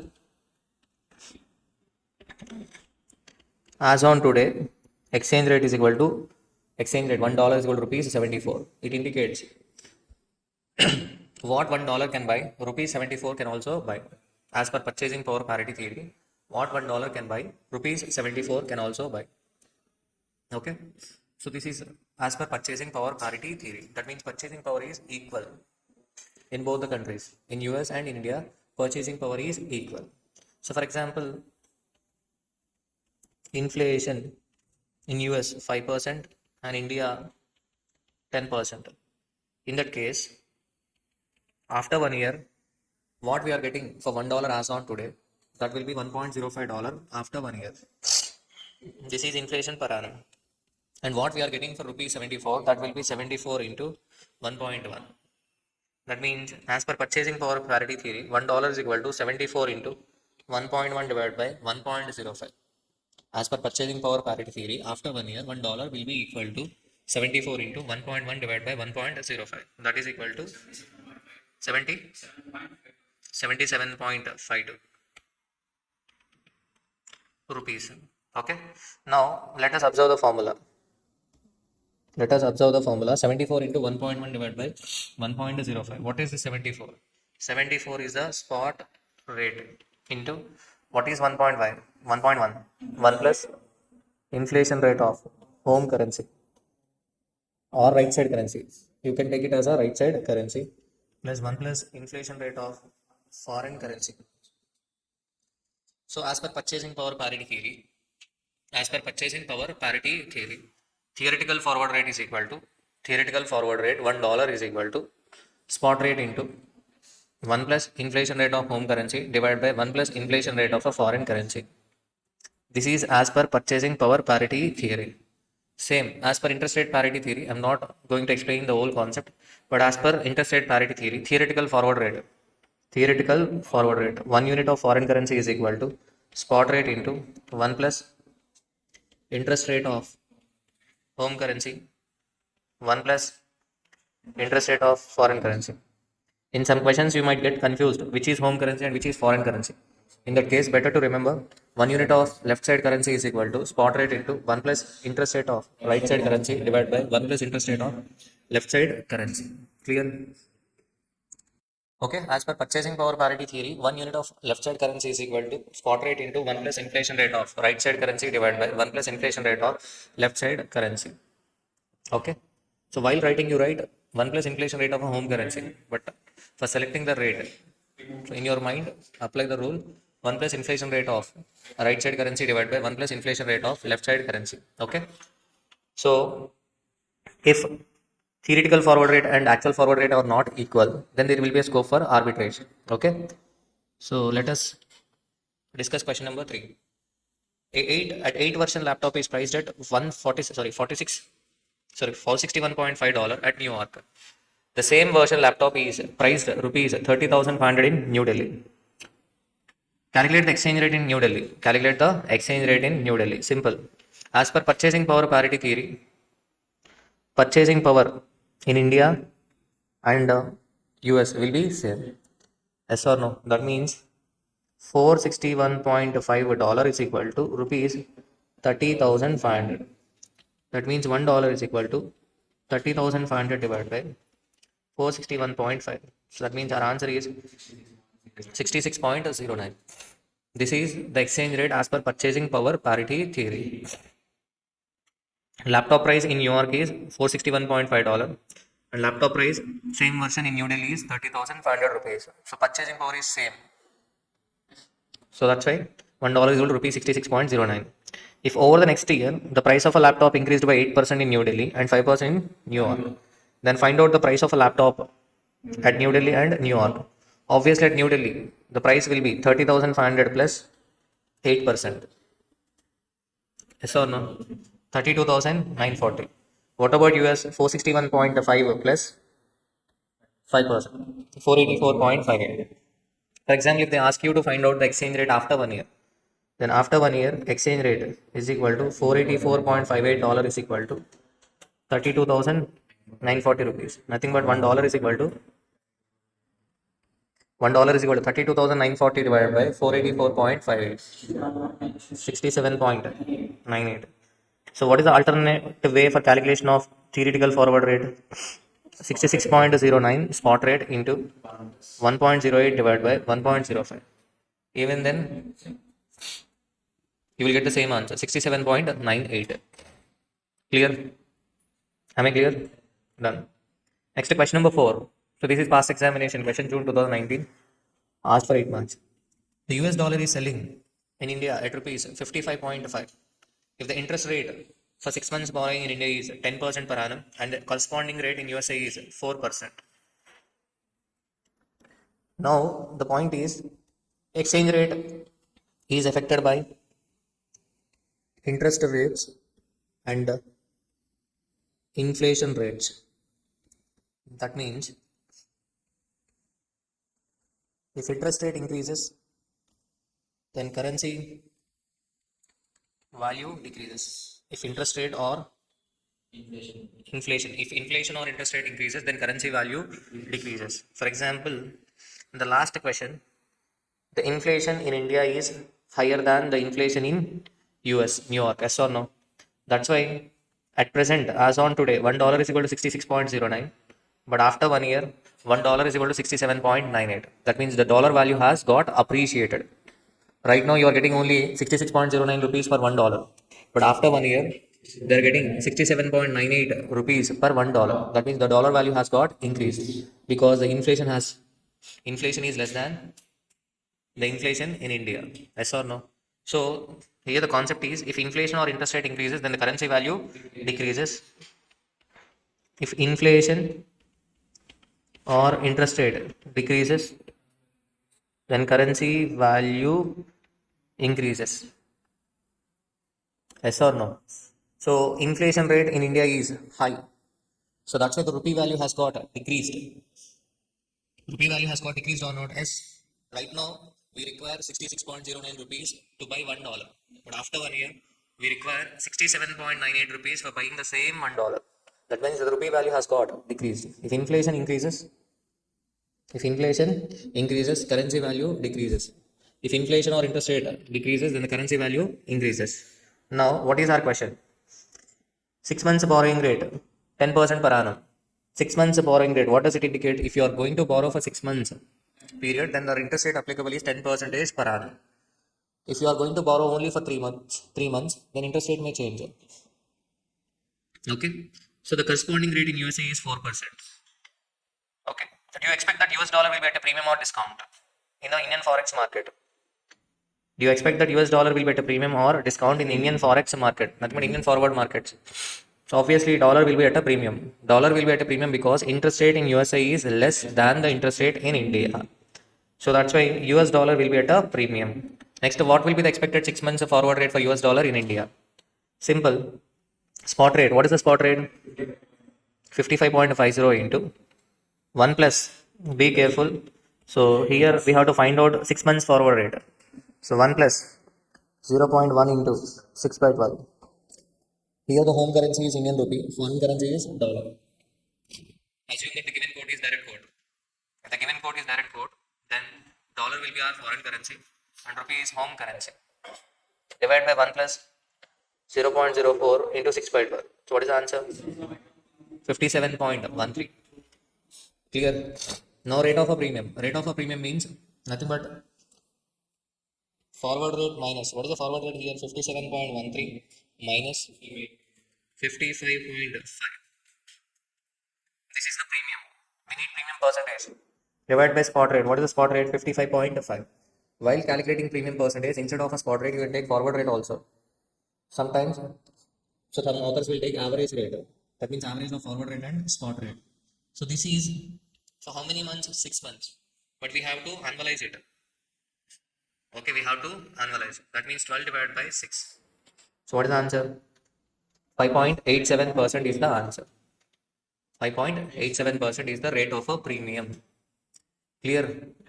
So forward rate is greater than spot rate, then forward rate is said to be quoted at premium. If a forward rate is less than spot rate, nothing but if numerator is negative, it indicates a discount. It indicates discount. Okay, clear? Now, what is the theoretical forward rate here? What is the forward rate?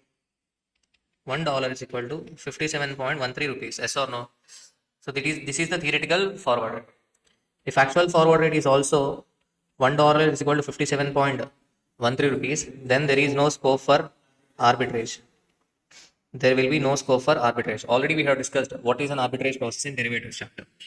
There are three types of players in market. Speculators, they will take risk, they might get profit or a loss. Arbitrators, they will not take any risk, they always earn profit, they always borrow money. And next, hedgers, their objective is to reduce risk. Hedger objective is to reduce risk. So if a theoretical forward rate and actual forward rate is same, then there is no scope for arbitrage. So to know whether there is a scope for arbitrage or not, we can use an alternative way also. What is that alternative way? For example, in the present case, what is the premium? 5.87 percentage. Premium 5.87%. If a premium and interest rate differential are same, if a premium and interest rate differential are same, then there is no scope for arbitrage.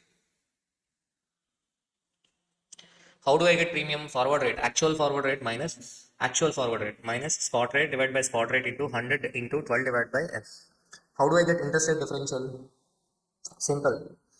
Interest rate differential 1 plus interest rate of a home currency. Nothing but 0.1 into 6 by 12 divided by 1 plus 0.04 into 6 by 12. So 1.05 divided by 1.02. 1.029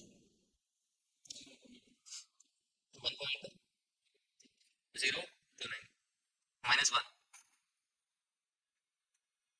1.05 divided by 1.02 minus 1. 0.029 into 2. Because 0.029 is for 6 months.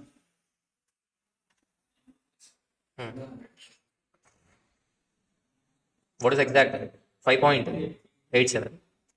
So if this 5.87 is the interest rate differential, premium might change, yes or no?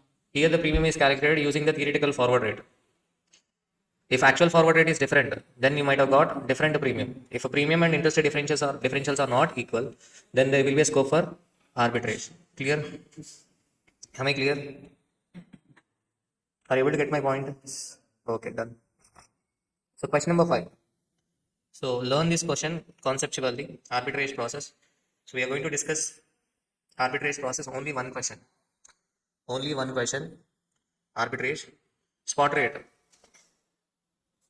$1 is equal to 48.0123. 180 days forward rate for $1 is equal to 48.8190. Annual interest rate for 6 months, rupee, 12 months, 12%. Pramod, switch on is okay. Keep 26. Annualized interest rate for 6 months, rupee 12%. Annualized interest rate for 6 months, US dollar 8%. Is there any arbitrage possibility?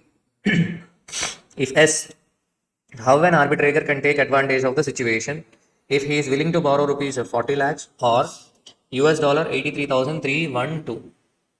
You have to understand this problem conceptually. What is the spot rate? Let me know the spot rate. Question number 5. Spot rate 48 points rupees. Yes, sir. Next, forward rate 48.8190. So this is actual forward rate. For actual forward rate, that means a forward rate in the market. Forward rate in the market is equal to 48.8190 rupees. Now, as per interest rate parity theory, $1 is equal to, as per interest rate parity theory, theoretical forward rate. We have learned one theory. What is the theory? Interest rate parity theory. As per the theory, theoretical forward rate, $1 is equal to spot rate 48.0123. In examination, you have to write the formula. After writing formula, you should substitute the values. So 48.0123 into 1 plus how many months? In the question, 180 days forward rate is given. What is the annualized interest rate for 6 months? 12%. So 1 plus 0.12 into 6 by 12 divided by 1 plus 0.08 into 6 by 12. So what is the answer? The answer is 48.9356. So this is the theoretical forward rate. Actual forward rate $1 is equal to 48.8190 rupees. Theoretical forward rate $1 is equal to 48.9356 rupees. Be careful. Before deciding the course of action, be careful. Here, the actual forward rate is less than theoretical forward rate. As per our theory, $1 must be equal to 48.9356. After 6 months, $1 must be equal to 48.9356. As per theory. But whereas in the market, in actual forward market, $1 is equal to 48.8190. That means it is underpriced. Yes or no? So the course of action. What is the course of action? So first forward by dollar because it is underpriced. Dollar is underpriced in the forward market. Dollar is underpriced in the forward market, so that's why buy dollar. What about spot? Sell dollar. Spot, sell dollar. Now we start with arbitrage process.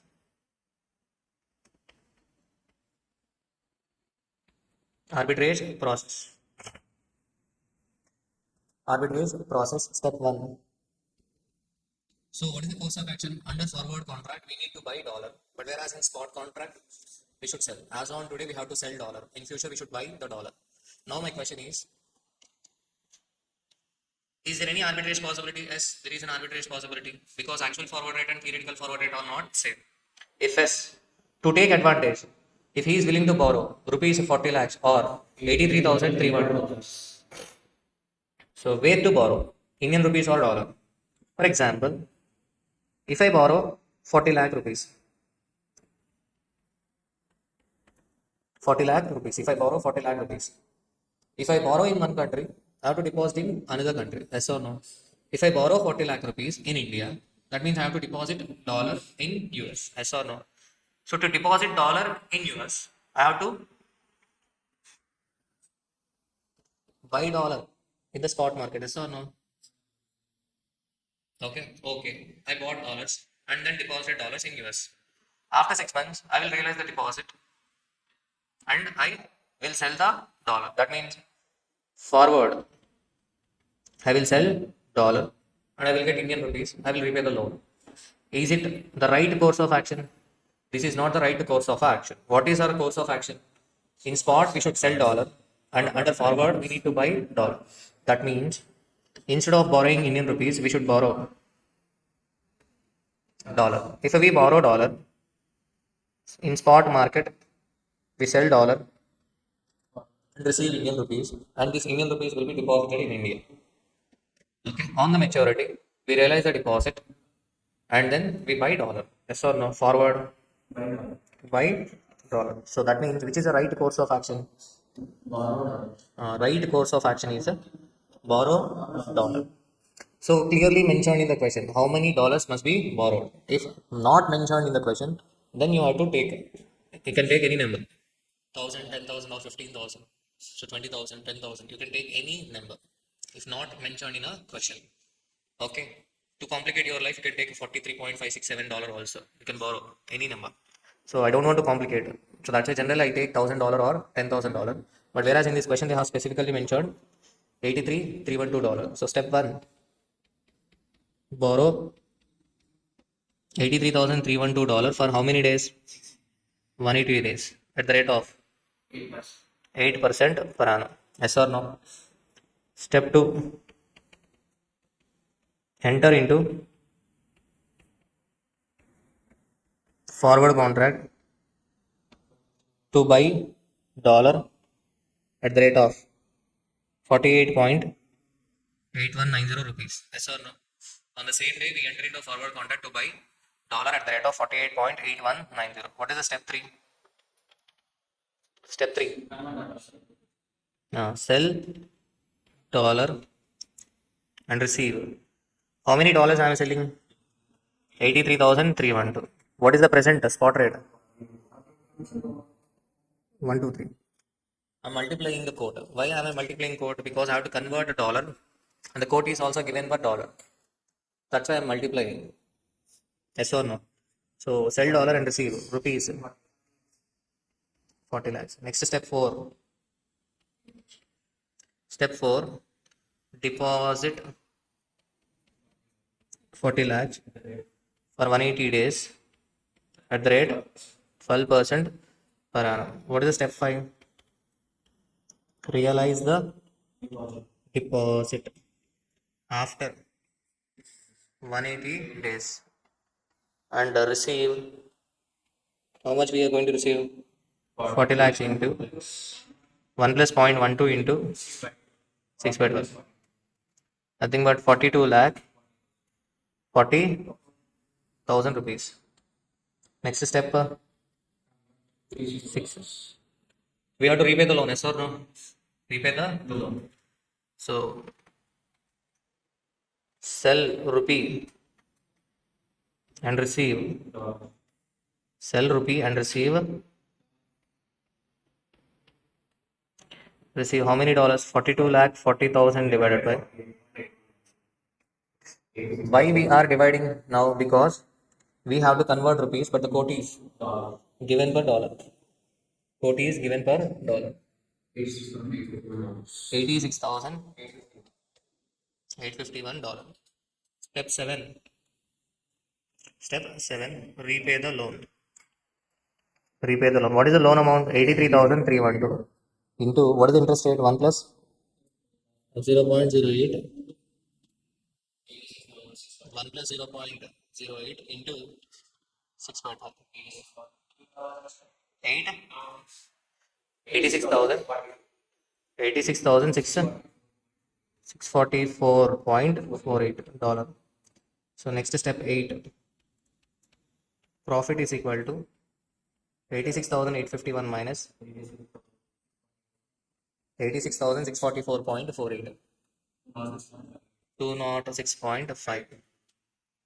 206.5 is the arbitrage profit. Without taking any risk, arbitrator is able to earn $206.5 profit. Are you able to understand? So this concept is important. Arbitrage. Already asked in the past. Clear? So arbitrage profit is equal to $206.5, not rupees. So if there is a mistake in the material, rectify, okay? Next, so additional question number 12. This is also arbitrage process. So let us take facts. To get enough practice, I am discussing question number 12 also. Question number 12. So let me know the facts. What is the spot rate? Spot rate. Canadian dollar 0.665 per DM. So nothing but 1 DM is equal to 0.665 Canadian dollar. Next, the forward rate. 1 DM is equal to 0.670 Canadian dollar. Why I am discussing this problem? Because both are foreign currencies to Indians. If you find rupee in the question, you feel comfortable because rupee is our home currency. But here, both currencies are foreign to us. Okay. So now theoretical forward rate. Theoretical forward rate 1 DM is equal to 0.665 into 1 plus. We have to find out 3 months forward rate. Yes or no? 3 months forward rate. Okay. So 1 plus, what is the interest rate? Whether we should take Canadian dollar interest rate or DM Canadian dollar. We should take interest rate of our right side currency. So 1 plus 0.09 into 3 by 12. Whole divided by 1 plus 0.7 into 3 by 12. So 1 DM is equal to 0.668 Canadian dollar. Here the actual forward rate is greater than theoretical forward rate. As per our theory, 1 DM must be equal to 0.668 Canadian dollar. But whereas in the market, 1 DM is equal to 0.670. As per our theory, after 3 months, 1 DM must be equal to 0.668. But whereas in the market, 3 months forward rate is equal to 0.670 Canadian dollar. That means it is overpriced. So then what is the course of action? First you must decide forward. Forward sell DM. Quote is given per DM. So DM is overpriced. So that's why forward sell DM. Spot buy DM. Now the question is which currency to be borrowed? What operations will be carried out to take possible arbitrage gains? Which currency we should borrow? In spot we should buy DM. Buy DM means we should borrow the opposite currency. Nothing but we should borrow Canadian dollar. If we borrow Canadian dollar, we sell Canadian dollar in the spot and buy DM. Okay, and in future we deposit DM and we realize the deposit, and in future we sell DM and buy the Canadian dollars and we'll repay the loan. So that's why first step is to borrow Canadian dollar. How many Canadian dollar? Nothing is mentioned in question, so that's why let us assume 1000. Borrow $1,000 and then sell Canadian dollar. Sell Canadian dollar. Here the quote is given per DM, but here we are converting Canadian dollar. That means we should multiply or divide. We have to divide. So that's why 1000 divided by 0.665. 1503.78 DM. You will get 1503.78 DM. 76. If you have any confusion, then write like this. 1 DM is equal to 0.665 Canadian dollar. Now the question is, for 1000 Canadian dollar, how many DMs? You know this calculation, right? From foundation, you got habituated. So 1000 divided by 0.665, or else if you are converting the currency and the quote is available for same currency, then multiply. For example, in last problem, we are converting $83,312 and the quote is also available per dollar. So that's why we have multiplied and we got 40 lakhs. Here, why I am dividing? Because I have to convert 1000 Canadian dollar, but the quote is given per DM. So that's why 1000 divided by 0.665. Next, the third step, 1503.78 into, we deposit for how many months? 3 months. 1503.76 into 1 plus, what is the DM deposit rate? 1 plus 0.07 into 3 by 12. This is the amount you are going to realize. 1530 DM, yes or no? Now convert this DM. 1530. You are converting DM and the quote is also available for DM. What is actual forward rate? 0.670. 1025. 0.1 Canadian dollar. You have to repay the loan. What is the loan amount? 1000 into, what is the interest rate? 0.09 into 3 by 12. You have to repay 1022.5 Canadian dollar. So you're getting a profit of arbitrage profit is equal to 1025.1 minus 1022.5. 2.6 Canadian. This is the arbitrage profit. Okay. So pause the video and practice this one. Take 15 minutes time. Try to understand this concept. Okay. Next concept, hedging techniques. Hedging techniques. So in hedging techniques, first we are going to discuss leading and lagging. Leading and lagging. So simple question, question number 6, past examination question. The following two-way quotes appear in the foreign exchange market. Spot rupees by US dollar 46 and 46.25. 2 months forward 47 and 47.5 required. How many US dollars should a firm sell to get rupees 25 lakhs after 2 months? How many rupees is the firm required to pay to obtain US dollar 2 lakhs in the spot market? Assume the firm has US dollar 69,000 in current account earning no interest. Return on investment on rupee investment is 10% per annum. Should the firm encash the US dollar now or 2 months later? So, hedging techniques. Hedging means reducing the risk. What is the foreign exchange risk? Foreign exchange risk is the risk arising due to the foreign exchange risk is the uncertainty in cash inflows or cash outflows arising due to the exchange rate fluctuations. To reduce this foreign currency risk, one of the best method is billing in home currency. Billing in home currency. Okay, then we don't have any transaction exposure. Then we don't have any transaction exposure. Okay, and what is the second one? Leading or lagging? Leading means so payment settlement is done before the due date. Settlement is done before the due date. Leading.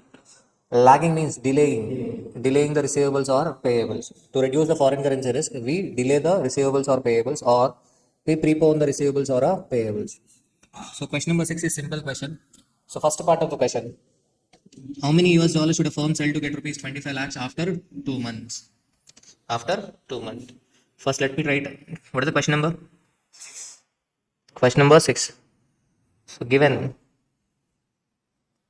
spot $1 is equal to 46 hyphen 46.25. Next, 2 months forward. $1 is equal to 47.5. What is the first part of the question? First part of the question: how many US dollars should a firm sell to get rupees 25 lakhs after 2 months? Selection of a currency is very important. Selection of a quote. Selection of a quote. So once again, I will tell you slowly. Customer, how many US dollars should a firm sell? That means here the firm is the customer. Firm sell dollar. That means bank buy dollar. Relevant rate. Bid rate of dollar. Okay. They wanted to buy rupees 25 lakhs by selling dollar after 2 months. That means the relevant rate is spot or 2 months. 2 months forward rate is applicable, and 2 months forward rate, that too bid rate 47 is applicable. So how many dollars need to be sold? Outflow of a dollar is equal to how many? 25 lakhs. 25 lakhs into 1 divided by 47. Why 1 divided by 47? The relevant quote is $1 is equal to rupees 47. Now, for 25 lakhs, how many rupees? That means 25 lakhs divided by 47 into 1. Yes or no? That is what we are doing. Instead of writing every time like this, just remember the shortcut. What is the shortcut? Here we are converting Indian rupees into dollar. But the quote available is per dollar. Quote is available for opposite currency. In that case, we should divide. If it is same currency, then we can multiply. So what is the answer? $53,191. This is answer. Okay. A. Next B. What is the B part? How many rupees is the firm required to pay to obtain US dollar 2 lakhs in the spot market? In the spot market, the firm wants to obtain. Obtain means customer. $5 bank. Sell dollar. So relevant rate. Ask rate of dollar. Ask rate of a dollar. Ask rate of a dollar. That means 2 lakhs into what is the spot ask rate of dollar? 46.25. Direct multiply. $1 is equal to 46.25. Now we require how many 2 lakh dollars? For 2 lakh dollars, how many rupees? That means 2 lakh divided by 1 into 46.5. What is the answer? 92 lakh 50,000 rupees is the answer. Next, C part. Assume the firm has dollar 69,000 in current account earning no interest. As you all as you all are aware, in current account we will not get any interest. $69,000. Rupee return on investment on rupee investment is 10% per annum. Should the firm encash the US dollar now or 2 months later? Nothing but leading. Encash now or 2 months later. 2 months later means lagging. Clear? For example, we are encashing now.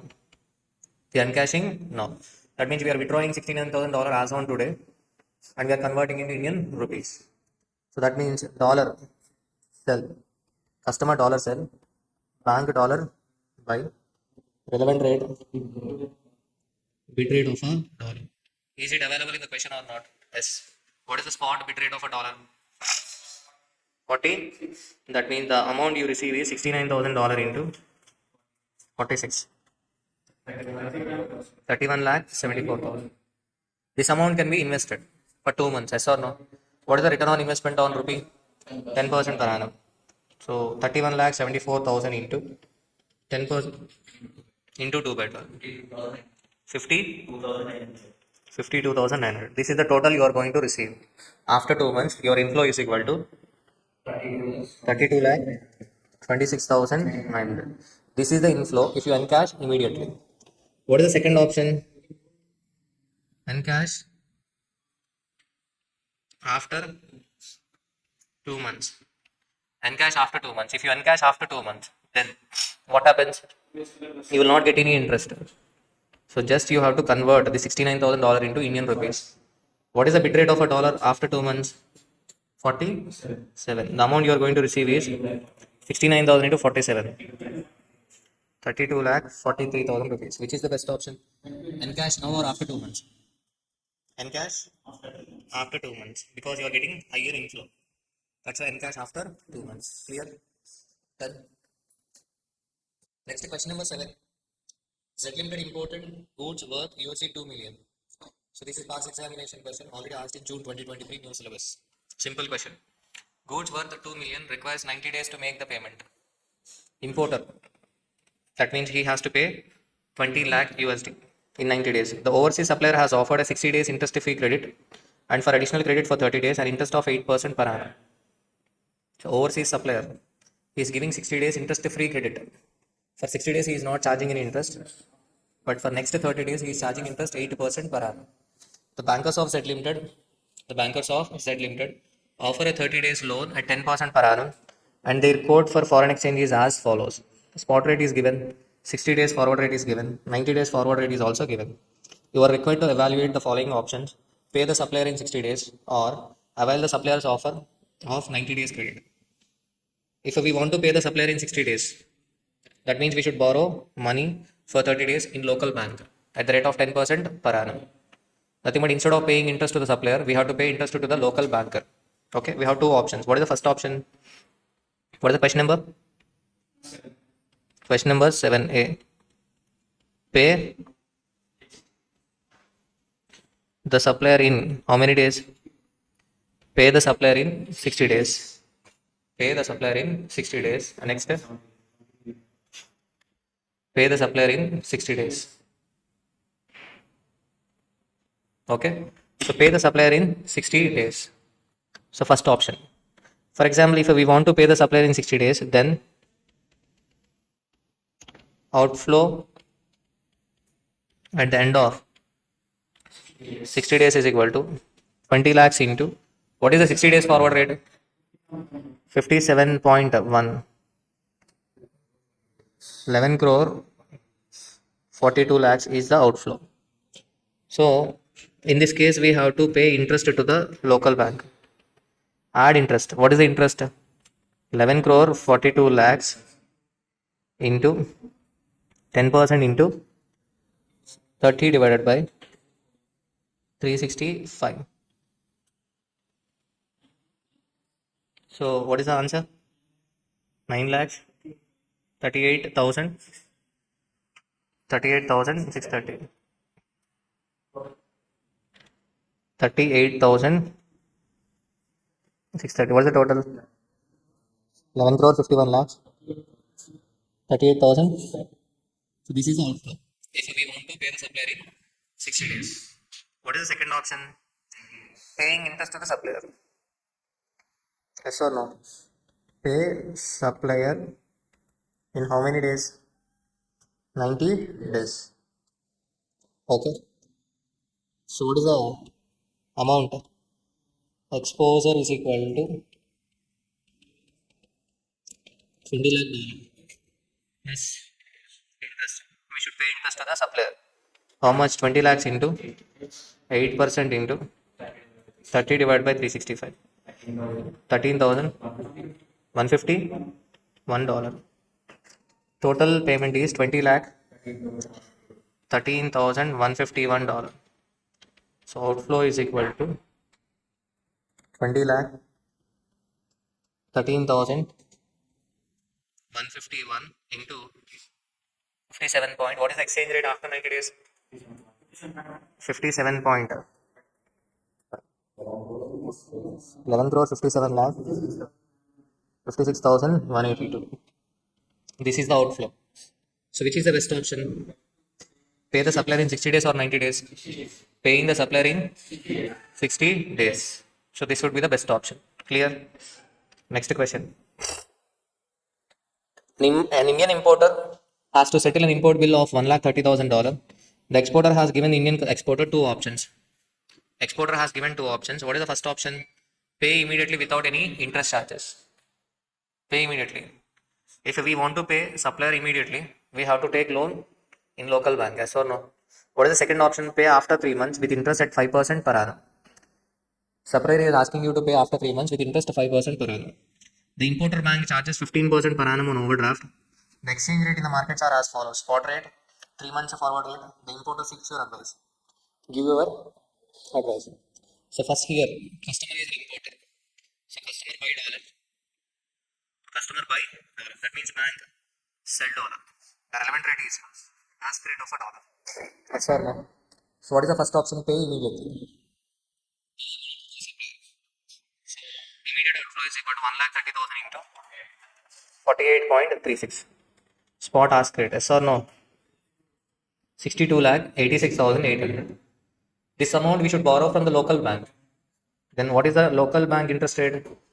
15%.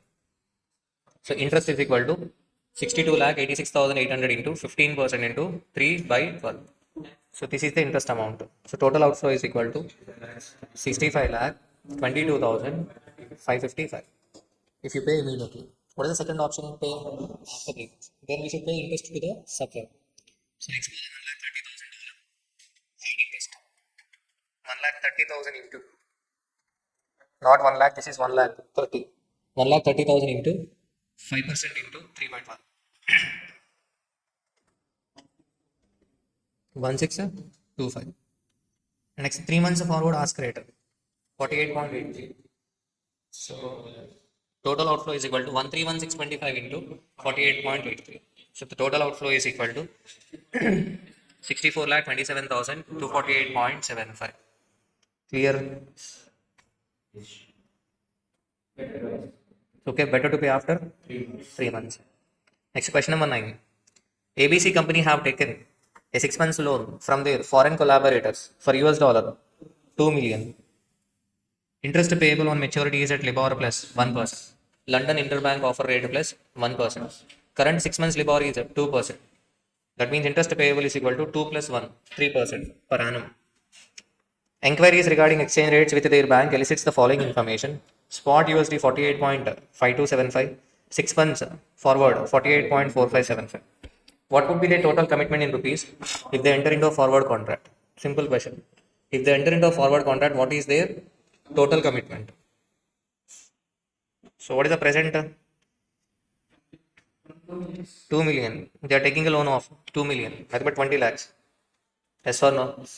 For the 20 lakhs, we should add interest. 20 lakhs plus 20 lakhs into 3% into 6 by 12. So we should pay 20 lakh $30,000 after 6 months. What is 6 months forward rate? 48.4575. So 20 lakh 30,000 into 48.4575.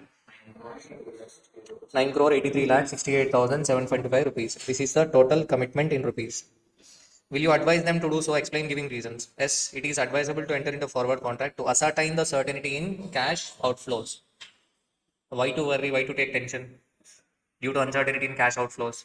So it is better to enter into forward contract to ascertain the certainty in cash outflows. Clear? So next question, question number 10, December 2022 old syllabus. In this question, the special point is letter of a credit, LC charges. LC charges. So this is CA final pass exam question also. Sun Limited is planning to import equipment from Japan at a cost of 3,400 lakh N. The company may avail loans at 18% per annum with quarterly resets, with which it can import the equipment. So the company can avail at 18% per annum with quarterly resets, with which it can import the equipment. So company can take loan at the rate of 18% per annum with quarterly resets means we should pay interest quarterly. That's what quarterly compounding. The company also has an offer from Osaka branch of an Indian-based bank extending credit of 180 days at the rate of 2% per annum against opening of an irrevocable letter of credit. The company is also having an offer from Osaka branch, which is in Japan. So Osaka branch is giving an offer extending credit of 180 days at the rate of 2% per annum. If we borrow money in India, the interest rate applicable is 18% per annum. If you want to borrow from Osaka branch, the interest rate applicable is 2% per annum. But you have to open an irrevocable letter of credit. Irrevocable letter of credit means nothing but it is similar to a bank guarantee. Okay. Present exchange rate rupees 100 is equal to 340 N. 180 is forward rate. 180 days forward rate rupees 100 is equal to 345 N. Commission charges for letter of credit at the rate of 2% per 12 months. Commission charges. The bank will give irrevocable letter of credit. That means the bank will give guarantee only when we pay 2% commission charges. 2% commission charges for 12 months. But we require loan only for 180 days. So that's why the commission charges will be 1%. Advise the company whether the offer from foreign branch should be accepted. Advise whether the offer from foreign branch should be accepted.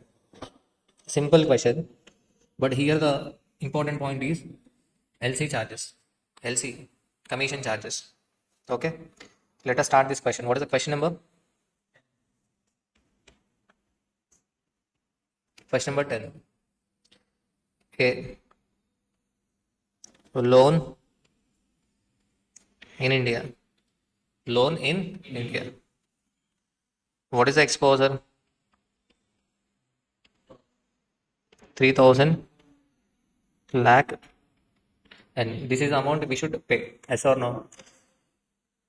Next, loan to be taken in India. What is the present exchange rate? 100 rupees is equal to 340 N. We require for 3,400 lakh N. How many rupees? Yes or no? Then what is the calculation? 3,400 lakhs divided by 340 into 100. This is the amount to be borrowed. 1,000 lakh rupees must be borrowed in India to pay 3,400 lakh N. Yes or no? Clear? So what is the interest? Interest must be paid for every 3 months. For first 3 months, interest rate is equal to 1,000 lakhs into 18% into 3 by 12. 45 lakhs. So 1045 lakhs. The next interest for next 3 months. We are taking loan for a period of 6 months. Interest for next 3 months is equal to 1045 lakhs into 18% into 3 by 12. Compound interest. So first quarter interest will be added to the principal. Yes or no? So 1045 lakhs into 18% into 3 by 12. 47.03 lakhs. Total 1092.03 lakhs. So this is the outflow under option 1. Under option 1, outflow is equal to 1092.03 lakhs. If you take loan from bank in India. Okay. What is the second one? Second option. Loan from Osaka branch. Loan from Osaka branch. If you take loan from Osaka branch, then loan amount is equal to 3,400 lakh N. This is the loan amount. Yes or no? Next, add interest. 3,400 lakhs into 2% into 6 by 12. So 34. Here, interest is paid for 6 months, not quarterly resets. So loan with interest is equal to 3434 lakh N. Outflow in rupees is equal to 3434 lakh divided by 345 into 100. Because 6 months forward rate is equal to 6 months forward rate 100 rupees is equal to 345 N. Now for 3434 lakh N, how many rupees? So 3434 lakh divided by 345 into 100. Double nine, double nine, 0.36 lakh rupees. This is outflow in rupees. But the important point is working note 1, outflow on LC commission. This is a special point in this question. Outflow on LC commission. What is outflow on LC commission? First LC commission is equal to 3,400 lakhs into 2% into 6 by 12. 34 lakh N. So 34 lakhs N is the commission charges for a letter of a credit. This is to be paid as of now. Immediately. You have to pay immediately. Yes or no? So letter of a credit charges is equal to 34 lakh N. So to pay immediately, we need Indian rupees. And that Indian rupees must be borrowed from local bank. LC charges paid to the Osaka branch, 34 lakh N. That has to be paid immediately. To pay 34 lakh N, we have to borrow Indian rupees as of now. So the loan to be taken is equal to 34 lakh divided by 340 into 100. 10 lakh. So you must borrow 10 lakh rupees for payment of a LC charges as on today. So on this you have to pay interest, yes or no? So local bank charges interest for every quarter. So that's why 10 lakhs into 18% into 3 by 12. 0.45 lakhs. So 6 by 12. 10 lakhs into 18% into 6 by 12. So 10.45 lakhs. So 3 by 12. 3 by 12 only correct because interest has to be paid every quarter. Interest has to be paid every quarter. So that's why 10.45 lakhs. And next again, interest. 10 lakhs into 18%. So 10, not 10 lakhs. I'm sorry. 10.45 lakhs into 18% into 3 by 12. 0.47. Total 10.92 lakhs. Are you getting my point? Be careful. But whereas in CA final suggested answer, they directly added interest for 6 months. 10 lakhs into 18% into 6 by 12. But that is not correct because local bank charges interest for every quarter. So add LC commission. What is LC commission? 10.92 lakh rupees. The total outflow is equal to 995.36 plus 10.92. 1006.28 lakh rupees. This is the. So next question number 11. So right now we are seeing hedging techniques. How to reduce the transaction exposure. Yes or no? Question number 11. Question number 11. A company operating in Japan has today effected sales to an Indian company. The payment being due 3 months from the date of invoice. The company operating in Japan has today effected sales to an Indian company. That means Japan company exported goods to India. The payment being due 3 months from the date of invoice. The invoice amount is 108 lakh N. At today's spot rate, it is equivalent to rupees 30 lakh. It is anticipated that the exchange rate will decline by 10% over the 3 months period. And in order to protect the N payments, the importer proposes to take appropriate action in the foreign exchange market. Here, Importer proposes to take appropriate action in the foreign exchange market. The 3 months forward rate is presently quoted as 3.3 N per rupee. You are required to calculate the expected loss and to show how it can be hedged by a forward contract. Okay. Invoice amount is 108 lakh N. Goods are exported by Japan company to Indian company. For Japan company, there is no foreign exchange exposure because billing is done in Japanese N. So foreign currency risk is for Indian company. So they're asking from the importer perspective. The importer, Indian company, proposes to take appropriate action in the foreign exchange market. The 3 months forward rate is presently quoted at 3.3 N per rupee. You are required to calculate the expected loss and to show how it can be hedged by the forward contract. Here the clue is the invoice amount 108 lakh N, which is equivalent to 30 lakhs. Which is equivalent to 30 lakhs. Simple question. Question number 11. Invoice amount is equal to 108 lakh N. Okay. It is equivalent to rupees 30 lakhs. That means 108 lakh N is equal to rupees 30 lakhs. 1 rupee is equal to 108 lakh divided by 30 lakhs. So 3.6 N. 1 rupee is equal to 3.6 N. Yes or no? So the quote is given per rupee. How do I know the quote is given per 1 rupee?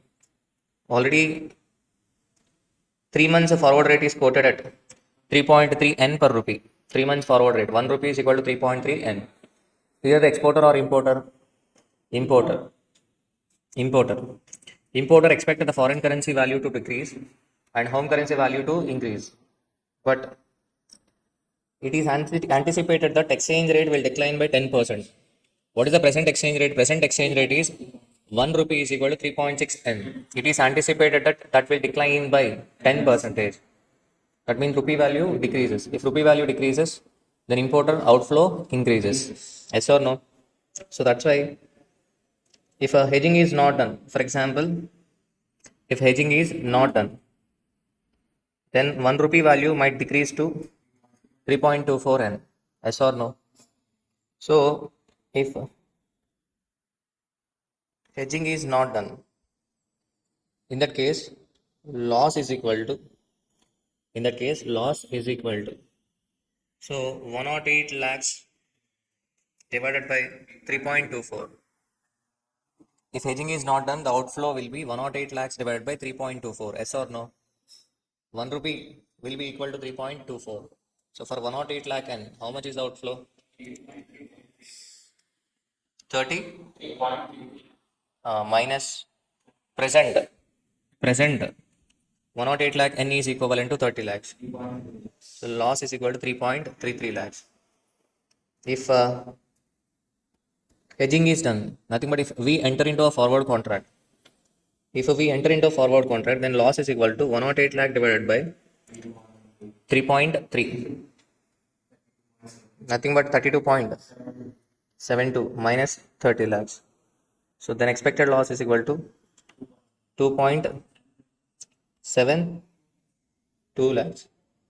That means the loss has decreased. By hedging, by entering into a forward contract, we can reduce the loss. Yes or no? By entering into a forward contract, loss can be reduced by 0.6 lakhs. Clear? Done. Okay. Next concept, money market hedging. What is the next concept? Money market hedging.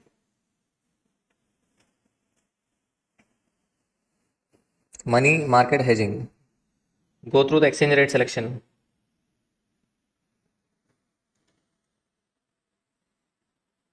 Purchasing power parity theory. Covered interest arbitrage already covered. Hedging techniques, forward contract completed. Leading, lagging, netting. Netting means, for example, we have a foreign currency inflow and outflow. We go for hedging only for the net amount. Inflow minus outflow, net amount. Only for net amount hedging will be done.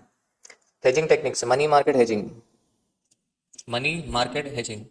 So this one is simple, money market hedging. You may not understand the definition. Money market hedging is an agreement to exchange a certain amount of one currency for a fixed amount of another currency at a particular date. So contract, I mean agreement. It is an agreement to exchange certain amount of one currency for a fixed amount of another currency at a particular date. So this definition seems to be similar to forward contract definition, but the procedure is entirely different. Money market operations. Exposure. For example, if exposure is foreign currency receivable, that means in future you are going to receive foreign currency. In that case, you have to you have to borrow. You have to borrow foreign currency. You have to borrow foreign currency and deposit home currency. If there is a foreign currency payable, if there is a foreign currency payable in the future, you have to deposit foreign currency. That means you should borrow home currency. What is the logic? What is the logic? For example, in question number 12, receivable is equal to 5 lakh pounds.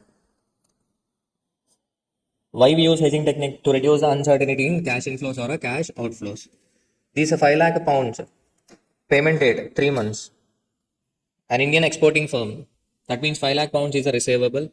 It is receivable after 3 months. After 3 months. Now the question is, after 3 months you are going to receive 5 lakh pounds. So now your tension is, you don't know what is the pound rate to be after 3 months. Pound rate might increase or decrease. If a pound value increases, then no problem because you are having receivable. But if a pound value decreases, then your inflow decreases. Yes or no? So there is an uncertainty. To reduce this uncertainty, we have a concept of money market hedging. So how do we do money market hedging? How do we carry money market operations? Money market operations. We have a receivable after 3 months. Okay. So receivables 5 lakh pounds. What we do is we borrow pounds. How many pounds we are going to borrow? We are going to borrow present value of a 5 lakh pounds. So let us say I am going to borrow 5 lakh 50,000 pounds. I am not going to borrow 5 lakh pounds. I am going to borrow less than 5 lakh pounds so that with interest in next 3 months that will be equal to 5 lakh pounds. How will I repay that borrowing? I will collect receivables from the customer and then I pay off the loan. Okay. Yes or no? That means I can pay off the loan by taking the receivable from the supplier. Right now, how many pounds I'm having? I'm having 4 lakh 50,000 pounds. In spot market, I will sell this 4 lakh 50,000 pounds at the rate of 56 rupees and I will get Indian rupees. Yes or no? Now this Indian rupees will be invested in State Bank of India, Nujibid branch. Okay. So after 3 months, whether I will receive a certain cash inflow or not. Certainly, I know how much cash inflow I will get after 3 months. Yes or no? Are you getting my point? So pounds we borrow, Indian rupees we deposit. After 3 months, definitely we are going to know how much inflow are we getting because there is a certainty. So that's why this is called as a hedging technique. Money market operations is a hedging technique. If you have any confusion after solving this problem, you will get to know. Okay. So this one is simple question, but here the complication is what should the exporter do? Because nowhere mentioned calculate inflow under money market hedging. Yes or no? An Indian exporting firm, Rohit and Bros, would be covering itself. Would be covering itself. Would be covering itself means would be hedging against a likely depreciation of pound sterling. Obviously, if a pound sterling depreciates, so Rohit and Bros will be losing money. So that's why they wanted to cover itself against likely depreciation of a pound sterling. The following data is given. Receivable of Rohit and Bros 5 lakh pounds, spot rate 56 rupees per pound, payment date 3 months, 3 months interest rate, India 12% per annum, UK 5% per annum. What should the exporter do? What should the exporter do? So students might commit a mistake because they are well habituated with interest rate parity theory. They know the formula for interest rate parity theory. Using the interest rate parity theory, they might find out theoretical forward rate because interest rate in India and interest rate in UK are known and spot rate is also available so that I can find out theoretical forward rate. Spot rate into 1 plus interest rate of home currency divided by 1 plus interest rate of foreign currency. But this is not interest rate parity theory, arbitrage problem. To carry on arbitrage process, we must have a actual forward rate also. Whether actual forward rate is given in the question or not, actual forward rate is not given in the question. It is. That means he's not asking about arbitration. He's asking about hedging. Okay, so how many hedging techniques are there? We have a leading, lagging, and netting. That cannot be used. What is the next one? Forward contract. Forward rate is not given in the question. Currency futures. Currency future rate is not given. Currency option. Option rate is not given. Currency swap. No such details are given. So what we have to do here is money market hedging. Okay, you might find different presentation in question bank, so that's why note down the solution. So question number 12.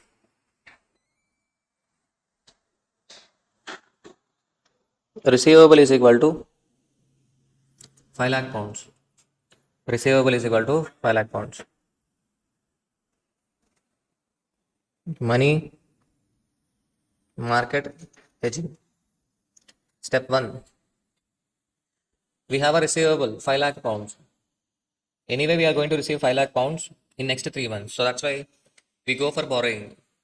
We go for borrowing. So borrow present value of a exposure. So where to borrow? We have to borrow in London. How many pounds? If I borrow 5 lakh pounds with interest that will exceed 5 lakh pounds, I cannot pay more than 5 lakhs.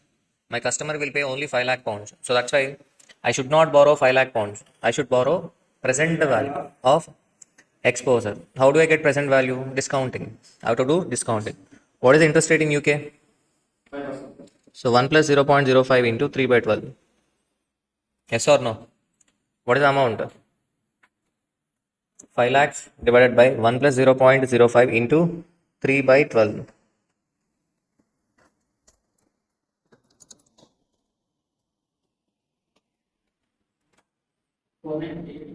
493 28 493 827. You have to be fast, okay? Second. So my point is, how will I pay this borrowing? I receive 5 lakh pounds from the customer and I will pay off the loan in the future. So that's why I should not think about that loan. Okay. Next, sell pounds and receive 493 827 into what is the spot rate? 56. I have to convert pounds. I have to convert the pounds and quote is also given per pound. So that's why I'm multiplying. How much amount I'm going to receive? 2 crores 76 lakhs 54,312 rupees. I can deposit this amount or not? Deposit 2 crore 76 lakh 54,312 rupees for 3 months. 4. Fourth step. Fourth step is after 3 months. After 3 months, receive 5 lakh pounds and pay off the loan. Fifth step is realize the deposit in India. Realize the deposit in India and receive. Realize the deposit in India and receive 2 crore 76 lakh 54,312 into 1 plus 0.12 into 3 by 12. Yes or no? We made a deposit, so we will receive interest. Yes or no? What is the amount you are going to receive? 3 crores. 3 crores. Huh? What is the amount?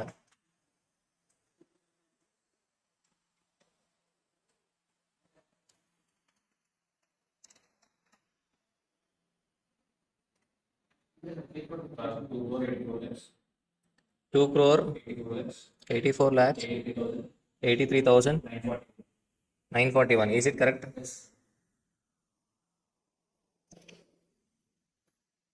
2 crore 84 lakh 83,941.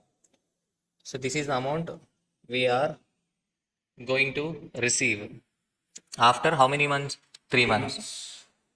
So is there any uncertainty?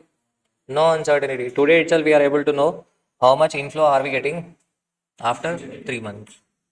So that's why this is a hedging technique, money market operations. Am I clear? Done. Question number 13. Question number 13. So question number 12 need not be practiced, but what should the exporter do? Just refer that one. What should the exporter do means exporter must carry on money market operations. So question number 13. Better to practice 13 for money, to learn money market hedging, because in question number 13 both payables and receivables are covered and two-way quote is given in the question. Two-way quote. That's right. Columbus Surgical Inc. is based in US, has recently imported surgical raw materials from the UK and has been invoiced for 4,80,000 pounds payable in 3 months. Imported surgical raw materials payable 4,80,000 pounds. It has also exported surgical goods to India and France. It has also exported goods to India and France. The Indian customer has been invoiced for 1,38,000 pounds payable in 3 months, and the French customer has been invoiced for 5,90,000 euros payable in 4 months. Okay, so payable 4,80,000 pounds. How many months? 3 months. Receivable 1,38,000 pounds in how months? 3 months. So by netting it, you will get 3,42,000 pounds, 3 months. This is the net payable. This concept is called as netting. We go for hedging only for the balance amount. Okay. And next, we have another receivable. What is another receivable? 5,90,000 euros. How many months? 4 months. Clear. So now we should go for hedging. One is net payable 3,42,000 pounds in 3 months. Receivable 5,90,000 euros 4 months. Current spot and forward rates are as follows. Pound by dollar. Spot rate is given, 3 months forward is given. So $1 is equal to how many pounds is given. So pound value is higher than the dollar value. Okay. And next 3 months forward. A dollar by euro. 1 euro is equal to how many dollars? Spot rate is given. 4 months forward rate is also given. Current money market rates are as follows. UK 10 and 12.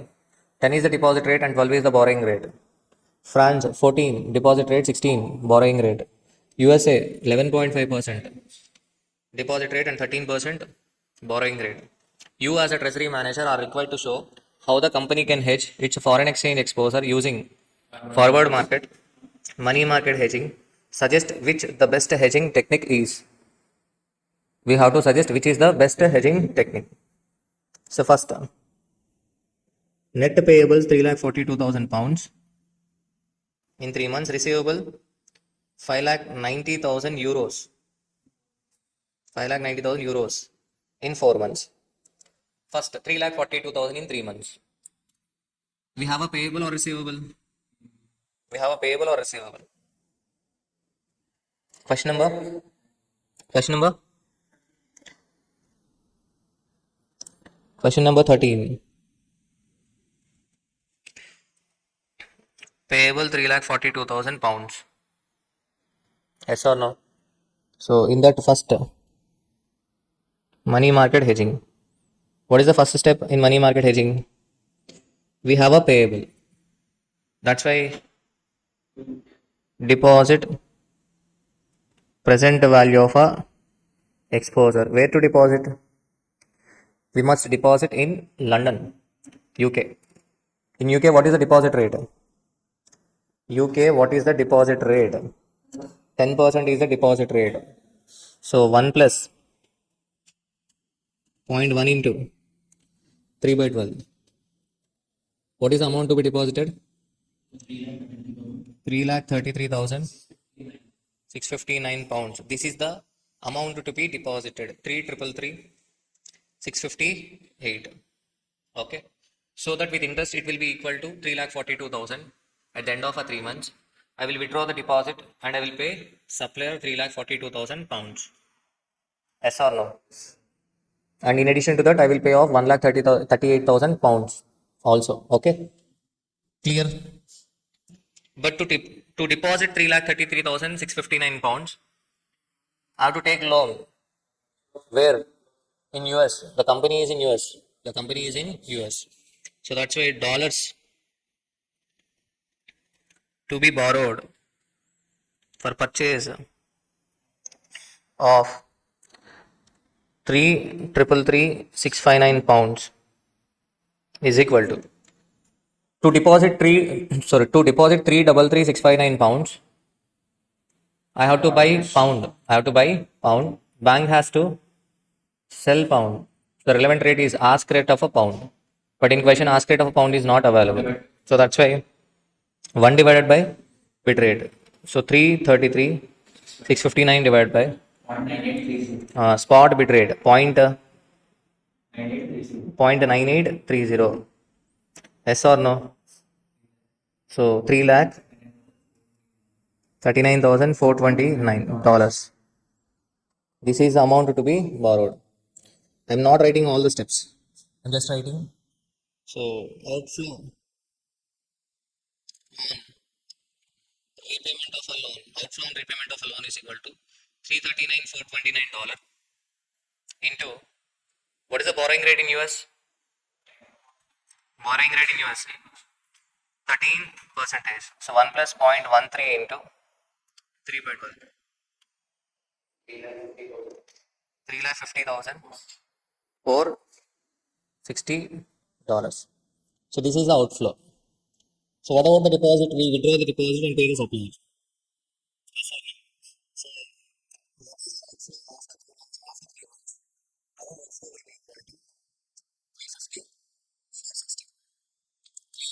This is the outflow under money market hedging.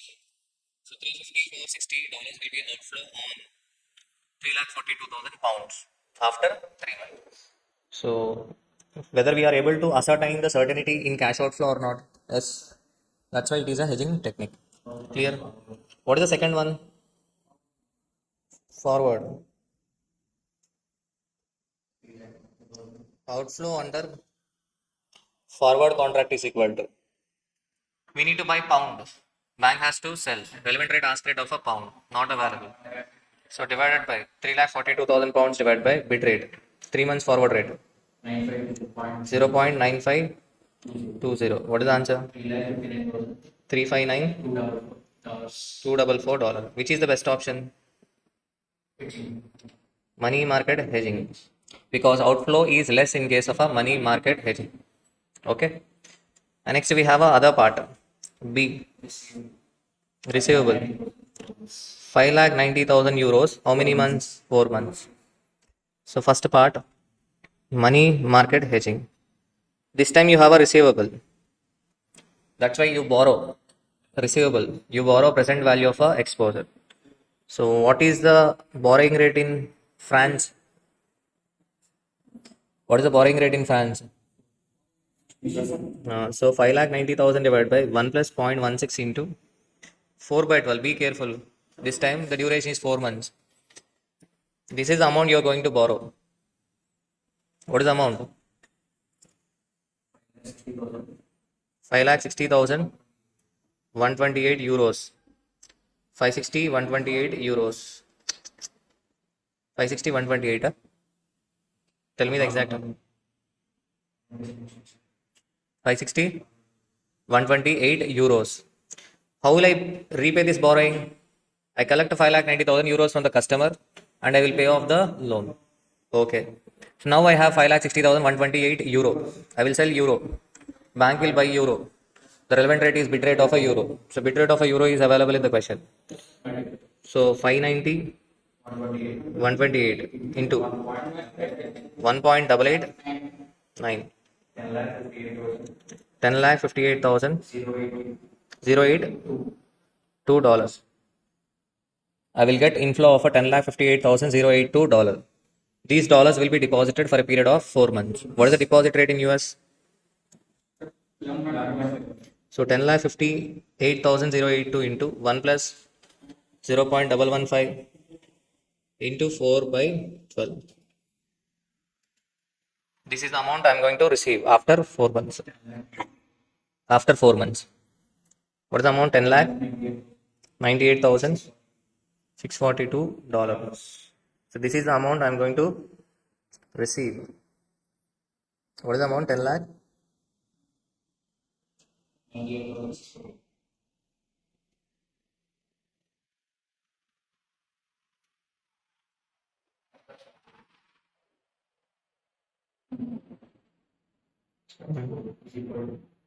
10 lakhs? $98,642. This is the inflow after 4 months. Clear?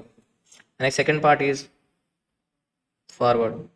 Under forward contract, I am going to sell euro. Bank is going to buy euro. The relevant rate is bid rate.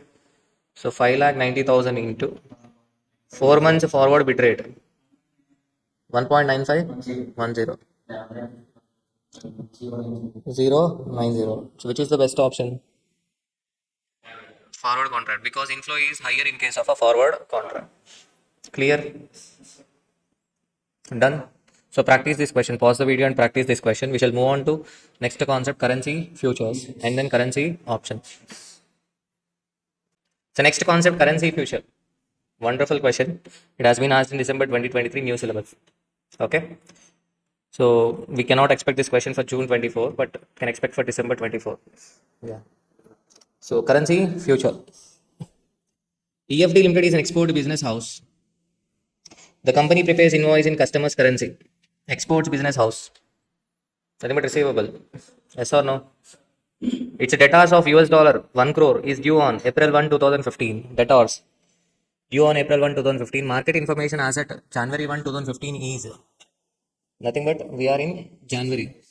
Receivable on April 1st. That means receivable due in next 3 months. Exchange rates. Exchange rates US dollar by INR spot 1 month forward, 3 months forward. The quotes are given per 1 rupee. The quotes are given per 1 rupee. Currency future. Contract size 2 crore 48 lakh 16,975. 1 month forward rate and 3 months forward rates are given. For us, 1 month forward is not relevant because receivable is in next 3 months. 1 month future rate is also not relevant. Initial margin 1 month is not relevant. 3 months initial margin 22,500 and 7% is the interest rate. On April 1, 2015, the spot US dollar by INR is 0.016136 and the currency future rate is 0.016134. Which of the following methods would be most advantageous to EFD Limited? Using forward contract, using currency future, not hedging the currency risk. Which of the following methods is most advantageous? Either a forward contract, currency futures, or no hedging. First, we shall find out the inflow under forward contract and no hedging, and then we shall move on to currency futures. Okay, shall we? What is the question number? 14. Anil ji? 14, sir. 14.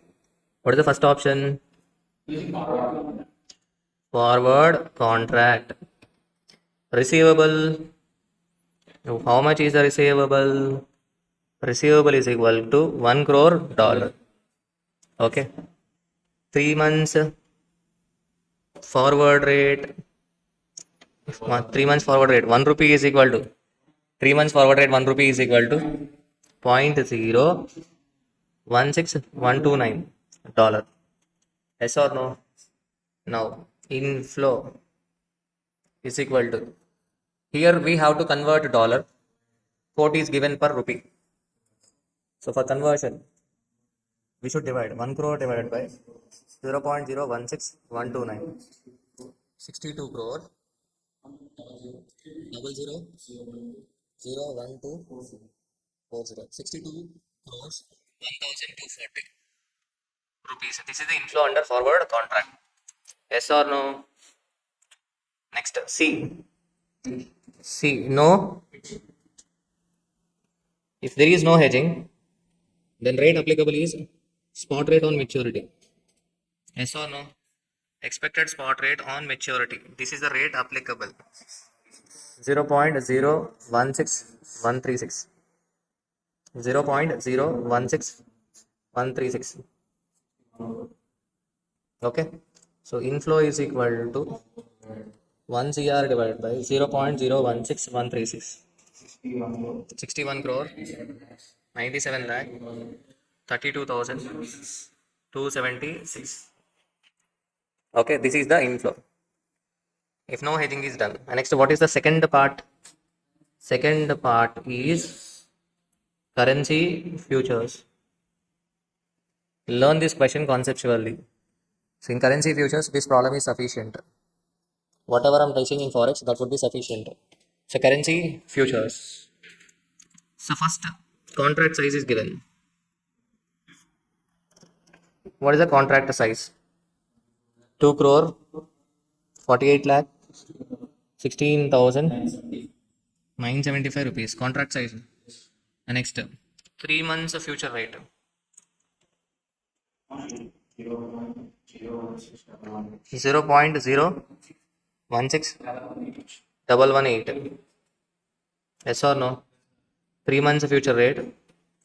1 rupee is equal to 0.016118 dollar. Clear? Now, there are two positions in futures. Yes or no? What are the two positions? Long position, short position. Long position means buy position. Short position means sell position. Yes or no? Now my question is, which position do an exporter take? Which position? Long position or a short position? Exposure receivable. Exposure receivable 1 crore dollar. Now my question is, which position the exporter has to take? Which position the exporter has to take? Here we must think from the perspective of the quote. Here the future quote is given per 1 rupee. That's why we should think from the perspective of a rupee. What we have to do with rupee? Either we have to sell rupee or buy rupee. So here receivable 1 crore dollar. That means we are going to sell dollar. And what about rupee? We are going to buy rupee. That means we should think from rupee perspective. That means we should buy rupee. So that's why what should be the present position? Present position is long position at the rate of 0.016118 dollar. As on today, we should take long position for rupee at the rate of 0.016118 dollar. On maturity, to close the contract, we should take opposite position. What is the future rate on maturity? 0.016134 dollar. That means we are buying at the rate of 0.016118 and we are selling at 0.016134. So that means we are getting a profit 0.000016 dollar. So for 1 rupee, you are getting a profit of 0.006616. So 0.000016 dollar. Clear? Okay. Now, number of a contracts. Be careful with number of a contracts. How many contracts we should enter? Okay. What is the receivable? Receivable is equal to 1 crore dollar. To get number of a contracts. So total amount divided by contract size. So 1 crore divided by 2 crore 48 lakh 16,975. It can be done or not? No. Because this 1 crore is dollar. So that's why 1 crore divided by, what is the rate at which forward contract is entered? 0.016118. Now this total amount is converted into rupees. Now divide with contract size. 2 crore 48 lakh 16,975. How many contracts? 25 contracts. How many contracts? 25 contracts. Clear? So now, interest on initial margin. Now I am finding out the total inflow. Be careful. Last step. Interest on initial margin. Interest on initial margin is equal to 25 contracts. Initial margin per contract is equal to 22,500 into 7.5% into 3 by 12. 7%. Okay. 7% into 3/12. This is also interest on initial margin. Initial margin of a security deposit is not an expense. So that way only interest on initial margin will be our outflow. Okay. Next. You remember variation margin? In derivatives we discussed the futures concept. Variation margin and closer of a futures contract. And closer of futures contract. Either we get profit or a loss. Yes or no? That itself is known as variation margin. So what is the variation margin? How many contracts? 25 contracts. What is the contract size? 2 crore 48 lakhs 16,975. What is the profit for rupee? 0.000016 dollar. This is the profit in dollars. This is the profit in dollars. To convert these dollars into rupees, what is the spot rate on maturity? 0.016136. This calculation is important. If you are able to understand this calculation, that's fine. Are you getting my point? Total how many contracts we entered? We entered into 25 contracts. What is the contract size? 2 crore 48 lakh 16,975 rupees. Profit per 1 rupee is equal to 0.0016 dollar. The total profit is in dollars. So to convert these dollars into rupees divided by 0.016136. Quote is given per rupee. So that's why divided by 6,15,195. Okay. Next, inflow on sale of 1 crore dollar.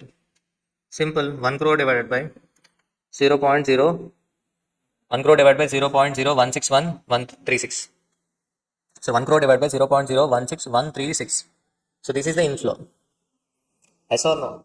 We close the future contract. On closure of future contract, we are receiving variation margin. And outside we sell 1 crore dollar. What is the inflow? 61 crore 97 lakh 32,276. What is the overall inflow?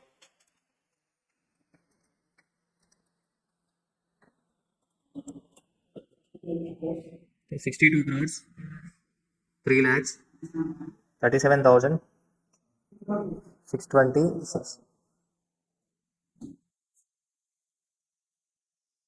62 crores 3 lakh 627. Clear? Okay. So here what happened is,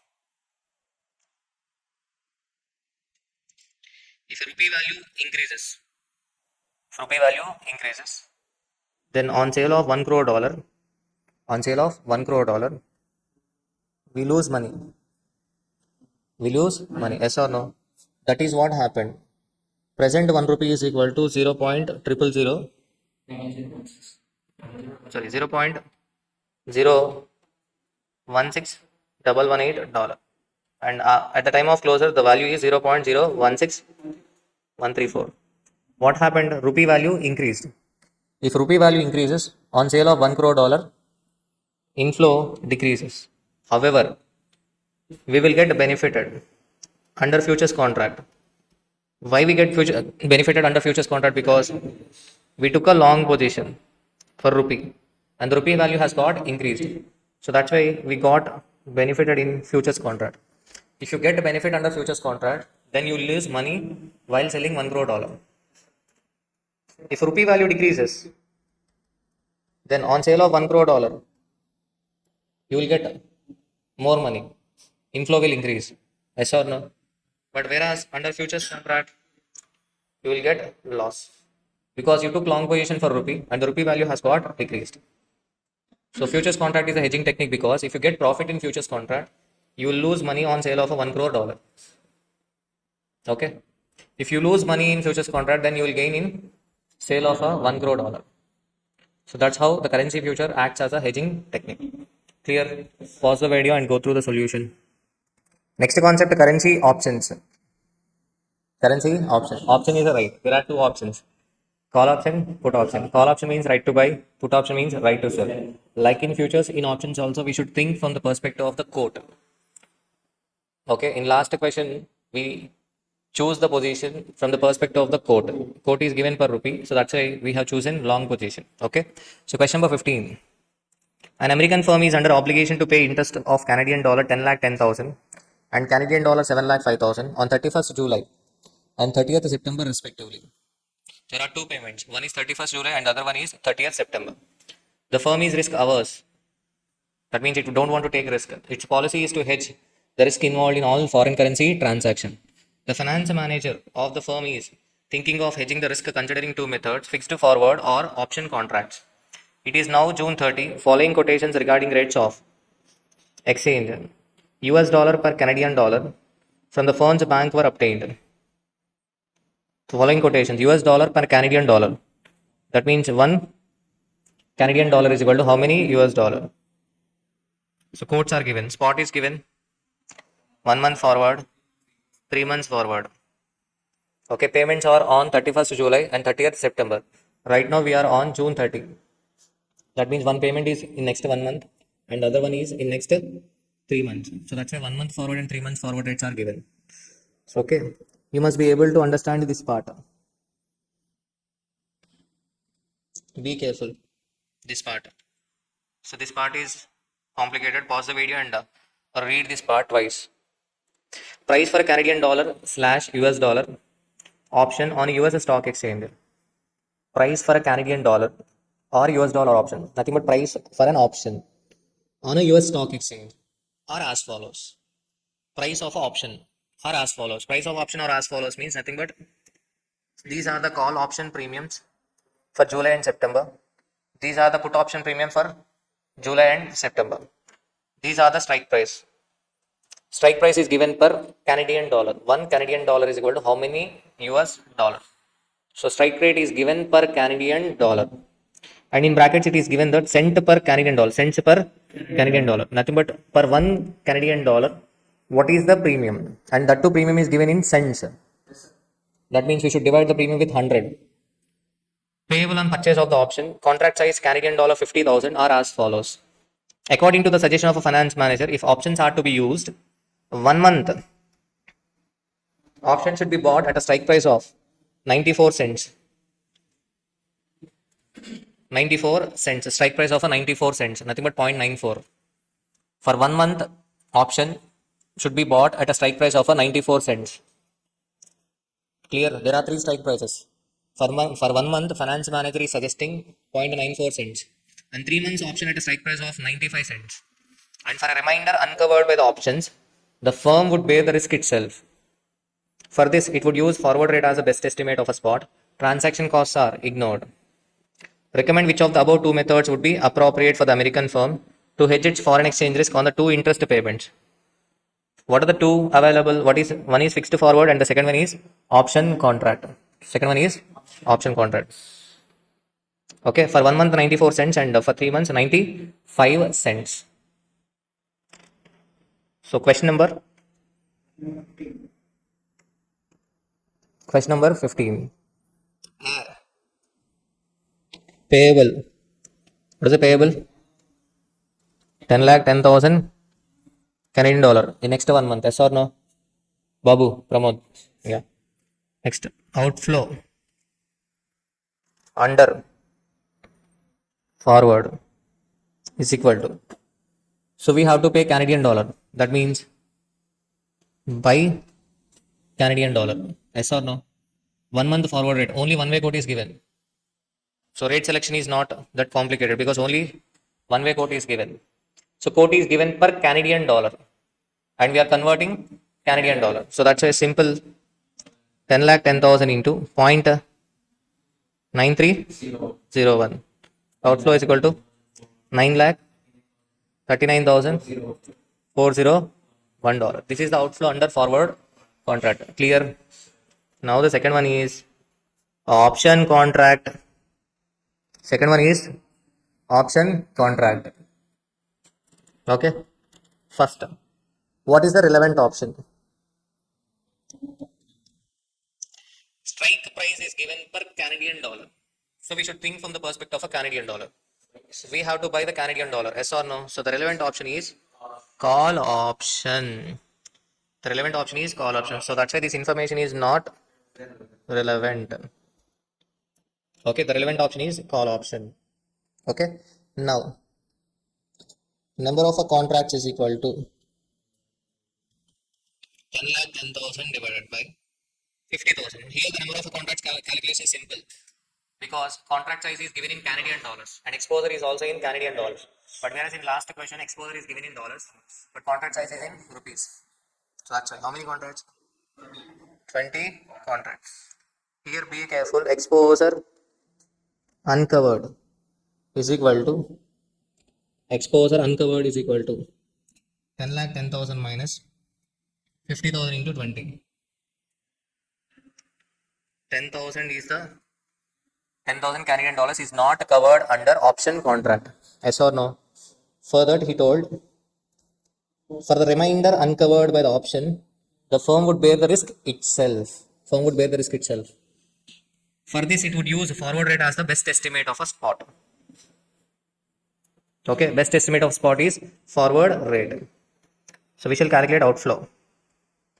Outflow on 10,000 Canadian dollar is equal to 10,000 into 0.9301. 9,301. Yes or no? Okay, next. Outflow on 10 lakh Canadian dollar. Nothing but outflow under option contract is equal to 10 lakhs into, or else you take 20 contracts into 50,000 into what is the strike price? 0.94. I have a right to buy one Canadian dollar as 0.94. And remember, this one is not exact outflow. This is the maximum outflow. We cannot find out the exact outflow. So what is the outflow? 9,40,000. Yes or no? Are you getting my point? Okay. Whether interest rates are given in the question or not? No. And I have another outflow. What is another outflow? Premium. 20 into 50,000. What is the premium per Canadian dollar? Premium per Canadian dollar is equal to 1.02 cents. 1.02 cents. That means 0.0102. 10,200. What is the total outflow? Total outflow is equal to 9,59,501. So this is the answer. 959. So which is the best option? Forward contract or yes, forward contract is the best option. Because under forward contract outflow is 939,401. Clear? Done. Next, B. Payable 7 lakh Canadian dollar. Again the relevant option, call option. Yes or no? So outflow on 5,000 Canadian dollars because exposure uncovered would be 5,000 Canadian dollar. Yes or no? 7 lakh 5,000 divided by 50,000. You will get 14. 14 into 50,000, 7 lakhs. So exposure uncovered is 5,000 Canadian dollars. So 5,000 into 0. What is the 3 months forward rate? So what is the outflow? 4678. Next, 7 lakhs into what is the strike rate for 3 months? 0.95. 7 lakhs into 0.95. 6,65,000. Premium 7 lakhs into what is the call option premium for 3 months? 1.64. Strike price is 0.95. Yes or no? So 7 lakhs into 0.0164. 11480. Total 6 lakh 6,81,158. Under forward contract, what is the outflow? 7 lakh 5,000 into 0.9356. 6 lakh. Which is the best option? Dollars. Which is the best option? Forward contract. Clear? Are you getting my point? Done. Done. If you observe here, if a strike price increases, Call option premium decreases. Call option premium decreases. With the increase in strike price, call option premium decreases. Of course, right to buy at a higher rate. Right to buy at a higher rate means it is not positive for us. So that's why we pay less premium. Nobody wants to buy at a higher rate, yes or no? So that's why if strike price increases, then call option premium decreases. But whereas in put option, if strike price increases, premium increases. Everybody wants to sell at a higher rate. So that's why if strike price increases, call option premium increases. And call option premium and put option premium increases if the maturity period increases. If the maturity period increases, then call option premium, put option premium increases. Clear? Are you able to understand this question? Next question number 16. So this is also past exam question. XYZ Limited, a US firm will need 3 lakh pounds in 180 days. In last question, we have not considered interest on premium because interest rate is not given. Otherwise, we might have considered interest on a premium also because premium is paid at the time of entering into an option contract. Okay. So question number 16. XYZ Limited, a US firm will need 3 lakh pounds in 180 days. In this connection, the following information is available. Spot rate 1 pound is equal to $2 lakh. 180 days forward rate of pound as of today $1.96. Interest rates are as follows: 180 days deposit rate, 180 days borrowing rate. Till now, we have assumed these rates as per annum. But in this question, so they assume CA and GMA final both. They assume these 4.5, 5%, 5 and 5.5 as a 180 days rate. 180 days rate. Be careful. A call option on a pound that expires in 180 days has an exercise price of $1.97 and a premium of $0.04. XYZ Limited has forecasted the spot rates 180 days hence as below.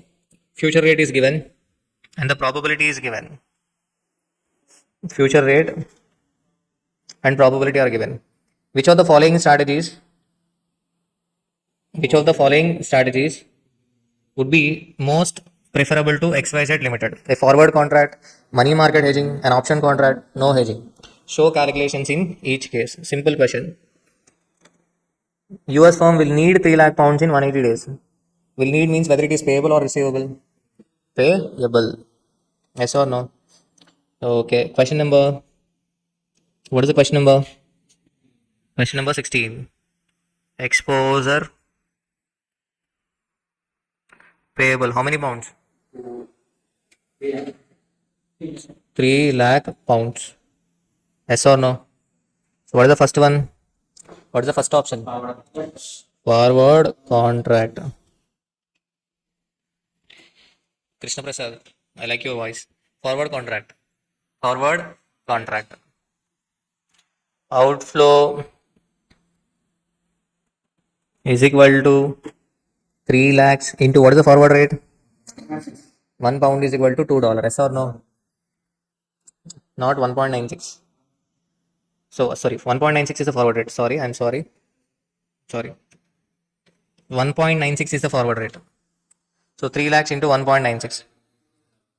$5,88,000. This is the forward contract. What is the second one? Money market hedging. I'm not focusing on presentation. Payable. I have a payable. So that's why deposit. How much I will deposit? Present value of exposure. Where to deposit? I have to deposit in UK. In UK, what is the deposit rate? 4.5. So that's why 3 lakhs divided by 1 plus 0.045. Yes or no? 287,081 pounds. This is the amount to be deposited in UK. Yes or no?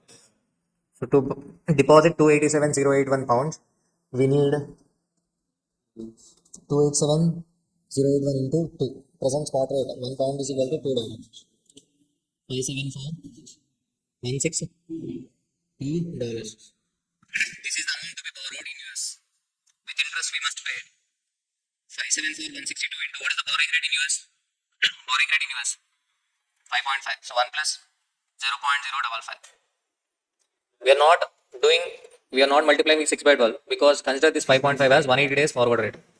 5,741 $741. So 6,05,741 is the outflow under money market hedging. Clear? Next, third one. Before third one, we shall go to fourth one. No hedging. What? No hedging. If no hedging is done, then we consider expected spot rate. In last question, forward rate is considered as a best estimate of expected spot rate. Yes or no? But in this question, they have clearly given future rates and probabilities. Yes or no? So what are the future rates? 1.91. 1.91 into 25% plus. Tell me the numbers. 1.95 into 60% plus 2.05 into 15%. So expected spot rate 1.955. So expected spot rate 1 pound is equal to $1.955. So outflow is equal to 3 lakhs into 1.955. 5 lakh 86,000. So which is the best option till now? No hedging is the best option till now. So let us calculate.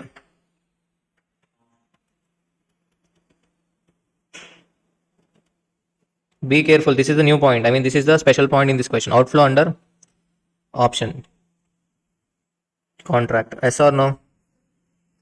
Outflow under option contract. What are the columns? Simple. What is the strike price? Strike price is given in the question. 1 point. Strike price. Strike price is given in the question. 1.97. You guys are sleeping. 1.97. Strike price 1.97. And next, future spot price 1.91, 1.95, 2.05. What is the action? First case, I have a right to buy at the rate of 1.97. FSP is equal to 1.91. Lapse. Second case, lapse. Third case, exercise. Okay. Probability into actual price. Now, in first case, what is the future spot price? 1.91. Expected price on the maturity is 1.91. Strike price is 1.97. I will allow the call option to lapse. Which is the relevant option? Call option, because I have to pay. I have to pay pounds. Quote is also given per pound. So that's why relevant option is call option. First case, I will allow the call option to lapse, and I will buy 1 pound at the rate of 1.91. In this case, I will buy 1 pound at the rate of 1.95. In third case, I will exercise the option and I will buy 1 pound at the rate of 1.97. What is the probability? 60, 15. So 1.91 into 25%. 0.4775. 1.17. 2955. Total 1.943. Outflow is equal to 3 lakhs into 1.943. Is it the correct number? 5 lakh $82,900. This is the outflow. Next, premium. What is the premium? Per pound premium is equal to 0.04. 12,000. So premium to be paid is equal to $12,000. Next, interest. Interest is equal to 12,000 into. So to pay premium, I have to borrow in US. What is the US borrowing rate? 5.5% into, 5.5%. Only 12,000 into 5.5%. 12,000 into 5.5%. 660. 595. 5 is the outflow.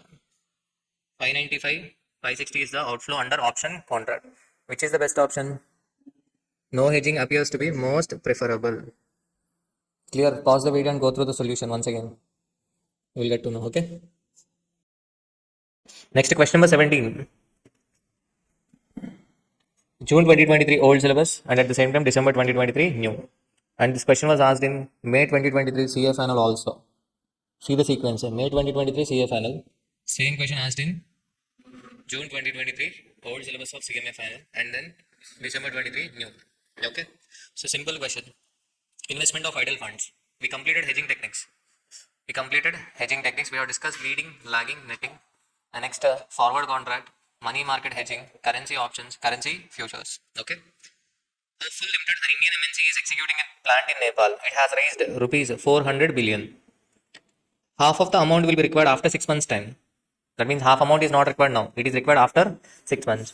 Half means 200 billion rupees. Hopeful Limited is looking for an opportunity to invest this amount for a period of 6 months. So 600 lakh billion. It wanted to invest for next 6 months.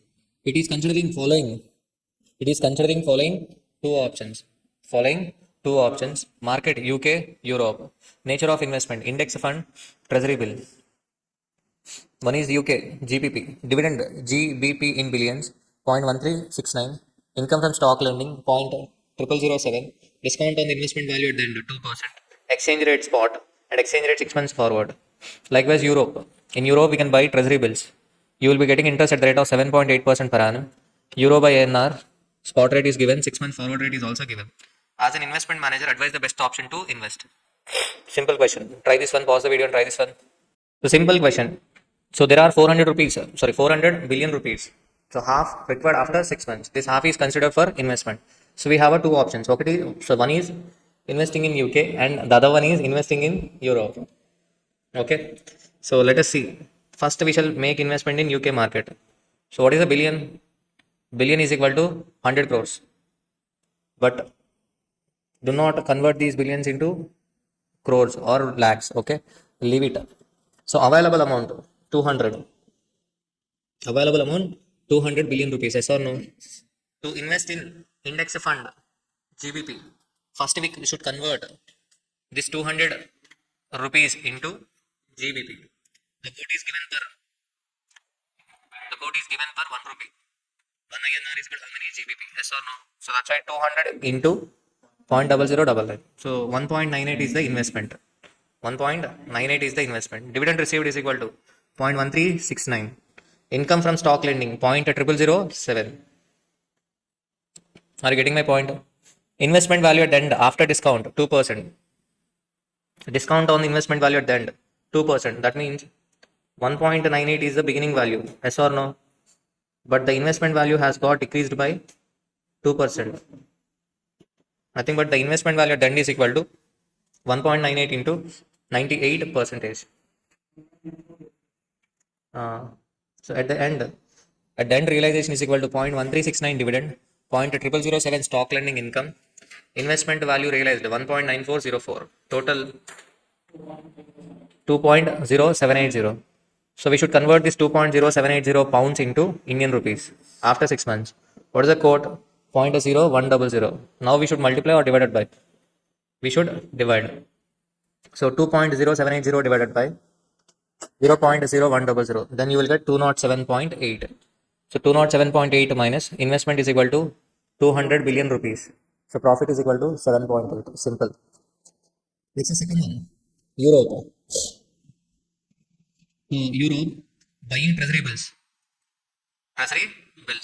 So 200 into 0.011. 200 into 0.011. 2.22. So 2.2. 2.2. So in this case, you will get only interest. What is the interest? 2.2 into 7.8% into how many months? 6 months. 2.8 into, 2.2. 2.2 into 7.8 into 6 divided by 12. 7.8 percentage. So 0.0858. So what is the end value? 2.2 plus 0.0858, nothing but 2.2858. So this has to be converted into Indian rupees. So 2.2858 divided by 0.011. You will get 207.8. So gain is equal to 7.8. In both the options, you are getting the same benefit. But it is better to make investment in treasury bills. Why? Because treasury bills are risk-free. Okay. So this question is relating to investment of idle funds. Next, we are left with fate of a forward contract. I request every student to practice up to 17th question. Okay, 17. If you have a time, then watch rest of the marathon. I would suggest to watch complete marathon. But fate of a forward contract, it was asked only three times in the past. From past 11 years, it has been asked only three times. Okay, but we can expect this question next attempt. So that's why if you are not comfortable, if you are not able to give time, then give time up to 17th question. Otherwise, watch watch fate of a forward contract also. Clear? देखो next question, question number 18. चलिए देख लेते हैं question. This question is relating to cost of a strike. क्या? Cost of a strike. Okay. On January 28, 2013, an importer customer requested a bank to remit Singapore dollar. Importer customer requested to remit Singapore dollar 25 lakhs under an irrevocable letter of a credit. However, due to unavoidable factors, the bank could effect the remittances only on February 4, 2013. The interbank market rates were as follows. Actually, importer customer requested on January 28, but bank could remit on February 4th. The interbank market rates were as follows. These are the rates on January 28, and the second are the rates on February 4th. The bank wishes to retain an exchange margin of 0.125% exchange margin. For bid rate, we reduce exchange margin, and to ask for, we add exchange margin. Yes or no? Margin is an income to the banker. How much is the customer? How much does a customer stand to gain or lose due to the delay? Due to the delay. So simple question. First, he requested Singapore dollar. Importer customer. So customer might be in India. He requested Singapore dollar 25 lakhs on January 28. But the bank could remit on February 4th. So due to this delay, whether customer has gained or lost, we have to find out gain or a loss due to delay. Clear? So okay. So originally customer wanted to buy. That means bank sell Singapore dollar. So the relevant rate is ask rate of a Singapore dollar against rupee. Nothing but the required quote is rupee by Singapore dollar. Yes or no? On January 28th, let us see January 28th. On January 28th, what are the rates given? The rates given are rupee by dollar, and the second one is dollar by pound, and the third one is Singapore dollar by pound. But the quote we need is rupee by Singapore dollar. Rupee by Singapore dollar. Common currencies are dollar and pound. We must ensure that dollar and pound must get cancelled. So rupee by dollar. We need rupee in the numerator. So that's why take rupee by dollar as it is. Dollar by pound as it is. Last one you have to change it. Instead of Singapore by pound, you should take pound by Singapore dollar. So we need ask rate, yes or no? So that's why 45.9 into 1.785. 758 or 785? 785. 1.785 divided by 3.1575. Yes or no? Because we are changing the last one. So that's why we should take 1 divided by bit rate. So what is the rate? 25.9482. Add margin. So 25.9806. This is the rate must have been applicable if the delivery is made on 28th January. But the delivery is made on February 4th. So we have to find out the rate on February 4th. On February 4th, 45.97 into 1.775 into 1 divided by 3.318. Yes or no? So 26.0394. Add margin. The rate is 26.0719. If a delivery was made on 28th January, then the rate must have been applicable is 25.9806. Due to delay, the rate now applicable is 26.0719. The importer lost to the importer is 2,28,250 due to the delay. Nothing but this is cost of a strike. Sometimes bank, due to strike, it may delay the delivery. So due to the delay of a delivery, customer lost 2,28,250 rupees. Clear? Done? Fate of a forward contract. So forward contract is the contract entered today for purchase or sale of a foreign currency at a future date. Yes or no? At a pre-agreed rate. But what happens is, generally, ignore this one. Forward contract. For example, Pramod, he entered into 3 months forward contract. 3 months forward contract. For example, he may take delivery on the due date. As per the agreement, he may take delivery on the due date. Then there is no problem. No problem at all. Because as per the agreement, he is coming to the bank and he is taking the delivery. Okay, or he is giving the delivery. Okay, then there is no problem at all. But whereas he might ask for early delivery. He might ask for early delivery. Originally, he entered into a forward contract for a period of 3 months, but he came to bank after 2 months and asking for delivery. This is called as early delivery. And next, he might come after 4 months and may ask for delivery. This is called as late delivery. This is called as late delivery. Or else, he might come to the bank on the due date and may ask for cancellation. This is known as cancellation on the due date. Or he will come after 2 months and ask for cancellation. That is called as early cancellation. He is coming after 2 months and asking for cancellation. That means this is called as early cancellation. And next, late cancellation. That means he is coming to bank after 4 months and asking for cancellation. So this is called as late cancellation. Extension. Originally, the contract entered is for 3 months. He comes on the due date and asking for extension. He is asking for extension. I don't want delivery now. Give me delivery after a month, at the end of 4 months. Or he might come to bank after 2 months and asking for extension. He don't want to take delivery at the end of a 3 months. He is asking for delivery at the end of a 4 months. So extension can be early extension, due date extension, or late extension. Late extension means he comes after the due date and ask for extension of a contract. So there are 3 categories. What are the 3 categories? Ignore illustration numbers, okay? Ignore illustration numbers, strike off those illustration numbers. There can be a cancellation. There can be a cancellation. There can be a cancellation. On the due date cancellation, a late cancellation, or a early cancellation. Are you able to understand this one? Okay. If a customer comes and give the delivery on the due date, then there is no problem at all. But customer may ask for early delivery. Customer may ask for late delivery. Are you getting my point? Okay. You might get confused between extension and delivery. Extension is different from delivery. Okay. If a customer comes after 2 months and asking for delivery immediately, that is called as early delivery. If a customer comes after 2 months and asking for extension of a contract, instead of 3 months, he wanted to take delivery at the end of a 4 months.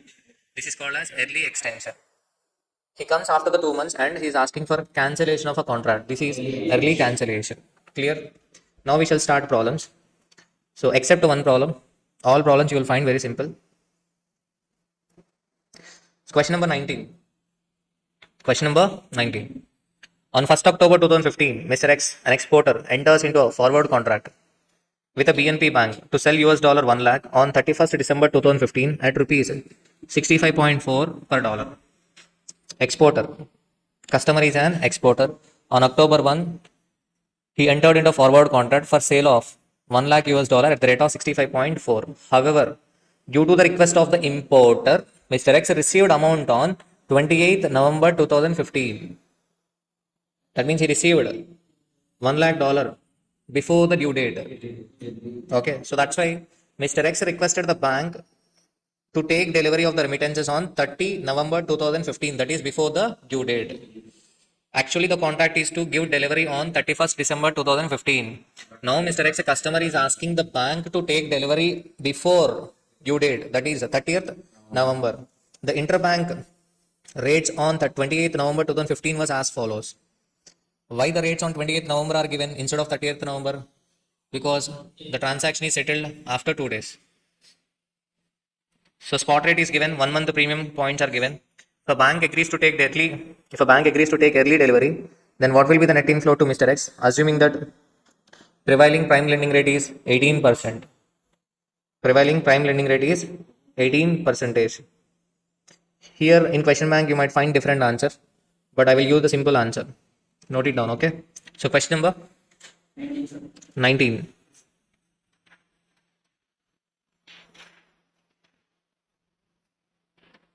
Original contract, sell dollar at the rate of 65.4 rupees. Yes or no? Original contract, sell dollar at the rate of 65.4 rupees. Yes or no? What is the original contract? Original contract is December 31st contract. Yes or no? So whether he has to cancel the contract or not? Yes, he has to cancel the contract. Why? Because he is giving delivery on 30th November. So original contract should be cancelled. To cancel the contract, customer buy dollar. To cancel contract, customer buy dollar. What about bank? Sell dollar. So the relevant rate for cancellation is equal to ask rate of a dollar. Relevant rate for cancellation is equal to ask rate of a dollar. That too, the rate which is applicable for 31st December. Yes or no? Exporter wants to cancel the contract which is prevailing on 31st December. So what is the cancellation rate? Cancellation rate.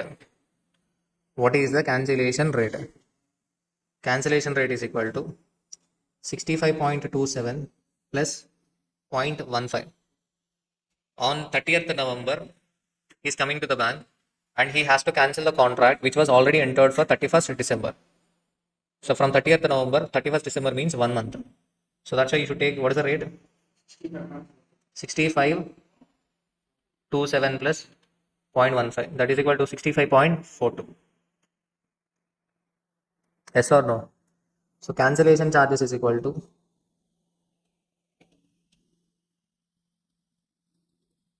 cancellation charges is equal to originally customer wanted to sell at 65.4. Yes or no? What is the amount? 1 lakh. Originally he wanted to sell at 65.4. To cancel that contract, now he has to buy at the rate of 65.42. So 2000 rupees cancellation charges. Cancellation charges to be paid is equal to 2000 rupees. Exporter has to pay cancellation charges 2000 rupees. Clear? Are you getting my point? So, but the question is, what is the net inflow? What is the net inflow? Inflow on $1 lakh is equal to this $1 lakh will be sold on 30th November. Customer is selling. That means bank has to buy. The relevant rate is ask rate. Sorry, bank has to. Customer is selling. Bank has to buy. The relevant rate is bid rate. Bid rate applicable. The bid rate which is prevailing on 30th November. Yes or no? What is the rate? 65.22. Are you getting my point? Customer selling dollar, bank buying dollar. The relevant rate is bid rate. So 1 lakh into 65.32. So 65 lakh 32,000 rupees. 65.22. Anil Babu. This is 65.22. Net inflow is equal to 65 lakh 22,000 minus 2,000 cancellation charges. That means 65 lakh 20,000 rupees is the net inflow. 65 lakh 20,000 rupees is the net inflow. Let me explain again. He came to bank on 30th November and he is requesting the bank to take delivery. That means he has to cancel the original contract. On cancellation of original contract, the cancellation charges to be paid is equal to 2,000. On sale of this 1 lakh, he will get 1 lakh into 65.22. 65 lakh 22,000. Not 65.32. He is selling on 30th November. So he will get 65 lakh 22,000 inflow on sale of $1 lakh minus cancellation charges 2,000. So the net inflow is equal to 65 lakh 20,000. Be careful with the first sentence. A customer with whom the bank had entered into a 3 months forward purchase contract for Swiss franc 10,000 at the rate of rupees 27.25 comes to the bank after 2 months and requests cancellation of the contract. On this date, the rates prevailing are spot, CHF, and 1 month forward are given. What is the loss or a gain to the customer on cancellation? The answer given here is wrong. So please note down the answer. So be careful with the first sentence. A customer with whom the bank had entered into 3 months forward purchase contract. Bank entered into a 3 months forward purchase contract. Bank entered into a 3 months forward purchase contract. So originally, bank entered into a purchase contract, buy dollar at the rate of rupees 27.25. Be careful. Bank entered into a forward purchase contract. That means bank is buying dollar at the rate of 27.25. So to cancel, bank sell dollar. That means the relevant rate is ask rate of a dollar. Originally, bank entered into a forward purchase contract. Bank wanted to buy Swiss franc at the rate of $27.25. So to cancel the contract, bank has to sell dollar. So the relevant rate is ask rate of a dollar. From the beginning itself, we are thinking from the perspective of a bank. Okay. So ask rate of a dollar, that too on due date. What is the ask rate of a dollar on due date? 27.52. 27.52. That means bank buys at the rate of 27.225, sells at the rate of 27.52. So loss to the customer. Gain to the bank means loss to the customer. Yes or no? Gain to the bank because bank is selling at 27.52 and buying at 27.52. 27.25. Nothing but customer sells at 27.25, buys at 27.52. He is selling at lower rate, buying at higher rate. So the amount he is losing is 10,000 into 27.52 minus 27.25. 2,700 rupees. 2,700 rupees. Here the answer, final answer is given right, but this one is wrong. It's okay. It's okay. I wrote the final answer now. So loss to the customer is equal to 2,700 rupees. Clear? Okay, be careful. Originally, bank wanted to buy dollar at the rate of 27.25. Done. So next question, question number 21. The bank enters into forward purchase TT covering an export bill. Bank is purchasing. Covering an export bill for Swiss francs 1 lakh at rupees 32.4 due 25th April. And covered itself for same delivery in the local interbank market at rupees 32.42. Nothing but bank agreed to buy at 32.4 and on the same day bank covered the transaction at the rate 32.42. Nothing but here the bank is selling at the rate of 32 point. Bank is buying at the rate of 32.4 here, and on the other side it is selling at the rate of 32.42. That means it is getting profit bank.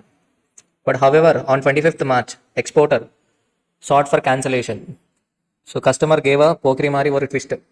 He wanted cancellation of the contract as the tenor of the bill is changed. On 25th March, he came and he asked for cancellation. Actually, the due date is 25th April. In Singapore market, Swiss francs were quoted against dollars as under. 1 month forward, $1 is equal to how many Swiss francs? Quotes are given. 1 month forward, 2 months forward, 3 months forward. And in the interbank market, US dollars were quoted as under. 1 US dollar is equal to rupees. April, May, and June are given. Calculate the cancellation charges payable by the customer if exchange margin required by the bank is 0.1% on buying and selling.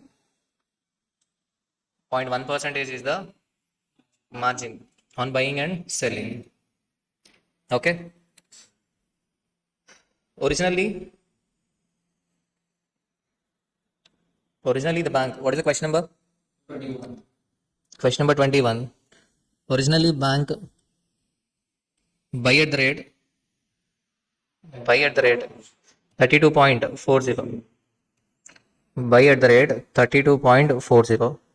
To cancel, sell at the rate, we don't know the rate. To cancel, bank has to sell. The relevant rate is ask rate of Swiss franc against rupee. Yes or no? Nothing but what is the code we require? Rupee divided by Swiss franc. This is the code we require. He wanted to cancel the contract. Okay. He came to bank on 25th March and he wanted to cancel the contract which is due on 25th April. That means the relevant rate for cancellation is 1 month forward. Yes or no? 1 month forward. But whereas rupee by Swiss franc is not available. What are the quotes available? The quotes available are Swiss franc by dollar. $1 is equal to how many Swiss francs? Nothing but the rates are available. The rates available are Swiss francs by dollar. And what is the second one? Rupee by dollar. $1 is equal to how many rupees? Yes or no? So, but we require rupee by Swiss franc. How do we get rupee by Swiss franc? Rupee by dollar into dollar by Swiss franc. Nothing but first one we have to change it. Second one we can take as it is. What do we require? We require ask rate. We require ask rate. What is the ask rate? Second one we need not change. Yes or no? Second one we need not change. Yes or no? So what is the second one? 49.4455 plus 0.4200. So what is the total?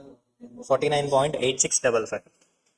49.8655 into, we have to change the second one. Nothing but second one we need to take bid rate. Yes or no? 1 divided by bid rate. Nothing but 1 divided by 1.5150. You will find the different presentation in question bank, different answer also. Just ignore. Are you getting my point? For cancellation, the relevant rate is ask rate of a Swiss franc against rupee. So rupee by Swiss franc is equal to rupee by dollar into dollar by Swiss franc. Rupee by dollar is available. So that's why we are taking ask rate as it is. How do we got 49.8655? Spot rate plus premium points into 1 divided by bid rate. So answer is 32.9474. For this ask rate, we should add margin.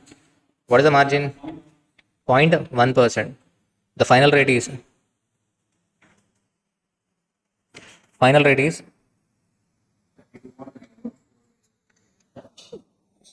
upside 32.9145. Add margin. After adding margin, 32.9474. This is the rate relevant for cancellation. So bank buys at 32.40 and sells at 32.9474. That means loss is equal to, cancellation charges is equal to 32.9474 minus 32.40 into how many francs? 1 lakh. So the answer is 54,000 rupees. These are the cancellation charges. Okay. You will get small difference. Ignore this. Clear? Next question number 22. On 15th January 2015, you as a banker booked a forward contract for US dollar 2,50,000 for your import customer. Import customer buys dollar, you sell dollar. Deliverable on 15th March 2015 at the rate rupees 65.345. On due date, customer request for cancellation of a contract. On this date, quotation for US dollar in the interbank market is as follows. Spot is given. Spot April is given. May is given. April and May are irrelevant because this is the cancellation on the due date. Cancellation on the due date. Yes or no? Assuming that the flat charges for the cancellation is rupees 100 and exchange margin is 0.10, determine the cancellation charges payable by the customer. Simple question. Originally, the bank wanted to sell. Yes or no?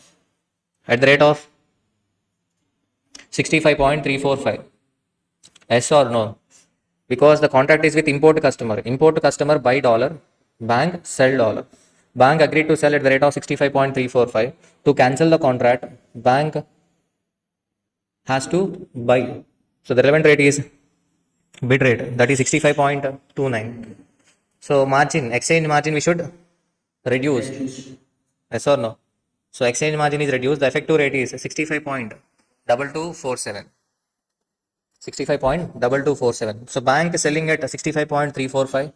Bank buying at 65.225. So net loss is equal to 0.1200. So how many dollars? $250,000. So that's why 250,000 into 0.12. 30,000 is the loss plus flat cancellation charges 100.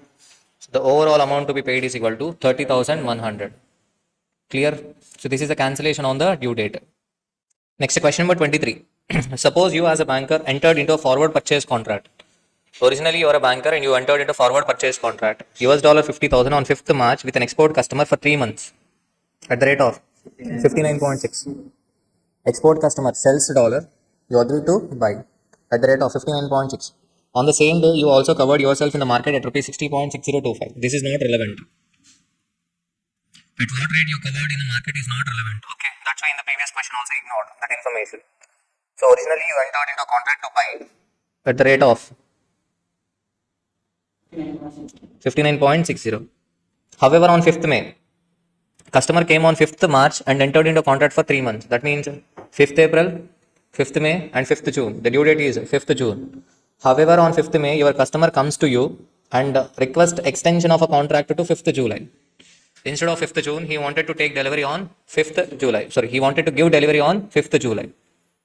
This is early extension.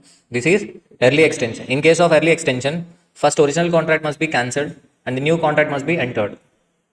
Okay. On this day, that is 5th May, quotation for US dollar in the market is as follows. Spot rate, spot 5th June, spot 5th July. Assuming a margin 0.1% on buying and selling, determine the extension charges payable by the customer and the new rate quoted to the customer. Rates to be rounded off to 4 decimals in multiples of a 0.0025. So first we need to find out the extension charges payable by the customer, nothing but cancellation charges. And second, new rate quoted to the customer. Customer is the exporter, yes or no? Originally bank wanted to buy. To cancel, bank has to sell. The relevant rate is ask rate. The contract is due on, the delivery is due on 5th June. 5th June, delivery is due on 5th June. Customer came on 5th May and he is asking to cancel the existing contract and he wanted to enter into a new contract. So bank has to sell to cancel the existing contract. That means the relevant rate is ask rate. Ask rate, that too on ask rate. That too on 5th June because he has to cancel the 5th June contract. So that's why the rate applicable for cancellation is 59.2425. So this is ask rate. So that's why exchange margin must be added. What is exchange margin? 0.1%. So net amount payable. Nothing but the relevant rate for cancellation is 59.3075. That has to be rounded off. So that's why 59.3025. 59.3025. So bank buys at 59.60 and bank sells at 59.3025. So difference, what is the difference? This time bank must pay charges to the customer. Here the customer is getting benefited because bank is buying at a higher rate and selling at a lower rate. So this time the amount payable is equal to 50,000 into 59.3025 minus 59.60. So what is the answer? 14,875. So the original contract has got cancelled. And next, customer wanted to take delivery on 5th July. Customer wanted to take delivery on wanted to give delivery on 5th July. Yes or no? Customer wanted to extend the contract to 5th July. That means customer wanted to give delivery on 5th July. That means customer want to sell dollar on 5th July. That means bank has to buy on 5th July. The relevant rate is bid rate. Bank buys at 59.63 minus exchange margin. So 59.5704. If you round off it, that will be 59.57. This is the new rate to be quoted to the customer. Bank will buy $1 at the rate of 59.57. Clear? Next question number 24. Importer customer requests his bank to extend the forward contract for US dollar 20,000. Importer customer. So importer customer means originally bank sell US dollar 20,000 which is due for maturity on 30th October 2010 for a further period of 3 months. He want extension. He agrees to pay the required margin money for such extension of the contract. Contracted rate 42.32. That means bank originally agreed to sell $1 at the rate of 42.32. The US dollar quoted on 30th October 2010. Spot is given. 3 months premium is also given. Margin money for buying and selling rate is 0.075%, 0.2% respectively. Compute the cost to the importer in respect of the extension of the forward contract and the rate of a new forward contract. So we have to find out the cost to the importer in respect of the extension of the forward contract. Simple. Bank originally agreed to sell at the rate of 42.32. To cancel, bank has to buy. The relevant rate is bid rate. This is the extension on a due date. Extension on a due date. So bid rate. So we should take spot rate. This is the extension on the due date. So that's why we should take spot rate on the due date. So buy at the rate of 41.50. So this is a bid rate. So we need to reduce margin money. What is the margin money for buying? 0.075 percentage. We will get 41.47.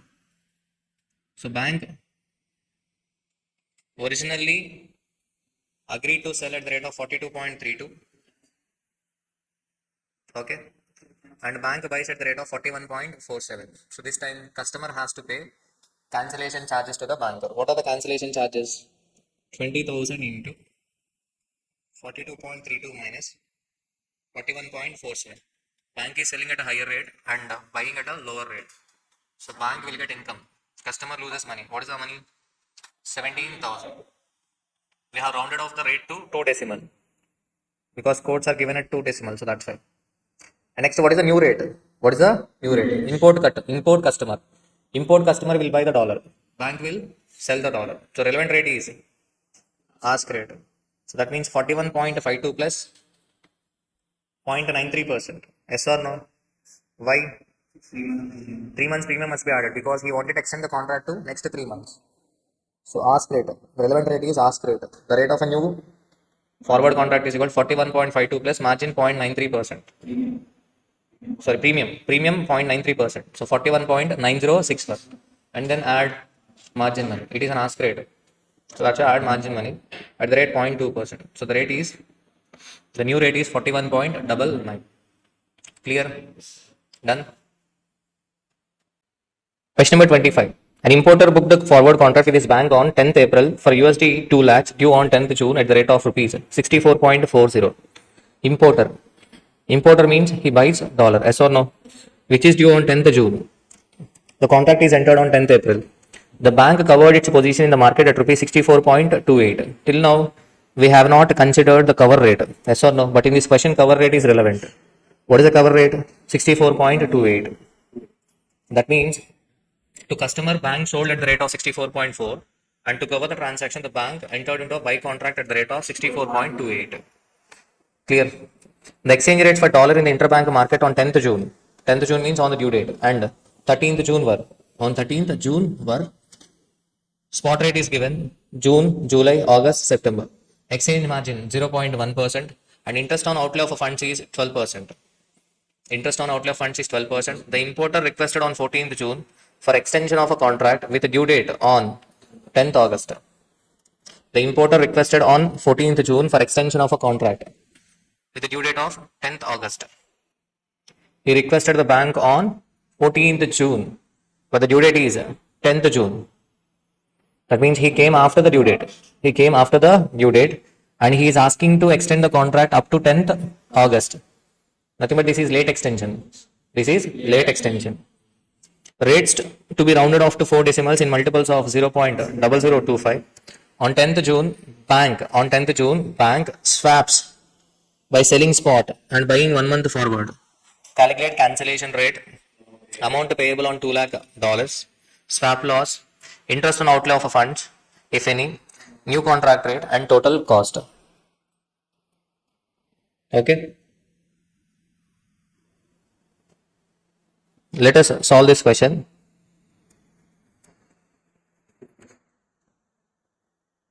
So first part of the question is we have to find out the cancellation rate. So he came on 13th June. He came on 14th June. 14th June.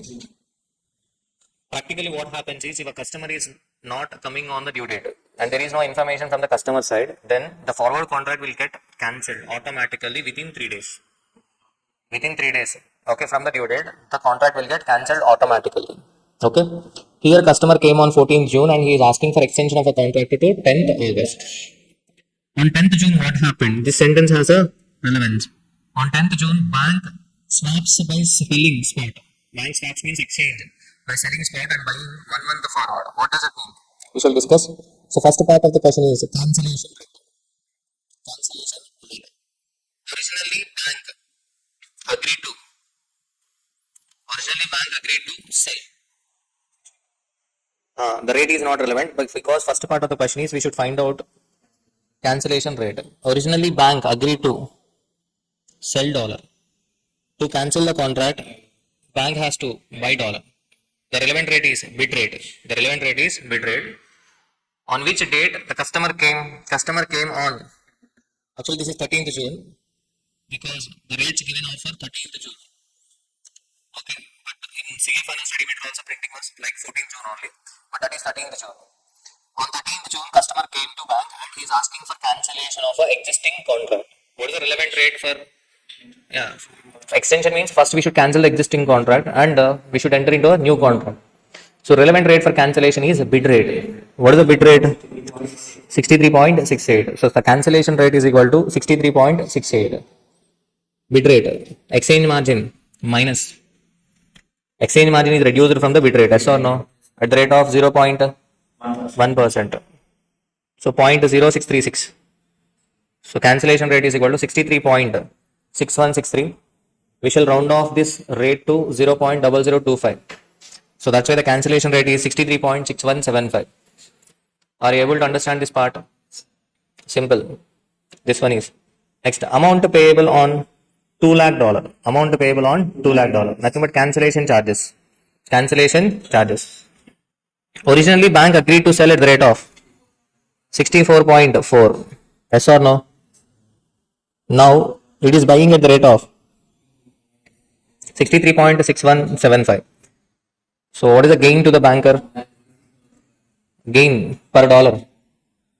Gain per dollar is equal to 0.2175 into 2 lakhs. Is it correct? No, I think. Overall gain is equal to 2 lakhs into 64.4 minus 63.6175. Nothing but the overall gain. 1,56,500. These are the cancellation charges to be paid by the customer. This is the amount payable by the customer. Cancellation charges. Am I clear? Done. Next point is swap loss. What is this? What is this swap loss? What is this swap loss? On 10th June, customer came to bank or not? Customer has not came to bank. Actually, as per the contract, bank has to give delivery to the customer. But customer did not came to bank. Then what happens? This bank has to give delivery to someone else. Yes or no? On 10th June, customer has not attended, has not came to bank. So that's why it has to sell dollar to someone. That means if a bank sells means other bank has to buy. So the relevant rate is 63.8 bid rate. Because swap was done on 10th June. Swap was done on 10th June. As customer has not attended the bank, so that's why the bank is selling dollar on spot at the rate of 63.8. This bank is selling. That means other bank has to buy. So the relevant rate is 63.8. Clear? 63.8. 63.8. Okay. And next, at the same time, the bank is entering into a 1 month forward contract for buying. Why again bank is entering into forward buy contract? Because it is expecting that the customer will come in next 1 month. Are you getting my point? Actually, the delivery must be done on 10th June, but customer has not came. So that's why the delivery is being given to some other person at the rate of 63.8. And the bank is expecting that the customer might come in next 1 month. So that's why it is entering into a 1 month forward contract. 1 month forward buy contract. This bank buying means other bank has to sell. So what is the relevant rate? Ask rate. What is the ask rate? For 10th June. 1 month forward means June ending. June ending. So 63.95. Nothing but bank selling at 63.8 and the bank buys at 63.95. So the swap loss is equal to 0.15 into 2 lakhs. 30,000 rupees is the swap loss. Are you getting my point? Customer has not came to bank. So that's why bank is selling to some other person at the rate of some other dealer at the rate of 63.8, and it is entering into new buy forward contract at the rate of 63.95. Clear? So swap loss is equal to 30,000. So this one is little bit complicated, and the fourth part is also complicated. Be careful. Fourth part also. Interest on outlay of a funds. Interest on outlay of a funds. On 10th June, there will be outlay. There will be outlay on 10th June. What is outlay? Already the bank has covered the transaction at the rate of 64.28. What does it mean? On 10th April itself, one side the bank has sold dollar at the rate of 64.4, and on the other side it has entered into a contract to buy dollar at the rate of 64.28. Yes or no? So that 64.28 will be the outflow, and on the same day the bank is selling the dollar at the rate of 63.8. Yes or no? Bank has to honor the forward contract on 10th June. On honoring the forward contract, the bank will be incurring an outflow of 64.28 on 10th June. And on the same day, customer is not there to take a delivery. So that's why it is selling to some other person at the rate of 63.8. So the net outflow is equal to 2 lakhs into 64.28 minus 63.8. This is the outflow of a funds, net outflow. What is the net outflow? Net outflow 96,000 is the outflow. Visualize. Customer has not came to the bank. So that's why we are selling the dollar at the rate of 63.8. At the same time, on the same day, we have to honor the forward contract. We should pay to the other person 64.28 per dollar. That means net outflow is equal to 96,000. So we should collect interest on these 96,000 for 3 days. Because customer is coming to bank on 13th. Customer is coming to bank on 13th June. On 13th June, customer come to bank and he will pay cancellation charges. He will pay swap loss. But who will pay interest on outlay of funds? So that's why along with cancellation charges, swap loss, we will be collecting interest on the outlay of a funds. So interest is equal to 96,000 into 12 percentage into 3 divided by 3, 365. What is the amount? 96. Okay. 96. So cancellation charges 1,56,500, swap loss 36,000, and interest collected is equal to 96. The overall total cost to the customer for extension of a contract is equal to 1,86,596. This is the total cost. This is marathon. Don't expect regular class explanation. Okay. The next, new contract rate. What is the fifth part? He came on 13th June and he wanted to extend the contract up to 10th August. Yes or no? On 13th June, customer wants to buy dollar, bank has to sell dollar. That means the relevant rate is ask rate. What is ask rate? 64.25.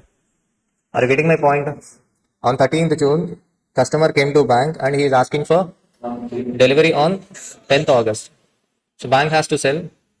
Okay, that means the relevant rate is ask rate. So 64.25 plus exchange margin 64.3143 rounded off to 64.3150. So this is the new contract rate. Okay, go back and watch the video again to get more clarity. So watch this video multiple times to get more clarity.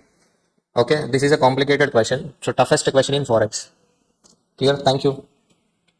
Next topic, international financial management. I'm going to discuss only 3 questions in this chapter from examination point of view. Okay, if you have time, then go through additional questions, otherwise not required. So question number 1. So past examination question, June 2014. So in this question, the special point is required rate of a return. Finding out the required rate of a return. Let us see the question without wasting time. ABC Limited is considering a project in US. Very good. Which will involve an initial investment of US dollar 1 crore 10 lakhs. The project will have a 5 years of a life. Current spot exchange rate is rupees 48 per US dollar. The risk-free rate in US is 8% and the same in India is 12%. Risk-free rate in US 8%, India 12%. Cash inflow from the project is as follows. Here 1, 2, 3, 4, 5 cash inflows are given. Clear? Calculate the NPV of the project using foreign currency approach. Using foreign currency approach. Okay, do not convert foreign currency into Indian rupees and then calculate NPV. They're asking you to find out NPV using foreign currency approach. The required rate of return is 14%. This required rate of return 14% is nothing but in India. If you want to start the project in India, the required rate of return is 14%.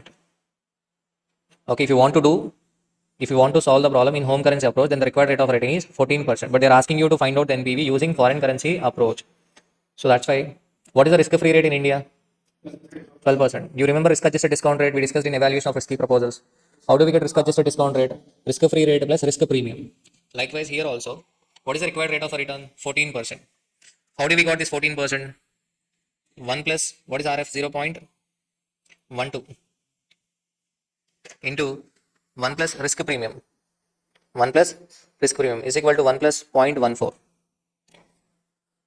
So nothing but we are following a compounding approach. If we are not following compounding approach, then risk-free rate in India is 12%, but whereas the required rate of return is 14%. That means risk premium is equal to 2%. Risk-free rate 12%, required rate of return is 14%. That means risk premium is equal to 2%. This is simple approach. Then required rate of return in US will be 8 plus 2, 10%. But whereas we must follow the compounding approach, 1 plus 0.12 risk-free rate into 1 plus risk premium, nothing but 1 plus RF into 1 plus risk premium is equal to 1 plus required return. 1 plus required return. Now, I can find out risk premium. What is the risk premium? 1 plus RP is equal to 1.14 divided by 1.12. Yes or no? What is RP? 1.14 divided by 1.12 minus 1. What is the answer? 1.79 percentage. Now to find out the required rate of return in US, what is the formula? 1 plus 0.08. 1 plus 0.08 into 1 plus 0.0179. Yes or no? Is equal to 1 plus RR. So 1 plus 0.08 into 1.0179. So required return is equal to 9.9%. Using this 9.99%, discount all the cash inflows. Then you will get 12.013 millions. Sum of a discounted cash inflow 12.013 millions, and sum of a discounted cash outflow is equal to 11 million, because investment is equal to 1 crore 10 lakhs.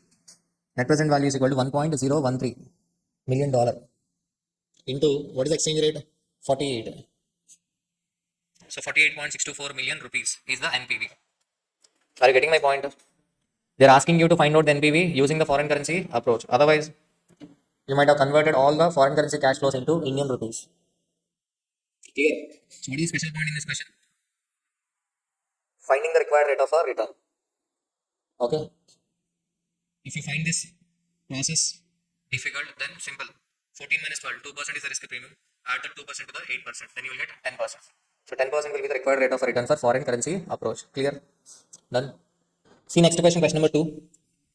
TSC INC is considering the new plant in Netherlands. Very good. The plan will cost 26 million guilders. Netherlands currency. Incremental cash flows are expected to be 3 million guilders per year for the first 3 years.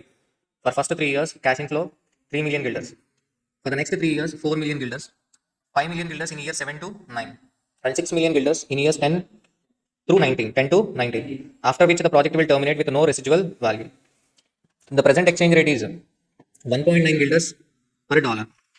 The quote is given between dollar and guilders. That means the company might be the parent company might be in US. The required rate of return on repatriated dollar is 16%. Required rate of return on dollar is 16%. That means first we should convert the cash inflows given in dollar into guilders. The cash inflows given in guilders into dollar. Because the required rate of return is given for repatriated dollar, 16%.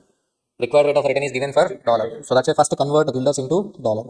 And then find out, okay, required. If the exchange rate stays at 1.9, for all the years exchange rate remains at 1.9, then what is the project NPV? We have to find out project NPV. Simple question.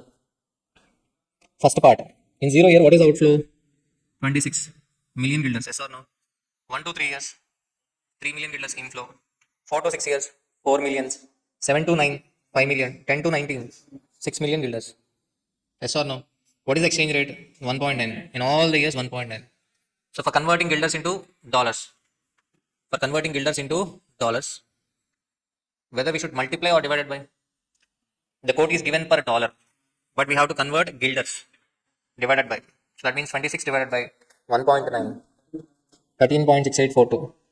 3 divided by 1.9. Likewise, you have to do for all the years. Next, discount factor at the rate of 16%. Be careful, discount factor for 0 year 1, 1 to 3 years. 1 divided by 1.16 is equal to 3 times grand total. And PVA for 4 to 6 years. How do we get PVA for 4 to 6 years? 6 years factor minus first 3 years factor. What about 7 to 9? 9 years factor minus first 6 years. What about 19 years? 19 years factor first 9 years. That is how the PVA factors are calculated. And discounted cash flow. Okay, so we have to add all the cash inflows and outflow. Then you will get 0.6712 million. So NPV is negative. The project should not be accepted. What is the second part of the question? If the gilder appreciates to 1.84 for years 1 to 3, gilder appreciates to 1.84. You might be thinking, sir, how the gilder has appreciated? Yes, gilder has got appreciated. Earlier it is 1.9. In 0 year 1.9. Present $1 is equal to 1.9. You have to spend 1.9 guilders to buy $1. But now you require only 1.84 gilder to buy $1. That means gilder appreciates. And to 1.78 for 4 to 6, 1.72 for year 7 to 9, 1.65 for years 10 to 19. What happens to NPV? Simple. Here the discount factors are given already in the question. So take as it is, okay? Simple. Only change is exchange rate. This time you are getting NPV 0.5099 million. Why you are getting NPV positive? Because gilder appreciates. You have a gilder's receivable in the future and the gilder appreciates. Then obviously you will get benefited. Yes or no? So this question was asked in the year December 2013. And see the question number 3. Question number 3. X Limited is interested in expanding its operating and planning to install a manufacturing plant at US. For the proposed project, it requires a fund of $10 million net of issue expenses and flotation cost. After flotation cost, it requires $10 million to start a project. The estimated flotation cost is 2%. The estimated flotation cost is 2%. To finance this project, it proposes to issue GDR, Global Depository Receipt. You as a financial consultant is required to compute the number of GDRs to be issued and the cost of a GDR with the help of the following additional information. Expected market price of a share at the time of issue of a GDR is rupees 250, face value 100. 2 shares shall underlie each GDR and shall be priced at 10% discount to market price. Expected exchange rate rupees 60 per dollar. Dividend expected to be paid is 20% with growth rate 12%. Okay. So the question is, you as a financial consultant compute the number of GDRs to be issued and the cost of a GDR with the help of the following additional information. You might expect this question for June 24. This question is given in new study materials, but not at asked. But it was asked in CA final. Number of GDRs to be issued. What is the amount we require? First, what is the concept of a GDR? What is the concept of a GDR? Simple. Indian company allot shares to foreign depository. Foreign depository bank. Foreign depository bank. Indian company allot shares to foreign depository bank. Indian company allot shares to foreign depository bank. Say for example, 10,000 shares are allotted to foreign depository bank. Now this foreign depository bank creates global depository receipts and will issue to the investors. One GDR, one global depository receipt may have an underlying shares of 2 or 4 or 10. Okay, one GDR may have underlying shares of 2 or 4 or 10. Nothing but investors who buys a GDR will be getting 2 shares or 4 shares or 10 shares. But the shares are allotted in the name of foreign depository bank. Now investors will pay money to foreign depository bank and foreign depository bank will give back this money to Indian company. Nothing but Indian company raising fund from investors outside India through global depository receipts. In this question, each GDR is having 2 shares. 2 shares shall underlie each GDR and shall be priced at 10% discount to market price. What is the market price? 250. What is the market price? 250. So 250 into 2, 500. It is issued at a 10% discount. That means 450. Issue price of a GDR in rupees is equal to 450. What is the exchange rate? 60. So 450 divided by 60. So issue price of 1 GDR is equal to $7.5. Investor will pay dollars to the foreign depository bank and foreign depository bank will pay these dollars to the Indian company. Clear? Now, what is the amount required by the company? $10 million. Nothing but 100 lakhs. Yes or no? 100 lakhs. But flotation cost is equal to 2%. That means if we raise a fund 100 rupees, we will be left with 98. That means 100 lakhs is equal to 98. To get 100 lakhs after flotation cost, we must issue 102.04 lakhs dollar. Are you getting my point? If you issue 100, then flotation cost is equal to 2 rupees and the net amount received is equal to 98. This 100 lakhs is equal to 98. We have to find out issue size. How do we get issue size? 100 lakhs divided by 98 into 100. So issue size is equal to 102.04. So number of GDRs to be issued is equal to 102.04 lakhs divided by 102.04 lakhs divided by 7.5. Yes or no? 13.6 6 lakh GDRs. Amount issue size is equal to 102.04 lakhs and issue price of 1 GDR is equal to 7.5. So number of GDRs to be issued is equal to 13.6 lakhs. And what is the next question? Cost of a GDR. Growth rate is given. Dividend is expected to be paid at the rate of 20%. What is the cost of a GDR? Do you remember? Cost of a capital chapter. How do I get cost of a GDR? This is not the formula. Write down. Cost of a GDR is equal to nothing but KE is equal to D1 by net proceeds plus growth G. Are you getting my point? G must be written separately. D1 divided by net proceeds plus growth. 1 GDR. On issue of 1 GDR, you will not receive 450 also. 450 into 98%. This is the amount you are going to receive. 2 shares. Market price is equal to 2 into 250, 500. But discount 10%. 450. Flotation cost 2%. So that's why you will get only 450 into 98%. What about dividend? Dividend is paid at the rate of 20%. That 20% shall be applied on face value. What is the face value? 100. So 20 rupees is the dividend for 1 share. But for 2 shares, what is the dividend? 40. Plus growth rate 12%. So 40 divided by 441 plus 12%. 40 divided by 441. You will get some number that should be converted into percentage and then add to 12%. 21.07% is the cost of a GDR. Clear? So with this we have completed International Financial Management. Some students might be thinking, sir, these 3 problems are sufficient for IFM. IFM is a part of a FOREX. IFM is a part of FOREX. Okay, sufficient. If you have a time, then go through additional questions. Otherwise, not required. Clear? Next concept, interest rate risk management.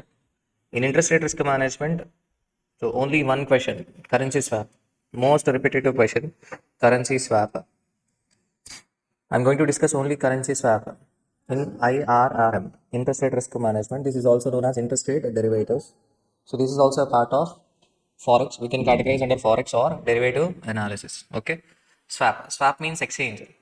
Swap means exchange. If you are able to understand one question, that would be sufficient. You can be able to do any question. You will be able to do any question. See, Indian firm has its subsidiary in Japan.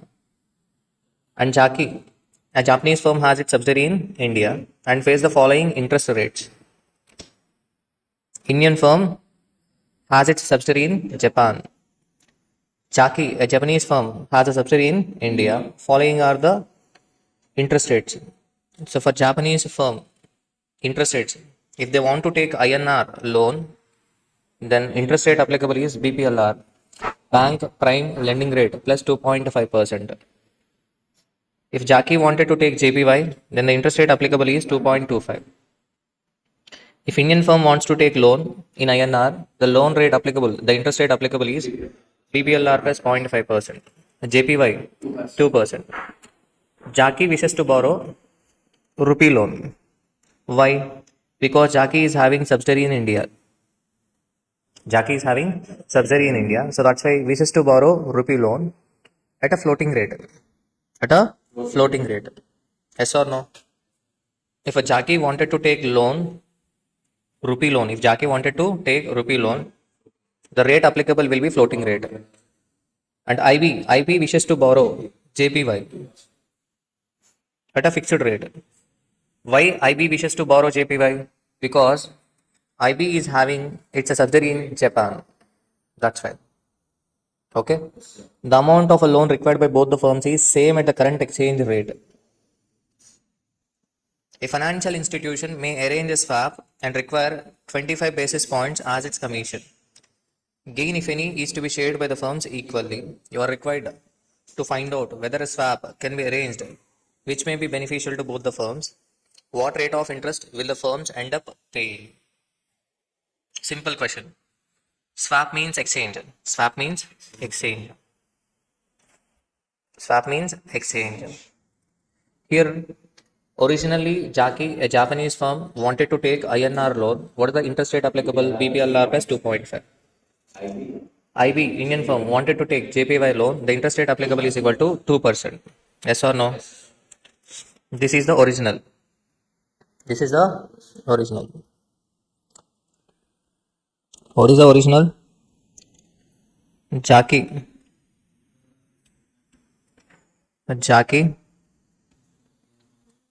rupee loan. What is the interest rate applicable? BPLR plus 2.5%.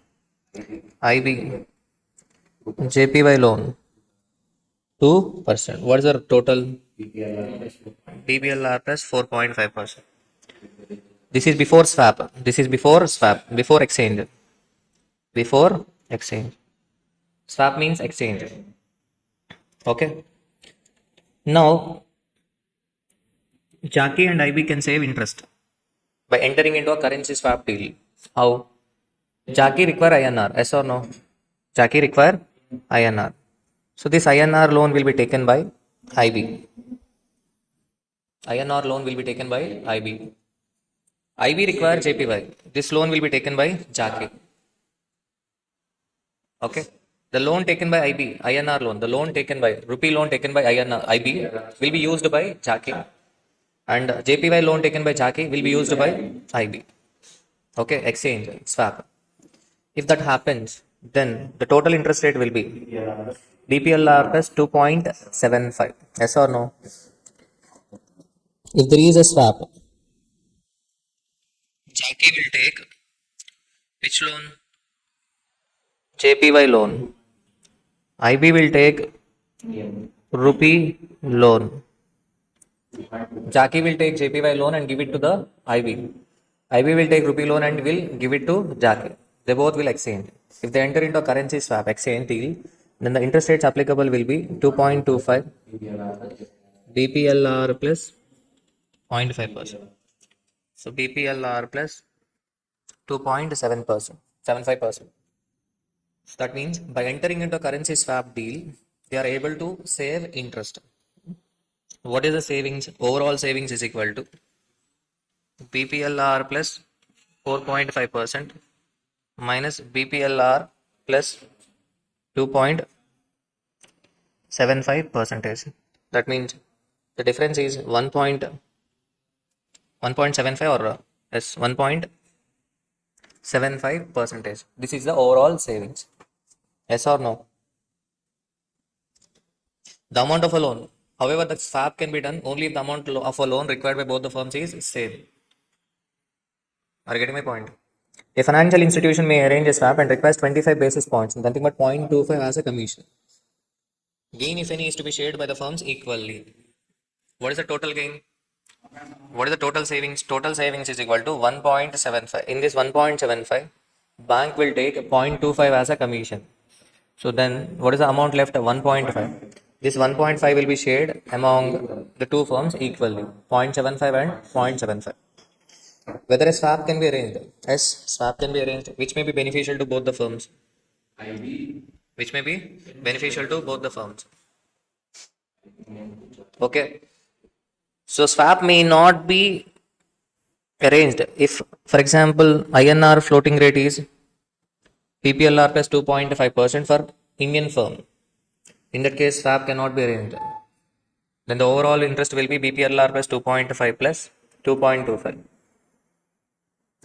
So instead of arranging into a currency swap deal, better they take loans on their own. Okay. So here swap can be arranged because by entering into a swap deal, the overall savings is equal to 1.75. In that 1.75, 0.25 will be paid as a commission. Okay, clear. So 1.5 will be shared among the companies equally. That means gain shared with each company is 0.75. Clear. What is the effective interest rate? What is the effective interest rate? Effective interest rate is, for example, if there is no currency swap deal, IB will take JPY loan at rate of 2%. Yes or no? Due to currency swap, they are able to save 0.75. That means what is effective interest rate? Effective interest rate is equal to 1.25%. Likewise, Jackie, if there is no swap, then they might have taken loan at the rate of BPLR plus 2.5. So minus savings due to currency swap 0.75. So the effective interest rate they are going to pay is BPLR plus 1.75. Clear? Question number two. Question number two. AINC and BNC intend to borrow $2 lakh. AINC intend to borrow $2 lakh. That means the rate applicable is equal to 9%. And BANC wanted to borrow $2 lakh in Chinese yuan respectively. Chinese yuan. The rate applicable is 8%. That means in total 17% is the interest rate. Yes or no? The prevalent exchange rate is $1 is equal to 120 yuan. They entered into a currency swap. They entered into currency swap means nothing but the loan required by AINC. The loan required by AINC will be taken by the loan required by the loan required by BAINC will be taken by BINC, that is 10%. And the loan required by BANC will be taken by AANC. Then interest rate applicable will be 5%. So then overall interest is equal to 15%. So what is the savings? 2%. But this sentence is complicated. Let us see this sentence. They entered in a currency swap under which it is agreed that BINC will pay AINC. BINC will pay AINC at the rate 1% over the loan interest rate which the latter will have to pay as a result of agreed currency swap, whereas AINC will reimburse interest to BINC only to the extent of 9%. What is this sentence? What is this sentence? Let us see. Originally, AINC wanted to take a loan of $2 lakh. What is the interest rate applicable? 9%. BINC wanted to take a Chinese yuan loan. What is the interest rate applicable? 8%. After a swap, the loan required by BINC will be taken by AINC. Now AINC will pay 5% interest to the bank on Chinese yuan loan. Yes or no? The loan required by the amount loan required by AINC will be taken by BINC. Now BINC will pay 10% interest to the bank. Okay. Now what is the sentence? They entered in a currency swap under which it is agreed that actually this 5% this Chinese yuan loan is used by BINC. That's why this 5% interest rate must be paid by BINC. And this 10% interest must be paid by AINC. Yes or no?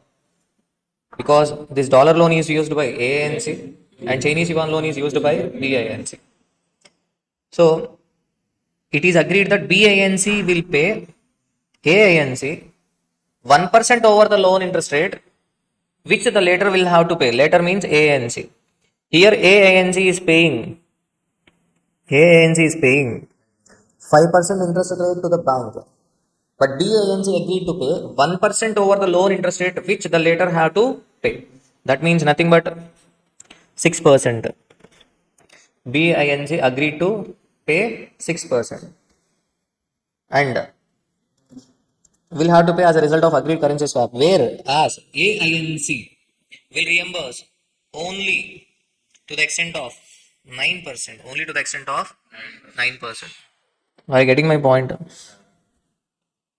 AINC is paying 5% to the bank, but it is collecting 6% from BINC. BINC is paying 10% interest to the bank, but it will take only 9% from AINC. So this is what happening. Okay.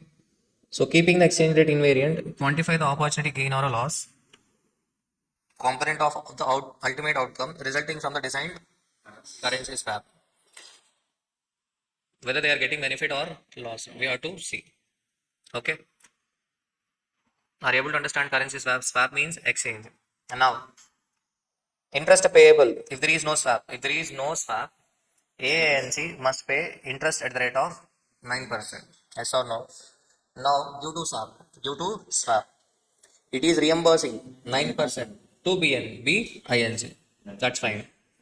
But whereas actual interest paid to bank by ANC is 5%, but it is collecting 6% from BINC. The benefit received is equal to 1%. So BINC is giving 6% interest. So that's why ANC is getting a benefit of 1%. Are you getting my point? But suppose if there is no swap, then ANC might have taken dollar loan and it might have paid 9% interest. Now also it is paying 9% to BINC. So set off the ho gaya. And next, what about Chinese yuan loan? On Chinese yuan loan, actually ANC is paying only 5%, but it is collecting 6% from BINC. The benefit received is equal to 1%. So 2 lakhs into 1%, the benefit is equal to $2,000. What about BINC? If there is no swap, then BINC might have taken Chinese yuan loan at the rate of 8%, but now it is paying only 6%. Yes or no? The benefit is equal to 2%, but on dollar loan, it is paying 10% to the bank, but it is collecting only 9% from ANC. So here the loss is 1%, and the overall gain is equal to 1%. Overall gain is equal to 1%. So the total benefit is equal to again 2000. So 2000 into 120. So 2,40,000 Chinese yuan. So this is the benefit received by BINC. Clear? Are you able to understand this one? Next, May 23 CA final question. May 23 CA final question. If an Indian firm has its subsidiary in Singapore, Indian firm is having subsidiary in Singapore, that means it require a loan. Yes or no? It require a loan in Singapore dollar. So if Indian firm takes Singapore dollar loan, the rate applicable is equal to 3%. And Singapore firm has its subsidiary in India and face the following interest rate. That means if Singapore firm want to take Indian rupee loan, the rate applicable is equal to BPLR plus 1.5. So overall BPLR plus 4.5%. Okay.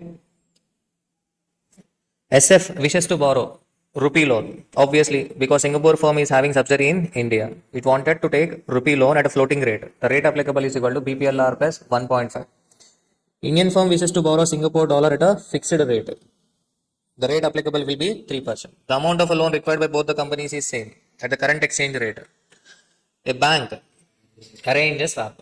If a bank arranges a swap exchange, that means the rupee loan will be taken by Indian firm BPLR plus 0.5 and the Singapore dollar loan will be taken by Singapore firm. A bank arranges a swap and requires 50 basis points as its commission, which is to be shared equally. If Indian firm requires a minimum gain of 20 basis points and Singapore firm requires a minimum gain of 10 basis points for structuring the deal. If there is a swap, then what is the overall interest? BPLR plus 4%. That means savings is equal to 0.5%. But here bank requires 50 basis points as a commission. Indian firm requires 20 basis points minimum. Singapore firm minimum requires 10 basis points. Okay.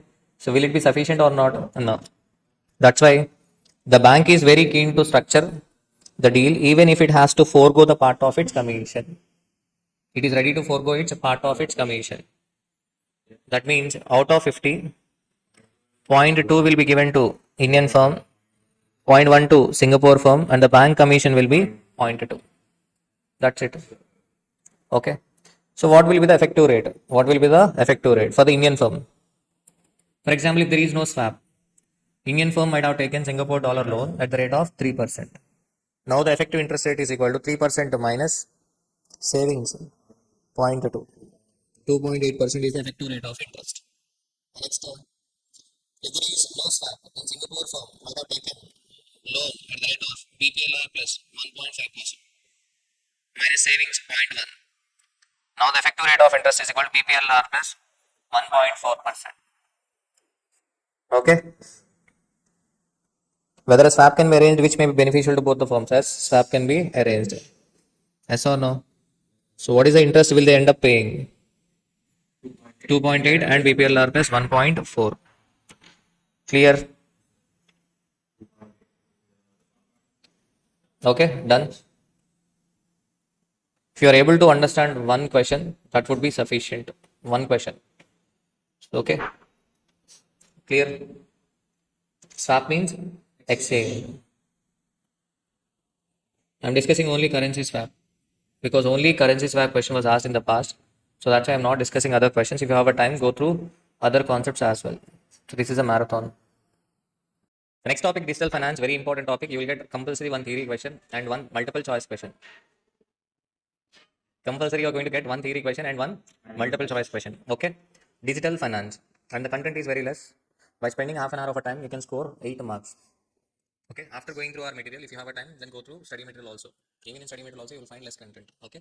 So if you find time only. So first go through the theory given in our material and then go through the multiple choice question given backside of the study material. Okay. Digital finance. What is the digital finance? You might have seen, okay, you might have been experiencing phone pay, Paytm, Google Pay, Credit app, Credit, Slice. Okay, so many of the students might be aware of Slice. Okay, Slice app, they might be providing loans. Yes or no? So all these apps come under digital finance because digital finance means delivery of a traditional financial services digitally through devices such as computers, tablets, and smartphones. Earlier, for getting a loan, we should visit a bank physically, but now we need not visit a branch bank. Okay, we can apply the loan through an app. Yes or no? So we can pay electricity bill through app. We can pay credit card bill through app. Okay, so these are nothing but digital finance. Okay, digital finance means delivery of a traditional financial services digitally. What is the difference between the traditional finance and digital finance? So traditional finance, banking at branches, physical. Digital finance, online banking, mobile banking apps, telebanking. Nothing but, so to buy our class, you will be making payment through online, yes or no, through phone or smart phone or a tablet or a computer. So this is a digital finance. Payment in physical mode. Earlier students used to pay cash, but right now students are paying fees through phone pay, Paytm, Google Pay, etc. So payment in cashless digital mode such as net banking, credit or debit cards, wallets, UPI, etc. Investment in real or financial assets, but right now after digital finance, investment will be made in digital assets like cryptocurrency. Bitcoin. Bitcoin is a cryptocurrency. Okay. And next, availing insurance and other services through branches or agents. But right now, you can avail insurance and other services through app. Example, Policy Bazaar. Policy Bazaar.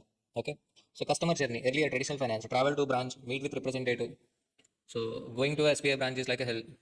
Waiting for hours together. Yes or no? So travel to branch, meet with a representative. That too, meeting with SBI representative is a difficult task. Okay. Next, wait to receive decision. Travel back to branch, receive funds. Okay. But now apply via mobile phone. Within a minute, get approval and receive funds instantly. So this is the difference between digital finance and traditional finance. What are the advantages of digital finance? Obviously, the main advantage is it boosts gross domestic product. Okay. So business will become easy. So due to digital finance, innovation in digital finance can have a long-term positive effects for banking performance. Obviously, everybody using right now UPI apps, yes or no? And next, digital finance also benefits the money market regulators. Money market regulators, because everybody use bank, everybody will do bank transactions only. So that's why digital finance benefits money market regulators. Digital finance has a potential to provide affordable, convenient, and secure banking services to poor individuals. So that is what we are experiencing right now. Okay, even at chat masala also you will be finding phone pay. So that is affordable, convenient, and secure banking services to poor individuals. Digital finance can also lead expansion of basic financial services to individuals, since nearly most of the people in the developing world already own a mobile phone. Everybody is having a mobile phone, so financial services can be expanded to every individual. So these are the benefits of a digital finance. Okay, so now what is the digital finance ecosystem? So digital finance ecosystem may be defined as all the users and participants and their complex transactional relationship in the digital environment.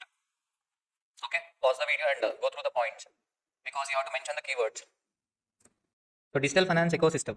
So digital finance ecosystem may be defined as all the users or participants and their complex transactional relationship in the digital environment. Okay, we shall see the ecosystem. Ecosystem. So digital finance ecosystem. It includes all the users and participants. Who are the users? Okay, so there are four. So first one, digital money. What is meant by digital money? Digital money means example cards, credit cards or a debit cards. Money is held in digital form. And next, the CBDC, central bank digital currency. Central bank digital currency. These are the examples for digital money. Okay. That means physical delivery of a currency is not required. So right now for India, we do not have a central bank digital currency. Okay. So we do not have a digital currency. So the cryptocurrency we are aware are example Bitcoin. So popular digital cryptocurrency is Bitcoin. Okay. And next, another user is digital infrastructure. Example, to deliver digital financial services, we require internet, we require apps, applications, and we require cloud services. So these are the part of a digital infrastructure. Clear? Are you getting my point? And next, digital financial services. What are the digital financial services? For example, payment, remittances, receivables, or credit, taking loans, or applying for insurance. All these are digital financial services. And next, digital assets. So digital finance ecosystem comprises of digital money, digital infrastructure, digital financial services, and digital assets. So digital assets example, for example, non-fungible token is a digital asset. What is a non-fungible token? For example, digital artwork is a non-fungible token. Digital artwork means, for example, even a thumbnail is also a digital artwork. Thumbnail. So the creator, YouTube thumbnail is also a digital artwork. Okay. So non-fungible token, whether so that digital artwork is held for sale or not, that depends. But generally, whatever the artwork you create using the technology, using the smartphone or a tablet or a computer, that is termed as a digital asset.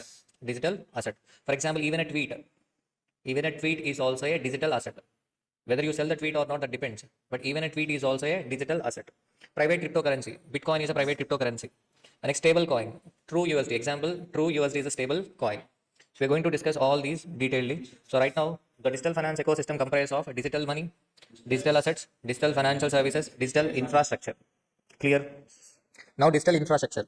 Digital infrastructure refers to digital technologies. Digital technologies. Okay, digital infrastructure refers to digital technologies that bring together and interconnect physical and virtual technologies.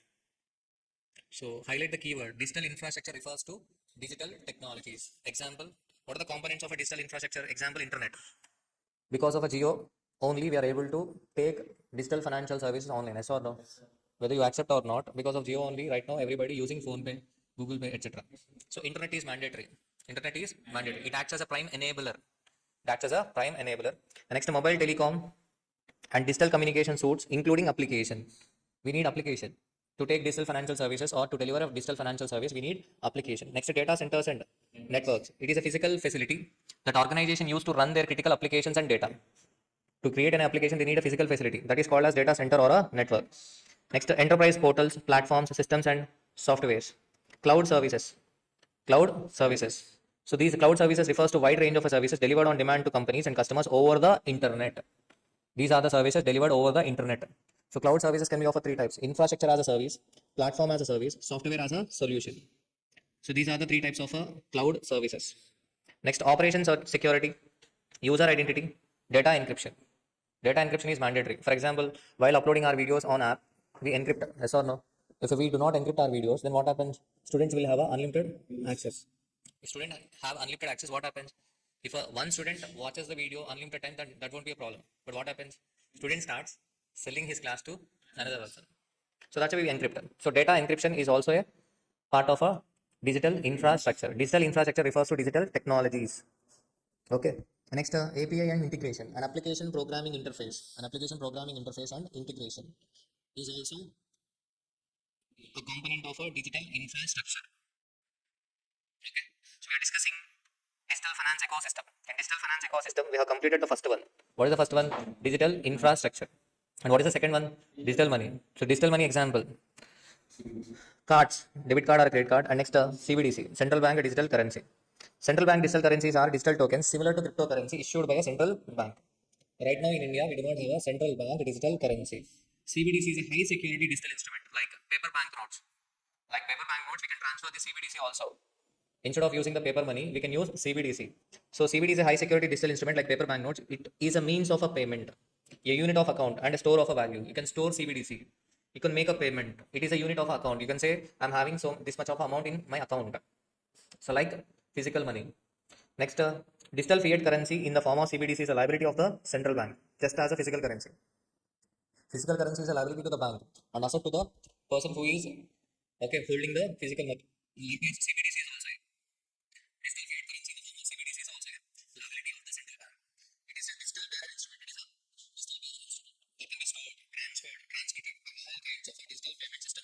services. Okay. So what are the advantages? We are going to discuss advantages. What are the advantages? Advantages of CBDC. Advantage of technological efficiency in storing and transacting. With reduced cost, obviously, cost will reduce. We need not store physically. Keeping track of a transaction, exact location of a money. Preventing illegal activities like money laundering, tax evasion, terror financing. Providing a digital record of every transaction, more secure payment system, introducing competition and resilience in the domestic payment market. Promoting financial inclusion. Promoting financial inclusion means every person who is in remote place also can access the digital currency. Yes or no? So these are the advantages of a central bank digital currency. What are the components of a digital finance ecosystem? Digital infrastructure, digital money, digital assets, and digital financial services. What is the next concept of digital assets? Okay, so go through the theory once. Next concept, digital asset. Digital asset. So digital asset is anything that is stored digitally and is uniquely identifiable that the owner can be that the owner can be can use that the owner can use to realize the value. What is the keyword? Digital asset is anything that is stored digitally and is uniquely identifiable and that the owner can use to realize value. Digital assets include example non-fungible token, example digital artwork, non-fungible token, private cryptocurrency, example Bitcoin, stable coin, example true USD, which are immensely popular in today's digital age. So let us discuss first non-fungible token. What is a non-fungible token? Non-fungible token is cryptographic assets. Cryptographic assets on a blockchain with unique identification codes and metadata that distinguish them from each other. Okay, let me give an example. So non-fungible token. One of the best example is non-fungible token, digital artwork. Digital artwork. Okay. Example. So Spider-Man, No Way Home. The idea came from you, partnering with Sony Pictures. More than 100 unique Spider-Man NFTs given free to the first 86,000 online buyers of US. The producers of a Spider-Man, Sony Pictures, Sony Pictures, they have created 100 unique Spider-Man NFTs, nothing but digital artworks, like these pictures. Okay, given free to the first 86,000 online buyers. So this 86,000 online for these 86,000 online buyers, these NFTs will be the digital asset. If they want, they can transfer them less for money. You might be thinking, sir, who will buy these NFTs? There are so many people in the world who are crazy about Spider-Man. They might be buying this non-fungible token. Okay. And one more example given in our book is recently Twitter's co-founder Jack Dorsey tweeted a link to a tokenized version of the first tweet ever. First tweet. Just setting up my Twitter. This is the NFT version of the first ever tweet, sold for more than first tweet. Just setting up my Twitter tweet was sold for more than $2.9 million. 2.9 million means 29 lakh dollar. The first tweet. That person who has bought the first tweet can transfer to any other person because this is okay created with a unique identification code and metadata that distinguish them from each other. Okay, NFTs are created through a process called asset tokenization. Asset tokenization is the process by which the issuer creates digital tokens on a distributed ledger on a blockchain, which represent either digital or physical assets. Asset tokenization is the process by which issuer creates digital tokens on a distributed ledger or a blockchain, public ledger, which represent either digital or a physical assets. Okay, so go through these sentences. Non-fungible token. They might ask you the full form for 2 marks, multiple choice question. So non-fungible token examples are digital art works. Example, the first tweet was sold for $2.9 million. This is the best example. Okay.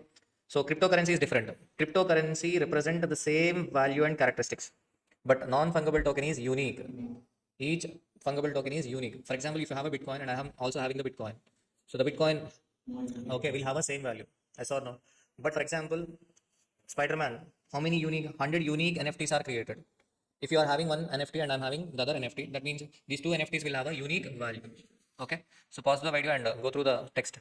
So next concept, next digital asset is private cryptocurrency. But there is no such term like private. So every cryptocurrency is in public ledger. Okay. So cryptocurrency is sometimes also called as crypto. It is any form of a currency that exists digitally or virtual, uses cryptography to secure transactions. It is a peer-to-peer system that can enable anyone anywhere to send and receive payments. From any location you can receive the payment and can send. Okay. Working of cryptocurrency. Cryptocurrencies run on a distributed public ledger called blockchain. A record of all transactions updated and held by currency holders. No one is required. Like in bank, no central bank is required. Record of all transactions updated and held by currency holders. Units of a cryptocurrencies are created through a process called mining. Units of a cryptocurrencies are created through a process called mining, which involves using computer power to solve complicated mathematical problems that generate coins. So to generate coins, we have to use the computer power to solve complicated mathematical problems. Users can also buy the currencies from brokers, then store and spend them using cryptographic wallets. Examples of a cryptocurrencies, Bitcoin. Right now, okay, on 7th April, Bitcoin value is 57 lakhs 77,658 Indian rupees. But whereas the first commercial transaction done with Bitcoin is 10,000 Bitcoins were spent for buying two Papa John's pizzas, which are worth $50. $50. That means 10,000 Bitcoins were spent just for two pizzas. And now one Bitcoin value is equal to 57 lakhs 77,658 INR. Ethereum value is 2 lakh something. Litecoin 8,000 something. Dogecoin. This is the first meme coin. You might have seen lot many memes. Chimtu. Chimtu. Okay. So this is a meme coin, first meme coin. As a joke, they have created this currency. And right now the Dogecoin value is 16.55. Meme coin, okay. Next advantage of cryptocurrency. What are the advantages? Do not need centralized intermediaries. No bank is required. Monetary institutions not required. It ensures easy and faster transfer of funds. Cryptocurrency investments can generate profits, of course, losses also. Okay, huge losses. A lot many students they are losing money by investing in cryptocurrency. Be careful. So they can be easily traded on crypto exchanges and offers high liquidity and diversification. High liquidity. So we can sell at any point of a time. Okay. Disadvantages. It may facilitate money laundering. Hence, it is a popular tool with criminals. In reality, cryptocurrency ownership is highly concentrated. It has been found that only 11,000 investors around the world held roughly 45% of Bitcoins. So cryptocurrencies are not environment friendly. Cryptocurrencies traded in public market suffers from extreme price volatility. So many cryptocurrency exchanges and wallets have been hacked over the years, sometimes resulting in millions of dollars worth of coins stolen. So these are the disadvantages. So are cryptocurrencies private? No such term as private cryptocurrency exists in the technical sense. No such. Okay, private cryptocurrency word is exist because every cryptocurrency, including Bitcoin, Ethereum, operate on a public ledger where anybody can participate with all transaction details in the public domain. So that's why in technical sense, there is no such term like private cryptocurrencies. Okay. But whereas in the proposed cryptocurrency and regulation of official digital currency bill 2021, the government of India has proposed to prohibit all private cryptocurrencies. That means in the perception of Indian government, all these currencies, Bitcoin, Dogecoin, etc., are private cryptocurrencies. Clear? Okay. And what is the next concept? Stable coin. Next concept, stable coin. Go through private cryptocurrency. Later on, we shall discuss stable coin. Pause the video. You must habituate with the terminology. So next concept is stable coin. A stable coin is also a cryptocurrency, but which is pegged to any reserve asset. A reserve asset. Example, the value of a stable coin is linked to a fiat currency. Fiat currency means normal currency. Example, dollar. Dollar is a fiat currency. Or a commodity like silver or a gold or other cryptocurrencies. Other cryptocurrencies means example, Bitcoin, etc. It is tokenized version of the asset and can be introduced subtly into a blockchain ecosystem to facilitate seamless past transactions, improved arbitration, exchange of a value. So the examples of a stable coin. Right now there are following variants of a stable coin, and that too, the first two are okay, little bit popular. First one is fiat collateralized stable coin. That means stable coin is linked to the fiat currency. Stable coin value is linked to fiat currency. Example, True USD. True USD and Tether are the example for fiat collateralized stable coins. True USD means this is a stable coin, the value of which is linked to the value of a dollar. And commodity backed stable coins. Example, Kitco Gold. Kitco Gold, the value is linked to the gold reserves. If the gold reserves increases, then commodity backed stable coin, that is Kitco Gold value increases, and vice versa. Crypto backed stable coin and algorithm stable coins. Limitation of a stable coin. The value of a stable coin is based on people's trust in the company, holding the collateralized reserved asset, and that the trust may waver on occasion.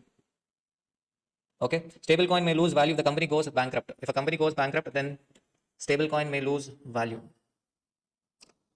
And next, it is critical for the holders to declare solvency to maintain trust in the coin and its value. Unless there is a sense of unrest in the fiat or commodity market, stable coins are not meant for trading coins. In stable coin, you will get profit only if there is unrest in fiat or commodity markets. If there is an unrest, that means if a dollar value fluctuates, if a commodity value fluctuates, then only the holder of a stable coin will get gain. So that is what the last sentence is. Unless there is a sense of unrest in the fiat or a commodity markets. If there is an unrest in fiat or a commodity markets, then only stable coins are meant for trading gains. If there is no unrest, then stable coins are not meant for trading gains. So it is better to trade in cryptocurrencies. Are you getting my point? Next, digital finance. So services, digital financial services. Financial services access are delivered through digital channels, including via mobile devices. Advantages include customer experiences, ease of access, streamlined operations, reduction in cost of a delivery, etc. Okay.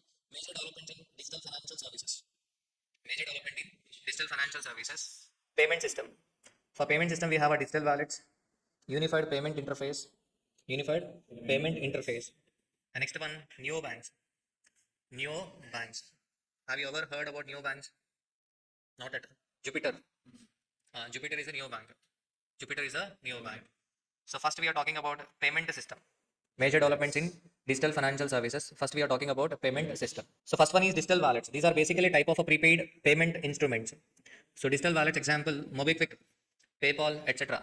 Even Paytm is also a digital wallet in the beginning. In the beginning it was a wallet. But right now it became a UPI, Unified Payment Interface. The prepaid payment instruments refer to certain instruments that facilitate purchase of goods and services against the value stored in them.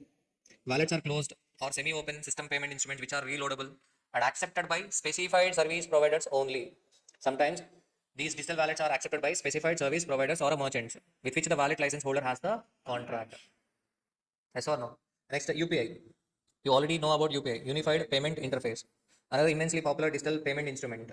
UPI examples are, there are a lot many UPI examples. Okay. So UPI is a system that powers multiple bank accounts into a single mobile application, merging several banking features. For example, PhonePe. PhonePe can be linked to more than two bank accounts. Yes or no? Instead of using ICICI mobile app, Kotak Mahindra app, State Bank of India app, we can use PhonePe.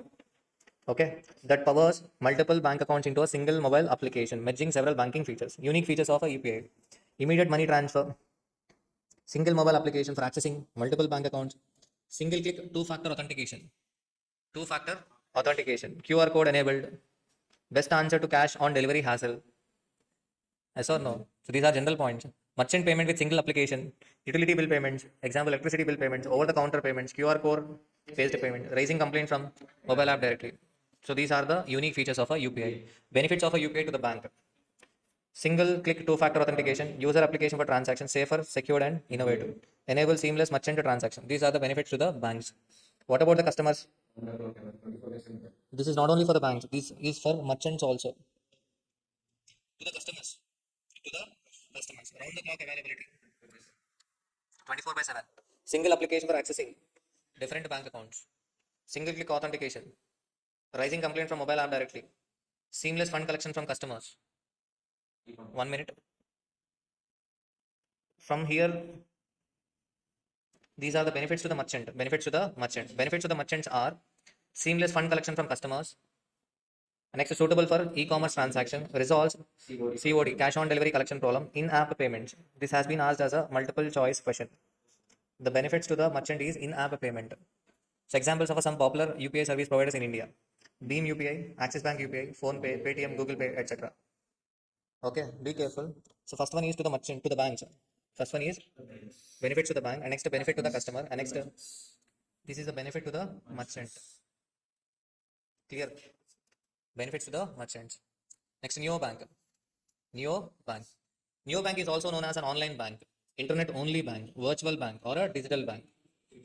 Uh, it is a type of a direct bank that operates exclusively online without traditional physical branch networks.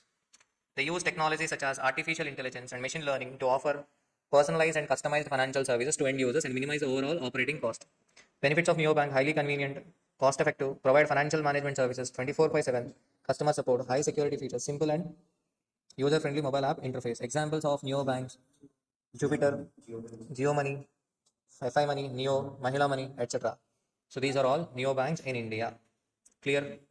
What is this? These are payment systems. What are the payment systems? First one, digital wallet, UPI, neo banks. Clear? Next concept, fintech. Next concept, fintech. So next, fintech. So fintech may be defined as a technologically enabled innovation in financial services that could result in new business models, applications, processes, or products with an associated material effects on financial markets, institutions, and the provision of financial services. At least you remember, fintech may be defined as technologically enabled innovation in financial services. At least you remember that sentence. Fintech may be defined as technologically enabled innovation in financial services. What are the types of fintech services? Alternative lending, insurtech, payments, wealth tech, regtech. So all these are types of financial services. For example, Policy Bazaar. It gives online insurance services. So that is a technologically enabled innovation. Technologically enabled innovation. Yes or no? So fintech in India. In India, the fintech movement, in its popular sense, started in the second half of 1990s. Pine Labs, a digital payment solution provider, was founded in 1998, followed by BillDesk in 2000. Before credit, everybody used to pay credit card bill through BillDesk. Okay, even registrations, online registrations are done using BillDesk. Beginning. Policy Bazaar, the online insurance aggregator, came in 2008. Thereafter, India saw a huge growth in fintech firms in the next 20 years. As of June 2020, India has around 2174 fintech startups. Bengaluru and Mumbai contribute to most of these companies. According to Huron Global Unicorn List 2020, the India was the home to 21 unicorns with a collective valuation of 73.2 billion as on 31st March 2020. So fintech firms in India. Fintech firms in India are Paytm, Policy Bazaar, PhonePe, Credit. Okay, BharatPe, Grow, Digit Insurance. All these are fintech firms in India. Of course, Paytm is also a UPI, Unified Payment Interface. Okay. Next, digital finance landscape. Digital finance landscape. A digital finance cube has a three dimensions. Digital finance cube has a three dimensions. What are the three dimensions? Digital finance institutions. Digital finance institutions. Digital finance institution means there you will get fintech companies and traditional service providers. Digital finance institutions, fintech companies. And next, digital finance business functions. Digital finance business functions are example digital financing, digital investment, digital money, digital payments, digital insurance, digital financial advisors. Okay, to provide these digital finance business functions, we require digital finance institutions. Digital finance institutions. And these digital finance institutions, to provide digital finance business functions, they require some digital finance technologies and technological concepts. Example, blockchain, social networks, NFC, peer-to-peer technology, big data analytics, further enablers. Further enablers. NFC means near field communication. Near field communication. Okay. So these are the three dimensions of a digital finance cube. Digital finance cube. Clear? And next, digital finance and role of our regulators. Role of our regulators. Okay. So regulator, role of a regulator is very important because consumer protection and the relation between competition and innovation. We must protect the consumer, at the same time we should take care of a competition and innovation. So there are three goals when it comes to the consumer protection. What are the three goals? Ensure consumers are informed. For example, while downloading an app, so terms and condition, accept terms and condition. That means consumers are being informed. Enable consumers are informed. Information must be given to the consumer. Prevent unfair practices by providers. Ensure consumers have access to dispute and complaint mechanisms. Fintech laws and regulations in India. Payment and Settlement System Act 2007. Payment and Settlement System Act 2007. You might get multiple choice question. So this act is governing payments regulation in India. Payments are regulated by Payment and Settlement System Act 2007. Next, master directions on issuance and operation of prepaid payment instruments. Prepaid payment instruments. These directions are issued by RBI on October 11, 2017. Amended from time to time. Directions are given by RBI on issuance and operation of a prepaid payment instruments. Next, NPCI. National Payment Corporation of India. Guidelines governing UPI payments. UPI payments in India are primarily governed by the DPI procedural guidelines issued by the NPCI, National Payment Corporation of India. So Reserve Bank of India Act 1934 allowing NBFCs in this space. NBFCs example, non-banking finance companies example, mutual finance, Muthoot Finance, Manappuram, these are all NBFCs, non-banking financial companies. Guidelines regulating peer-to-peer lending platforms. Next, guidelines governing payment gateways. Guidelines governing payment gateways. Example, BillDesk is the payment gateway. Guidelines governing payment gateway. So, the circular on guidelines on regulation of payment aggregators and payment gateways dated on March 17, 2020. Recently updated. Okay. So these are set out. These set out the legal framework applicable to payment intermediaries. Who are the payment intermediaries? Payment gateways are the payment intermediaries. For example, if you pay fees to the ICA, in between you will be getting bills. Anti-money laundering laws. What are the anti-money laundering laws? Prevention of a Money Laundering Act 2002. And the RBI's master directions on KYC. Know your customer. Next, acts protecting data privacy and protection. Example, Information Technology Act 2000. And IT, reasonable security practices and procedures, sensitive personal data or information rules 2011. These are the key acts governing the protection of a personal data. Okay. So right now there is no privacy. Okay, Facebook, Insta, Okay, all social media apps having our personal data. Next, the key governance issues that pose challenges for the regulators include the challenges faced by the regulators. What are the challenges? Governance of the internet economy and the global internet. It is a difficult task. Next, the management of intellectual property rights with innovation driven competition. With innovation driven competition. Digital artwork. Saying it is easy. For digital artwork, you have to create a copyright. Okay. So managing intellectual property right with innovation driven competition is difficult task. Taxation, how to levy taxes, customer privacy, owning and sharing data. These are the challenges faced by the regulators. Okay. So with this, we have completed digital finance. Okay. Watch the video multiple times and later on go through the multiple choice questions given at the end of the study material. And if you have a further time, then go through the study material theory. If you have a time, otherwise not required. Okay. Clear? With this, we completed digital finance. Thank you. Thank you all. Next concept, securitization. This is important topic. You will get 6 to 8 marks. So one theory question and one multiple choice question. Okay, this is important topic and securitization is the topic which is added in new syllabus. Okay, clear. So securitization and digital finance are very important topics. Now our topic is securitization. What is the concept of a securitization? First, I will tell you the example. So after that, we can complete the chapter within 15 to 20 minutes. So first, let me tell you the example. So do you know the concept of special purpose vehicle? Special purpose vehicle means it might be a private company or a partnership firm which is created for a specific purpose. Example, Mumbai Pune Expressway Private Limited. The name itself denotes that Mumbai Pune Expressway Private Limited Company is incorporated for the purpose of construction of a expressway between Mumbai and Pune. Okay, special purpose vehicle. What is the concept of a securitization? Okay, for example, Sai Ganesh, he got married. After marriage, he has to buy car. Okay, he need credit card because he has to take his wife to shopping. As well, credit card, housing loan, car loan, personal loan for marriage. Personal loan for marriage. Okay, he took loans from bank. Personal loan, credit card, housing loan, and car loan. So generally, the loan will be repaid in installments. Yes or no? Personal loan, housing loan, car loan. These loans are repaid in installments. Generally, personal loan is repaid in 5 years. Housing loan is repaid in 30 years. Generally, 20 to 30 years. So Sai Ganesh's present age is I think 22 years. Okay, he will get retired at the age of 60. So that's why generally he will get a loan with a tenure of 30 years. So now the point is Anila Bank Limited gave loan to Sai Ganesh. Now Sai Ganesh will repay the loan in installments. Now for Anila Bank Limited, these personal loan, car loan, housing loan, whatever the loans given to Sai Ganesh are assets. These are assets. Yes or no? For Sai Ganesh, it is liability. For Anil, these assets are liquid assets or illiquid assets. These assets are illiquid assets. Why these assets are illiquid assets? Because these assets will get realized over a period of a time. So these are illiquid assets. Now Anil Bank Limited doesn't have a money. For example, Citibank doesn't have a money. Already loans were granted to several customers. Citibank require additional money to give further loans. How Citibank will get fund? There is one source of a finance, and that source of finance is known as securitization. Securitization. What Citibank will do? Citibank. See, first origination function. So see, this smart guy is Sai Ganesh. Sai Ganesh borrowing through loans from Citibank. Bank extending credit. So this is the origination function. Now the Citibank, it will create a special purpose vehicle and sell all the illiquid assets to SPV. Not all the assets are sold. Assets are categorized based on return and risk. Based on return and risk, assets are separated and an asset pool is created. Asset pool is created and this asset pool is transferred to special purpose vehicle. Okay.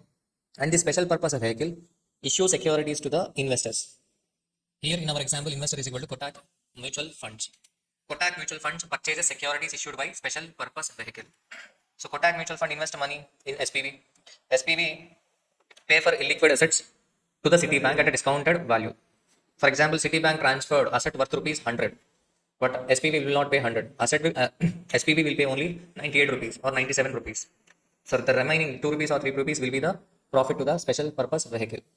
Depends. That special purpose vehicle may be created by the Citibank or so that may be a private entity. It can be a private entity also. Now, so this is a source of finance. Investors are investing in securities. Okay. So what is the asset special purpose vehicle is having? Special purpose vehicle is having asset. What are the assets? Financial assets of a bank. All the liquid assets of a bank are transferred to special purpose vehicle. Now, Sai Ganesh pay interest to Citibank. Sai Ganesh pay interest to Citibank, and Citibank will pay this interest to special purpose vehicle, and the special purpose vehicle pass on this interest to the investor. In the present example, investor is Kotak Mutual Fund, and again in Kotak Mutual Fund there will be unit holders. Unit holders. Okay. So this is how the income received from customers will be passed on to the investors. So this is the concept of a securitization. Some student might be thinking, sir, why special purpose vehicle? Why not Citibank directly issue securities to the investors? Why not Citibank issue securities directly to the investors? If a Citibank directly issues the securities to the investors, then that is not considered as a securitization. That will be considered as a IPO or further public offer. Yes or no? So why securitization? Why securitization means because bank might be having several assets, land, buildings, okay, and credit cards, personal loans, housing loans, okay, car loans, etc. Now, Citibank will not issue securities against all the assets. Citibank will separate only car loans, and these car loans will be transferred to special purpose vehicle, and special purpose vehicle will issue securities only against those car loans. If Citibank raises fund directly, that means it is raising fund against all the assets. Are you getting my point? So this is how the securitization. So there are three functions are involved. One is origination function, second one is pooling function. Pooling function means assets which are having same return and same risk are categorized into one trench. One trench. That is called as asset pool. That trench is transferred to the special purpose vehicle, and against that asset pool, the securities are issued. Clear? So there are three functions. Origination function, next the second function, pooling function, and the third one, securitization function. Issue of a securities is a securitization function. Okay, now I will not take much time. I hope you are okay with the concept. So what is the first one? Features of securitization: creation of a financial instrument. Creation of financial instruments. Yes or no? Bundling means creating an asset pool, bringing together all the assets which are having similar kind of a return and risk. Unbundling means issuing securities. Unbundling means issuing securities. That means asset pool is broken into securities. Tool of a risk management. Tool of a risk management. Because the risk of a default is shifted. The risk of a default is shifted if securities are issued on non-recourse basis. On non-recourse basis, if a customer makes a default, then that has to be paid by the investor. Next is structured finance. Structured finance trenching. What is the trenching? Different receivable or loan or assets are split into several parts based on risk and return they carry. It is called as trench. Each trench carries a different level of a risk and return. Homogeneity. Under each trench, the securities issued are of homogeneous nature. There can be 10 or 15 trenches. You will be transferring only one trench to the special purpose vehicle, and the securities are issued. And the securities issued against one trench are of a homogeneous nature, same nature. Benefits of a securitization from the angle of originator. Who is the originator? Banker is the originator. Banker is the originator. Of balance sheet financing. Of balance sheet financing, because the balance sheet will not get affected. Next, more specialization in main business. The recovery of all loans from customers will be taken care by the special purpose vehicle. In some cases, if a customer makes default, then sale of a house, sale of a car, everything will be taken care by the special purpose vehicle. So that bank can focus on core businesses. Helps to improve financial ratios. Of course, the bank liquidity will increase. So that it will improve financial ratios of a bank. Okay, not only bank, even a company can go for a securitization. For example, Domino's has gone for a securitization. Next, reduced borrowing cost. If liquidity improves, then borrowing cost will also decrease. From the angle of a investor, that is Kotak Mutual Fund, diversification of a risk. Why there is a diversification of a risk? Because there are different types of assets and there are thousands of customers. Even if one customer makes a default, okay, so the other customers will pay on time. So that's why the risk will get diversified. Nothing but if you have a 20 crores money, you should not lend 20 crores to one person. If that one person makes a default, then your life will get closed. So that's why you should lend these 20 crore rupees to different persons, over 200 persons or 300 persons. Then even if one or two persons makes default, other will pay on time. So likewise, from the angle of investors, there is a diversification of risk, regulatory requirement, protection against default. Protection against default. For example, if a recourse arrangement is made, if there is a recourse arrangement, then the risk of a default will be borne by the banker. If it is a non-recourse arrangement, then the risk of a default must be borne by the investor. So participants of a securitization. Primary participants are originator, special purpose vehicle, and investor. These are the primary participants of a securitization. Investor, in our example, investor is Kotak Mutual Fund. Special purpose vehicle and originator. Special purpose vehicle means it may be a company, a firm, society, or a trust. It is incorporated only for the purpose of securitization. That's why it is called as a special purpose vehicle.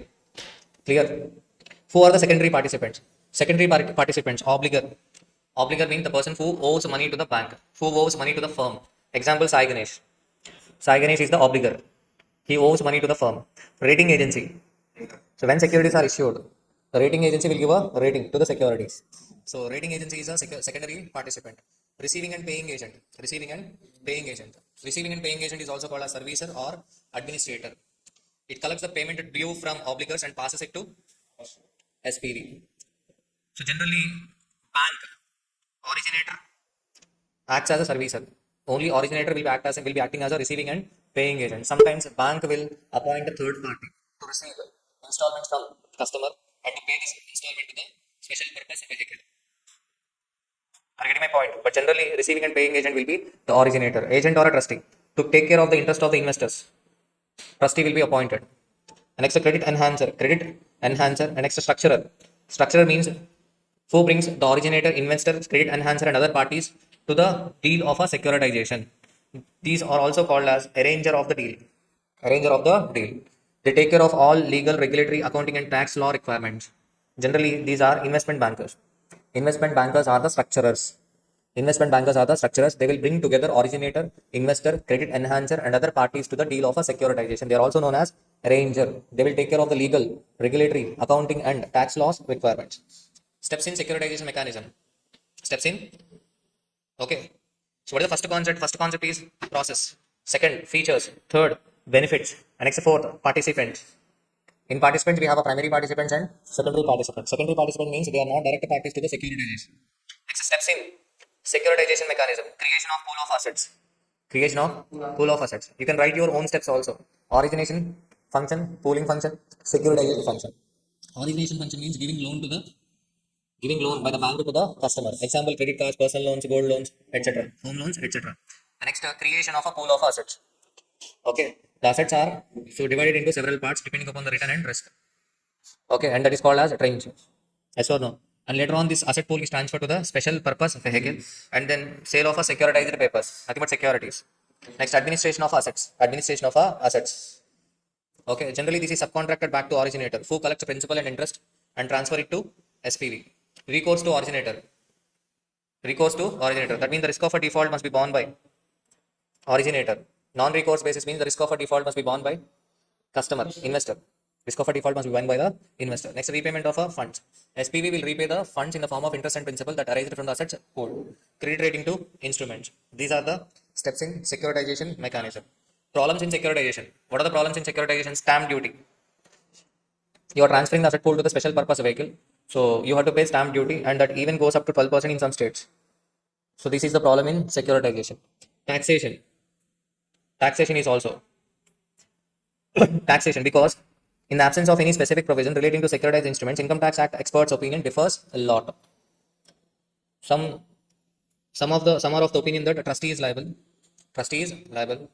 So taxed in a representative capacity. Then others are of view that instead of SPV, investors will be taxed. Okay. And next, accounting. Accounting. Securitization is off-balance sheet financing, but in true sense, receivables are removed from originator's balance sheet because assets are transferred to special purpose vehicle, but the balance sheet is not getting affected. It is not correct. So accounting, especially problem arises, especially when the assets are transferred without recourse. If the assets are transferred without recourse, that means the risk of a default must be borne by the investor. Even the risk is also transferred. That means that asset is not belonging to the bank, but still it is shown in the balance sheet of a bank. So this is the problem. Lack of a standardization. Lack of a standardization. If there is no standardization, then there won't be any uniformity. Inadequate debt market. In India, whenever you play cricket, you need batting. Nobody wants bowling. Yes or no? Likewise, every investor wants to make investment in equity. Nobody wants to make investment in debt. This is our Indian psychology. Yes or no? Everybody needs batting in cricket. And likewise, investors in stock market, they always interested in making investment in equity. Nobody wants to make investment in debt. So inadequate debt market, ineffective foreclosure loss. Ineffective foreclosure loss. Foreclosure means repayment of a loan even before the maturity.